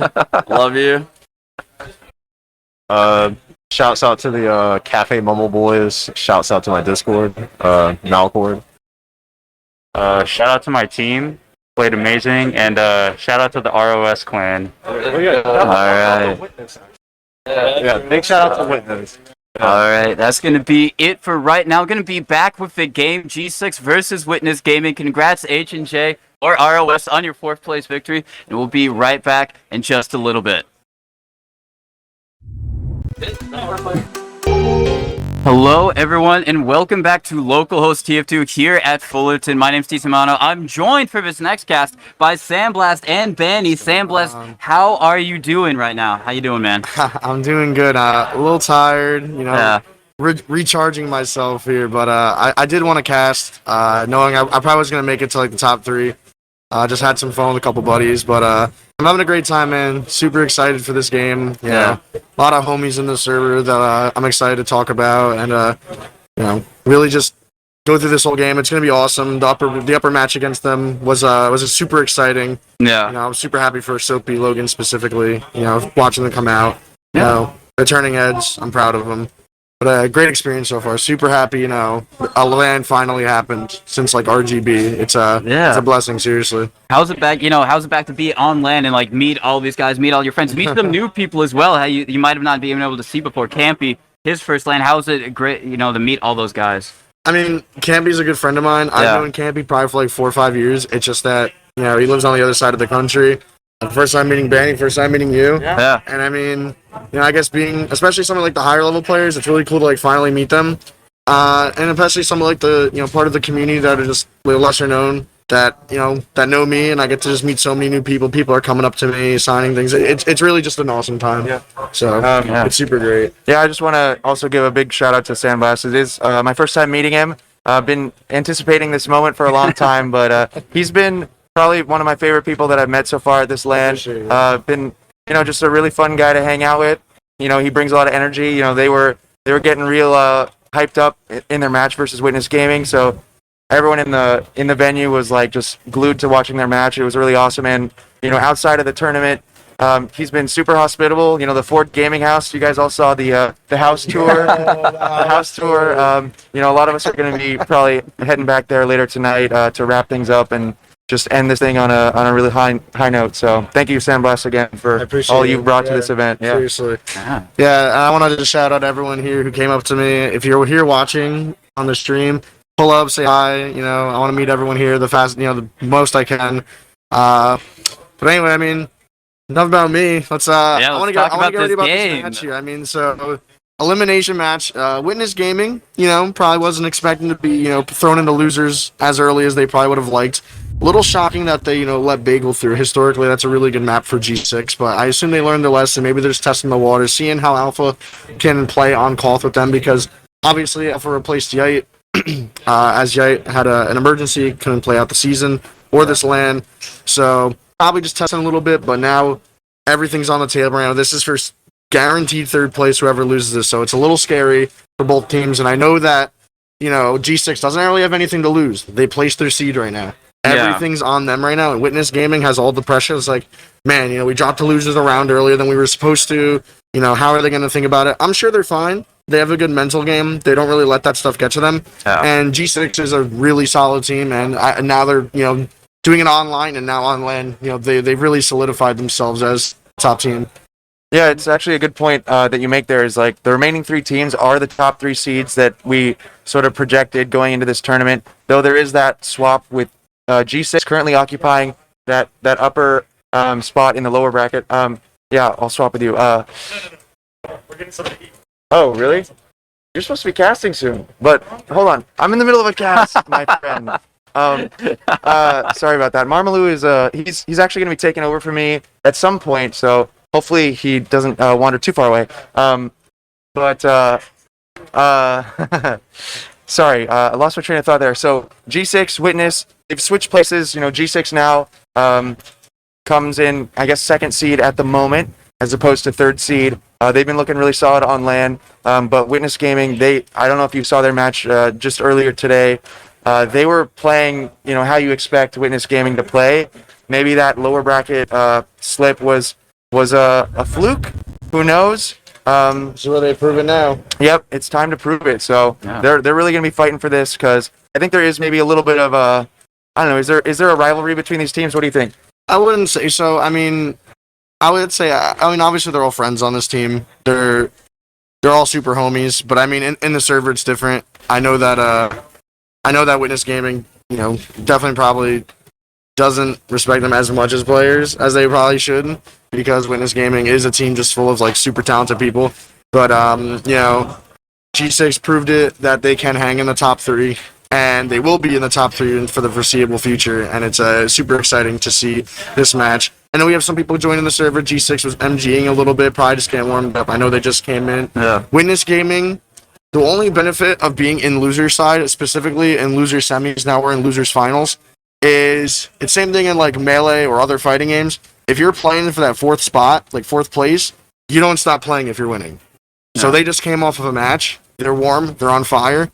G6 just came off MGing. So a little bit of a different warm-up routine. That's how I consider it. So coming from the lower bracket has its advantages. You play a lot of TF2. You can get really drained out. Trust me, I played for about 11 hours yesterday. I was fried after, that Metalworks game, if you guys were watching that. That was a lot of TF2, and my mental stamina just couldn't keep up. Yeah. So at what point do you sort of reach that, where it's like the sweet spot between you're warm but you're not drained? Do you think Witness is going to be at that spot? I don't think so. They're not nearly gonna, they're probably going to play less than half of what they played yesterday. That was a lot of games that were played yesterday. Yeah. I would say for me personally, I could probably sit down and play for about 6 hours before I start to plateau, and I start to stop doing good anymore. I can feel my aim roaring, winding down, my energy slowly drop. Yeah. But again, when you're on LAN, when you have Patty shouting at you from across the venue, and you have Psy guy saying something stupid in the mic, it just changes the entire energy, and you go from level 6 hype, you just maxed out, and that's what you need on LAN, and that's why we really kept the energies up. We wanted to keep the energy up. We did, and that's just what you need. Witness Gaming and G6, they're all homies with each other. They're gonna keep the energies high. I just talked to Soapy and Logan because they're my good friends of mine. They're ready, and this is gonna be a good game. Just comes down to really just how Witness Gaming is gonna treat a lot of these mids. Alpha's been playing all right as the new pickup. He's been having a pretty all right lane, it looks like. Caps have been doing good too. So I'm interested to see the head-to-head between the scouts personally. But again, Laz and Ash will always for me probably be right now some of the best soldiers. Yeah. Like synergy-wise soldiers. They're pretty awesome. So watching them play is pretty amazing. So hopefully we can see some awesome synergy. I want to see some crazy double bombs. Laz is an amazing jumper, so Soapy. This is going to be an awesome game because mechanically all these players are so talented, so it's going to be amazing. Yeah, the soldier synergy from both these teams have been pretty on point, especially in the last games, like a G6. Rikuso and Soapy have been doing wonders on these COF maps. I did want to ask you guys, we've talked about that LAN environment. How is it different? It's one thing when you're in your room, you've got all of your amenities with you, and you don't have anyone just standing behind you. A lot of these players, there's a lot of spectators, and they're just kind of standing behind these players. How is it to kind of have all those people looking over your shoulder, looking at everything you do, watching your mistakes, watching the good things you do as well as the bad? How does that affect your mental going into these high pressure situations? I'll let Sam Bless talk about that, but one element of the LAN environment is computer issues tend to be a problem. That's actually apparently what the delay is. I'm gonna go check on that situation real quick, so I'll let Sam Bless respond to the rest of that. I'll be right back, guys. Yeah. So the LAN environment for me. Usually I'm a typer and a taunter online, and I'll do the same thing on LAN. I remember very vividly, I two-shot Alpha when he had a 185 buff and screamed, "You are terrible," across the entire venue and stared him in the eyes. But again, that's part of the game. It's a great time. So I mean, that's different. I mean, if you remember the old ESEA LANs, definitely some harsher stuff you can say, but I love the energy of just screaming and when you do something cool. I got smoked. I remember I got killed by I think Alexandros. He airshot me. Yeah. And he yelled he screamed "You suck, Sandy." I was like, damn, this guy's in my head running through now.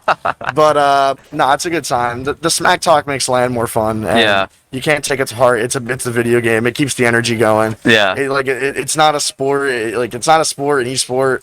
Without the fun little crap talk. Love it. It's a good time. So, and it keeps the energy up for your team. The people behind you love it. Yeah. It really is super fun. No, it definitely becomes more of a spectator sport. And as we have more of these teams, more of these players in the server, I am going to kind of press you for maybe some predictions. Now, it can be as vague as who you think is going to pop off, who you think the playmakers for this match are going to be, or who do you think is going to win this first map actually outright? I'm probably going to say, I don't know what the maps are, so forgive me. Yeah. I'm a little, unfamiliar with the bands. I assume we're going to be starting with Process, but I don't actually know myself. Map 1, if I had to guess, I would probably give it to Witness 5-3 if it's on Process. Okay. They're a strong Process team. It's going to be a Process, Granary, and Bagel are going to be the maps for this best of 3. I don't agree with letting Bagel slide because now what the problem is if G6 sticks around or they win a map, they're probably the second best Bagel team in North America. They are 100% better than Witness on that map. They beat them in playoffs online, and now they beat them on LAN more convincingly. I did beat them on Bagel as well a couple seasons ago. Yes, on the Exile team. Yeah, we did. I don't think Bagel's their map.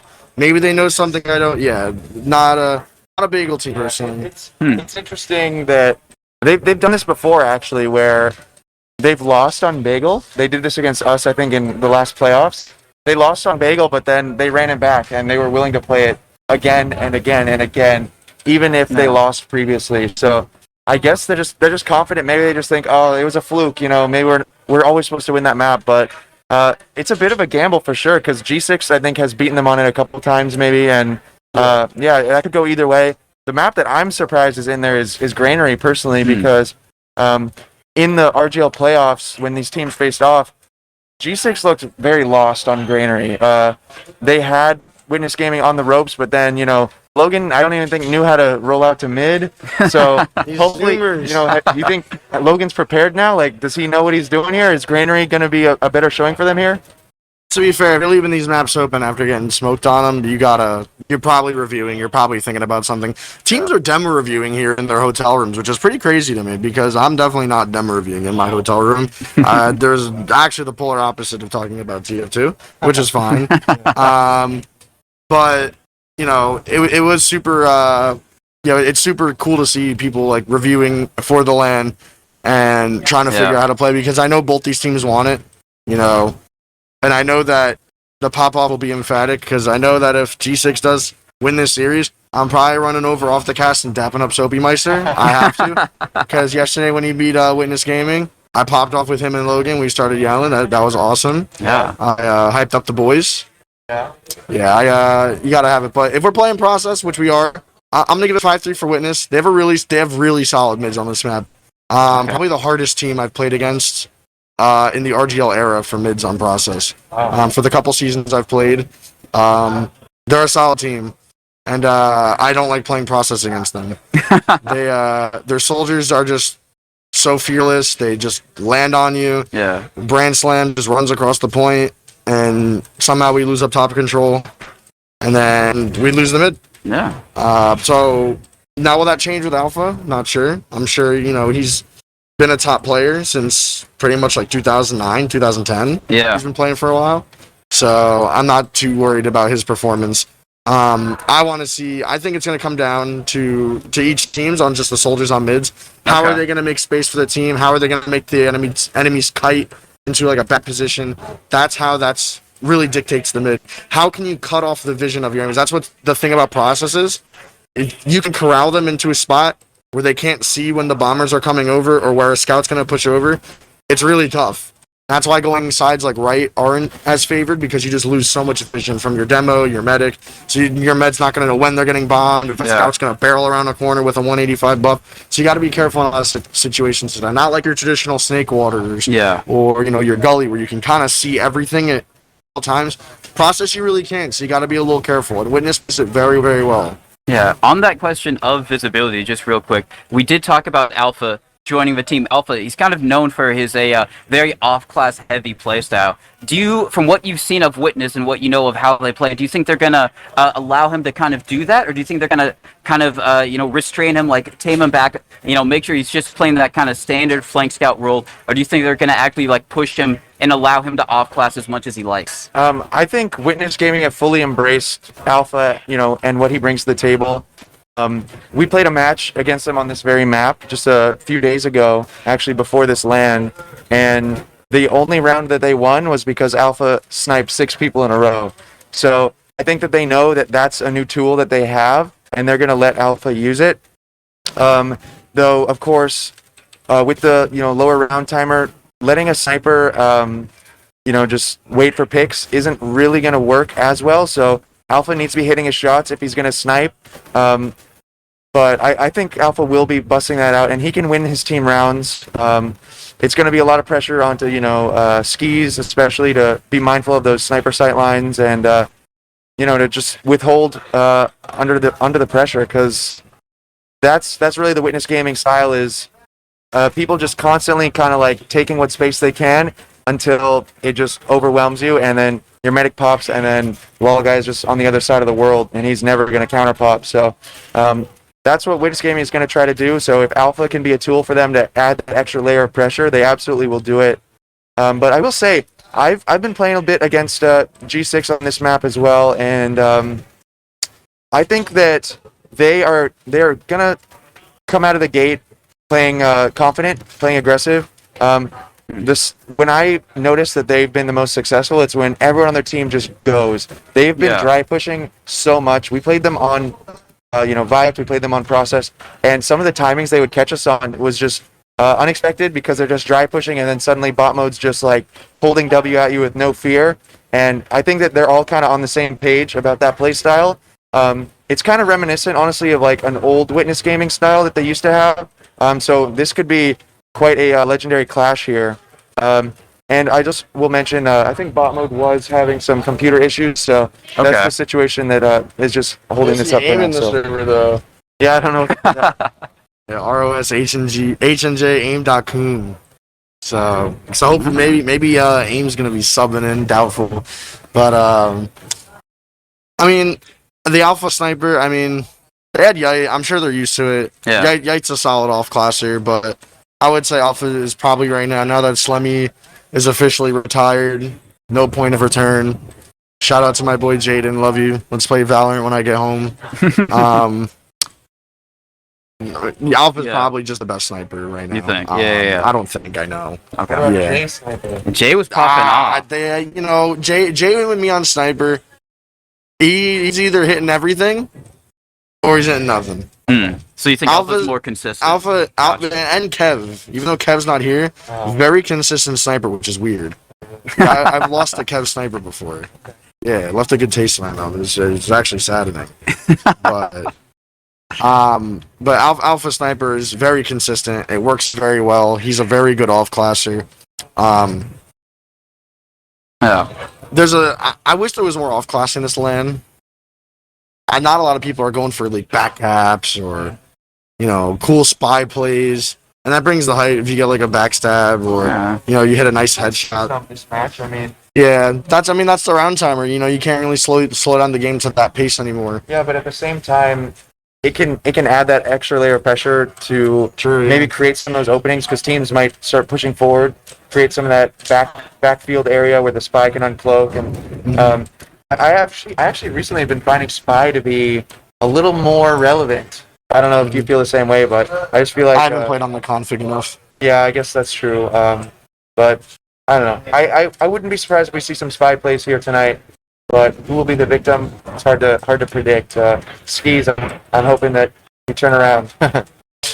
Yeah, I mean, I know Alpha's an off-classer. I see him play spy a lot. He's a huge spy player. I haven't seen him much this LAN play. Even in our match on Metalworks, that was 56 minutes long. I didn't see him play spy once, which was shocking. And I keep a pretty keen eye, and I'm pretty good at finding spies like that. Yeah.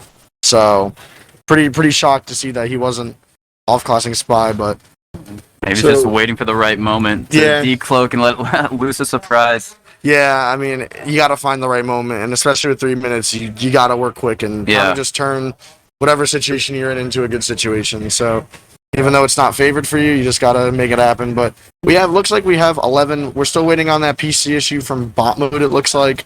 Everyone from Witness is here. So, I don't know what the ETA on that's going to be. I got maybe a couple other topics we could discuss to continue killing the time here. Yeah. What do you got? So, what about the medic situation here? So that's true. In the last, He's lol guy. Last match we watched, a lot of what gave Witness Gaming the upper hand was Cookie Jake not able to survive, getting caught by some Ubers. Do you think Skis? How does he compare to Cookie Jake? How do you think he's going to do? In this match. This LAN is the best I've ever seen Skis play. Really? And I told that to him. Dang. Yesterday in that Koth on that Bagel match, I remember I was right behind Skis when they won 4-2, and I said, "You literally are playing perfect." His calling, Skis is one of the best callers right now. His calls are so good. He supports his team. I've never seen a medic like that. Yeah. Like at this LAN calm, like the way that Skis calms.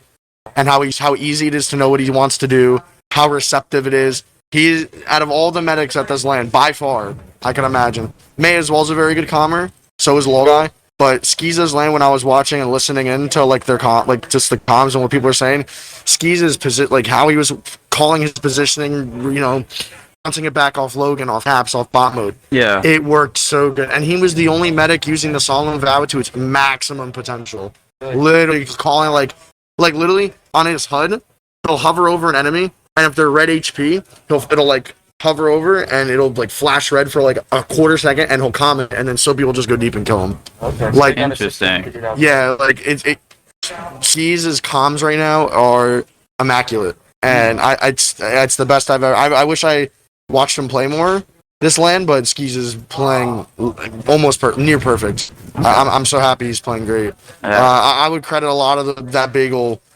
into Skis. Oh yeah, absolutely. He's very, very disciplined this LAN, and also he's not afraid to like milk Ubers. Like I literally heard him say like he's like I'm not popping this shit. Like I'm like 6 times to Caps. Like I don't like, come here now. Yeah. Hauled him down, and I was like, wow, like no one's ever done that when I like play with them. So it's like it was really cool to see like a medic like just like control the pace of the game like that, because not often medics really do that. Yeah, on the flip side, Lil Guy probably more well known for his mechanics and just his ability to live in insane situations. How do you think that's going to compare to maybe Skeez's more call, style nature? I mean, in the meta right now, where it seems like, and my team didn't play that way, and we countered it pretty well for the most part. Yeah. Where it just seems like soldiers is kind of just throwing their lives away, 2 for 1 on the med, and it's not even worth it for Lol Guy, I feel like, because he mechanically is better than Skeez. But I mean, Skeez's positioning's still good. I mean, obviously at the end of the day, Lol Guy. Yeah, they're like Skeez. Shout out to Skeez. Love that man. Skeez is great. They're both amazing players, but obviously mechanically, I don't even think you can argue that Lol Guy is just mechanically better. Yeah. The only one that at the tournament that can probably like really like toe to toe with him mechanically is May. And I've played with both those players before. And they're both just incredible. So I mean, it's really gonna come down to if Witness Gaming's gonna just sell out for Skeez, that they make sure they get Skeez. Yeah. I know when Skeez was on Froyo, that's when that meta kind of started rolling into effect. Even on Ford Gaming, I think it was season 6 where we got 3rd again. We just on Snakewater, we're just like, just fucking kill Skeez. Just kill him. Yeah. And it worked. It started working because that wasn't a match and we lost. We lost 5-2. And we were just like, just kill Skeez. We don't care anymore. Just murder him. And it worked somewhat. And now teams are like refining it. Yeah. So it's a new meta, which is weird, but playing against it was kind of alright. It's just like I was just playing a soldier shooting simulator, but it was alright at the end of the day. Yeah, that's how it feels sometimes. Is you gotta, if the soldiers are gonna play that way, you gotta just be disciplined as a combo scout. And I think in the previous match that we watched, High Five wasn't quite on top of it, and that's why also Cookie Jake was struggling. So we'll see if Caps has what it takes here to keep Skeez alive. It sounds like they've got a decent system figured out as well.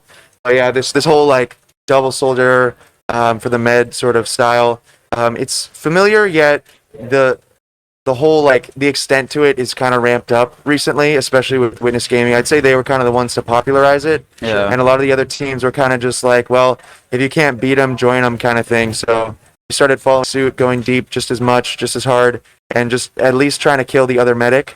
And yeah, I mean it works out okay. It's often kind of preferable to at least play aggressive and get that kill, because if you're just playing passive and scared, you might just get nothing. So you might as well just go for it, match the aggression, and that's what I know a lot of people like to see, is just so much action, so much aggression and chaos, rather than just that slow style. So that's kind of where the meta is at the moment. But I will certainly be curious to see if there's any teams that could figure out a way to really slow the game down. If we still had like a team like 7 or something around, I'd be so curious to see how they'd match up, against like Witness Gaming and such. But I think both teams are capable of that. So yeah, it's just going to be a matter of who hits their shots really when it comes to the soldiers, which scouts are in position, which medics are hitting the surfs, and those kinds of things are kind of hard to predict, Yeah. So. And you guys both pocket scouts. Well, Benny, you can kind of play everything, but lately been playing that pocket scout role. Sambless, yes, I guess probably merely known for the pocket scouts. What do you think of the pocket scouts in the server? Obviously, they're all good, they're all goated, but when it just comes to play style and how they lead their team, Branch Slam, he's been popping up, Caps as well. What do you think of that kind of pocket scout matchup we got going on so far? I mean, Bransom's playing good. He's having some errors, I've noticed. When I played against him, he had a good VOD game against us, but Metalwork, he slowed down a lot. Yeah. But Caps is playing good. I mean, I would say, I would feel like a lot of the the only scout, in my opinion, that is playing above and beyond this LAN is Jay. There's really, in my opinion, even all the combo scouts, we're all doing our jobs. Yeah. I feel like right now in the meta, it's harder to just absolutely just dominate, because there's just with how the soldiers are playing, especially on mid fights, which are the most chaotic typically, it's just harder to take positioning faster, because you have to worry about Yeah. players like Soapy, Laz, Ash, Just who bombing are it. ready to just sink on your medic at any point in the game. So it's a little bit tougher, but everyone's doing good. I mean, there's no combo scout that's doing bad this LAN. Like I played great. Caps is playing great.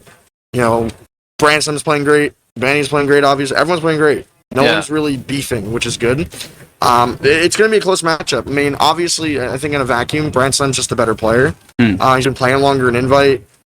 He definitely practices more than Caps, I'd imagine.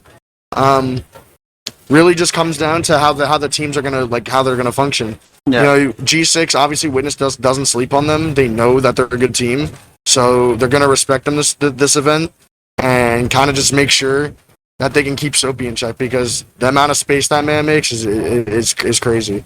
He's not afraid to go deep, and he also bombs like 100 HP, which no one does. So if you want to get Doesn't wait for a buff. yeah, if you want to become high invite on soldier, bomb with 100 HP. Your team will love you. Doesn't matter if you feed, just make space. Yeah, that's true. To be a team player, you're gonna be like a roaming soldier, a pocket soldier, whatever. If those openings present themselves, you got to go for it.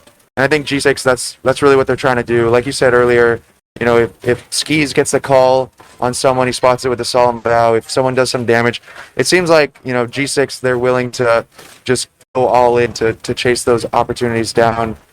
So that'll be really interesting, because I mean, Witness Gaming, one of the things that always happens is players get weak, but they just somehow survive. They just never quite die. Lol guy especially.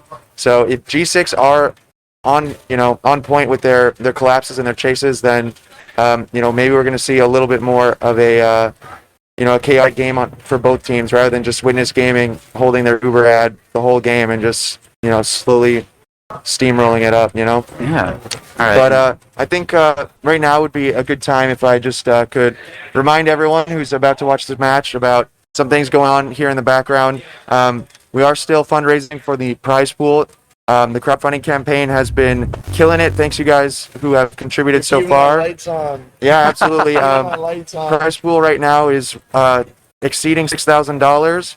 So some very generous members of the community have helped that happen. We've had a few people drop, hundreds of dollars at one time, even like $1,000 donation here and there. So very kind of you guys to support that. We've got a raffle going on for all the donators. So if you want to have a chance to win an unusual hat, it's the Disco Beatdown California cap to commemorate this event here in California. But we also got a signed mouse pad. Every player signed it. You signed it, Sandblast. Yeah, it's gonna be worth like $5 million. There you go. It's a hot commodity, one of a kind item. So you can enter into that raffle. Hold this mic real quick. Let me go grab it again. Sure. Yeah. So yeah, guys, a lot of cool stuff you can win. I mean, we have a mouse pad band. He's bringing it on screen right now. There's a big old mouse pad as well. You can get my signature that looks like a third grader wrote it, because I broke my right hand. Do you remember where you signed it? Somewhere over here. I signed next to Marmalou signed after me. When did I sign? I don't remember actually. Right here. Yeah, right there. I'm got a smiley face. Yeah, I did a little happy face. I had a little derpy little smiley face. My name's on there. All the teams, we made sure everyone signed it. So. All the players. Yep. Yeah. This is going to be one of the prizes for the raffle, so be sure to enter that by donating to the prize pool. Of course. You can also buy merch over on shop.resup.gg. And of course, thanks again to our sponsors, Faceit, RGL, and Vaxi. We got some Vaxi gaming mice. That's awesome. Yeah. Yeah, so good. That's the real prize that people are fighting for here. It's those gaming mice, I'm sure. A lot of mice at this LAN. I bought 3. I sold one to debt. Really? You sold one. Making money at LAN. There you go. Gave him a homie discount. I gave him a Viper Ultimate for $50. Nice. So, yeah, I know Habib and I and Alpha all got matching mice. We're on a different echelon of thinking with our final mice. Their mouse is insane. If you've never held one of those things, they're so light. 41 grams of pure magnesium. I don't know. We're just different. Is it the mouse of the gods? Of course. Yeah. There's a new one coming out later this year. It's a TENS collab. Gonna be grabbing that one. We don't need to hear about those mice. Vaxi mice are superior. This is obviously, true. So thanks to Vaxi for reminding us of how superior high the bar mice is set in the gaming mouse space. Mm-hmm. Yeah, and also, of course, we gotta thank Localhost for having us here. Seriously. Yeah, space. This event has been really nice. How you guys been enjoying the place? I love it so far. I was a little worried, looking at the photos with a lot of the people going to be here, the spacing issue, how it seemed everything was tight. But Yeah. once I came out and, it seemed so awesome. Just, especially the environment. It's obviously connected to a Five Below because I think Five Below and Localhost or Nerd Street have like a little collab thing going on where they're going to start like putting little LAN stands and stores. Probably the coolest thing because I could just literally walk across the room and get a water bottle, a Red Bull. Yeah. I bought a phone charger there. Like, there's everything. It's super convenient. It's super dude. convenient. It really is. But I'm having a blast. I mean, I'm gonna be at more LANs for sure. I mean, I know there's an RGL LAN in Boston, whether I play or not. But I'm probably not gonna be playing. I'm gonna pull up just to have fun. Keep the Ford and Airbnb going. As it looks like we are going to go live soon. Yeah, everyone's in the server. Bot mode got his computer issue resolved, so we're gonna get this match started. This is gonna be the lower bracket final to determine who goes out in third place, who makes it into the grand finals. We got Leica G6 versus Witness Gaming fighting it out here in a best of 3 series. It's Process, it's Granary, it's Bagel. It's gonna be some of the best high-level TF2 action. So let's wait for this to get started, and I'll let you guys take it away here on the upcoming mid. But who are you gonna be watching here as this game gets started? I want to watch Soapy. Yeah. Watching him roll out on the demo, I want to see how he's going to dictate the pace. Because right now, guys, we are going live into the losers finals. Witness Gaming versus G6. We are going to be getting started now. G6 is on the blue team, Witness Gaming on the red team. We're going to be watching Soapy Meister here, going to be doing his signature rollout here. Let's see how he's going to be going, how fast he's going to go. Getting off. Let's see how he hits the serve. Hits the jump perfectly. Right onto the Artist. Going to hit a fat rocket on him. Artist going to have to catch a bow here. Good positioning so far from G6. Going to start scaling the right-hand side. A big bomb again from Soapy. Soapy Buster going in. Going to miss the air shot onto Artist, but it's okay because bot mode's on the flank. Trying to help clean up. 2 frags going in favor of Witness Game, but instantly G6 coming back, lapsing with 4 frags of their own. Artist with 3 HP. It's going to be pretty much a full wipe here for either team. It depends. 6 HP combined on the side of Witness Gaming, and bot mode going to one-tap him with the winger, and that's going to be the first mid going to G6. Good pacing. Soapy absolutely coming up big in that mid. Super explosive. Yeah, super explosive stuff from everyone on the side of Leica G6. Those soldiers just bombing in instantly, and they were just able to get the key early picks, getting a lot of damage onto Logan, and then getting onto a lot of damage on the Artist, and then getting onto Logan. My bad. So now they are going to be holding this mid right here. Because the meds did die at around the same time, Ubers are going to be around even. Logai does have a tiny bit of Uber ad, but you got to wonder if that's just artificial due to building just a little bit better. So I'm not sure if they're going to know about it. So it's going to be our first stalemate here. It's going to be interesting to see how G6 try and break it. What do you think about this, Sandblast? How do you think they're going to try and go and get into the second here? It'll be interesting. I mean, Process is tough to sack on. It's a very linear. Two's very linear. It's tough to get behind. You can't really flank IT because Laz watching it. If you high bomb, Laz again is also watching it, and you can't land shutter or roll out because there's already a scout there. But they're just going to be trying to muscle their way in through upright T here. Rakuso and Soapy kind of taking the helm, spamming it bot mode as well. Caps as well. They're putting everyone besides Logan there pretty much. And they're going to win the damage trade. Soapy's going to do some good damage to the soldiers. Laz going to have to come back and get a buff here. But again, no real movement yet from G6. Yeah. So again, playing at their pace, but 1:45 on the shot clock. So we're going to see what the next move here is from them. Yeah, so that first attempt didn't quite get them much. They're going to try this again here. Going to be rotating, it looks like, their heels instead into sewer. So IT doesn't work, then you can try from the other side of the map. They're going sewer. Actually, it looks like it's maybe a distraction play as Soapy is still here at choke. They're going to be starting to move their way through sewer just to draw eyes and draw spam away from that choke. Actually, Rakuso and Soapy are there in the choke, and here it goes. The double soldier bomb is coming through. They get a little bit of damage on top of the point, but really not much in the way of kills or anything there. So now Witness Gaming looking to respond back as they pressure here into the choke. Going to be getting some pressure in sewer as well, and looking to see if they can take this mid back with just one pick. A good bomb from Laz. He sometimes does get the demo pick there. You know, he can just hit those 2 directs real quick. Habib dies to that sometimes. So, oh yeah, this chase is coming right back. So you just keep trading 1 for 1, going back and forth here. Though, and now Skis a little bit isolated away from his team. Caps is now also overextended, but Skis is going to find at least his way into choke. Logan, is he going to be able to save him? Just fighting here, Artist in the middle of the yard. So he's going to back up. Oh. Yeah, Logan doing a good job of slowing down Witness just a bit here as they roll through choke, buying time for his spawners to get back here, but Witness Gaming has gotten through the choke. They're trying to get the high ground. Laz gets piped. Grand Slam getting spammed. Are they going to commit this? Witness Gaming needs to make a decision because if G6 goes for this and they fight this, it could collapse on Witness in the choke. Artist maybe slightly overextended as he tries to jump out. He's he gets so out, low. just barely. Oof. And now they're just going to retreat, but here we are with the 10 seconds on the clock. And the Uber exchange happens. They drop Artist. They drop Laz. The numbers going in favor of G6. The Uber comes out from Witness Gaming as well. They are going to have a little bit of cap time, a little bit of overtime. The 3-minute round timer is forcing them to go for this right now. And maybe it's just what they needed. They needed that urgency.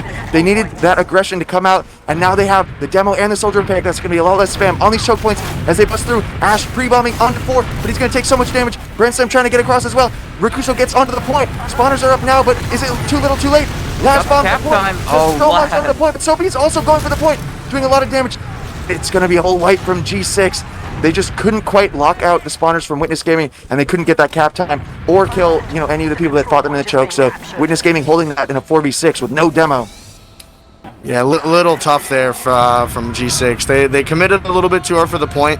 Caps needed to just get a little bit of that cap time with the time that they had if they were in spawn. Back off, get 185, and then kill the soldiers that bomb the point because they're not going to have good positioning. So just unlucky pacing of the last fight there. Lol guy, though, having a full lad. Going to be taking it in through Al-Qaeda, looks like.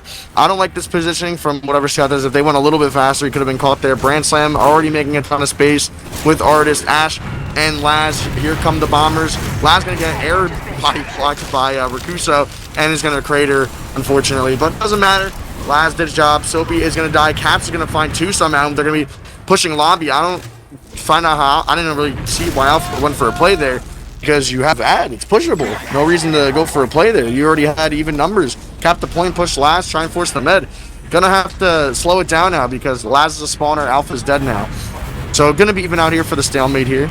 But G6 almost getting coast to coasted right here. So we're gonna see what their move here is. Soapy gonna try and lock down the far left door here. Brand Slam gonna take a ton of damage. Trying to find a way that they can get Laz or Alpha to 2-man here. So waiting on the opposite. Looks like they do have a sniper, actually. Alpha is going to be on the sniper in lobby. He gets the shot off on the Rakuso. Good stuff from him. Looks like he's peeking through 5. He gets the number on the Sophie Meister. This guy is just going insane right now, popping off. They do lose Artist, however, as they, like G6, do use their Uber through lobby. Laz going to be dying to a sentry gun in the back lines right there. So now, like G6, they're in a bit of a tricky scenario. They do have some space to work with here, but they're down Uber ad right now. And it looks like Witness Gaming, they're just going to regroup and get ready to take this Uber in. And this is going to be maybe the first round we're going to see here. Sam Bless, what do you think of this position for Witness Gaming? I mean, it's great right now. I mean, Alpha, again, we talked about the consistency, before the game started, and look what he did. Cracked open the map first team and got G6 to, force Uber.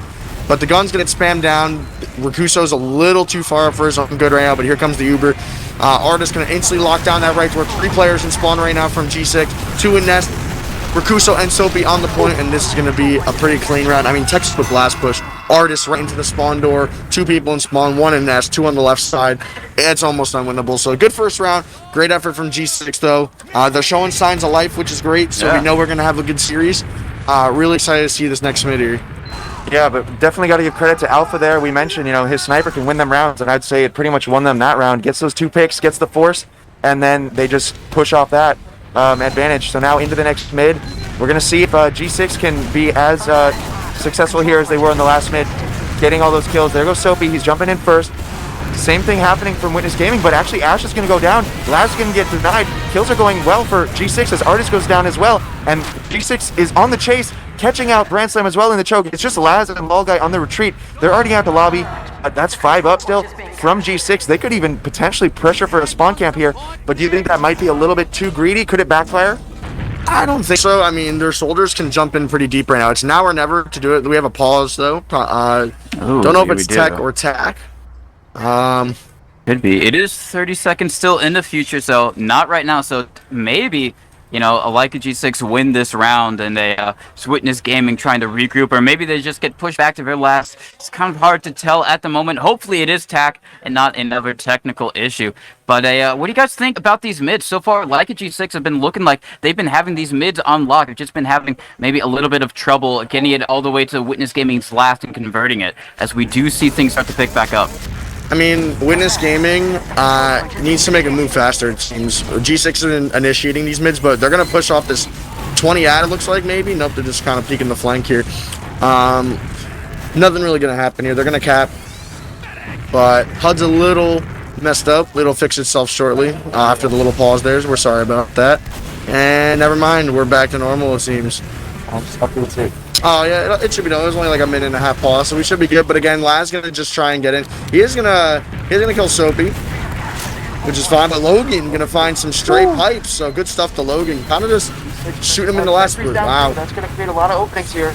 So a lot of openings here from G6 here. Again, Botmo gonna find one, but Caps is gonna fall. Botmo needs to play combo scuff. Gonna be bombing in. Localhost disconnected. Oh, that was probably. Is he popping here or is he out? No, he's got. Oh, They used in through 5 right there. They were just staying in there, kind of hesitating a little bit.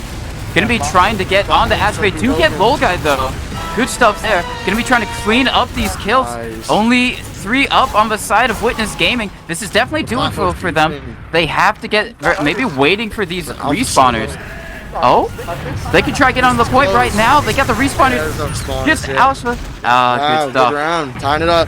I was a little worried there because, Bombo Charlie 3 or 4 shots at Alpha. I was only like 40 health and he missed all of them. So I was a little worried about, the spawners soon, but all good. They secured them 1-1, 20 minutes left on this first map of this best of 3.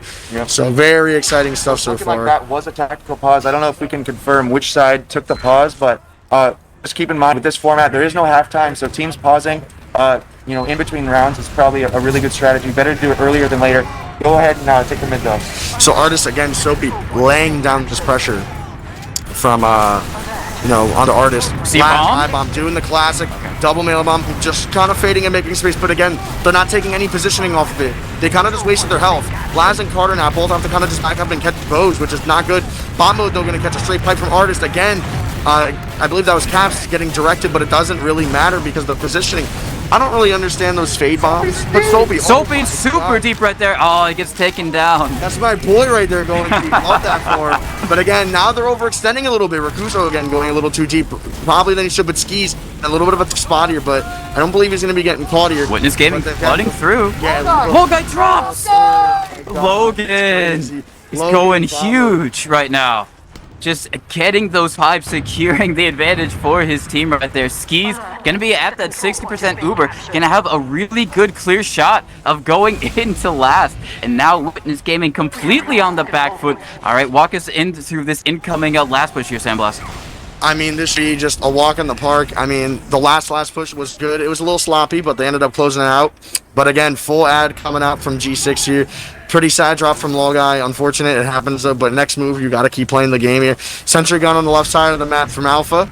G6 prepping to go through the four door to try and kill that gun here. Yeah. But again, they're taking a little bit of time. Gonna use through. Gonna be trying to get down the sentry gun. Good early stuff right there. Now they get either get kills or get onto a point. Looks like they're just taking their time. Gonna be taking down Laz, who's trying to high bomb away back into Shutter, but late game heavy comes up. But they're just cleaning up a lot of these players right now. It is only gonna be Soapy Meister with cap left. So much cap time on the point though. Can they focus fire down Alpha? He's just heavy tanking him. Just the arrow tanking from Lolguy onto Alpha. They could not kill him. They had so much cap time on point. Really great heads up play from Lolguy just to tank his heavy there. And good stuff from Alpha as well. Yeah, that was pretty crazy. I mean, the defensive class that's coming up big. Alpha on Pubis. Oh, Cypher coming out. But, yeah, Bombo's going to find Ash there. But again, Laz making a lot of space to try and press that sniper. Rakuso should be getting killed here. Brand Slam going to pretty much get Alpha killed. Getting baited in by the sniper. Yeah, that's a little. Two up, they're caught. Oh, Lolguy has to use. He only uses on Artist. There is no one else there. And so now he's going to have to retreat back through one. Ash is now up, but it's too little Uber, too late. Now, Witness Gaming, they're on the back foot once again. Not as big of disad as it was last time. But there's no scouts up, so Witness Gaming isn't building quite as well as they would like to be. This is true. Yeah, I mean, they're a little slow to building here. I mean, this is pushable ad. It's about 35 ad for G6 here. Lolguy not having the best Ubers right now. They need to find a way. I don't know why they're chasing that sniper. All they need to do is just send a soldier, pepper the door, pepper the doorway, rotate out, find the next door. But again, the positioning from G6, they have to keep moving here because it is only about 40 ad, which isn't a ton, but it is edible for Lolguy last year. Gun to down. Laz missed all of his air blast and is going to get caught by this. He's Laz on Pyro, never before seen this. History in the making. Bot mode gonna play the point here, and it's pretty much G6. You know, they can play. This is a scary G6 right now. I mean, LAN G6 is a different beast. Maybe this config isn't meant for WG. Maybe they're just, you know, beavers on LAN. I don't know, but we'll see.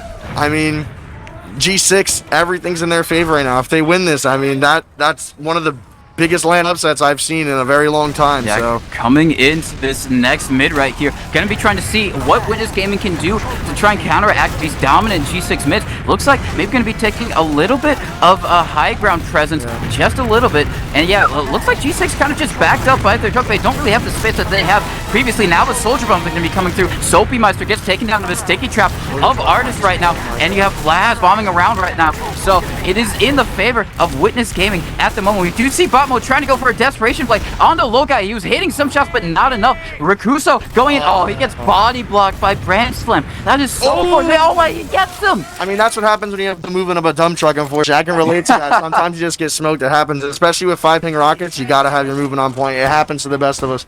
But all good, though. They ended up winning the mid. They are down, their star player, Brand Slam.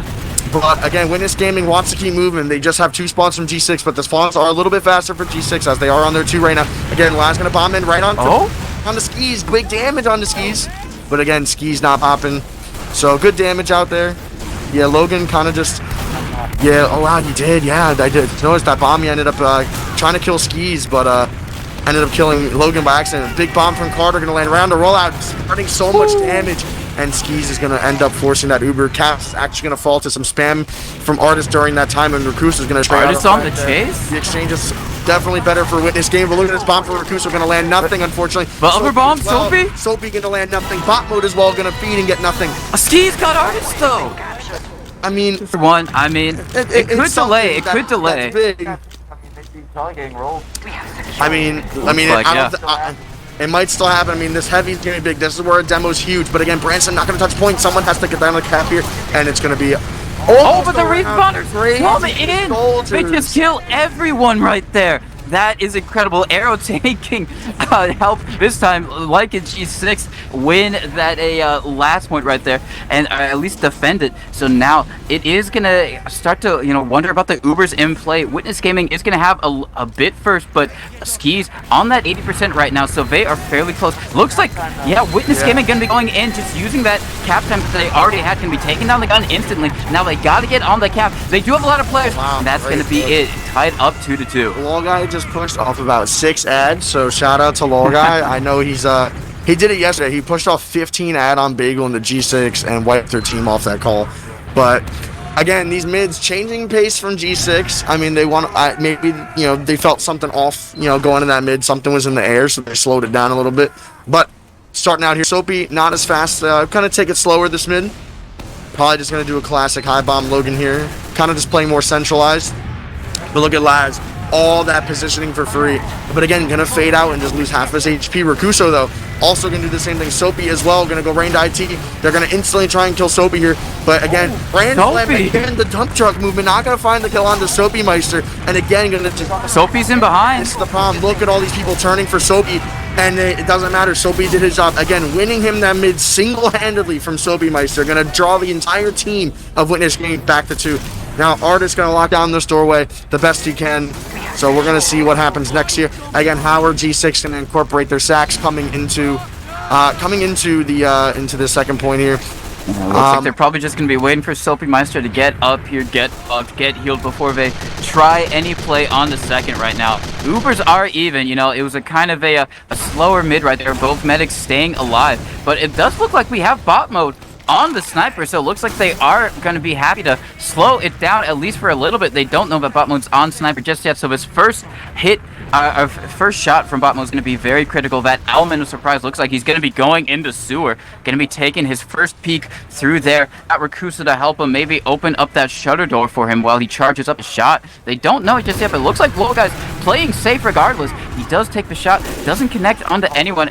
Maybe gets the body shot there on the Alpha, so they do know that they do have some players. Looks like the soldiers are going to be bombing, trying to go into sewer to try and chase him out, but he's playing far back enough that they aren't able to get onto him. So it looks like we're just going to head back into a stalemate. Only 2 minutes left on the round timer right now, so not a super pressure for Leica G6, but they've got to start feeling it at some point. Bot mode has to start hitting the shots. Looks like he's going to take a peek from Al-Qaeda. Is it going to connect? He does connect onto last, so that's going to be the opening pick for them to get some more space here. Ash going to be playing close to try to deny them any of that space, but he's going to be focus fire down right now. Yeah, it looks like he is going to go down from Logan and his friends. We do see Alpha in behind through IT, but Uber has been used, forcing out from Lolguy right now. They are going to have to leave through one, and that looks like it's going to be a second cap up for Leica G6. I mean, yeah, solid play with the sniper. They're really maximizing bot mode's pressure. I mean, I'm unfamiliar with what Lolguy just forced to it. I mean, it looked like they did exchange. I don't know really what was the catalyst to it. I didn't have a good angle on it. But Witness Gaming here, again, on their last, and, you know, almost 10 minutes left in the first map here. And, you know, if you're on either team, you know, nerves are probably setting in. You know, the LAN environment, you have probably a ton of people watching you live. I can already see across the venue that Witness Gaming has probably about 56 people watching them play right now. But if I would be watching, I got G6 till I die. I got my boy Soapy and Logan on this. But again, bot mode unfortunately going to get, you know, juggled up, trying to take a god shot, going to get picked off for it. Again, Lad's going to eat a ton of damage, but again, big trap from Logan. Going to find Alpha and Ash, respectively. Again, Laz has to rotate now. Again, Laz going to eat a ton of damage, and Laz also going to fall, overextending a little bit, but look at this Uber. Going to come out. But again, Cap's going a little too deep. Going to get a flash from Skis. Skis milking to 35 HP. Yeah, this is great right now. And again, Rakuso, they have to worry about him. Cap's going to find one. Lolguy very weak. Soap going to find one. Rakuso going to find one. But Brand Slam going to find a man of his own. The frags instantly turning into favor of G6. Witness game, making it a 3-3. Ash is coming up so huge right now, just getting those kills, getting the cleanup. Lad, he's got to take this 2v3. They have so much cap them on the point, and that's going to be it. 3-2 in favor of Leica G6. Some insane last pushes. Those spawners keep coming through and just saving the day. We saw it happen for G6 on their own last, and then Witness Gaming almost pulled it off again, but these last pushes are so close right now. This is a super tight game. 3-2. It could go either way still, but G6 in the lead and looking to extend their lead right now on this next mid. I mean, I want to talk about, like, this mid here. If I ever see a soldier go in IT and a scout chases him ever again, I'm probably going to throw this microphone across the venue.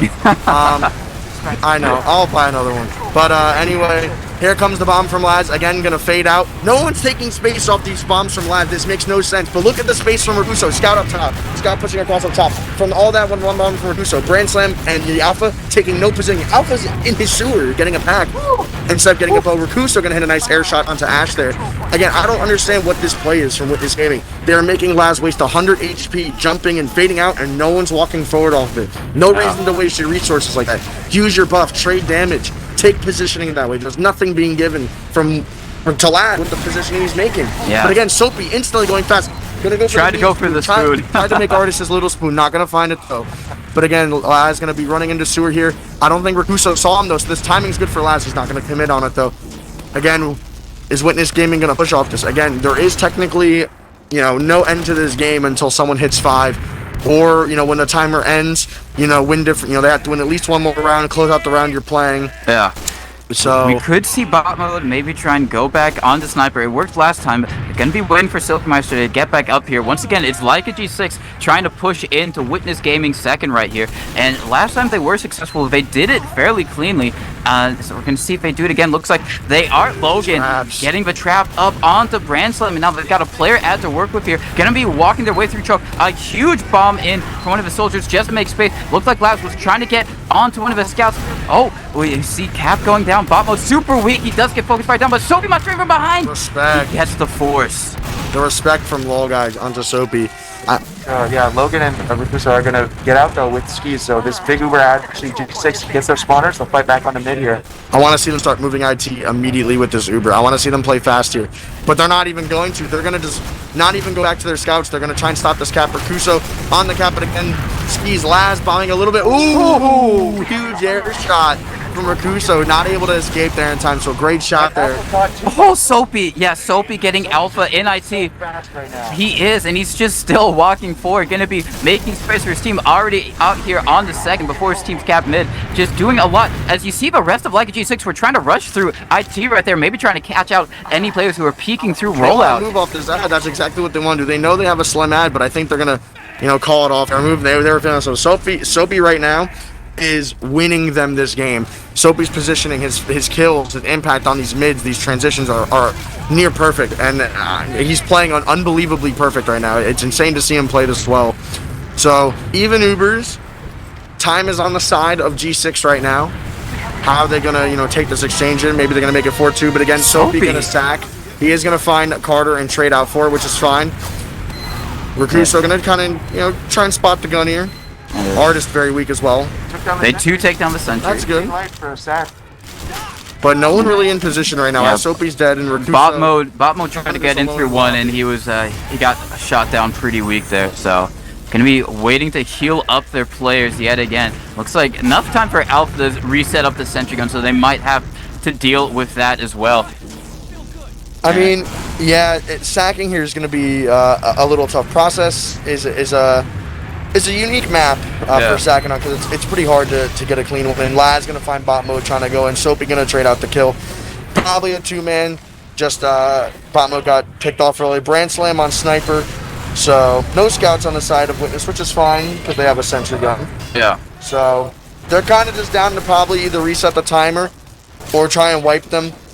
So I want to. Looks like Witness Gaming gonna be trying to maybe pressure through one at the very least, or send a sack. Actually, no, we have Brand Slam on the sniper, gonna be peeking through one. He did have a shot on the Artist there, but the double soldier bomb on those players 5-1 is gonna mean they're gonna back up, reset, try to work maybe a Brand Slam somewhere else, or just try to play that defensive sniper. Rakuso going down, new Brand Slam, sniking him out through lobby as we see a, it's going to be Botmo going down in lobby as well. Good pipe from Artist. So now, Witness Gaming going to have Brand Slam in this lower lobby area. He is going to be taken down from the double soldier aggression. But Laz is just getting through. He had some good rockets there, and he manages to live, which is incredible. Actually, no, he does die. It looks like he was almost managed to live. Looks like Leica G6 going to be pressuring in through one. He already sent a scout through, but it looks like Witness Gaming on it now. Going to be trying to push them back as we do head into another pause. I mean, 2 kills for G6 right now. Probably attack on the side of Witness Gaming. If I had to guess what just happened here is they probably lost the round, is my guess. And obviously this pause is only about 30 seconds in the past, but it's not looking good for Witness right now. I mean, G6 definitely has been preparing for this. I know they want it and they want it bad. So seeing them play like this on LAN is amazing. I mean, this is definitely, for 2 people, in my opinion, this is a staple for them, and I really put themselves, and solidify their, performances. It's Caps and Rakuso are the 2 players that come to mind of like them playing this good on LAN is, a staple for them. It's going to be something they're going to have to, they're going to hold for a while because they're playing amazing. Unpausing now, gun's going to get spammed. I want to see what Witness Gaming is going to do here. 1 minute left on the shot clock here. That's probably a little bit wrong just because the pause. Alpha going to somehow gun down 2 people. Again, Lad's going to find one as well. Only 2 people up from G6, and they are going to be retreating here. It's going to be Caps and bot mode. Or Caps and E, sorry.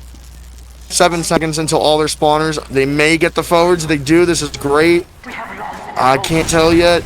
I don't think they... Yep, nope, they got all the spawners. Amazing. Yeah, they did. So it's very, very lucky that they got the spawners. Looks like they're going to be trying to go forward now that they have the spawners. Vlad's trying to bomb in on this keys, but he surfs well into sewer, so he's nice and safe. We do see Soapy already in behind. He pops Lol Guy. Really great stuff right there. Yeah, Lol Guy, no one was there to spot Soapy Meister or to even deny him. No one was looking at him. Now, like a G6, they still have their 100% Uber, and they're going to be capping up the second, and they've got a really great chance to make this a 4-2 game right here. I mean, I don't really know where Alpha's positioning was, where he's just with the combo with Brand Slam, but he needs to be in IT watching for that. Other than that, G6 probably going to be Ubering in through the 3-door here. Bot mode going to get, or Logan going to get juggled pretty bad. But again, Ash is overextending, going to get caught, can't get back to spawn. Gun's going to go down here. Point is wide open for play. Bot mode and Caps going to play. Great kiting off the point from Bot mode and Caps there. Again, Brand Slam and Alpha going to chase down Caps and get the kill. Yep, going so deep. Both those scouts tunneling for 1 kill. That's going to result in Soapy and Rakuso to just bomb in and clean up both of those players. And again, 4-2. The game was paused by Logai, so... Yeah, must be Witness Gaming try to adapt after that round win from Leica G6, as it is kind of pressure's on for Witness Gaming. Obviously, they still got time to try and come back into this round, but losing down one map in this best of 3 is not the great way to start it, as we're going to be going here onto this mid. Going to be interesting to see if a similar thing can happen and Witness Gaming just don't take the space awarded to them by the bombs. We do see the fake bomb going on here. They do have a scout on the roof this time. It is Brand Slam and now Alpha, so it looks like they're getting a bit more roof control and trying to go across right here, but now it looks like it's in favor of Leica G6 just playing the scam game at the moment. It looks like they have the slightly better positioning. The soldiers bombing forward, making space. They do pick down Brand Slam. That's Vlad, that's Ash. All three are going down on the side of Witness Gaming, and they're on the chase right now. Leica G6 have blood in their eyes. They're looking for it. They're trying to bomb them by one, getting a lot of damage out on the artist. Sophie Meister peeking in through rollout, just getting that extra spam, and a bit of a slower mid, but still really great stuff from Leica G6. They're not halting on the aggression going all the way immediately in, taking down Alpha and the sentry gun, just bombing around the point, almost getting on the low guy. They force him though. Good stuff. Skis was forced during all of that. Is he going to be able to get out? He doesn't meet up with the scout, but they've got the backup right now. Looks like the scout is going to buy enough time for Skis to get out, but we do see Artis on the chase, and Skis just kill bonds there. Skis could kill him. 62, I believe in Skis. Actually, that flash, slightly crucial thing, the flash onto bot mode prevented him from capping second, which would have slowed down Witness Gaming's roll here, so they're actually going to be glad that Skis did that, because that means they just have to cap mid, they don't have to recap second. They can keep their momentum going much faster here into second and hopefully come back here in this match for them. I mean, if there's one thing I want to see Witness Gaming change right now, it's how their flanks playing this game. I don't think Alpha and or Labs are playing as good as they possibly can together. There's a lot of openings for them that I feel like they're just kind of just letting go away, but I want to see how they're going to take this last fight here. Full ad from Lol Guy, about 65 ad. Yeah. Gonna try and peak the 5 and 4 here. This looks like Artist and Brand Slam gonna be charioting the Uber. Brand Slam gonna play the point almost immediately. No one from G6 is ready to contest so the much point. cap time. A lot of frags coming out from G6 though. They're gonna find 2, Skis and Rakuso and Soapy all dead. Plus 1 man. And again, everyone from Witness Gaming gonna get bows, re-heal.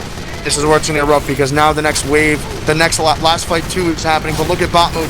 Bot mode in behind, getting on the Artist. Artist just no. instantly 180s and pipes him out of existence, but it doesn't matter. Rakuso getting some great kills right now, securing it for his team, at least his defense. And so Rakuso and his co going to be trying to push out here on the second. Logan kind of leading the charge at rollout right now. We do see Lask maybe fake bombing him just a little bit. Soapmeister bombing forward, getting the space right now, as well as Rakuso maybe trying to get up onto Lask. Lask looks like he's gonna die. No, he does manage to stay alive. It's kind of impressive that he managed to live there, and it's looking like G6 is going to be capping it up, but Witness Gaming, they're not going to let this go for free. Looks like they want to instantly try and re-push this with their Uber ad. We are now almost in indefinite overtime here, so we're infinite overtime. 5 seconds left on the map timer, and we are going to go into next cap wins for Leica G6. So 3 rounds have to go in favor of Witness Gaming here to win the game, but again, they are going to wipe on this last push. I mean, pretty textbook. They pushed off like 12 ad, and they're going to wipe off it. I mean, unlucky. You tried pushing for 20 ad, 15 ad, but it ended up being even. Close.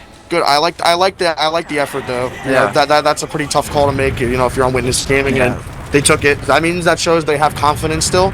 Yeah, last time it did work, but the difference there is that they already had a lot of cap time on the point, and they didn't have to recap second before they went in there. So now, like a G6, they are once again in the driver's seat, and like you mentioned, Sandblast, they only have to cap it up once, and then they win this first map. Witness Gaming would have to cap 3 more times to win it out, so definitely doable for them. They do have a lot of time to work with, but like a G6, definitely in the driver's seat, as it looks like they're going to be trying to take in this push on the second here. But they're going to just double sticky Logan in. Logan is just Elon Musk in the air. So just absolutely just sky high. Space S trip to Mars. It's not a one-way ticket because he's alive still. But look at these frags. But again, Witness Gaming on their last point. Soapy gonna kill himself before he can get killed by the ops. And again, everyone from G6 is flooding in from every door possible right now. Bot mode, unfortunately, going a little bit too early, gonna fall. But again, the point is a lot of cap time. But again, look at this point. Logan, Grand Slam. The PF thing loaded from Logan, and they're gonna Oh, it all comes down to Caps. I've seen Caps never win, and I figured that was going to happen. Unfortunate for Caps. Good try, though. Great effort, but that, I mean, great effort there from G6 to push that last point there. Yeah. So the last holds have been really good from both teams so far. Especially they buy time for their spawners, and once those spawners come in, they just start wiping the floor with everyone in. Look at G6 with this huge drive push. Oh my God, getting on the artist Rakuso. Look at Log Eyes and speed. Hunts down Appa, and the fight is still ongoing. Sophie's gonna bomb forward. Hits a rocket onto Laz. Ashko gets in deep. He's not gonna find much. He's isolated now in sewer. I don't He's chased down by Caps. The rest of Witness Gaming trying to chase, but Logan has their exit now at the sewer. Is he gonna be able to hit this damage? And now G6, they look like they still want to push this. It's gonna be a 5 versus 3. They use Uber. Gonna be trying to get on this. Steve Slam! Let's go, baby! You gotta hit those, but you can't for some reason because you're trying to land. That's crazy! Oh my God, Logan is so weak. Can he get out here? Looks like he might be able to if Alpha can run him out. Logan on the aggression right now. Just gonna be trying to push in through this IT area. Really good stuff right here. So now Uber ad in the favor of Leica G6. They're gonna cap up this point. They have all of their players with them. Gonna be taking it in through one right now. At least gonna be trying to peek it. They do lose cap, however. Not a great way to start it, but they're gonna use it still regardless on the bot mode. Let's see, gonna be spamming on that sentry. They do get last, so that's a good early pick right now. Gonna be bombing forward. They still have to worry about the stickies on the point, finally deading them off right now. Gonna have the soldiers bombing through, some cap time on the point. Can they get these picks? It looks like they're going away, and they get it! Wow. G6, a statement gonna be taking this first round. If you're Witness Gaming, you're a little worried because I know they don't want third. I already know they're probably a little upset after that bagel game from yesterday, but wow, amazing stuff from G6. They are playing phenomenal. I thought there was going to be a 5-3 for Witness Gaming, but I was wrong. It's a 5-2 for G6, so we're going to be pulling up the stats here very shortly. I want to look at a couple things. I'm interested to see who is absolutely just going crazy here. So we're going to sort it by damage here, see who's pumping out the damage. And Logan, 29 and 10. I mean, you can't make that up. Logan. Yeah, Logan's kind of insane. Top fragging the server next to Alpha. Alpha playing a great game, playing also 6 different, 6 different classes. Again, a demo man top fragging on process when you have players like Brand, Slam, Caps, bot mode especially. I mean, that's incredible. Logan just playing amazing and probably the reason why they won that game again. But look at your players like Grand Slam. Typically, your spearhead of the team, your star player, the man who's taking all the Ubers, go negative, which is rare. That's tough. I mean, I want to see them turn it around if they want any chance in this. I feel like Alpha, although in 29 and 17, I only felt his impact when he was on Sniper. Other than that, it kind of just felt like he was just cleaning up. Yeah. Well, same with bot mode. Bot mode didn't play a super impressive game either. But I just think it really comes down to literally Soapy and Logan carrying. I'm not even lying to you because I want to see where Caps is at. I think Caps played an okay game as well. Literally none of the scouts dominated. Alpha has a really good stat line, but I feel. Look at those mids. Yeah, so many mids won for Leica G6. Very in favor of G6. That was convincing. Only one mid was won by Witness Gaming for that entire game. It's so hard to come back if you just can't win mids. And so G6 had the mid plan figured out. They're chasing them Witness Gaming players. And when you're ahead at the beginning of the round, yeah, I mean, usually that's going to be enough to close it out. I personally definitely got to give a lot of credit to Soapy there. I felt like he was getting a lot of those forces, and he was moving so fast. I mean, there were mids that he won single-handedly by making space or by just finding a pick early, something like that. Yeah. So, a lot of respect to Soapy there. He's playing confident. I'm glad to see that. I guess they believe in themselves. They're here. Yeah. As a higher seed currently, and they're showing us why. Definitely. Now, yeah, it's crazy. Real quick, process done in the favor of Leica G6. Next map is going to be Granary. Kind of an oddball pick in terms of, the maps in this LAN. It's only been recently back in the invite map pool. I think maybe last season and this season. Definitely hasn't been played for a while. What do you think of this pick? Who do you think it favors? A lot of these players might be a bit newer to the game. Maybe don't have that wealth of experience from ECA playing it constantly. So what do you think about this Granary map pick and how it favors in these teams? I mean, a lot of players on Witness Gaming have been around the block. Yeah. I mean, you have Ash, you have Laz, you have. Honestly, that's pretty much it. I mean, Alpha as well are probably like the main three that I think are probably the most seasoned players in TF2, especially in this server. A lot of people from G6. I'm not really gonna throw it up to old map and everything. I'm not really gonna like throw that off to anything, but we have a. Don, I've been waiting for this. You guys remember RGL casting? Look at this right here. Time out for a sec. We're throwing it back, going old school, back to the Golden Cow days. Joined by my guy, Marmalou. What's up? Not just old school. We're going to Granary. True. Even older school, dude. This is my best and favorite map. I love some Granary. Granary is. So do you guys pick? I can assume Witness picked this, or do you guys know? They picked it because They must T6 is have. higher seed. Yeah. The thing is, Logan, he's had trouble on these mids and scrims and stuff. Yeah. Maybe they reviewed it. They're a newer team as They well. are. I don't really want to throw like the newer team, not like the newer generation player excuse anymore, because at this point, at the level they're playing, they should really kind of be able to adapt fairly quickly, especially with old heads like Bot Mode Skis. They're like the knowledge old man on the team. Kuso as well. He's been around longer than you probably could expect as well. I think the one map that actually accounts for is if they play Badlands. Yeah, that's different. yeah. Badlands has Capsule little look things Yeah. like demos hard, Bromer. You got a lot of stuff you got to watch out for. Backcaps. That's only new in invite this season, right? Yeah. They've had like 2 weeks maybe to scrim it. I'm surprised no one's picked it. I guess we had a map 3 for our winter series, but we never got to play it. Yeah. But Oh yeah, make sure you hold the mic a bit closer to the face. That's all. Alright. But going into this. Okay. I got you. Sir, yes, sir. All right. Our apologies. So, any predictions about this so far? Any ideas? I mean, I think we kind of thought Witness Gaming was going to take the first I match, said though. 5-3 for Witness. Yeah. 5-2 for G6. I mean, I think this is Laz and Ash's farming ground. I want to say 5-3 again for Witness, but I want to see G6 win. I'll be honest. Soapy and Logan are my boys, and I know they're coming to the Fort House tonight. So it's gonna be a little crazy if they win. You know what I'm saying? But I gotta keep it realistic. Soapy is really good. I want to see how Rakuso plays. Yeah. I played against Rakuso on this map, and he does a lot of the same repetition. But this is probably the best I've ever seen Rakuso play. So I want to see what's going to change up here, but I'm still going to go 5-3 Witness, and I'm going to lock it in as that. All right. Yeah. I have to say Witness wins this as well. I think if Leica G6 can get the mid wins, and like they have that like very secure mids like they were having on Process, where they're just winning them back to back to back super confidently, then I think maybe they can walk away just mid to last them.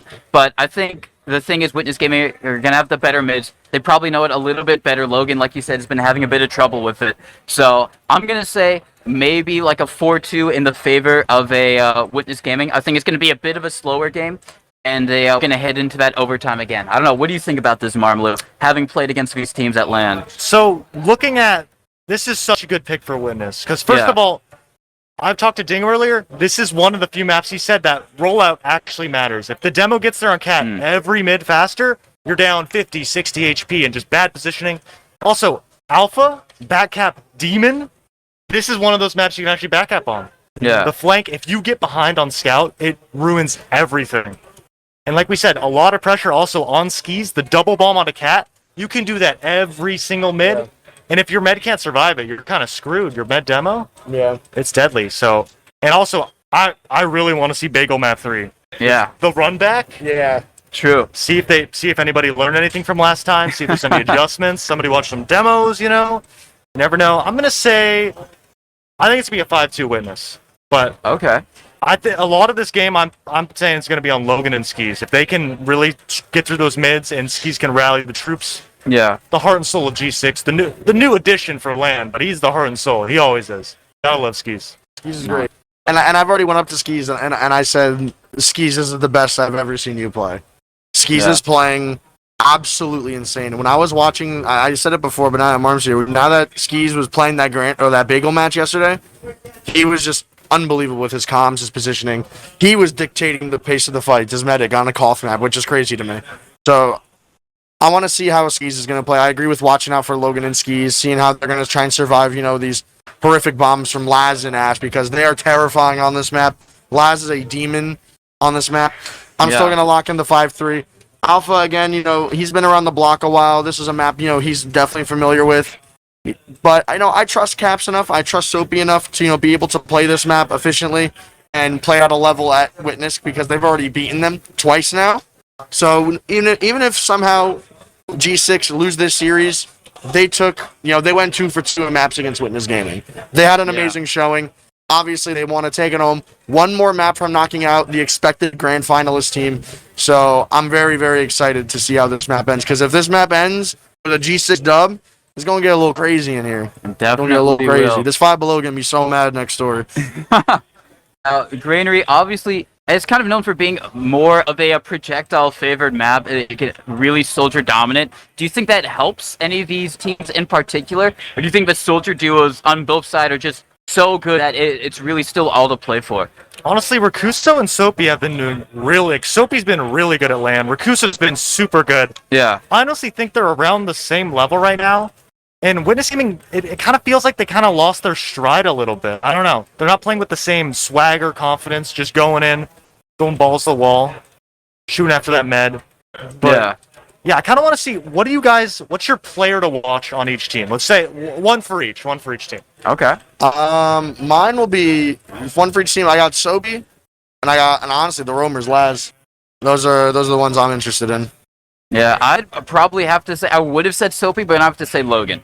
Because, if he can survive on these mids, pump out that damage for his team, I think it'll allow Rakuso and Soapy to make the plays that they were making. On the other side, on Witness Gaming, I'd probably have to say Alpha, for those back-cap shenanigans to try and see if he can just flex on those players. I think it could be a stomping ground for him, and I'm excited to see if that comes to fruition. What about you, Marmalou? All good. I was getting those, but I'm going to go outside the box. I think the medics. Okay. The thing about Witness is if you let them play their game where low guy Brand Slam out entirely of the fight and they're just sacking for meds, if you let that keep happening, if Skeeves keeps getting picked while Witness or low guy lives, it's going to be a showing, but I definitely think these are all valid picks. I love myself some Granary.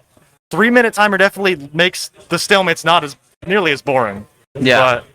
But, yeah, overall... That is interesting, actually, because this is Granary, and Granary has been kind of referred to as like a 7 CP map. Taking yard is its whole point on some level. Do you think that's going to put extra pressure on teams? Because going from mid to second, not only do they have to take second, but they also have to take yard in between it, and they only have 3 minutes to do it. Do you think that puts a lot more pressure on these that they might not be used to playing Granary? Yeah, that was the one worry I had about the 3-minute timer is just Granary mid to second is a lot of ground to cover in 3 minutes, and it really rushes stuff.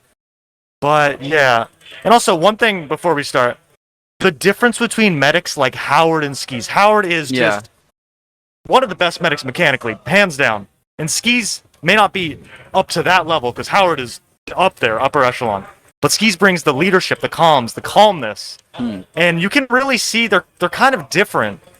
They're a bit more composed. In those games where they're maybe behind on Bagel, 0-0, they come out on top a lot of times where maybe not as much before. But the survivability, I think, is definitely going to be a big difference that we're going to see. And they're going to have to pull something else out besides just straight-up DM fights. Yeah. And knowing these players, I guess you're talking about Skis, but who do you think they're going to be like the leaders on these teams? They have to like rally up the troops, get those pep talks, get those tack pauses talks in, and just kind of get them organized and whipped up. If you're talking leadership and pep talk, I'll separate them. Leadership, honestly, Skis. Okay. Skis is a great leader. He's a great calmer. He's very concise and very, very easy to understand. And honestly, Caps is probably the vibe carrier on that team. I know for Ford Gaming, me and Patty we're getting a little loud, but and on Witness Gaming, probably like Law Guy is like the funny vibe guy, and I like Carter's leadership. Carter has good leadership. I feel like I like Carter's personality in game. He's a good dude. But I know G6. I think they readied up. One of the teams readied up. Not 100% sure which. So we should be going live momentarily. So I'm excited to see because I know on this mid I want to watch probably Laz. I was watching a lot of Soapy on these last mids. Just because I want to see his mechanics and how he's going to pressure the demo. on these mids. But I want to see Laz. Watching Laz on this map is always a treat. So Ah. super excited to see how this mid's going to develop. And maybe G6 dethrones, the second place team. Maybe, Witness Gaming some a little onliner. You know what I'm saying? I don't know. Will we This see is where we find out. Will we see the patented Laz on the lamp play? Do you think? Just him Of just course. going up the lamp. The Batman? He's Batmaning. Yeah, I'm actually so excited for this match. I Yeah. cannot stress how much I want to see the Bagel run back. I want Witness to win so bad, purely for that. Yeah. Purely to take it back. Yeah, of Who's course. really on top of that? But yeah, leaders. I definitely think Carter Ash is definitely that leader. I think losing Yite lost a bit of the stability, the rock. I mean, yeah, they're looking shaky a little bit so far this A lot of times they can redirect. Like he's he takes a lot of the blame on the team. Like people call him maybe the scapegoat of the team, and he takes a lot of stuff. If something goes wrong, they just immediately direct to him and they move on. But picking someone up new, you don't really just go at their necks like that. And I don't know who else can really fill that void, which may be part of the problem here. But they look good last series, and a little shaky start. Process not one of their best maps, but I think Granary is a great pick for them overall.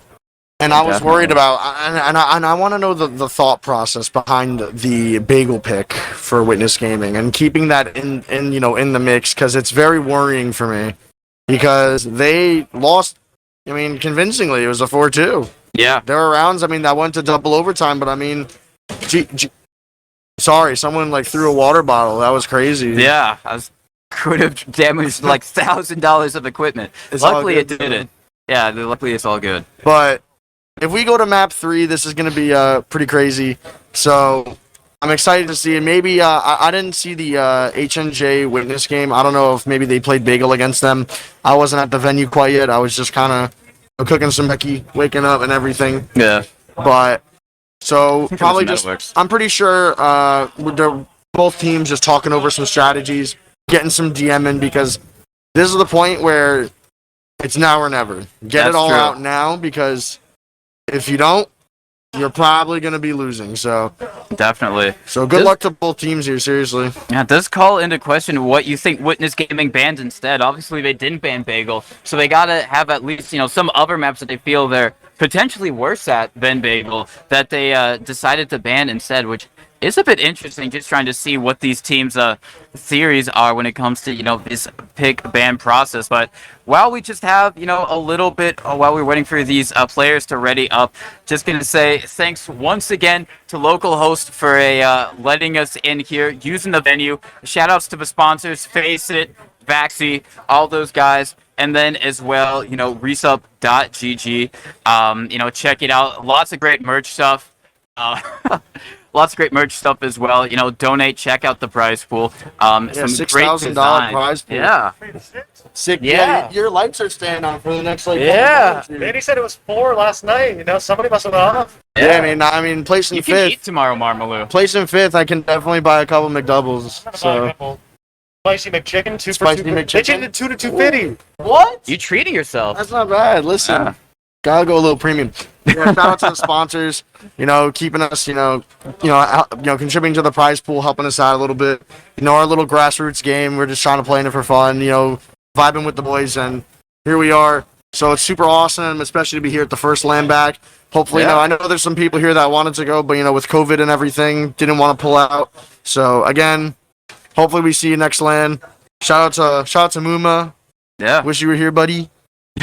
But staying back behind. And then I guess while we're waiting, we can do a little mini interview with Marmaloo. I wasn't ready for this one. Yeah. Damn, Well, this is on the well. spot. I- Yeah, just on the spot. I We didn't got get the time to answers ready. fill. We got time to fill. Not scripted. I don't have the script for you to look at, but obviously coming into this, guys, Froyo Tech, you didn't lose a round yesterday. You didn't lose a game. You didn't lose a round. How you feeling going into this grand finals? Obviously, you can kind of survey your opposition, but what's the general team atmosphere? How you guys feeling about grand finals? Confidence. Confidence. I think Okay, good. we feel like we're the best of the best. Yeah. If we play our game, we do our job. I feel like we're gonna do a real good job. My team, they're incredible. Yeah. Habib last night, if you were in the venue, all you heard was this guy screaming. That's true. Lots of took 100. And yeah, like for example, Jay, Yeah. not as loud, but I think someone told everybody at some point that he dropped a nuke. Yeah. In 9 minutes. Modern Warfare 2. That's a YouTube It's video just world record. Popping off. Literally. That'd be a gameplay commentary right there. That's all I'm saying. 100%. Tactical nuke inbound. No kill streaks. All right. Specialist.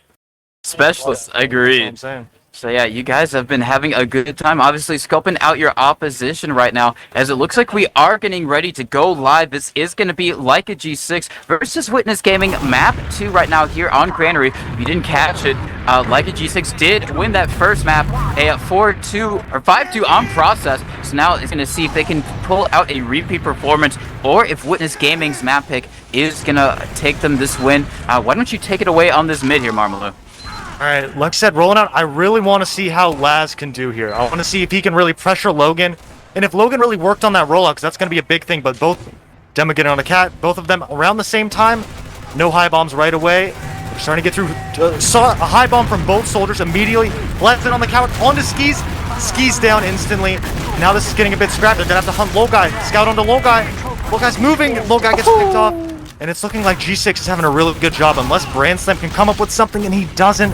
Just Ash left over, and 2 scouts, and he's like 10-8, this ain't happening. And a really good mid-opener, even though they jumped on got Skis instantly, they followed up, they cleaned everybody else up, and it was a very clean mid from G6. Yeah. Yeah, pretty textbook. I mean, again, you saw Skis pretty much get instantly killed, but again, the snapback from G6 was very apparent. Soapy getting a nice, making some big space. Bot mode and Logan were, killing Law Guy towards the end. But now the classic Granary second stalemate. I want to see if G6 is going to shove left yard here. Super efficient to kind of just overwhelm the flank there, because typically it's just one soldier there. Because a lot of the times if your scout plays up close there with Laz, so if Alpha plays close, he's probably going to eat the same damage as him. So that's not really that good. But I mean, this is a tough point to break here. So you might be seeing some shot clock resets. You might be seeing some crazy Hail Mary Ubers, with how this clock's going to go down. I mean, you've been playing right now this so far longer. Have you been scrimming this map online? How's it been forming? Not that much, but look, a minute's passed, they haven't moved a finger. They've been weak, and this is looking like a shot clock reset. The thing is, if they busted through that left yard onto the soldier gets out. Soapy's weak, but they're getting bot mode behind. And this is kind of where it all starts falling apart. Soapy's weak. They're still grouped together. They're going back, setting 2v2 into Lunchbox. Laz in. And it's getting really scrappy. Nice rockets. They're weak. If the scout can follow up, this would be really good. Flying from Soapy on the Alpha. Oh, and they drop 2. And now this is getting really, really bad for Low Guy and the rest of Witness Gaming. Let's see if they can get out clean. That was an amazing pinch from Soapy there to bomb up through Lunchbox. And again, this positioning from Caps, trading his health, but again, unfortunately going to catch it direct from Ash. But the Uber does get forced out here. They are going to save Caps bot mode, Caps and Logan here. Big Uber from Skis. Bot mode's going to find one on the flank and kill Ash. And again, G6 is going to be moving in. Soapy, again, the pace from him is incredible. Art is going to take some damage. He might be getting caught here. He is. Laz as well, going to try and find 2 as well, which is huge from Laz. Again, it's just bot mode. Bot mode's going to find Laz as well. Bot mode not going down without a fight, though. Going to finally get killed. Logan, all up to him. He can 2-pipe out there. He's going to hit a Law Guy. Trying to kill Law Guy, but again, going to arrow him down. So, absolutely insane from WG to hold that, even with Artist going down. Our control point is being captured. Yeah, looking at that, the thing that G6... The thing about G6 does here is they get really scrappy. They love taking those dry pushes. It works, it sometimes doesn't work, but the thing, like we said, that Low Guy survivability is the difference. Now they have they got a full wipe. They get into yard for free. Bot mode is on Spy. Ooh. They don't see it. Bot mode's gonna have to get really good timing because they may just pop through one of these Oh my god. He's taking a long time. This may not come to fruition. If they can stall long enough for Bot mode's getting in on a Low Guy. Bot mode's in, he gets the backstab, and now it's all gonna fall apart. You gotta get onto Skis. 2 down on the side of Witness. And now you just gotta keep your eyes up, make sure no one makes a play. Bot mode in, and he's down. But really, really good play from Bot mode, and good play from Skis living there. Yeah, I mean, unfortunately, I'm hearing some drop guy chants, unfortunately, in the crowd. But again, the Uber's gonna pop out very, very early from G6, and they are gonna find one. So Laz getting the force. Oh, amazing for him. But look at this positioning. Where's behind? Yeah, Ash is behind. He's in on the med. He gets on the med. He gets the med down. And he gets Rakuso. What a play. And now they're back in the game. Just hero play after hero play. And now, once again, this is that back cap potential. You got to make sure you cover the doors. You're down a soldier. Makes it a little bit sketchy. Bomb mode in that bottom left, peeking into last. He gets out. But yeah, you got to be paranoid a little bit if you're on the side of Witness Gaming. Yeah, Laz covering up top. So it is a scary. Granary second is always very, very scary to push out of because there's so many corners, so many flanks you have to cover. There's so many ways you can just be a little rat and get a back happen. But again, G6 actually giving up a lot of ground here, not trying to opt in for forcing through Shutter or Lunchbox there. So Witness Gaming gonna just Uber through immediately.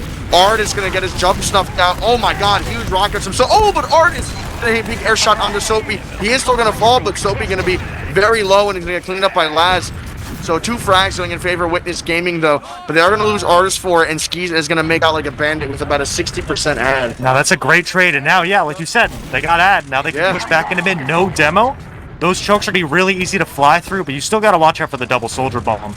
Flank's a little bit weak with Soapy down, but they're taking their time, making sure they get their Uber. And Artist may be able to get here for some spam in the I don't think Alpha's positioning here. Alpha's all on. I get he's trying to get that positioning and get that information, but he almost got killed for it with 3 HP. Survived. Big bombs from the soldiers though, but great bait from Skis there to not take any of that damage. And Bomb Mode is going to kill one of the soldiers that bomb. Logan is going to fall. Great pick from Laz, but again, 2 for 2. It is for a demo man, however. Again, now you're 2 projectiles, so forcing, trying to spam G6 through this doorway is going to be a little bit tougher, but they did pick the only door that Artist was watching, so a little unlucky. But again, Soapy, big bomb into the skybox, going to almost get out by Logai and blow up and kill himself before the ops can take him. We love that. And Bomb Mode actually slipping behind. I don't know if anybody actually saw him. From how it looks, I don't think they know. And if you push into mid off this, Bomb Mode's going to get that back cap and just sprint right to last and just keep being annoying. And the back cap starting. Do they realize how fast they're going to come back? Scout Soldier, Laz is right there, but he's waiting for help. He doesn't fight. Bomb Mode gets cap. He's going to last. Will they be able to catch him, or will we like? Oh no, they got him. Yeah, they got him. Laz hit him with the lucky splash. But I want you to take a moment that Skis died in that chaos. Skis somehow died. We were really fixated on the bot mode flank, but Skis unfortunately getting caught somewhere, so very unlucky on the side of G6 to lose their medic here. And Witness Gaming going to start moving very slowly, getting their buffs out. Alpha's dead, so they are down one of their flank players. So I want to see them move a little bit quicker here, play with more confidence. They have Uber, they have their get out of jail free card. Even if they Uber, it's only about 25-30 disad. So I don't know why they're playing at such a slow pace maybe. No off class. It's a 70 disad. That's huge. And they're getting it. They bomb in. Artist all the way in, and they catch him. They may get Soapy here. Soapy's super weak. Soapy gets the pack, and Soapy's so slippery. Wow. They get nothing with the Uber. And this is a leapfrog situation now. That is huge from Soapy. And not even dying there is the icing on the cake. That's so much extra that they shouldn't have had, but they got.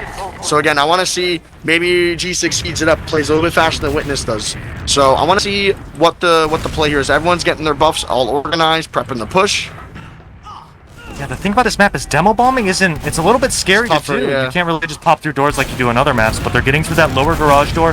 They're pushing for the flank. Soldier behind, they get one. Soapy's weak and choke. Help comes in from Rakuso. Alpha does not care about Rakuso. Yeah, it's a little weird. Little unlucky from Alpha. Kind of getting shot in the butt. But again, look at Laz. Not on the pain train, unfortunately, but Soapy barely contest this fight. And they're going to... Oh, but Soapy, wow. Very lucky that he managed to get the pack. And again, Caps is going to kill Laz. And again, 2 down from the side of Witness Gaming. The flank dead again from Witness Gaming. Bot mode just now spawning. Soapy is playing his life perfect. He's actually alive a lot more than Laz, and probably getting more than what Laz is getting right now. But again, G6 going to try and move in it. Looks like they're just going to probably just choose the stalemate here. Ball's in Witness's court. They have the positioning. And a little bit of cap time on 2, but probably not going to really amount to anything. Honestly, if I'm Witness, I take that. We sacked 2 to get Uber and keep mid. The only thing is a minute was gone during that exchange, so now they gotta really pick it up here. They only can send maybe 1 wave of sacks, or they gotta push as a team to try and get in the yard and start touching 2. And this is the unique thing with Greenery. It's kind of like taking 2 control points. You have to take yard, and then you have to take the actual point. There's the 1 man, which that's about 30 seconds off the clock. He's got to spawn, he's got to get there, he's got to get buffed. And now they have 1 minute to work with them. Let's see if G6 wants to reset or if they want to try and do something here. They're busting through choke. Soapy is all the way and making so much space. He's getting weak, getting collapsed on by everybody. He's still squirming. Soapy's movement was so good. Alpha is going to find his man on the flank. Cap's going to run away through the flank there. And again, G6 holding their 2. But again, no bot mode, which is going to open up some of the map. And look at Alpha. Being a little rat, grabbing the pack, already up in lunchbox here. Completely behind G6, but I think Rakuso knows. No, Rakuso doesn't know. But again, unfortunately, Alpha going to miss on Rakuso and not get that kill. He actually had his pickaxe out. I'm not going to get that kill. Even Uber's 45 seconds on the clock here. Ash also going to fall. This is amazing for G6. And when we call players rats, it's like in an endearing way. You know, like rats can be cute. They're a little bit wiggly, and they do their job. It's the most nice way to say that they're sneaky, but they are a little bit ratty, you know. But they're getting in. A pop comes in from Witness, and they get free. Skis drops the Uber. Oh no, that's huge. That is a momentum shift. They could have. They're in such a good spot, and now they get second. They could have maybe round reset if they waited, but this team loves those pushes, even pushes. They think they're better, they're faster. But they get 6 up, 6 down. This is really bad. If they can get on those spawn doors, they're going to be locked in. They have the rocket room still, so it's a long rotate. They're on the doors to damage the cap time. In that drop, if I'm Skis, I'm in my head a bit, but that man's got mental fortitude. Yeah, happens, man. Listen, on to the next. It happens. So, a lot of clapping going on in the venue right now. Hopefully something cool just happened. We'll see it on stream very shortly. But next mid here coming out from both teams here. I want to see Laz. I want to see Laz's team follow up a little bit more on the space that Laz is making. Because Laz is fading out and trading a lot of his health, but his team isn't taking the positioning that Laz is making for them. So, Logan already being pressured by Alpha and dying instantly and getting away, scot-free. But look at all these frags immediately turning in favor of G6. Unreal, just collapsing. And that's really all their bombs are doing. They get on Skis, and I think G6 they accept they know Skis is gonna die. They're gonna double bomb every mid, and they say, whatever, let's kill everybody else. Let's trade it out. Last 2 mids have been absolutely great. And I can hear him be raving about Soapy. He's literally right over there. He's popping off. He's the best. I mean, if you saw Soapy's mid, Soapy, this is, like I said, everyone is playing to their max potential right now. Everyone is exceeding their own limits. Everyone wants this win. Witness Gaming going to try and recap their own 2 here. Bot mode going to be fighting Laz on the flank and getting the kill. Cap's going to find Ash as well. Again, both the soldiers taking on, just bad fights. And again, G6 tunneling in here, trying to get on the point, but look at this cap time on 2. Oh. Look at Alpha, time out for a sec, look at Alpha! But my god, unfortunate. Almost had it. Great play from Alpha there. I like the heads up play from Alpha to try and backcap and finish that, but again, it just wasn't enough. They were just tacking the point and managed to get it. 1-1, tied up. Again, tournament life for Witness Gaming right now. If they lose this game, they're out at 3rd place, which is a huge upset, and it's in a very long time we'll see a 2nd seed team fall early. Like we were saying, Alpha ratty. That was such an he was on top of that. 1 second more, but we're on the mid. Let's see if there's another double bomb or Witness has another strat. Laz in high on the med, getting in, double bomb, med down. Let's see if it works for them. They're losing the mid again. It looks like 3v3. They have height on the bot mode. They're focusing down Alpha on the pack. Oh, it's a 2v2 scout. He scouted, and then 1 scout just down. It's just bot mode versus 2, and he's getting pincered. And that's a win for Witness. And both teams, they're just slamming their head into each other's walls. And sometimes you come on top, sometimes you don't. I want to see one of the medics play up top on the crates now. Skis is defaulting right to the pack, so he has that insurance to get that, 80 some odd HP back. But it's not working. He's trying to heal Logan, because Logan's going floor. Yeah, I feel like maybe they should switch it up then, because both meds are exploding pretty much. Maybe if Skis has maybe 3 or 4 more seconds of life to just get more heals out, maybe he could live. Maybe they'll win the mids like that. So try in, and they're getting a lot of damage on the bot mode. Bot mode's weak. They get bot mode down. This fight is so chaotic. It's Soapy behind. Gets damage on both scouts on the demo. So much damage. Oh my god! Absolutely everybody. And Logan's crazy. When you talk about mids, I think the mindset is if Skis drops to the floor, he at least gets both soldiers on the low ground. He's like, I'm gonna die. Get both these soldiers in this really, really bad spot. Yeah. And I think that's the mindset both teams are trying to go through. And it looks like it's Alpha and forwards. Once again, most endearing way. He's a little bit ratty. A little bit ratty. Yep.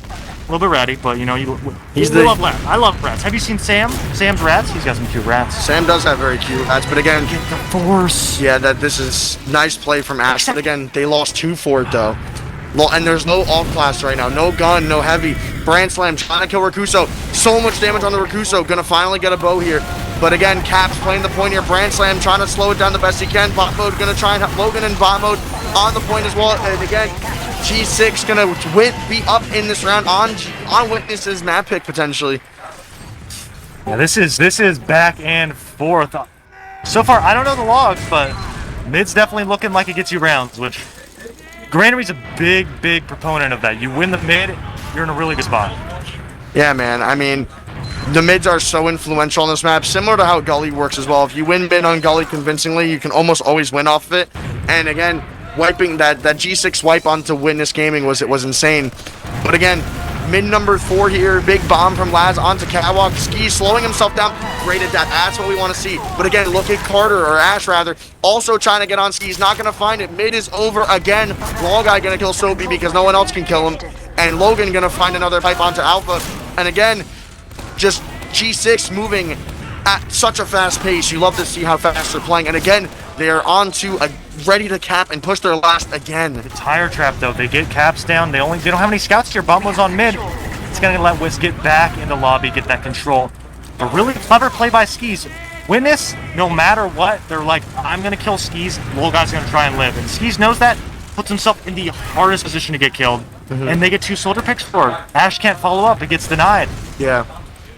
I mean, again, even Uber's here. Alpha choosing to, keep the rat in the cage right now, not off class here. So, I want to see what the next move here is from Witness Gaming because, I mean, you got to be a little worried right now. I mean, they're on their champion, not championship life, like playoff life here. Fighting for their lives. Really, yeah. I mean, and G6 came with everything. I mean, from death matching to positioning. They know every move that Witness wants to make. And again, the venue is going crazy right now. Rakuso weak in lunchbox. He barely gets out. They're getting a little bit of ground in lunch. They're trying to work it a little bit. Laz actually putting himself in a position to get attacked, but he slips out. And now they're slowly getting ready to take that lunchbox side. Getting buffed up. Peek and Z. Caps trying to get in it. Maybe they're going to take a trade. Maybe they send a 2-man. It could be anything from here. Still waiting. They're trying to get some space. Rakuso jumps into lunch. Old soldier scout up there, and it's really slow right now. They're taking their time. They are, yeah. I mean, and honestly, they have the right to. They want to just play as slow as they can, run down the shot clock.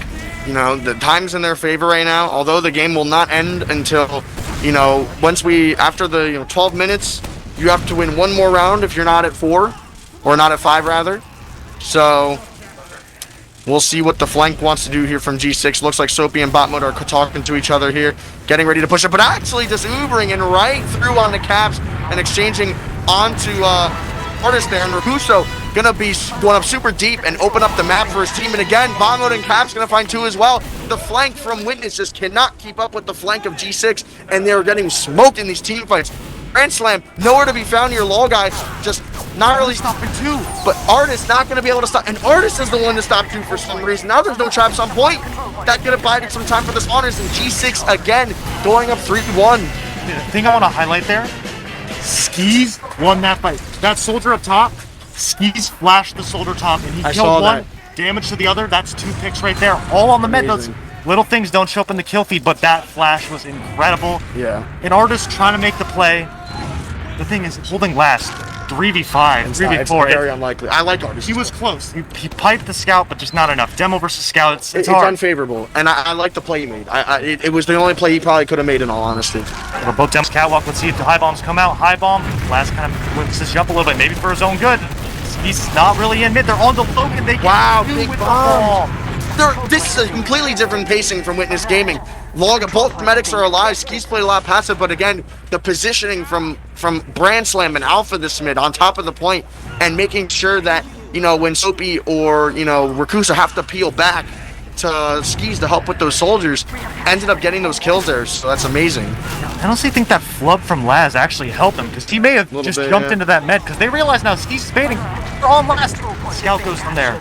And now they're getting on the door. So much damage from Laz, and they force the Uber out. The little guy pops on point.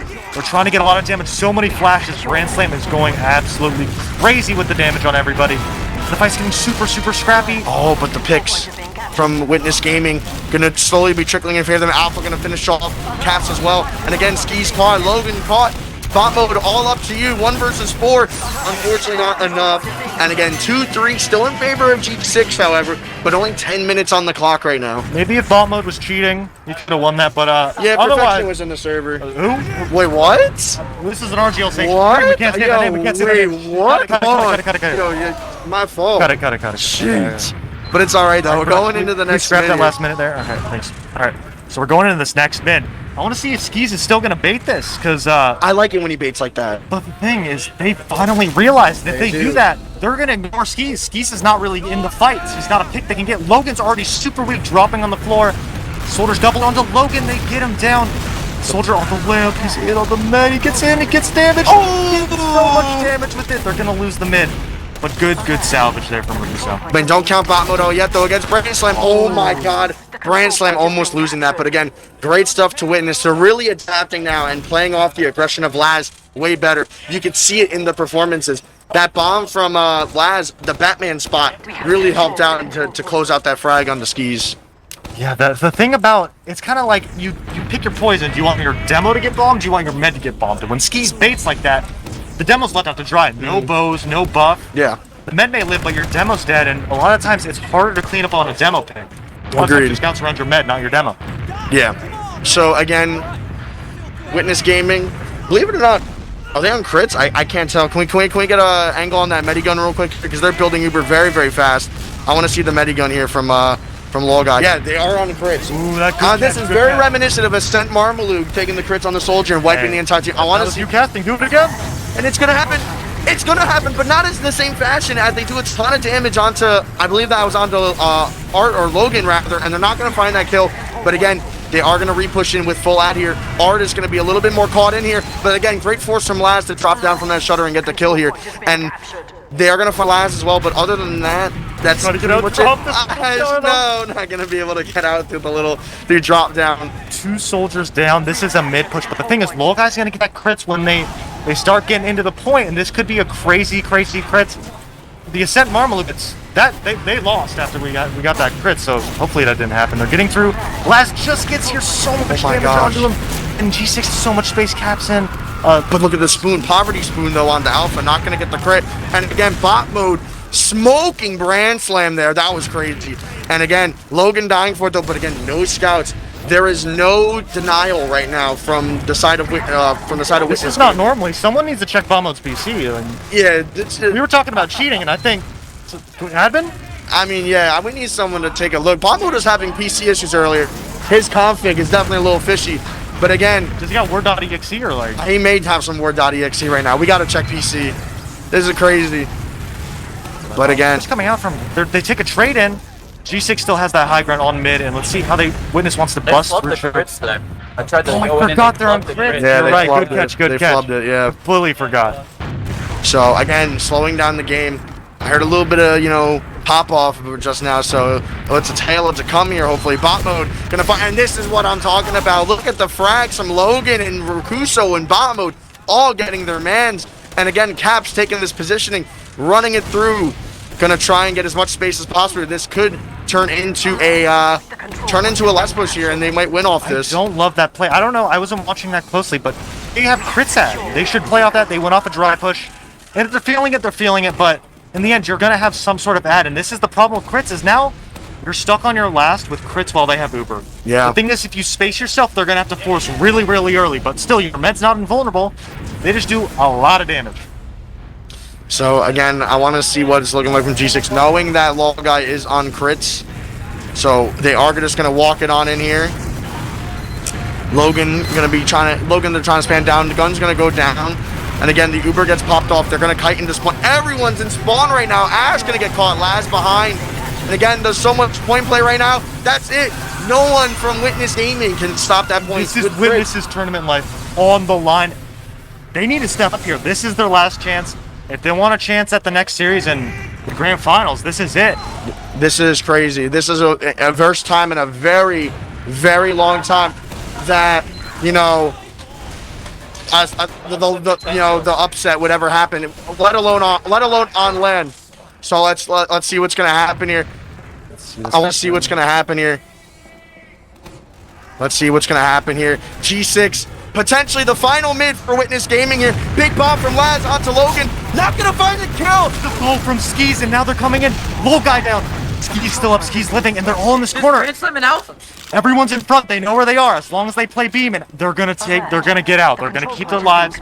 Try and stall second, buy some time. But Skis living there is massive. That is what they've needed the whole time. Low guy down, Skis up, and now Witness is in such a bad spot. Their backs are against the wall, and with this config, time of the whole game's not gonna end up. But still, that time's getting lower and lower, and it's gonna get harder and harder. I mean, it all comes down to this. Cookie Jake in spec chat. Love that for Cookie Jake. Watching this live as well from LAN. Again, backs are on the wall, as Marmalou was saying. It all comes down to this last push from G6. Can they send home North America's second best team? And like the season champions, I don't know the RGL seasons. They're already in. They get in so deep with the super. The gun's still up. They get onto Artist. Artist so weak, and they get Artist down. And now this is looking really, really bad. Soldier on the pipe, weak. Oh, the fight. They get a trade on the last. There's the cap time coming in. There's cap time coming in. In bomb mode. They get the fight. Check his PC. This man is cracked.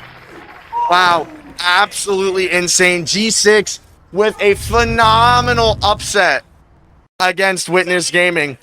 This has never been seen before, and if not very rarely since last time Witness won online. And again, playing on LAN is a different environment, and the players from G6 just turned up for the LAN. And look at them go. We're pulling up the stats right now. And again, bot mode. Yeah, someone needs to check Oh that guy my out. God. Yeah, I'm not bot playing mode. until someone checks his PC. I'm scared. Yeah, bot mode absolutely just played absolutely insane. And Caps as well. This is a complete turnaround from the scouts from last game on process. It was a Logan show last game. Now it's a Caps bot mode show. And again, Brand Slam, Alpha can't keep up. We're going to check the med picks right now. And again, the soldiers from, again, Witness Gaming actually leading in, med picks from the soldier perspective. 6-4 in favor of Witness Gaming. Yeah, looking at it. The soldiers on the mids, soldiers get med every time. But exactly. In the end, looking at the mids, it was pretty even, but definitely Caps being that safety net. Ball mode, the scouts from G6 definitely doing a great job. And if you're Witness, you hate to see it, but yeah, there's still the next season coming up. Hopefully they can try and work on a little bit of stuff, because this is a new pickup. It is, yeah. I mean, listen. Alpha had very short notice, 1 or 2 weeks, and he balled out last map. He did. He did good last map. He did good. He did do good. But at the end of the day, G6 just came as the better team for this event. Other than that, guys, absolutely the insane. least amount of deaths in the server. You love to see it. My man is out of there. He's just baiting. We love it. Shout out to the combo scouts that bait. Couldn't be me. Other than that, though, Shout out to guys. the combo scouts that feed. That's you. That's me. That's you. Let's go. I'll hold that with pride, though. Not even going to troll. But, guys, that was an amazing game. Surely, guys, we're probably going to take a little bit of an intermission here as the grand finals are going to get prepped up. Again, shout out to our sponsors to support us at this event. Froyo has to get set up now. G6 probably going to take a little bit of a breather, relax a little bit. Dude, it's an honor as always. Good luck in your game, Yeah, Mark. guys, thank you. Shout out to Zilly Chang. Miss you, bro. Shout out to Muma. Love you guys. But other than that, we'll be back later, guys. Yeah, we'll be back in just a little bit. See you then.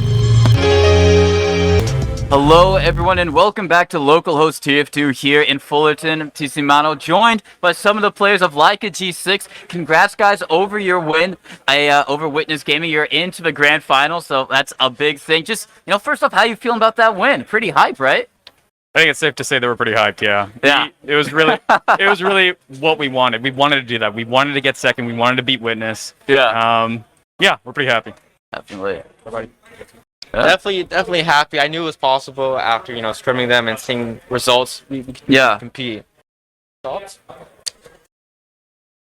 Yeah, I mean, I really didn't. I didn't know what to expect coming to this LAN. Yeah. Because I don't really sometimes I get like 60 ping, and sometimes I get like even more than that in scrims. Yeah. So whenever you play against a witness and you're like tying against them with like a worse computer, a worse monitor, and a worse ping, you don't know what to expect going to LAN. So yeah, we were pretty hyped. A lot of screaming. Yes, no, yeah. It was a good time. Definitely a lot of screaming in the venue. I do want to say, how is the 5-ping experience in adapting to LAN? Okay,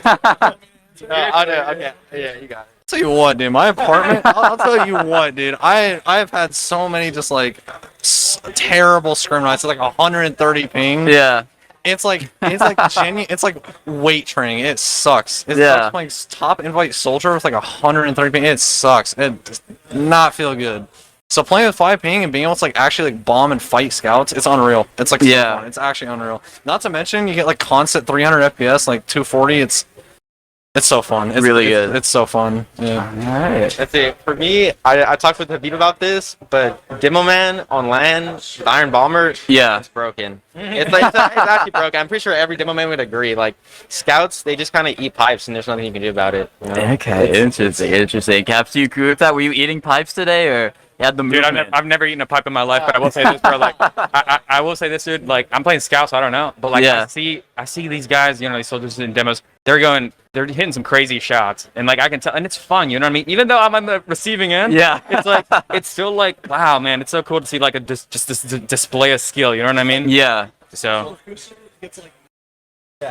like to point that out. Yeah, Rakuso does not have a good computer. He gets like 90 FPS sometimes, like mids. It's bad. It's bad. So he's been playing crazy. He's so good. I love Rakuso so much. Best soldier partner. Okay. Awesome guy. All right, now obviously you guys played the previous season together. You're playing this season together. Only one roster swap for this LAN. You're bringing in Skis. How was it bringing him into the team? Did you have to like change anything? And what did he bring to the team as a player? He's been such a help, man. Like it's so nice to have like when you have a team stick together for over a season. It's nice. It's nice to get an outside perspective. You know what I mean? Like, I don't know. You keep making the same mistakes and you don't know how to fix them. Like having an outside perspective helps a lot. Yeah, he's really good. Great caller. I mean, he's won invite like 3 times for a reason. It's true. Yeah, he's really good. Definitely coming in clutch with the calls. And is this any of you guys' first LAN experience? All of us, all 3. All first LANs. How? It's my first LAN, Logan's first LAN, Caps' first LAN, Rakusa's first LAN. Dang. Yeah. Wow, so how is it adapting to the LAN environment? Obviously, aside from the 5 ping, you're not in your house. You don't have, like, all the kind of amenities that you're used to. You can't just, like, put your feet up.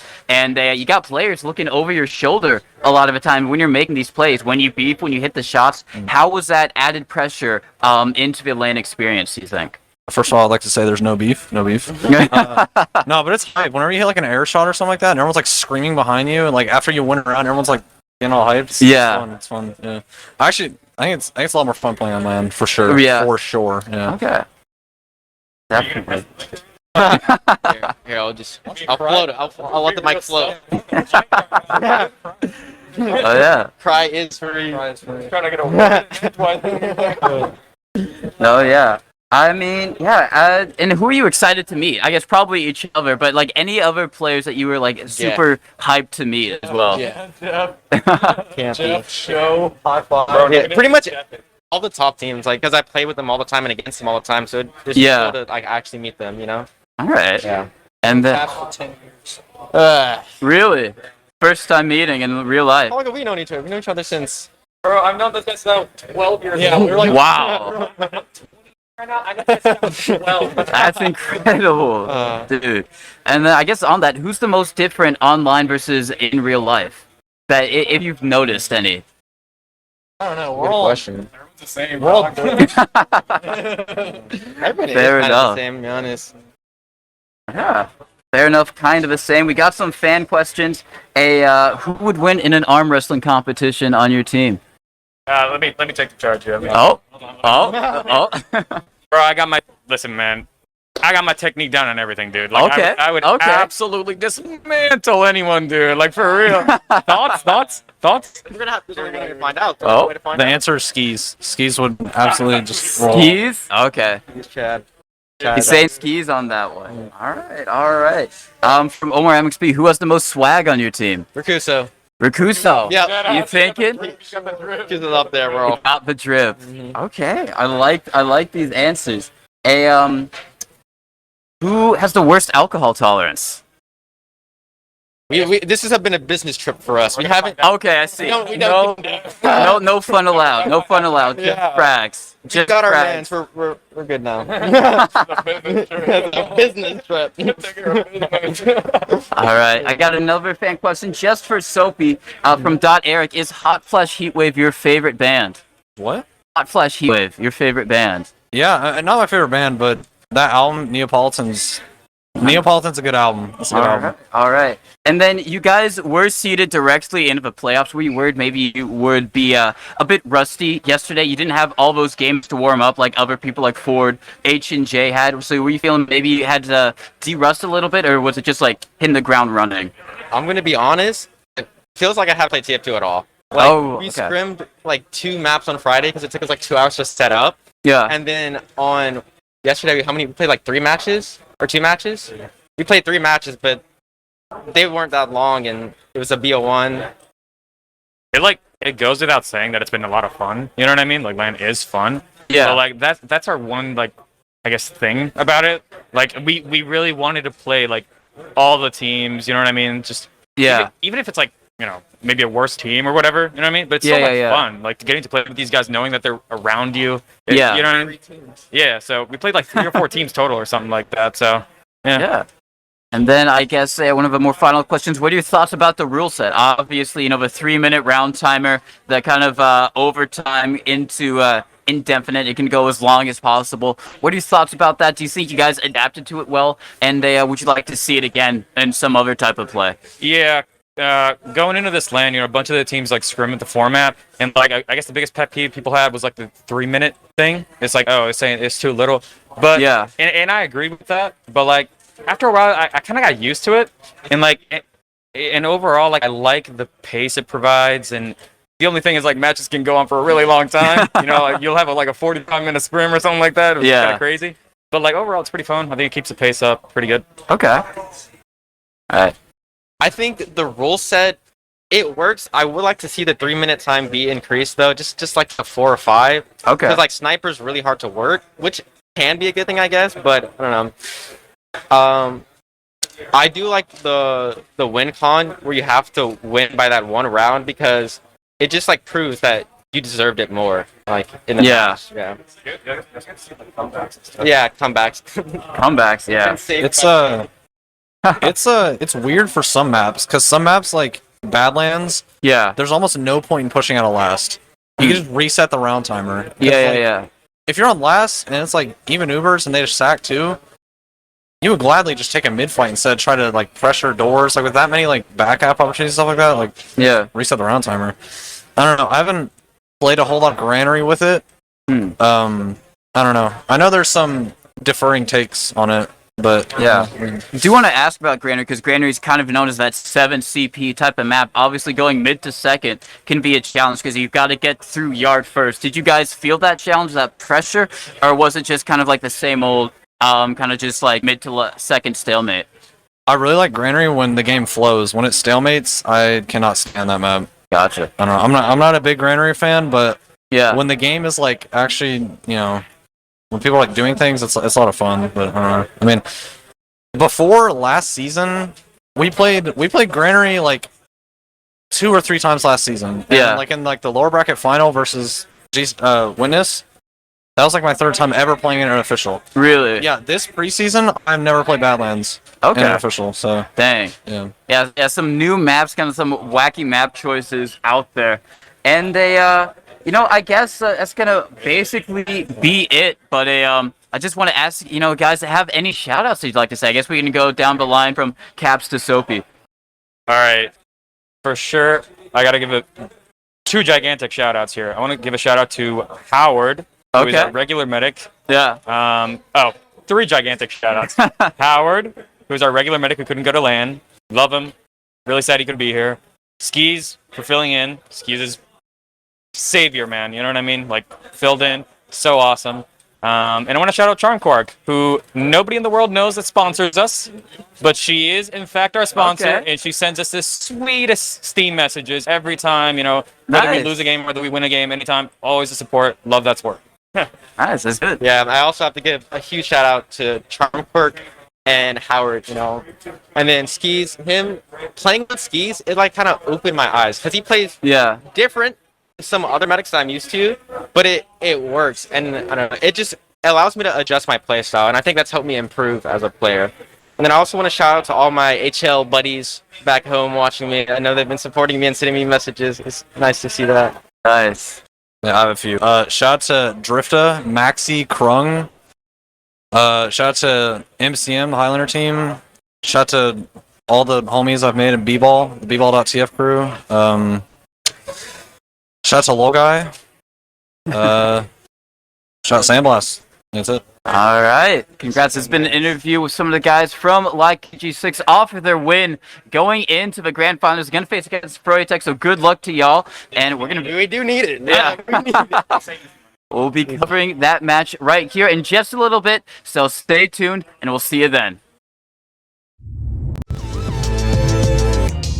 Hello, everyone, and welcome back to the Localhost TF2 LAN event here at Fullerton. We got the grand finals coming up for you. It is going to be Froyo Tech versus Like a G6. That's right, they're going to be your two teams in the finals. My name's TC Mano, joined by, we got Connie and Mr. Witness of Witness Gaming as well. Real quick before we get into it, just once again wanna, plug those shoutouts. Face It, Vaxi for all your optical, gaming mouse accessory needs. RGL as well, Season 7 on the way.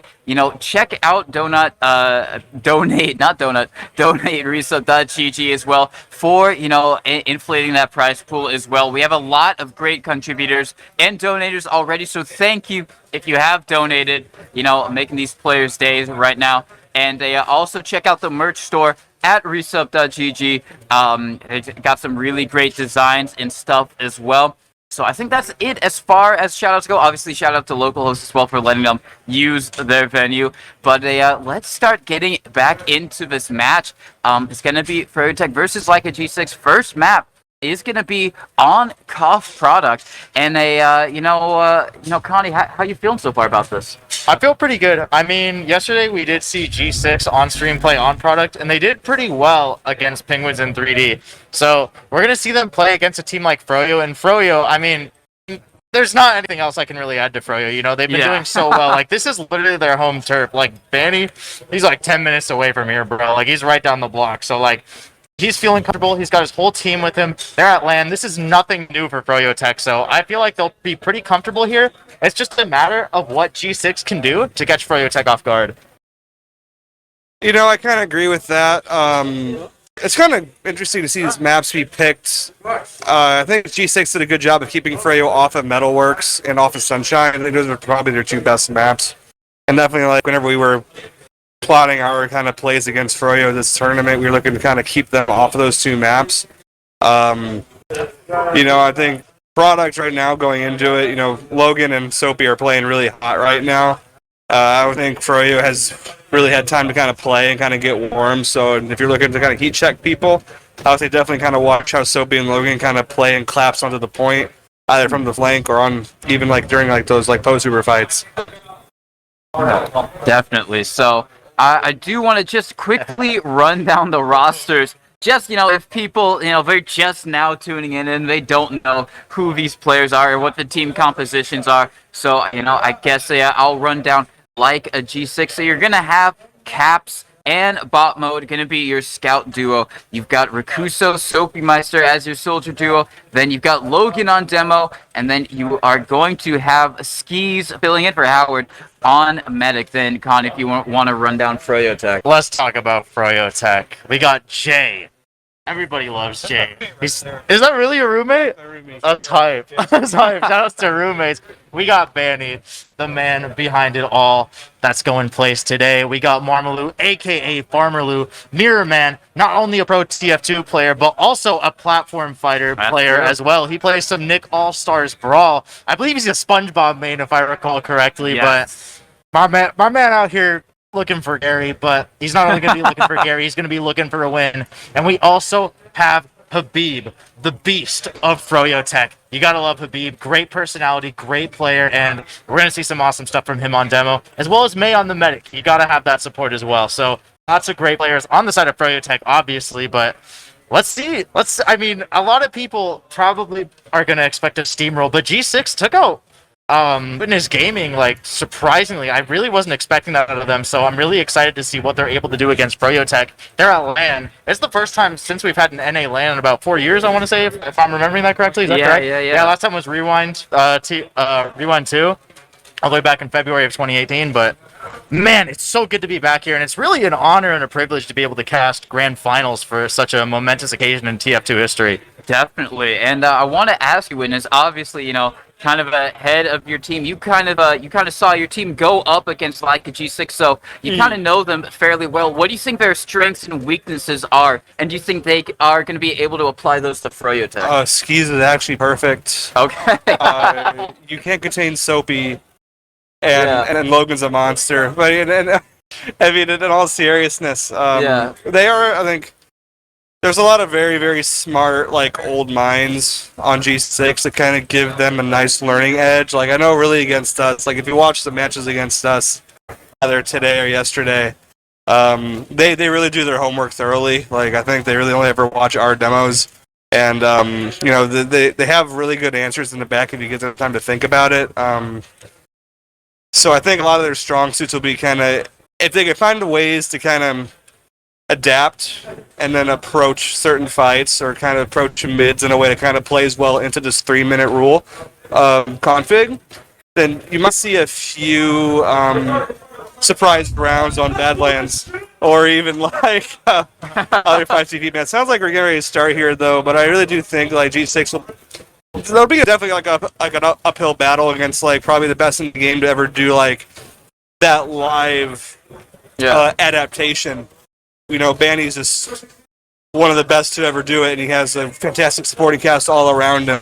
So I'm really going to be looking forward to see how well, like, Logan, Soapy, and, even Skis can kind of wrangle their troops together and just find dubs. All right, you're right. We are starting soon, so I do want to press you guys for a prediction, at least for this first map on product. Froyo takes it. Froyo takes it, dude. Like, I'd love to see G6 do it, but it's Froyo, dude. Come on. Like, these boys are ready to play. They got the jerseys on. They got all their mice ready. They got the keyboards ready. They are clear in the comms. And the game's starting pretty soon, so I got lots of hope for Froyo. All right, Witness, who do you think is going to take it? I would say 4-4-0. 4-0, right. 4-1 if they can kind of find ways to kind of break out of Froyo forward hold. Yeah. Froyo is really good at playing forward on this map, so if they can find ways to kind of get through that nice and clean, then you can maybe find a round here and there, but I don't think it's going to be particularly close on product. All right. We are getting ready to go live. This is going to be Froyo Tech versus Leica G6. They have just readied up. We're going to get ready to go. This is the first map of the best of 5. Froyo Tech did come into this with a 1-map advantage. So it is going to be on Leica G6 to win the majority of these maps here, as we are going to begin our first round here on a product or viaduct. Going to be watching Habib right now, trying to see who he shoots or what damage he tries to get. We do see the soldiers bombing almost instantly, trying to get on his skis. He surfs all the way to the upper cliff, but he does die. Very unfortunate there. Everyone else is just going for trades going every way. It is just Jay alive. Looks like they're going to be trying to catch him. He wins the 1v1 up against Cap. Now bot mode is here. Bot mode clutch it out, or is Jay? No, okay, bot mode just gets him down with the pistol. Now it's looking like it's going to be an early cap up for Leica G6. That's a huge play from bot mode. Already though, we see Habib ready to go in. A lot of players converging onto the point right here. But G6, they're going to do everything they can to keep Froyo away from them. We see a soldier going through connector, but then again, he's getting caught. The players on the side of Froyo Tech getting pushed back just a little bit. They're looking for that map control, but they're having a lot of difficulty finding it as Banny goes down. Habib going down as well. Not going to be looking too good on this side of Froyo, as G6 not only has more players up, but on top of that, the point as well. And they are just pushing so aggressively. That's super. I mean, that was a pretty good little sack away from Froyo. I think they found Logan there, so they might just try and go quick here. Skis doesn't quite have yet. Really a lot of good plays coming in from the flank from G6, kind of keeping that concrete side blocked down pretty well. And now we're looking to see another fight back on the mid from Froyo here. Yeah, it looks like it is going to be Leica G6 bombing in super deep. They are going to take this Uber super crystal. They get onto May. Really great stuff there. Now they got to try and keep skis alive, but everyone on Froyo Tech is going to be trying to find them. It is just Jay up. Marmalou or Mirman coming in late game trying to get onto skis. He's so low, but he does manage to stay up, but they have to back up here. The spawners from Froyo Tech are going to be a bit quicker here. I do like that aggressive Uber for them as long as they found the med and they kept their med alive, which is what they do. They're just trying to bleed the time off of the clock right now. Dang, yeah, not looking too good right here. Froyo Tech finally able to make some time for themselves right here. They got lots of players weak. They're taking out players. That's going to be bomb mode going down. Finally getting onto the point right here. They got their players healthy, and Uber not looking too good on the side of Froyo Tech. They're about 10% down, but look at that. Soapy's going to be going down as well. Oh, air shot right there. Mirror Man making it look so easy, doing some great stuff, and despite the ad, I mean, they're just going to keep it going. They're not too worried about that. All right. Witness, what do you think about this play so far coming out from G6? I think G6 is definitely playing a lot more proactive and with confidence against Froyo here. I think a little exchange coming in on the side of the grass side here. I think they're going to not find too many. They find two. I think they find Skis and Rakusto in that Uber, which is enough to kind of reset here back on the mid. As long as you keep May alive. May will go down here, though. Gonna be full wipe on both sides here. I mean, from what I'm seeing here, like, G6 is playing a lot more, like, together and kind of like death volley. Yeah. Right? Like, they're finding frags, like, deep in, like, Froyo's grass and, like, on the cliff. And, you know, whenever you're playing with confidence, like, on land, like, we kind of saw, like, you get rewarded, you know. And right here, we're just kind of seeing another reset in the favor of G6 that they kind of recap. Yeah, that confidence was rewarded. I do have to say, there was a really great air shot from Marmalou. I believe we caught that at least on the camera, so good stuff from him right there. Just hitting those air shots. Soapmeister super weak, and he is going to be taking down Jay on the 100. That frag right now. And we do see the bombs trying to get on the May, but no, the scouts are going to deny all those players right now. Now, can they keep Skis alive? Can they make sure they get out right now? Going to be trying to play up with him, making sure he's grouped up. We do see Marmalou coming in. Oh, he just gets to rocket out on the Skis, taking him down. Now, can they get on the May? No, May is going to be able to stay alive right there. Now, it's only Sophie Meister up alive. He is a respawner. And now the time whittling down for Froyo Tech. They've got a minute 40 left on the clock with G6 only at a minute. Look at that. I mean, Froyo taking back the point right there. Let's see what they're able to do with it. We do see the players of G6. They're aggressive. They're ready to come back. They're not going down without a fight right here. And just look at that. A lot of players trying to make sure that they don't die, but we're going to see bomb mode go down once again. Unfortunately, Marmalou is going to be the one taking him out. Look at that, the bomb, the denial right there, taking out Sophie Meister. They're trying to take out another soldier, and they get away with it. Both of the soldiers down, all the scouts down. I mean, they pretty much wiped the team right there. Look at that. I think that was a good sack wave. I mean, I think they realized May had really big ad. So making sure, like, you kind of just try and get, like, a force there with, like, that good of cap time, so, like, your spawn times are, like, a lot lower. It's really smart. Botmo just kind of crouching his way through main here on Cloak and Dagger Spy. And just more shot out, breaking this, Froyo, like, forward hold. Like, those late deaths are good. Oh, Botmo, he gets it! Oh. There we go. Holy. Nice forward hold here. Botmo's doing really... But they lose 4 there in that break. I think what you're going to see here is maybe watch for, like, players hiding. Beef's still going to hold pretty aggressive on Cliff here and kind of lock down the Cliff side exit. But G6 will probably kind of push concrete side here and maybe walk main and try and, like, get some progress on point. And we're going to see another dry fight on mid. Yeah, Habib is surfing away back to his cliff to regroup up with his team. So it looks like Leica G6 going to be trying to get some point presses. Habib going to be taken down from Cap. We do see a soldier trying to bomb in from Dark Breath. That is going to be Marmalou. Looks like, oh my god, it just lands on Sophie Meister. Rakusa going down as well. Can they get on the skis? They do get on the skis. He is going down right now. And now, can they even try and get up to the Cap? It's not even beneficial for them if they do, because they are going to extend their spawners. Jay just dancing around. Oh my god, Cap can be taking him down. Good stuff. Now, May trying to stay alive here, making sure he doesn't die because he doesn't even have Uber to use if he is in that situation. But just cap it up.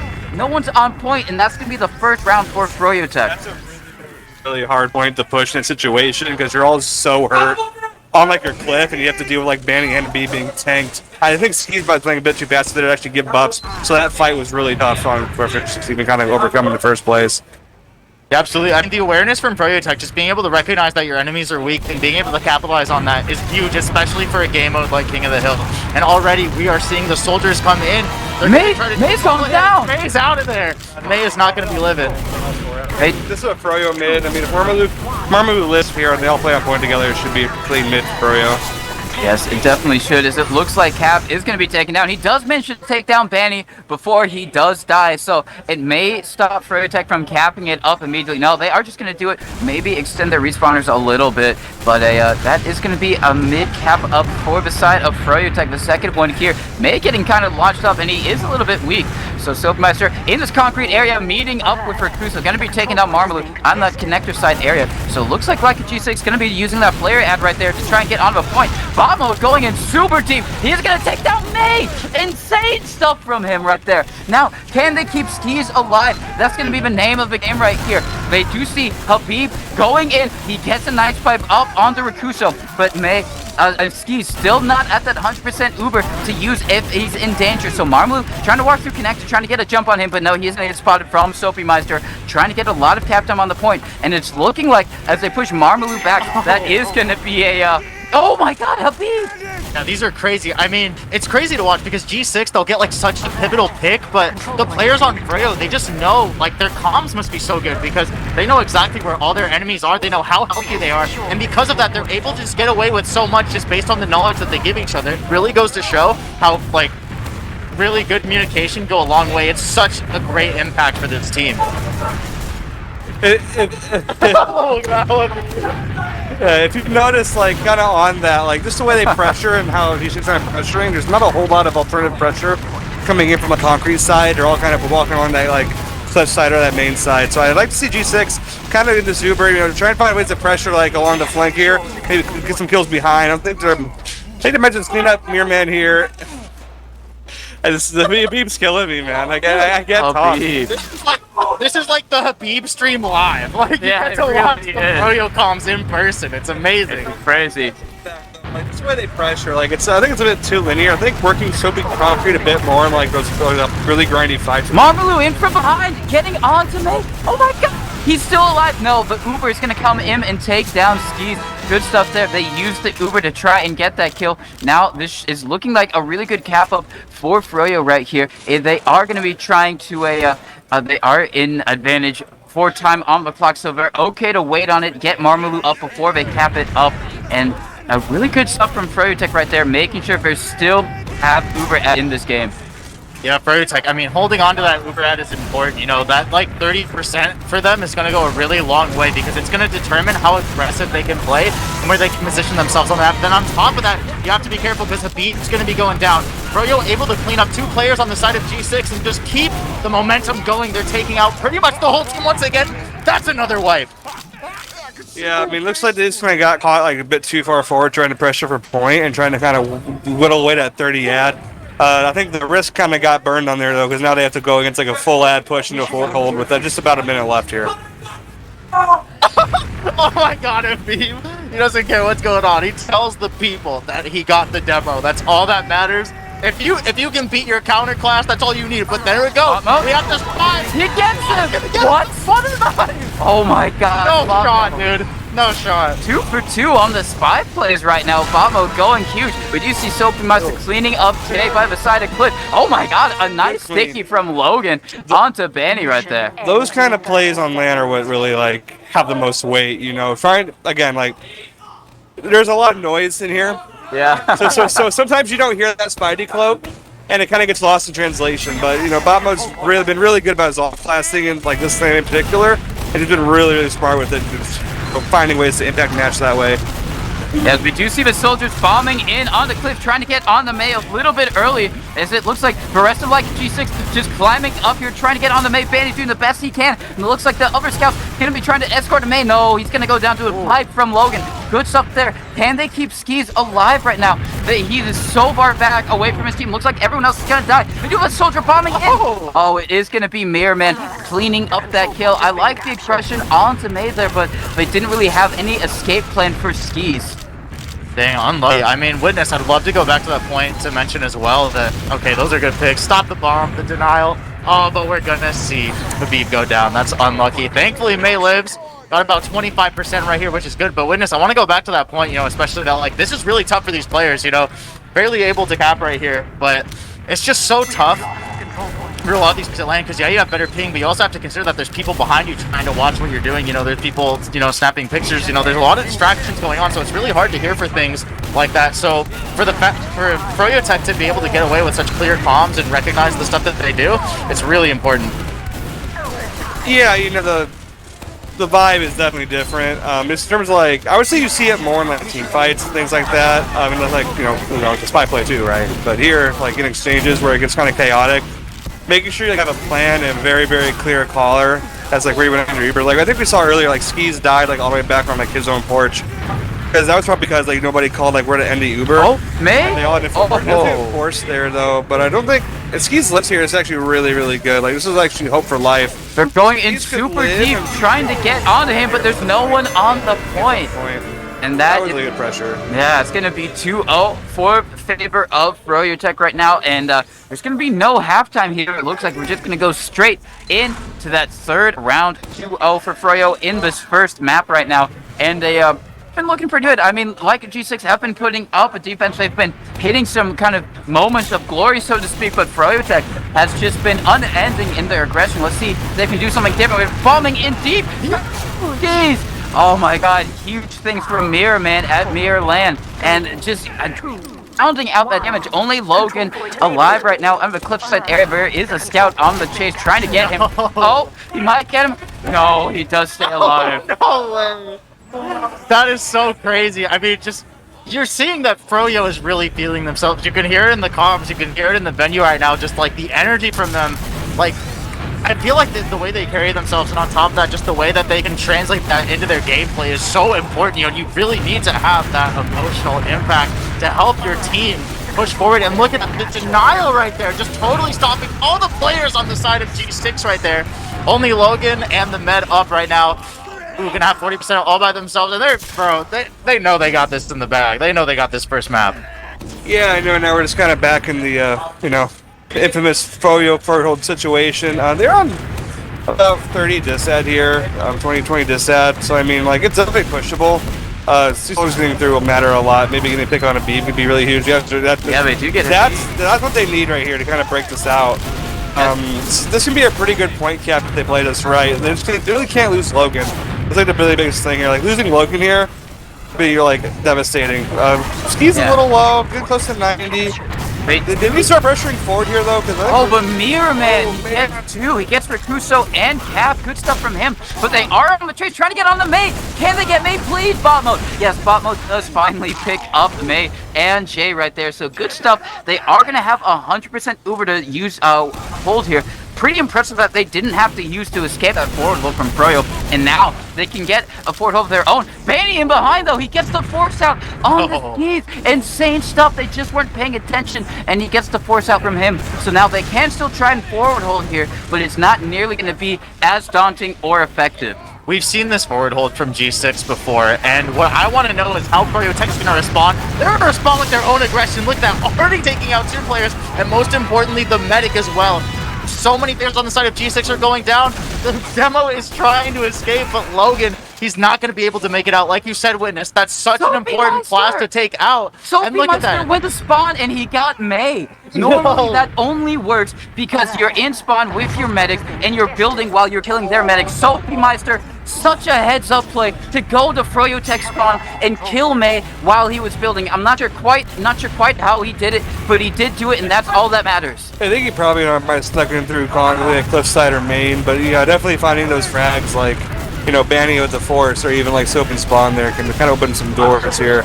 No, now we're having another draft fight on mid. This is a much better situation for like G6 to be in versus like trying to, you know, salvage back, you know, a failed forward hold. I mean, they're all kind of dropping like flies anyway though, at the Beeb and Mirror Man. Mirror Man's playing really, really well this map. Yeah. Probably like the best he's played all event. Not that I've been seeing, but Definitely. Definitely like stepping it up here for finals for sure. Yeah. It's now on a Leica G6 to try and get back in. Only 50 seconds left on the clock for Froyo. Leica G6 sitting at 2 themselves. So they're going to be trying to get onto the point here, just bombing their projectile clusters forward, but they're all dying like flies. And it looks like maybe this was going to be a 4-man, but they don't have anyone to run skis out, so it's just going to be a 6-man, not even getting onto May. They only get Marmalou, which is not really the pick that you want. That Roamer is not a priority in those situations. Now, like G6, once again back at the drawing board and only with 20 seconds left. Yeah, the odds right now in Froyo Tech's favor, I mean, look at that. They have all the opponents down, and on top of that, they're able to play so aggressive. And look at that. That was beast as hell, dude. Look at that, coming in right now, and look at Froyo just collapsing onto the side of G6. G6 kind of in shambles right now, not looking too good, but you know what? You never know. They could come back for game 4. Let's see if it happens. You know, you're kind of looking at the G6 squad, and they're kind of doing, I mean, that exact same situation happened multiple times this map, where they would, like, kind of go forward, trying to kind of force for, like, a sack or, like, a pressure on the force, and just lose, like, 5 or 6 right away. No one's, like, with skis. I mean, committing your beam there is fine to kind of find openings, but you got to make sure, like, you're keeping someone with skis, or skis is aware and knowing when to back up. As we do see on this next bid, Marmalou going in, going to be trading out with Rakuso. Looks like a lot of action over here on this concrete area. Habib is going to go down, so bit of an early advantage for the side of Leica G6. Going to be trying to get on the May. May is going to leave, but Jay does die instead. Marmalou going in, trying to get on the skis. Good damage, but it doesn't connect the kill. They get the frag. They have a lot of cap time on the point. Looks like Fanny wants to contest this. Huge bomb in from Marmalou. Getting onto Logan right there. Good stuff. Marmalou trying for Selfie Monster as well right there. Going in super deep right there, but he is going to die. All of them just going down at the moment. World Star! Habib just screaming World Star right now. I mean, this is what you love to see, bro. I mean, it's Froyo Tech at their best right now. Just totally dominating right now. And it's so good. It's at LAN. I mean, it doesn't get better than this right now. Look at them with the Uber trying to keep their players alive. They're doing so good. And look at Habib just totally dominating right there. As it looks like, yeah, they are going to be pushing Froyo Tech back like G6. No one has actually capped the point. Kind of interesting to say. This has been a very long mid fight. We've had Ubers exchange, meds die, but still, G6 still hasn't to get on. We do see a soldier bombing in super deep. It is going to be Merman. Both soldiers down on the side of Froyo Tech. So it looks like that's going to be enough for like G6 to try and cap the point. Sophie aggressive immediately, but he is going to get pistoled down. So now Froyo Tech going to be trying to retake the point here. Look at that right here. I mean, the players of G6, they do have the point. Let's see what they're able to get away with here. Right now, we see Froyo Tech trying to come out. How are they going to counter to be able to capture this point for themselves? Going out right now, they almost have the Uber. Things are pretty even right here. It's all about this exchange. That's what it comes down to. Who can we get away with from this gameplay? And look at this. Totally coming in right now. We're going to see bot mode go down first. Lots of players going in. We see Habib going in. That's going to be Jay taking out Soulmeister. And Habib using the half Sato Ichi to take out the mech. That is crazy stuff. I'm just kind of, watching to see how well Jay is kind of supporting Habib in all these fights as well. Like, if you notice the product, like, these scouts are playing so close to their combo. Like, basically combo scout too. Like, at the instant Habib walks forward and caps or bot mode kind of try and like get in on him from any kind of angle, Jay is right there off concrete, kind of drawing spam away from like either side of the flint to keep that demo man alive, which is really like enabling a lot of these crazy collapses. Like Beeb is kind of going forward and Mirror Man coming in those posts like to kind of collapse on them and like those like dry fights is absolutely insane. Yeah.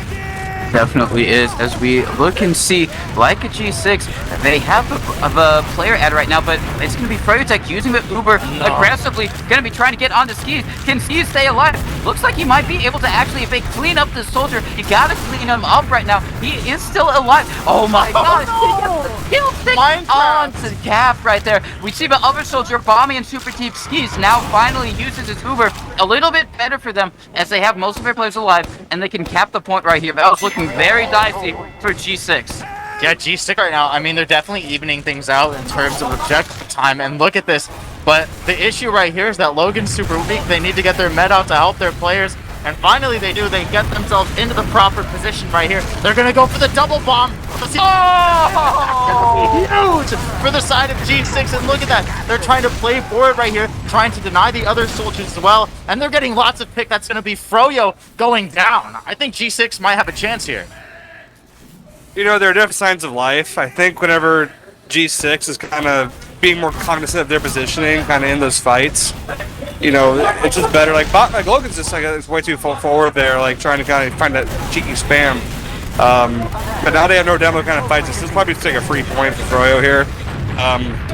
Maybe a force too if like they played a point right, but they're kind of trying to push back their concrete to kind of squash any kind of chance of refighting here. Yeah, it looks like Froyo Tech, they do have a lot of time on the cap right now. Leica G6 doing their best they can to try and make sure that Froyo Tech can't commit without expending any more players or using Uber right there. Just angling that spam all towards them. A lot of time off the clock for Leica G6, so probably the best they've done in a round as of yet right now. Only 45 seconds left. Froyo Tech sitting at basically 2 minutes with an early pick on Rakuso. That might mean that they cap up the point, and they do good stuff right there. A little straight out in the side of concrete. Sophie Meister trying to go in behind here, and it looks like Leica G6 used their Uber. Gonna be trying to cap up this point here. Yeah, look at that. About 40 seconds, or a minute and 40 seconds left for the side of Froyo Tech right here. Look at this. They might not be able to salvage it. And again, it's Froyo Tech. We've seen them do it before. Jay just absolutely destroying right here. Fanny trying to help out as well, but ooh, it's going to be tough. G6 manages to re-salvage here. Yeah, that was just insane. As some of the players from Leica G6 just bombing into May and Habib, they were just killing them before they were able to use their Uber. I'm not sure that was quite a drop, but good stuff from them regardless. Going to be able to take it up. Only 20 seconds left on G6. Oh my god, Steve gets launched up into the sky. We see Mirrorman in behind, trying to get onto Logan. Logan is super weak, but he is going to stay alive. Only 10 seconds left on the clock for G6. Froyo Tech looks like they're getting the picks. Yeah, they're just cleaning everyone else up alive. It's just only Logan trying to defend for as long as he can, but no, he is going to die. Overtime for G6, but it is going to be Froyo Tech who have the point now. Look at that, and they're waiting to cap right there to deny potential spawns right there. So good stuff from them right there. And look at this. I mean, Froyo Tech once again just playing dominantly right here. They know, I mean, they take what looks impossible and make it look possible. Okay, never mind. Oh my god, spawn mode. But regardless, I mean, look at this right here. Froyo Tech, despite the odds, still maintaining this. I mean, look at, I don't know. What I noticed from Froyo Tech is that because of how much experience they all have and like how seasoned a lot of their players are, they're able to get away with a lot more stuff than most players do, just because they have that awareness and they have just that player experience when it comes to different situations on these maps. You know, a lot of crazy stuff can happen and a lot of variables come into play, and Froyo Tech knows just about all of them, really. They definitely do, as it looks like Leica G6 gonna be trying to cap up this point here, or at least maybe try and force May. May actually gonna get the crossbow kill on the Rakuso. So Skis was building during all of that, so he is gonna have 100% Uber, but with only 30 seconds left on the clock for Froyo Tech themselves, this is probably gonna be the last push in this round here. This is going to be do or die if Froyo Tech can win this first map, or if it's going to be a second chance for G6. They're trying to get on the point. They're using Uber aggressively. They have a lot of cap time on the point right now. That is in the name of their game. They just need to cap it once, and they are going to be able to win this round. But oh my god, the frags are just going so far in the favor of Froyo Tech right now. It's Mirrorman catching an arrow behind the point. Skis is just juking and dodging in this house area. Maybe just trying to buy time for the rest of his fun to get up. We see Sophie Meister flying in super deep right there. Oh, man. But it is going to look like Leica G6 reinforcements are taking a little bit to get back up here. They need to touch the point. Double overtime right there. Oh my god, Sophie getting fight out of the sky. No. Oh. I mean, you're looking at a situation where, I mean, the post fight there, like you're down 2 right away, and there's no real pressure on Habib in the post. So even if you try and like pressure point like outside the Uber there, you know, Habib's is kind of being tanked on like that left side in main, and he has like Jay right there with him and banding on the rock. So I mean, like that post Uber positioning. Somebody on G6, preferably like one of the scouts, needs like pressure beat back so we can't let's get that free damage in on the post. Like Jay, did Jay go 40 and 16? Yeah, looking at the logs right now, if we can pull them up for y'all in chat. He's been doing some crazy like stuff all LAN. I think he had probably the best LAN performance I've ever seen. Probably in the history of like NA LAN, as far as I know. Like he went like 25-0 in 9 minutes or something like that against like H&J like yesterday. It's just which is I think absolutely crazy. It is actually crazy. I mean, looking at these, you got Banisher top damaging 427, 32 and 14. Habib 33 and 22 at 406. Jay, as we said, 40 and 16. These players are on fire right now. Really, everyone on Froyo Tech is just making sure they get their man and more right now. I mean, what do you see in these logs, Connie? I mean, what really surprises me is like on the side of May. I mean, despite dropping 3 times, it didn't matter because Froyo Tech came out on top. And like, again, it's just that awareness and them recognizing what players are healthy and being able to kind of restabilize themselves. We saw Froyo Tech was a lot more healthy in a lot of those fights when they did have the advantage. But there were times where I saw G6. Yeah, they had the advantage. Yeah, they were positioned properly, but they weren't healing their key players, such as their demo. Yeah. So when you really look at things like that, like, yeah, everything looks good on paper, but a lot of their players are weak, so by the time Froyo Tech shows up, it's really tough for them to be able to keep themselves in the fight, and because of that, I want to say Froyo Tech was able to take away a lot of time from them in terms of the objective. Definitely. One thing too, like Yeah. if you notice just how like damage positive Banny went, he I think he did like 10,000 damage and only took like 6,000 damage, like essentially, like Yeah. being able to avoid that damage and still output that, especially on a map like Product where things are always coming at you, and he's always pressuring really well with like his team. Yeah. It matters so much because the rest of that damage is like being a like who took the most damage like on G6. So that's, I feel like Logan was kind of getting shredded by scouts. If he tried to walk, he was like either side, and then Habib would kind of walk, and the effect wasn't quite there, like either, like in like those post fights we saw, like Habib just sitting in main, kind of like getting that free spam. No, yeah, that's definitely something I noticed too. I mean, we even heard it here in person just because we're quite literally next to one of the teams. But we heard Habib and a lot of the other players on Froyo calling to just go for that demo, and a lot of the times they were pretty successful when it came out to it. The logs, like I tell people, the logs do not lie, and we see so much damage coming on the side of Froyo Tech that it's not really too much of a surprise. But G6, I have hope for them in the next upcoming matches. I really do. Scaps died a lot too. Oh yeah. Like dying 24 times on Pocket Scouts, not really where you want to be, and especially on a map like Product, where like being able to kind of kite your med back and live. Yeah. Like we saw it happen like multiple times, where like they go to pressure and then you probably eat like some spam or like get bombed like from the side, and there'd be like no escape for skis, and they just kind of all wipe trying to pressure for that point. Yeah. Definitely. So that is going to be the first map for Froyo Tech. They won it 4-0 pretty dominantly, pretty convincingly, but now we're going to be going on to our second map, ladies and gentlemen, which is going to be Badlands. Yes, that's right. You heard it. It is going to be Badlands, the ancient map, the map that we haven't seen in a long time. This is probably the first time Badlands has been casted in a while, years maybe. This is an ancient map, only just now in the first season at RGL is the first time it's being played. And you got to wonder if a lot of the players on Leica G6 have even played it in official maps. I mean, do you think this is probably going to favor Froyo Tech, would you say, Witness? I'd say everyone on the team on G6 has played Badlands in some form. Like I don't think there's anyone like that new. Yeah. You know what I mean? I mean, I feel like Froyo does have like the deeper like map knowledge, like land knowledge for like a map like Badlands, but I mean it's Froyo, like I don't know what to say. Yeah. No, for real. I mean, it's really going to be kind of, quite literally a testament to time, just because like it is kind of like an older map that not too many people are as familiar with, or probably have practiced on as much as they would have liked to.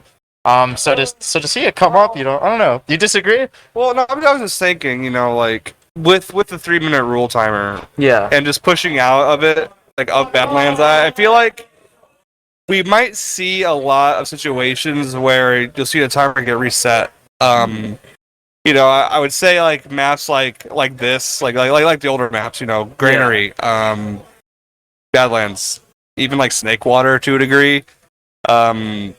Like pushing out of like Badlands is just a nightmare. Notoriously difficult. And you're probably gonna see a lot of Froyo like bottom right, like pushing out quick just to kind of bait that cap. Okay. And then they might like back out and then have somebody like push back in main or even like kind of pressure that back cap. But okay, just like how quick the point caps and just like how much time is always ticking down. I'm interested to see like how that timer like messes up. Oh. Just like the traditional approach to Badlands, where you just kind of sit on last for hours and hours. Yeah, definitely. It looks like we are using ProLand's RC 2A. 2TA. Yeah, 1 VSP, which we're currently missing. So No. hopefully we get some tech up in here on that to fix that up. But obviously, we can talk a little bit more about Badlands. Obviously, Badlands very well known for its Spire gameplay and also the flank. It's one of those maps that has a very clear-cut and defined flank area. And do you think, that's gonna help these players like Soapymeister, who's been going huge? Do you think he's gonna have a lot of room to work with on the flank, or do you think he might find himself stifled, kind of just limited to that one avenue? I feel like there's a lot of options, when it comes to Badlands, especially when you're moving toward last. There's like so many places to not only jump into, but to jump from. Whether you're defending or you're on the offense, there's just so many shutters and just like holes in the walls and just like different doors that you can go through and just kind of look around and have your team play around, or maybe even just go for kind of like a cheeky play right there. I mean, the biggest play I think of is always the Yomps play where he was playing on sniper and just like went through the left side and just like absolutely destroyed, got some crazy picks right there. But yeah, man, I mean, it's definitely like a memorable map, and I can't wait to see how the match goes on. I think one of my favorite things about Froyo this season is Jay on Flank Scout. Yeah. Getting and Marmalou too, like. Getting to see Jay and Marm kind of perform on this map is something that's really special. So I think the flank battle is going to come down to how well Jay can kind of support Marm and kind of suppress Soapy. Gotcha. Because if Jay is just keeping tabs on Soapy to where you can't be that playmaker, it might be a little bit more difficult for G6 to find those more dynamic plays we're talking about. Okay. For sure. All right, so update for chat. We did get the map.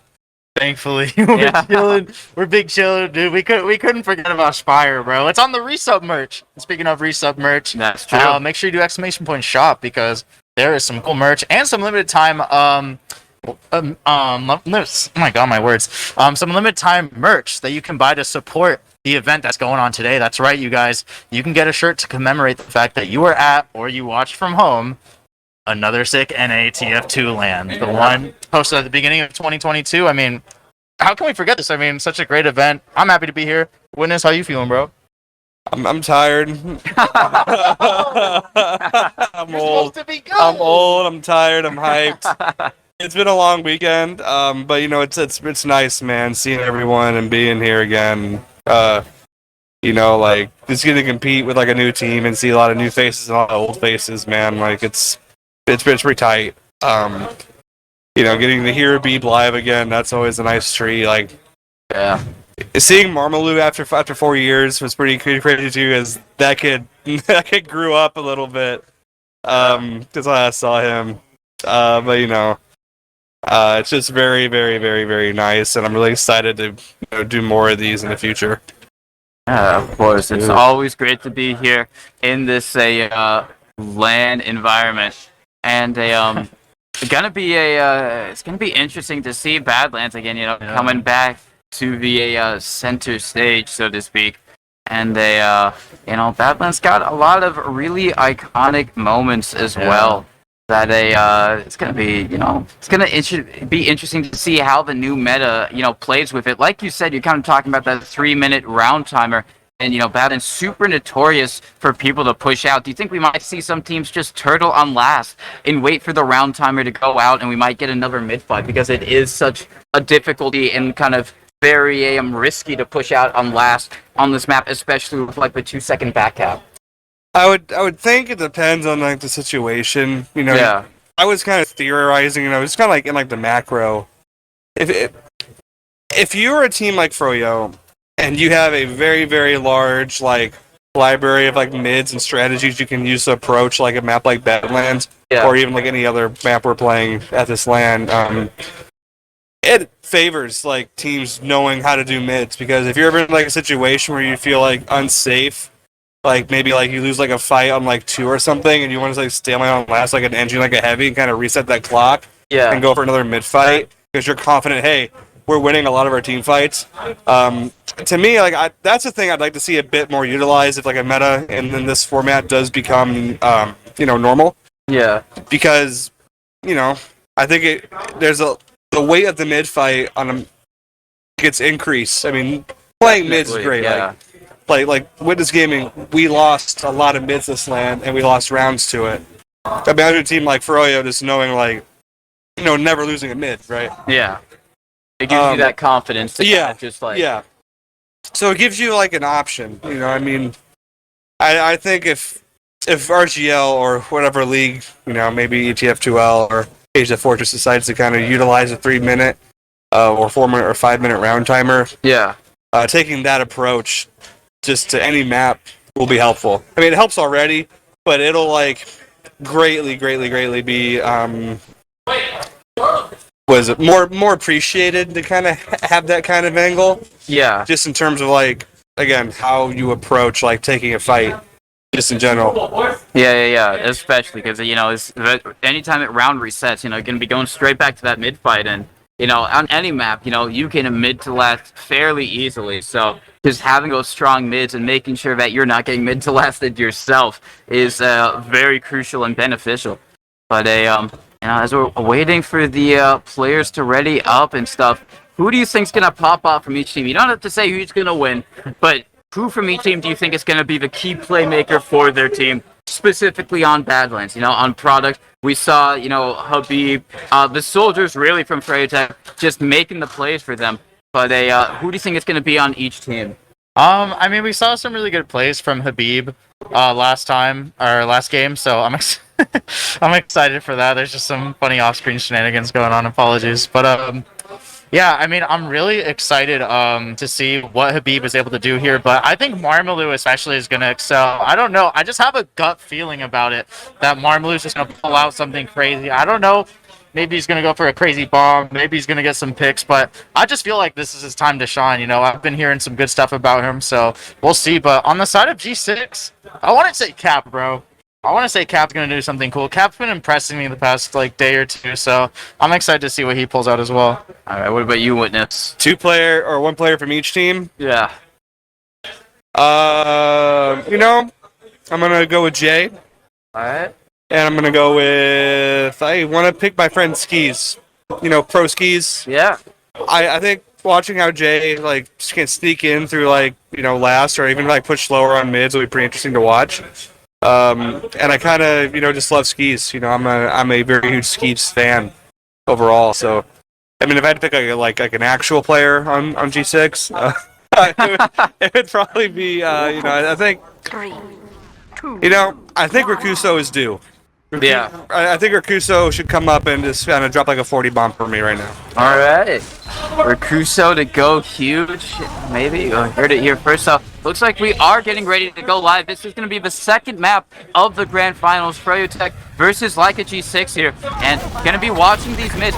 Habib already on the area. Going back to Huda. We do see a huge bomb in from Marmalou. Going to be trying to get onto the players. Under the point right there. Sophie much going down. Babo going down. Everyone on Froyo They have the high ground. Looks like G6 going to be trying to leap through the valley area, but they're just getting mulched right now. Can May get into the forward spawn? Actually, Skis added. Looks like he is, so he is going to be able to back spawn all the way back to his last right there. That is one of the things of Badlands. You got that forward spawn that you can back spawn into. So good stuff there, but a really great mid from Froyo Tech.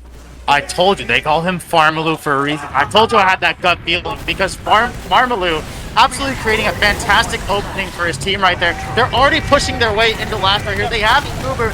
They're just dominating. And yeah, that is fast. I can't agree more. I mean, look at this. The dominance, the fact that they're able to take out those players so easily, and then on top of that, just get that movement going. It shows that Froyo Tech knows what's up on this map. Yeah, I mean, I was just, again, mid to last, right? Yeah. We're talking about mids, so I would say if you look at trends, like in terms of like a situation where Froyo is losing, they can just kind of cower back and reset the mid fight, and then we're back to another mid to last situation like we just saw. 100% as we enter into the second mid right here. Looks like Cap already really weak. Soapy Meister was trying to get into the blue house. Rakusa going to be trading him out onto Jay. So a little bit more space for the side of Leica G6, but so many players going down. Skis is going to go, Logan going down as well. Going to be trying to make a play out on the mid. Cap is in behind right there. Going to be meeting up with Rakuso. Rakuso gets him. Now can he try and get onto Habib? Oh my god. No, Habib is just going to pipe him out of there. So good stuff from Habib. He's not going to be able to cap it up just yet. Going to be going back for some help, but a bit more of a closer mid, even if it still goes in Freyotech's favor. I mean, that's just huge from Habib just to be able to stay alive. Like, he's the one player that's able to get Froyotech just a little bit more time. And thankfully, some more players on the side of Froyotech in the Fullerton. Jay and Marmalou are coming back to help out. But that's a lot of players coming out right here from the side of G6 as well. They're ready to counter, but Habib has the sticky trap. Oh, we're going to see Soapy go down once again. But look at them. They're ready to go towards second. They're trying to stop the scout on second right now. Not looking too good. I mean, Jay just causing a huge distraction and allowing for Froyotech to move forward once again.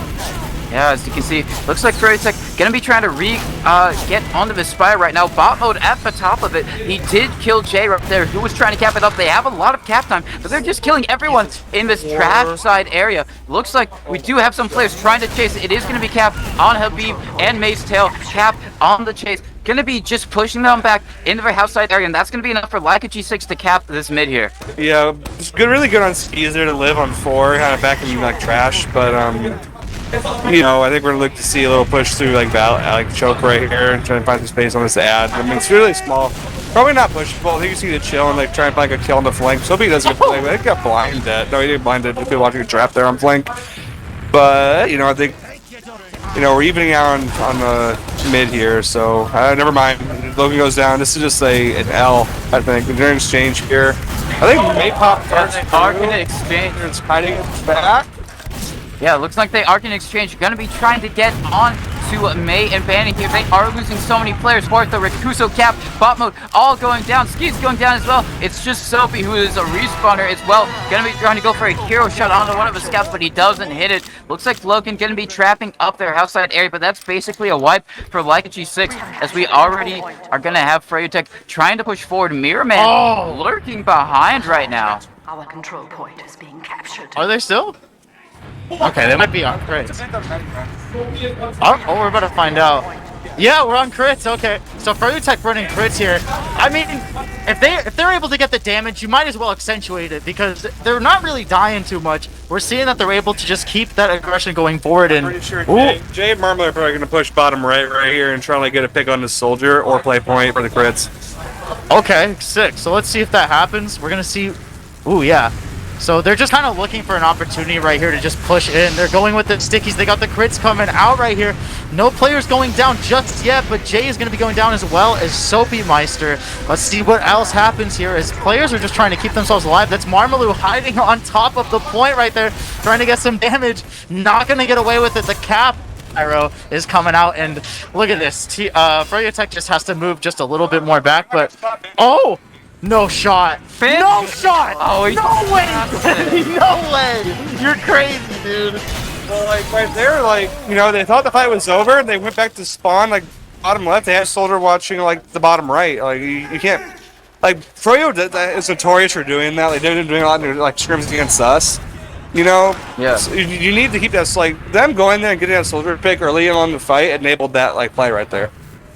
Definitely, so we can see some of the flank plays and counter flank plays coming out from Freyotech on this third mid. Looks like they're going summer ranges, running across under the point. They're going for a huge bomb on the skis. Everyone's dying, however. Habib, Mirror Man going to be taken down on Freyotech, but they're certainly swinging upwards right now. Leica G6, they do get Marmalou. Can they try and get on the main? No, it's just Soapy Meister alive. He's going to go down. And so they did get some of the players, but not enough from Freyotech. That's going to be another mid for Froyo going in under Leica G6's second. Look at that. I mean, just Vanny, he knows what to do. He's making the right calls right here and just keeping enough players. I mean, the two scouts with the medic, pretty unstoppable combo right here, and it's going to get them the caps pretty quickly here as well. So it's just a matter of how they're able to defend right here. I mean, the players on the side of a G6, yeah, they might do it. Here it is, yeah, bottom right, just like you said, Witness, and they're going onto the point. This time, they do have the regular minigun, so they are going to get some Uber charge out, keep themselves up to avoid the sticky traps, and look at that. This is huge right here. This is just a random thing because you have no soldiers to dive point here in the post. Like, Abib's just doing a lot of damage with Pyro and main right here. Just another cap free. Oh my god. It looks like they are clutching it up, the engineer from Oh, they look away! And Banny just gets on it. Just stuck in bottom right there, I think. Yeah. It's kind of like you called last time. It happened again. Yeah, Banny has just got that number 4 the cap, and he has gotten it twice when it looks like his team would have been backing away. So Leica G6 really need to keep eyes on that point right there if they want to try stay into this as we are going into the 4th mid here. Yeah, we're going to get another mid fight right here, and Froyo just absolutely crushing it right now. What's G6 going to be able to do in response right here? They're looking for that damage, looking for those players. That's going to be Rakusa going down, but they take out Banny. That's going to be huge. And unfortunately, Soapy Meister's going down as well. Lots of players onto Froyo going down as well. It's pretty even in terms of play right here, but the health on the side of Froyo is just that much better. What's G6 going to be able to do? No! Cap just beefed so hard on May right there. That is so unfortunate. May was just swinging his head around right there, trying to get Cap, but Cap eventually just runs away back up. So bit of a beef right there for some of them, but that is okay. They do get the point, and that's going to be the first mid win, I think, for Leica G6. Yeah, I mean, winning mids matters. It's how it starts. Now it matters how they can kind of force this Uber out, maybe kite and reclaps onto the point here. For I guess the second mid fight. So they're going to try. They're wrapping Valley here, so that's actually kind of chat. But they lose 2. They're gonna lose caps here. Skis is really committed. Yeah, Jay's already on it right here through house. Probably has someone maybe push choke here, cut him off. They're backing up really quick. Skis can't get got here. If Skis dies here, it's super dog shit. But actually, they're fine. Okay. All right, yeah, they do manage to keep Skis alive. Oh my god! That shot onto Logan, and he craters from it. That is an insane shot. I'm not sure who it was. It's credited to Bandy because he just pistoled him down. But if whoever soldier hit that shot, you are nutty. Skis still alive somehow. He's made his way all the way back. So they are going to have Uber out here because May did die. So they are going to have a chance to try and push out here. But even in the best of times, pushing out of Badlands last can be so difficult. Damn, Daniel. I do believe. What I would probably do, I mean, considering give up 2 or try and get 2. Being down Marmalou and Banny here. Banny died really late, so maybe we just have to like fight Spire here with some Fullerton and heals. But making sure like May, never mind, May died, so I think they're gonna go to mid, maybe trying to clean up these hurt players on 2. But I think they might just chill for a second. Yeah, they can definitely chill just a little bit, getting their heals up. It looks like they're going to be trying to make their way through Valley. They are going to have to contend with the soldiers here. If they do have a soldier bombing forward, that is going to be Sophie making a little bit of space for Steam scouting out, but Marmalou in behind. Looks like he might be trying to set up for a play right now, all the way behind him. Sophie Meister is going to be taken down. We do see some action happening in this back house area. Jay going for a play. Now, it looks like Leica G6 have to retreat back there. It looks like they're trying to chase Marmalou because they know he's behind there. Looks like he's still playing by their drop down at the moment. Leica G6, they do have Uber out. They don't have Uber just quite yet. Looks like they're just going to slow things down here just a little bit. No, looks like they're just deciding maybe where they want to go with this Uber out here. Yeah, let's see what they're able to do right here. I mean, Froyo Tech, they finally got mid back. They're kind of just playing it pretty safe. They see where the team is going to be pushing, but we have Marmalou right here trying to cap right here. We see him trying to stop bot mode as well. Not getting too lucky, but Jay is right there. Jay might be able to do the cleanup, but no, he's going to opt to play it safe, just kind of keep that space going. But look at that. Now Jay is on the point. He's going to keep that distraction going, and is Froyo Tech going to move up? Not just yet, but that's going to be unlucky with Jay going down to bot mode. That's just good pressure there, though. It's unfortunate Froyo couldn't quite get through choke to pressure Skis there for like a force, but really, really good attempt there by Jay to kind of, you know, split their attention. Definitely, as it looks like G6 going in, using their Uber, but they were just a little bit too late because Froyo Tech has it as well. So now they're going to have to retreat back, try not to lose any plays, but Habib going in super deep, going to be getting onto Skis right now. Cap going down as well, Rakusa going down as well. It's just Sophie Meister alive. He does get a rocket onto Marmalou, good stuff from him, but that's only 1 kill, and you've got 5 players alive, still alive. The Froyo collapses are brutal. Like every time, like, they get 2 or 3 like imposed, like in that chase. Okay. Yeah, definitely, as it looks like Froyo going to be trying to get onto the point here. Leica G6 doing their best to defend them. They're actually getting the kills this time. A lot of cap time, but if you kill everyone, you don't have to worry about the cap. It is just May up and alive. We do have Marmalou as the respawner, but they're going to be pushing out right here. And this looks like this should be a successful push out attempt. They don't have to worry about any back caps. Yeah, I mean, it's on the side of Froyo that they're able to maintain the Uber advantage. I mean, that's really like the one thing you want to get away with, especially if all your players are going to go down like that. So hopefully they're able to do that here, and hopefully they're able to converge onto mid, which it looks like they are about to do. Here they come from the bottom right here. They're going to use right here. There's going to be an air shot coming out from Habib, the pipe to counter that soldier right there. Habib is unfortunately going to be going down, but the bomb right here from Marmalou getting lots of damage. He's going to be taking down some players, but then again, Marmalou going down as well. We're going to see, a self-destruct from Soapy Meister. Death by his own Logan right here. But Logan coming out huge. You love to see it, and it's just May by themselves with only 6%. Are they going to challenge Logan? Let's see how it goes down. They're trying to run around the little rock right there. Logan? Shooting the arrows. Okay, No! he gets some good stuff from Logan to secure that kill right there. It looked like May was maybe just going to live or just stay by enough time for his respawners to get there, but no, Logan getting the kill. Making sure his team is going to be able to hold on to this mid right here, giving his team Uber ad, which is really important for them to try and get back into this game. Looks like they're going to be trying to get on to second here. They got the soldiers bombing the spire, so Froyo, for the first time, I believe, in this match, are going to be pushed back to their last, as Leica G6 looking for the first one to try and take a round here. A kill from Marmalou right there, a good way to start things off. This is looking a little bit like a round. I mean, oh, never mind. Now it's gone. There I went. I would say if Skis and Logan could kind of live there, kind of. Oh, Soapy!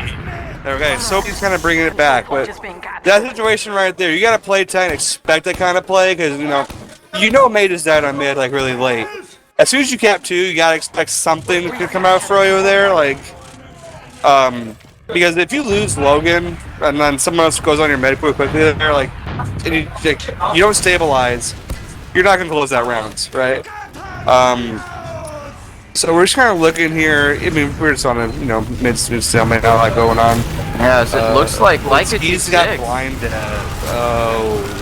That's super fortunate. Leica G6 just going forward. They are wiping at the moment. They haven't killed any Froyo player, actually. They say that Mirrorman going down. Soapy running with the skill stick out, trying to get on to May, but no, May is very much alive right now. Gonna have 100% Uber by the time go forward. Looks like they're gonna be able to probably take this to Leica G6's last. G6 just now spawning up right now, so we're gonna be able to try and defend this last point, but it's still gonna be hard as May has that 100% to work with.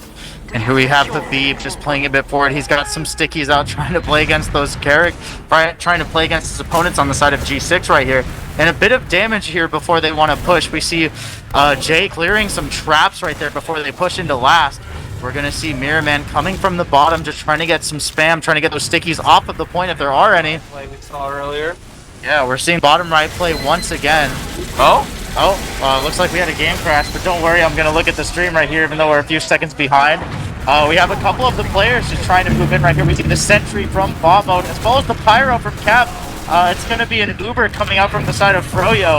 And Marmalou looking to get some damage, man, just to get a couple of players right there, trying to get some movement toward the one right there. It's going to be Banny working on the cleanup here, shooting the soldier as well, and Froyo is going to take that round 4-0. Yeah, I couldn't see quite yet. I think the stuff right there. We're going to do this like right here. I actually can't see what's going on right now. So yeah, you guys can take this and I'll watch the screen. Yeah. And so we're still kind of doing a little bit of a radio cast right here because our game did die and it got disconnected. But Froyo, as you can see, rolling out right now, just going to be spamming across the point against the other teams at the moment. Just going to be trading spam back and forth as we do see some soldiers bombing in, trying to make space for the team. But that is going to be one going down in terms of Soapy Meister right now. We do see the rest of the Leica G6 just starting to die. Froyo just cleaning up all the kills at the moment. They're trying to head back and escape. A little bit delayed right here. So they are going to be able to try and make it out. So they are going to have some Uber to work with here. Yeah, looking really good on the side of Froyo once again. I mean, they're just playing aggressive. You know, we see Rakuso and the rest of the team on G6 just trying to build, just trying to stabilize as much as they can. But it's the second point is being capped right now. They don't have much time. And Froyo they want that last round. We're going to see if they're able to get away with it. We see Habib shooting out some stickies, trying to look out for some opponents, but Logan's going to be doing the same as well, trying to keep that defense, and here comes the Uber, but the exchange from the side of Froyo Tech. Yes, it's going to be the double dunk from Logan, but Froyo Tech are in a okay position here if they want to maybe try and take a drive fight. No real off classes right here from the side of Leica G6. So yeah, you see Froyo Tech just in right now, just going to be getting all the space. Some frags being traded either way, but right now they're just going to be trying to get on the point to try and cap it up, as we do see Banny going to be taking down the Pyro. Good stuff from him, and they just cap it up. That's going to be Froyo Tech taking it. Froyo Tech going to be winning that third map in a 5-0 fashion. Some excellent stuff, and I believe that makes Froyo Tech our champions of the LAN. I believe that does. Froyo Tech are going to be the champions of this local host to tournament down here in Fullerton. Great stuff from all of the teams. Great stuff from Leica G6. Great stuff from Froyo. We'll pull up the logs, but I mean, Witness, what'd you think about those last few rounds of this, I guess, Froyo dominance? That was domination. Just straight domination. Yeah. I mean, I think the closest round they had was the one round they won the mid. Yeah. And they just couldn't stabilize on there too.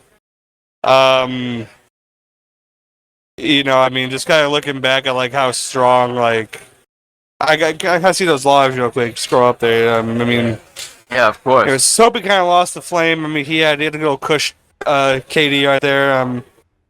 The good old 4-20. Banny just doing the Banny thing, turning up again, like a damage positive, like my boy Jay. Yeah. Going a little crazy there, but Jay, if you watch like those Froyo last pushes, like anytime they went bottom right into that soldier together, it opened up so much pressure like in main.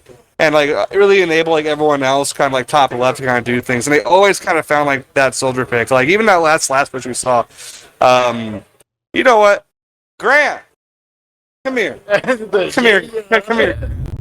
Here, your whole team. Okay. Yeah, let's do it. Yeah, definitely. We're gonna have to move the camera back. Yeah, I think we're just gonna do a review or like a little team interview or something. Yeah. Well, I can join alone for a second. If you want, I'm down. Sure. Okay. All right. I guess you don't need the Yeah. Yeah. Cool. Oh, we're cutting to a breakdown? I'll be slide over. Cool. So yeah, as we get the rest of the Froyo Tech roster here, guys, we are going to be going to a quick break, but stay tuned, you guys. We're going to get an interview with the winners and talk about the whole event because it's been a blast. Yep. Stay tuned. Okay. Hello, everyone, and welcome back. We got an interview with your grand finalist winners. It is going to be Froyo Tech. Congratulations, guys, on the win. And let's just get some quick comments about how you're feeling about that win. You must be pumped, right? I'm very excited. I'm very proud of my team. We played amazing. We didn't drop a single round the entire tournament. That was our goal. We got really close to losing a round, but everyone clutched it up, and yeah, we came out with the flawless. So feeling really good about that. I don't know if we've ever done that before. A lot of the other teams were struggling at times during this tournament, but everything just was working for us. So, we had a formula figured out. Everyone was playing well, and we just did our thing, Yeah. Feels good. Everyone else, give some thoughts. How you're feeling? I feel pretty good. This is my first win, LAN win. First LAN win. So, like last time I got second. Yeah, I'm just so happy. I don't know what else to say. Like, what an achievement. Yeah, of course. That's it down. 6 for 6, baby. Undefeated. Completely undefeated. That's all I'm gonna say. That's all I gotta say. It's cool winning a LAN this size for like the first time. Like I've won a small LAN before, I won RGB2, but I've never won something that had like this many invite players in it, so it feels really cool. Thanks for anyone who's like supporting us, so stuff like that. I got second so many times. Thank you, Benny. Benny told me to stop drinking last night. I had 2 more drinks. I'm not gonna lie. Oh. He can't stop me. But last night, the boys carried me. Tonight, I joined them. We actually all did something. There you go. Shout out to everybody. Shout out to Mir, my man. Fucking improved like hell. The GOAT, Jay, Unstoppable, Banny, our fearless leader, Habib, Crackhead, untouchable. This man heals me the entire. I get carried by. He just bows me the whole game. No one knows. You'll be in a team fight and you won't expect to get bowed, and then you just get bowed. Yeah, I mean, it's my first medic LAN, so super excited to see where we go from here. There were a lot of clutch plays across the field. We all kind of clutched out and made the crowd go crazy a certain amount of time. So, yeah, looking forward to it. Especially this guy. Definitely. Now, yeah. So it's technically, the first LAN in a while. How is it to be back here, to be back in a LAN experience, meet up with all your friends, meet up with all the guys, face these teams face to face, where you can really feel the momentum shift in your favor to and against. Yeah, it was awesome to play on LAN again. This event, I think, it really came together well. Thanks to all the teams that came, because, without them, there's just an empty room at the end of the day. So the community really made this what it is. LAN is a great experience. If anyone out there ever has a chance to get to one, you definitely should. Some of the best memories, you'll ever have playing TF2 will be made on LAN. It has been several years, or, like 4 years since I played LAN. So I think I just had some, maybe some pent up LAN energy that I was waiting to unleash. I put it out there during the grand finals. But yeah, I love being on LAN. It just felt so good. I'll let everyone else talk about how they felt about LAN. Yeah, I'm definitely gonna have to second on that. With everything that happened in 2020 and just the LANs being canceled, it was honestly really unfortunate. And I swear I was getting very sick of online TF2. I was even contemplating stopping playing, but then all these LANs got announced and stuff, and I live and I play for LAN, what I'm saying? That's the final goal. That's the top of the top, That's the best energy, the vibes. Not even just a game, it's just about the vibes, straight up. Dude, LAN's so fun. You just get to hang out with all the homies for a weekend, play a game. Everyone here loves playing. Yeah. It's just it's just an experience, It's been it's probably been 3.5 years since I've gone to a LAN for TF2. And it's every LAN I've gone to, it's just so fun just to play with people, meet new faces I haven't met before. Like most of you guys, I haven't seen in person before this LAN. So it's just really cool. It's just fun, Yeah. My heart's racing. I don't know, these jerseys are lit. I'm not gonna lie, these jerseys are lit. Yeah. You guys like our swag? You can pick some up at the Froyo shop. Yeah, if he's doing a plug, get your bag, get your Hey bag, man, get your bag. we saw some people in the crowd that had some Froyo jerseys. I'm double Froyo'd out. I got the shirt underneath. So My man bleeds Froyo. Yeah, if you support the team, it takes us to more events like this. So pick up some Froyo merch. Yeah, we really appreciate it. So yeah. Yeah, but thanks for all the donators. Danny told me the prize was 4K last night, and it's six. How much is it now? Up to 6K. Yeah, the prize pool is well over shout out to 6K. y'all. So thanks to all the donators that are out there. We'll do a final tally, and we will also, figure out the raffle winners. We'll do that tonight in a bit. So yeah, thank you guys. If you want to still get in on those raffles, now's the time. Who won the tournament and placed everywhere. So donate accordingly. Definitely, of course. Now, onto the match. From our perspective, from the caster's booth, we kind of thought that Leica G6 had picked Viaduct, and you guys had picked Badlands because we thought you guys, some of you guys been playing in the scene for a bit longer. You might have that Badlands experience that some of the newer guys on Leica G6 may not have had. But it turns out it was the opposite. Leica G6 picked Badlands, and you guys picked Product. Walk me through that kind of pick ban process, and were you surprised to see that Leica G6 had actually picked Badlands against you guys? I was absolutely mind blown.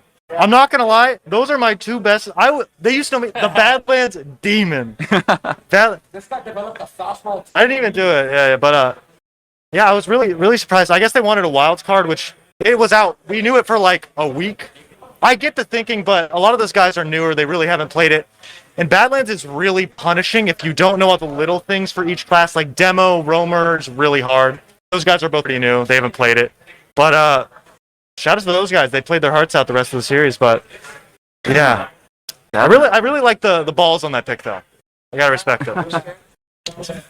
Yeah, we definitely didn't expect the map picks that they went with. I mean, with Badlands coming back, I kind of felt like they probably would because there are some boomers on that team. You know, you got Rakuso, you got Bot Mode, but then you also have like the young blood of the team, the Soapy Meisters, Yeah. the Logans, and it seemed a little bit like a weird pick, but if they had able to like fully centralize their kind of just push at all times, cause chaos play style, I think they would have probably done a lot better. But Viaduct, we were extremely confident on Viaduct. I think Viaduct is probably one of our better maps. We're pretty damn good at Viaduct. Yeah, it definitely looked like it was one of your better maps. And do you think maybe your collective LAN experience helped you against Leica G6? For a lot of the Leica G6 players, this is their first LAN. And so do you think maybe that kind of LAN experience, knowing what it feels like to have players just watch over your shoulder all the time, kind of that LAN vibe may have given you a bit of an edge over those guys? Yeah, of course. LAN experience is very important. I mean, I think the same can be said of like Witness Gaming. So a lot of the other teams, I mean, you know, can't blame them really. There haven't been that many LANs recently. You know, back when I played ESEA, I went to like a dozen of their LANs. So I had plenty of experience just from, you know, the natural process of competing in Invite. But, you know, things have changed over the past few years. We're hoping to, you know, start making LANs more relevant and more common so that everyone can gain that experience. But for me personally, you know, we've been planning to come to LAN. We've been trying for a long time. So it was very important to me that when we considered what roster we were going to build, that we considered LAN experience. You know, Marmalou has been proven on LAN. He's our most recent addition to the team. Yeah. So we knew that if we picked up Marmalou, we'd be good for LAN, we'd be good for the season. You know, had nothing to worry about. You know, I think everyone here has played or won some sort of LAN event now, played at least 2 themselves. So, yeah, I think people were able to adapt and get comfortable real quick. Habib is undefeated on LAN, so, I mean... Yeah, insane. Yeah, pretty insane. Yup. And they, you know, on the, Oh, yeah, go for it. Shout out to all the guys. I was watching Soapy. That dude is so good. So Yeah. entertaining. Caps popping off. Logan was fire in that last series. Bot mode, we still need to check his PC because he was cracking. We still need, this is not, check for the word, but man, these guys are so good. I love them all. I hope we can see them later tonight. Boozing up a little bit, but you know, I hope I can catch up with them because we haven't seen them that much, but I love those guys. Right. Definitely. And then you know, that 5-ping experience, is it all that it's cracked up to be? I mean... Of course. I mean, half these guys already have 5 ping. Jay, he gets 5 ping. May gets 5 ping. Mirrorman gets 5 ping. Oh, okay. Habib gets 5 ping. Me and Marmalou, we get unleashed on LAN. Yeah. We get a bit more of a benefit, but I think everyone plays better on LAN. It's just, you know, Jay is like, he's lightning quick, so when he's on that 0 ping with the 240 hertz on LAN, it's even faster. He dropped the best log in TF2. Yeah, 25-0. Jay dropped the best log in the history of like Invite TF2. He went 25-0 and we beat them in 7 minutes against an actual Invite team. That was crazy. That's like the best Insane. log in the history of TF2. Alright. Tactical nuke inbound. this man's insane. Well, any of them, you know. Alright. My man is too humble. I'd be talking so much shit if I was that good. Jay, it's your chance. Now you get to brag. I can't brag, man. I really can't. So you guys always tell me I'm fake humble, but dude, I swear, like I just can't do it. I don't know. Like,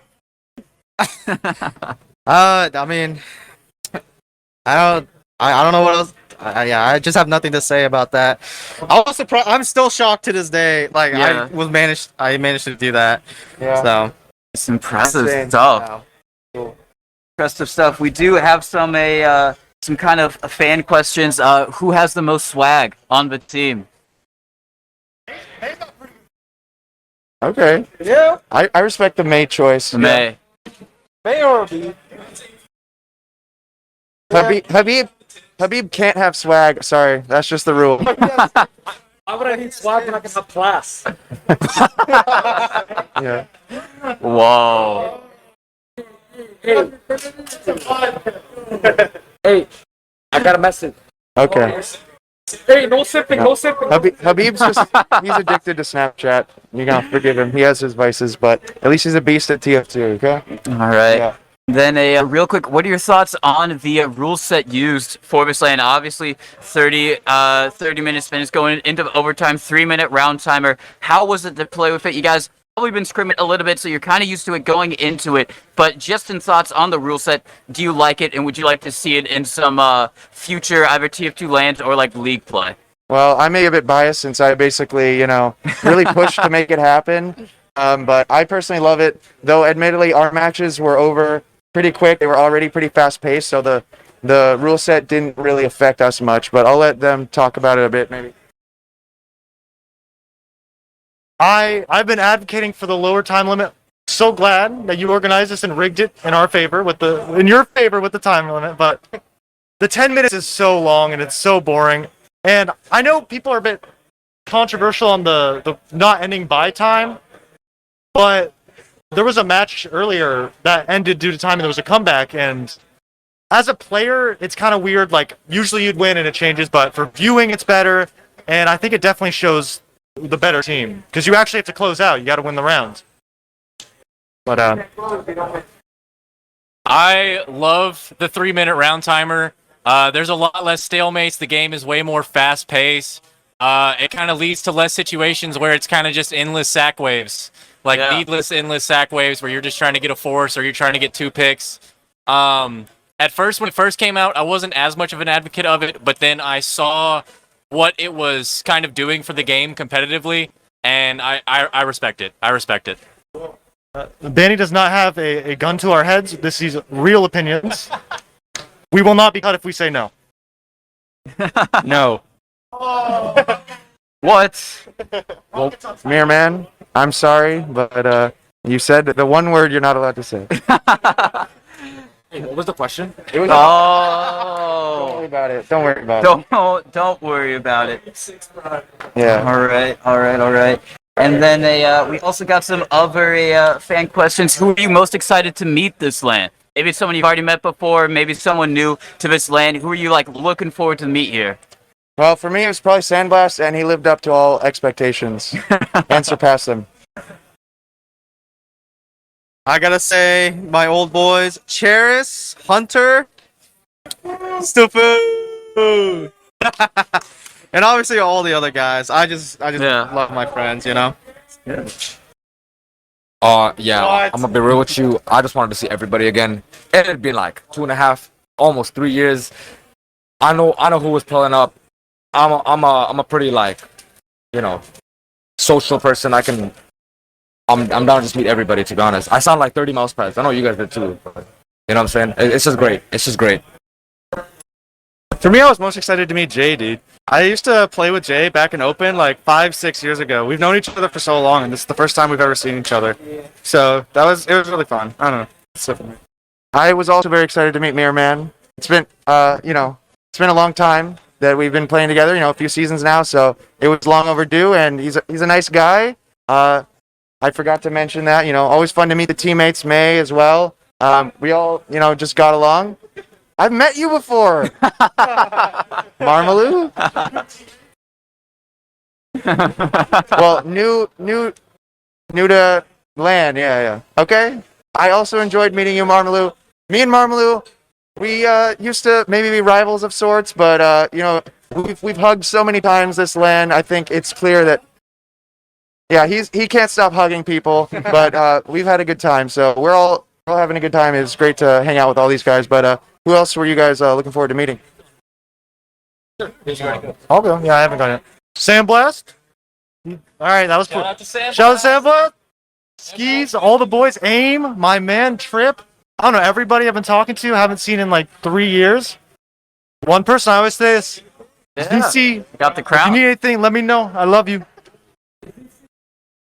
Absolutely loved hanging out with my teammates. Me and Habib were pretty much fucking around most of the LAN and just having fun in California, literally in California. Hella fun. I liked meeting all of my former compatriots that I played on teams with. Sandblast, Campy was here. I saw Evil Mr. Muffins. Evil Mr. Muffins showed up out of nowhere, and that made me super hype. So anybody that I played on a team with previously, I was really excited to meet them at LAN as well. Nice. Well, I think we should probably get this wrapped up. It's been a long day for everyone, but okay. Is there one more good question? No. No. No. Okay. No, we're Well, good. thank you guys for having I do us. think we have a special end video though. Is there a video? Is Yeah. it stream safe? Yes. Okay. I guess some of the guys want to give some shout outs. And then we can, I guess, head to that outro. Sure. Okay. But let me just say, once again, thanks everyone for tuning in. Thanks to our sponsors for the LAN, Face It, Vaxi, RGL. If you're looking for, great TF2 experience, check those guys out. Also, shout out to everyone who tuned in. Shout out to everyone who has hopped on the cast stream couch here and contributed to the stream to keep going, because I was playing matches and these guys were carrying it, especially TC Mono, Connie Kins, Sandblast, Marmaloo was up here. Rocket King had a session up here. So thanks to everyone that's been helping out to keep this show going. Of course, the staff back home, Rouse is doing a lot of work here on the stream, getting a lot of these graphics going, and basically running the show from away from here. So we really appreciate her help. Back behind me, we got Dolphin, we got Avoid Joker, producers, we've got Exa helping with servers and adminning. We got Reno, wrangling the players. It's been, just a team effort. We got Becca, Moof doing photos, Heidi chiming in. So yeah, just a lot of people making this thing possible. Of course, Localhost allowing us to use their space and accommodating us, and we hope to just do many more of these events if possible. It seems they're pretty happy with all of us here in the TF2 community. So if you guys want to see another LAN like this, make some noise out here. Come on. All right. Cool. Well, if you can hear the crowd, I think the resounding message there is yes. They want to see more of these, so we'll definitely try to do that. All right. So besides that, last chance, guys, to donate to the prize pool. If you want to do that, we have over $6,000 in donations, or in the prize pool. I mean, the raffle for the signed mousepad. It's right here. If you guys could show that off one last time here. The signed mousepad. We've all signed this. All the players here have signed this. We're going to be raffling this off to everyone who donates, or any of the spectators that have attended. You can buy some merch to support the endeavors we've got here, and I think that's about it. Oh yeah, if you guys got any feedback about the LAN, what you'd like to see from us next time, obviously this was our first one. Things could be improved, but overall I'd say it was a pretty good event. But I'd be happy to hear you guys' thoughts. You can head over to the RGL forums post, and I'll be taking note of that, or just tell me if I ever cross paths with you. So that's about it for me. I'll let my teammates speak a bit, and then I guess we can roll that outro. Yeah. Shout out to all the teams that competed. Shout out to all the staff, production, casters, everyone. Make this happen. I love you guys. Shout outs to my team, shout outs to G6, shout outs to all the players, GG's guys, we had an amazing LAN. Shout outs to everybody that showed up to this LAN. Let's just try to make this happen one more time. At least one more time. If not forever. You know what I'm saying? Shout outs to my team, shout outs to Virgil, shout outs to everyone who's here at this LAN. It's fun meeting all of you.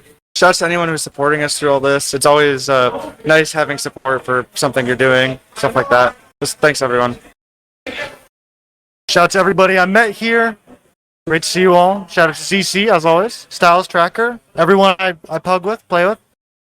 The boys and girls back in Arizona. And yeah, shout out to up and coming caster, Mirror Man, and of course TC Mano. But yeah. Shout outs to the production team. Dolphin is the best producer that we have for NATF2 right now. Hands down. Working tirelessly. I respect it, sir. Shout out to all the people that came to the LAN, even if it was just like photograph, anything like that. We had a lot of hype over this LAN. A lot of people showed up. It was a lot of fun. Shout out to all of the people that I played on teams with previously that were the GOATs, Alex.exe, Sin, Soldier Sin. There's so many names now, but They got me to where I am today, and much respect to them. Shout out to my team, of course, the GOATs, the GOATs. We just came off of an undefeated LAN. I don't think that's ever been done in the history of TF2. So setting records out here and looking forward to setting more records. All right. Send Karma all demo, man. Oh, yeah? Shout out to Yite, Zilly, and Slemnish as well. I think we can all agree with that. Yeah, it's looking good. So that's going to be it for us here at Localhost TF2 out here in Fullerton. And thank you so much, everyone who's watching, everyone who's contributed, all you guys as well. We do have one last thing for you. It's going to be a very special outro video for you guys to take a look at. But aside from that, that's going to be it. Thank y'all and have a good night. Let me just do, okay. One last word. We are going to wrap it up here, but after we end the stream, there's going to be a post-stream segment. I'll explain later. We're going to announce the raffle winners, and we're gonna do some reflection. But that's it for the tournament, though, guys. So thank you again. All right. All right. Looking too good on this side. Hey guys, no more tournament. That's all wrapped up. But I just wanted to come back and announce to you guys the raffle winners and give you guys a little bit of closing thoughts here. And we've got a community segment that we're gonna do just as the wrap up here. So thank you guys very much again for tuning in, supporting this event, for bearing with us. There were a lot of issues at first. I'll be honest. I think our production team maybe underestimated the task at first, so we could have prepared a little bit better there. Dolphin is hopefully taking notes and learning a lot, so he can learn for the future and make sure that future RGL LAN and stuff is all good to go. But once we got up and running, it was mostly good, especially thanks to the rest of the staff. Void Joker also on the production, doing a lot of the tech support out here to make sure things were running. The admins, of course. Again, the whole team, Rouse back home was helping a lot. So shout out to everyone that was helping with the technical stuff. It's really a bit over my head. I'm a TF2 player. That's my specialty. But I have a passion for TF2 and for the community and just to create awesome events for all of you guys. So thank you guys for supporting and bearing with us all as we figured out how to make this all happen. But now that it's all said and done, that my team secured the dub, I can say that overall it was a great experience and something that I'm very proud to have worked on and put on. But of course, none of this would have happened without you guys. So thanks again. But the moment many of you have been waiting for, we're going to be announcing the raffle winners. I just was tallying all the donations. There were so many of them, so it took me a few minutes. The current prize pool, or the final prize pool, we're ballparking it right now. I'll get you the exact numbers, in the future, but we're going to say it's about $7,000 prize pool, which is very impressive. It's beyond the expectations that I would have had. So thank you guys very much for the donations.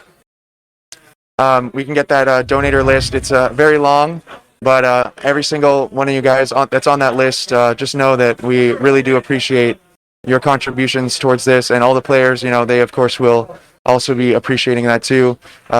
Donations for now, are no longer going to be going towards this prize pool. That's cut off. So if you want to donate still towards RESUP in the future, it'll just have to go towards a future event. But we'll keep the shop open. That limited edition shirt, I guess, will be going away soon. So you can still snag that until I pull it down. So last chance on that, I guess. But yeah, going forward, anything that you put towards resup.gg will support our future event. Hopefully we'll be able to announce what that may be soon. But yeah, without further ado, I'd like to announce the winners of the raffle. So for the unusual hat, the Disco Beatdown California cap, the winner is Zachary W. I will be in touch with you. I believe I have your email because of, yeah, you use PayPal there. And for the mouse pad, it is Elena Manetta. You've won the signed mouse pad. So congratulations to our raffle winners. Both of these individuals were incredibly generous in supporting the prize pool. So I think it's very fitting that they they receive a prize here. So we'll be in touch. I will reach out to you guys through the email that I have. And that's about it. So thank you guys for that. Beyond that, I think we're going to just do a little bonus segment here at the end because, as we were all hanging out, a lot of us wanted to share some thoughts with you guys about some of the significance of this tournament for us and other reflections. So I'm going to try and wave those guys in here.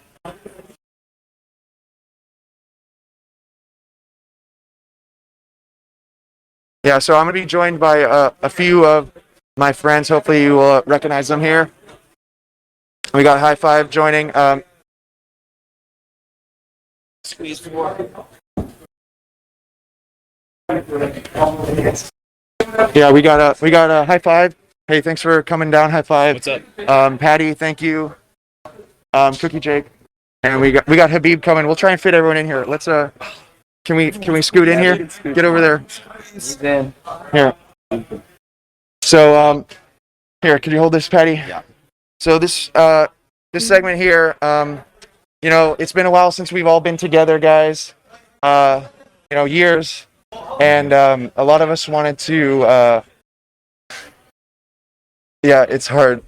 Patty, why don't you take it away? A lot of this was kind of your idea to do this, but yeah. Well, yeah.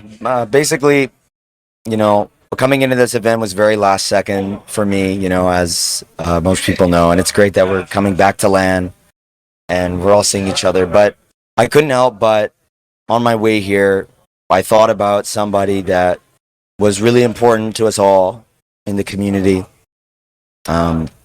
And somebody that I felt should be here and that we should be seeing, but unfortunately we cannot. And that would be Yomps, who is a good friend of all of ours, a fantastic teammate and a really great player. And we just wanted to take this moment to sort of, remember him and sort of put the event into sort of bring his spirit into the event, sort of symbolically, because he's not here. And we want him to be here. Yeah, we all miss him a lot. I'll have you guys maybe say a few words, but we don't want to make it too sad for you guys.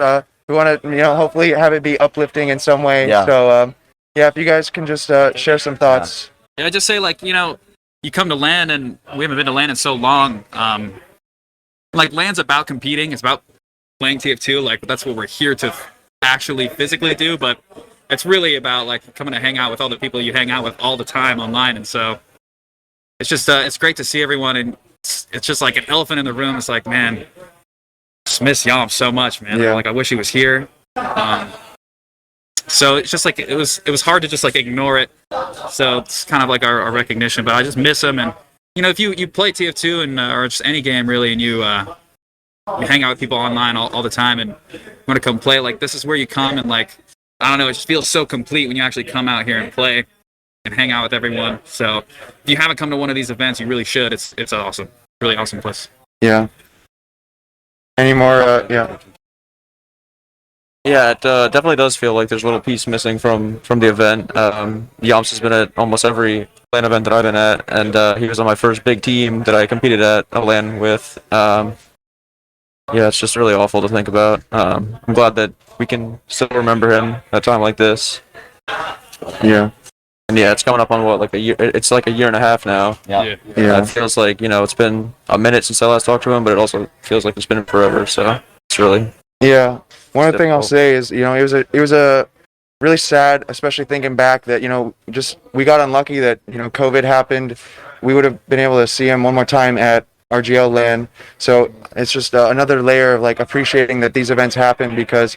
We get to see each other. I mean, at the end of the day, none of us knows what's going to happen if we go our separate ways or, God forbid, something horrible happens. At least we have these memories because I have so many memories with him and, with all you guys. So, that's one of the important things about this LAN is we just get to, we get to see our friends, make sure they're okay, and have these memories that we'll never forget together.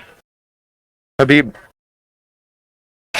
This one, it is a little hard for me to talk about this, but yeah, man, Yomps, I don't know what to say. He was just a kid, man. This guy, but a child prodigy, a true child prodigy. He was the brother that like he was just a brother to us all. You know what I mean? And you know, whether it was me playing versus him for all those years, and then we went to from that to like playing on a team together. We shared beds, rolled at LAN. You know what I mean? It was pretty hard for like a lot of us, honestly, because he played with all of us at some point, and just the fact that he's not here, like he will live on through us. He will live on through us. That everything he stood for, we will make sure we represent that to the fullest degree. But it definitely, what as you guys said, it is something is missing, and yeah, you guys. Yeah, I'll just say also that like I feel like when that happened, it helped me in a way to like think about what's more important, because you know all these LANs over the years back, I would have been a lot more closed off from the rest of the community, a lot more just purely focused on the game, maybe even getting to the point of like being pretty rude and disrespectful to the other teams and stuff. And I think hopefully, what I'm trying nowadays, kind of put that stuff behind me. Just embrace the fact that we're all here to, get along, be friends, and share these moments together. I mean, it's a family, man. Yeah, it's a family, and like, I really think the moral is just keep your friends close, and like I said, just come out to these events, man. If you play these games like we do, man, because it's really special. All right. Yeah, any other thoughts, guys? Otherwise, we'll wrap this up. I just wanted to say, really, like, I want to echo the moments and memories that everybody's talking about. Like, if you guys, are hesitant about coming to LANs and things like that, especially, this is the first, hopefully, of many now in the future, now that things have settled down with COVID and everything. So, but if you guys are, you're hesitant, don't be. Come here, come play, come see your friends, make some memories, make some moments, because you never know when, you may get that chance again. So don't be hesitant. Come out, play, make some memories, socialize. Let's all have a good time. Because at the end of the day, we all play this beautiful game. We've all been playing it forever, and in a way, it's kind of crazy coming now because we've all grown up together. Yeah, it's incredible to think about, and so that's kind of the the positive note I really want to leave it on is I want to encourage people to come and meet their friends in real life at LAN and have a good time and make memories, because I think that's what's important is those moments and memories you make with the people that matter to you in your life. Yeah, and I guess also, if you got anyone out there who's having a rough time, just reach out to your friends, and if you guys notice any of your friends that are going through a rough patch, reach out to them and just remind them how important they are to you. You never know, it could really impact them, Yeah, just like all you guys. Beautiful game, but even more beautiful people. Thank you guys. Exactly. Thanks to everyone here. Any more other closing thoughts, guys? Otherwise, I think that'll do it for us. Yeah. Yeah? Okay. Thank you guys. Have a good night. We'll see you next time. Good night.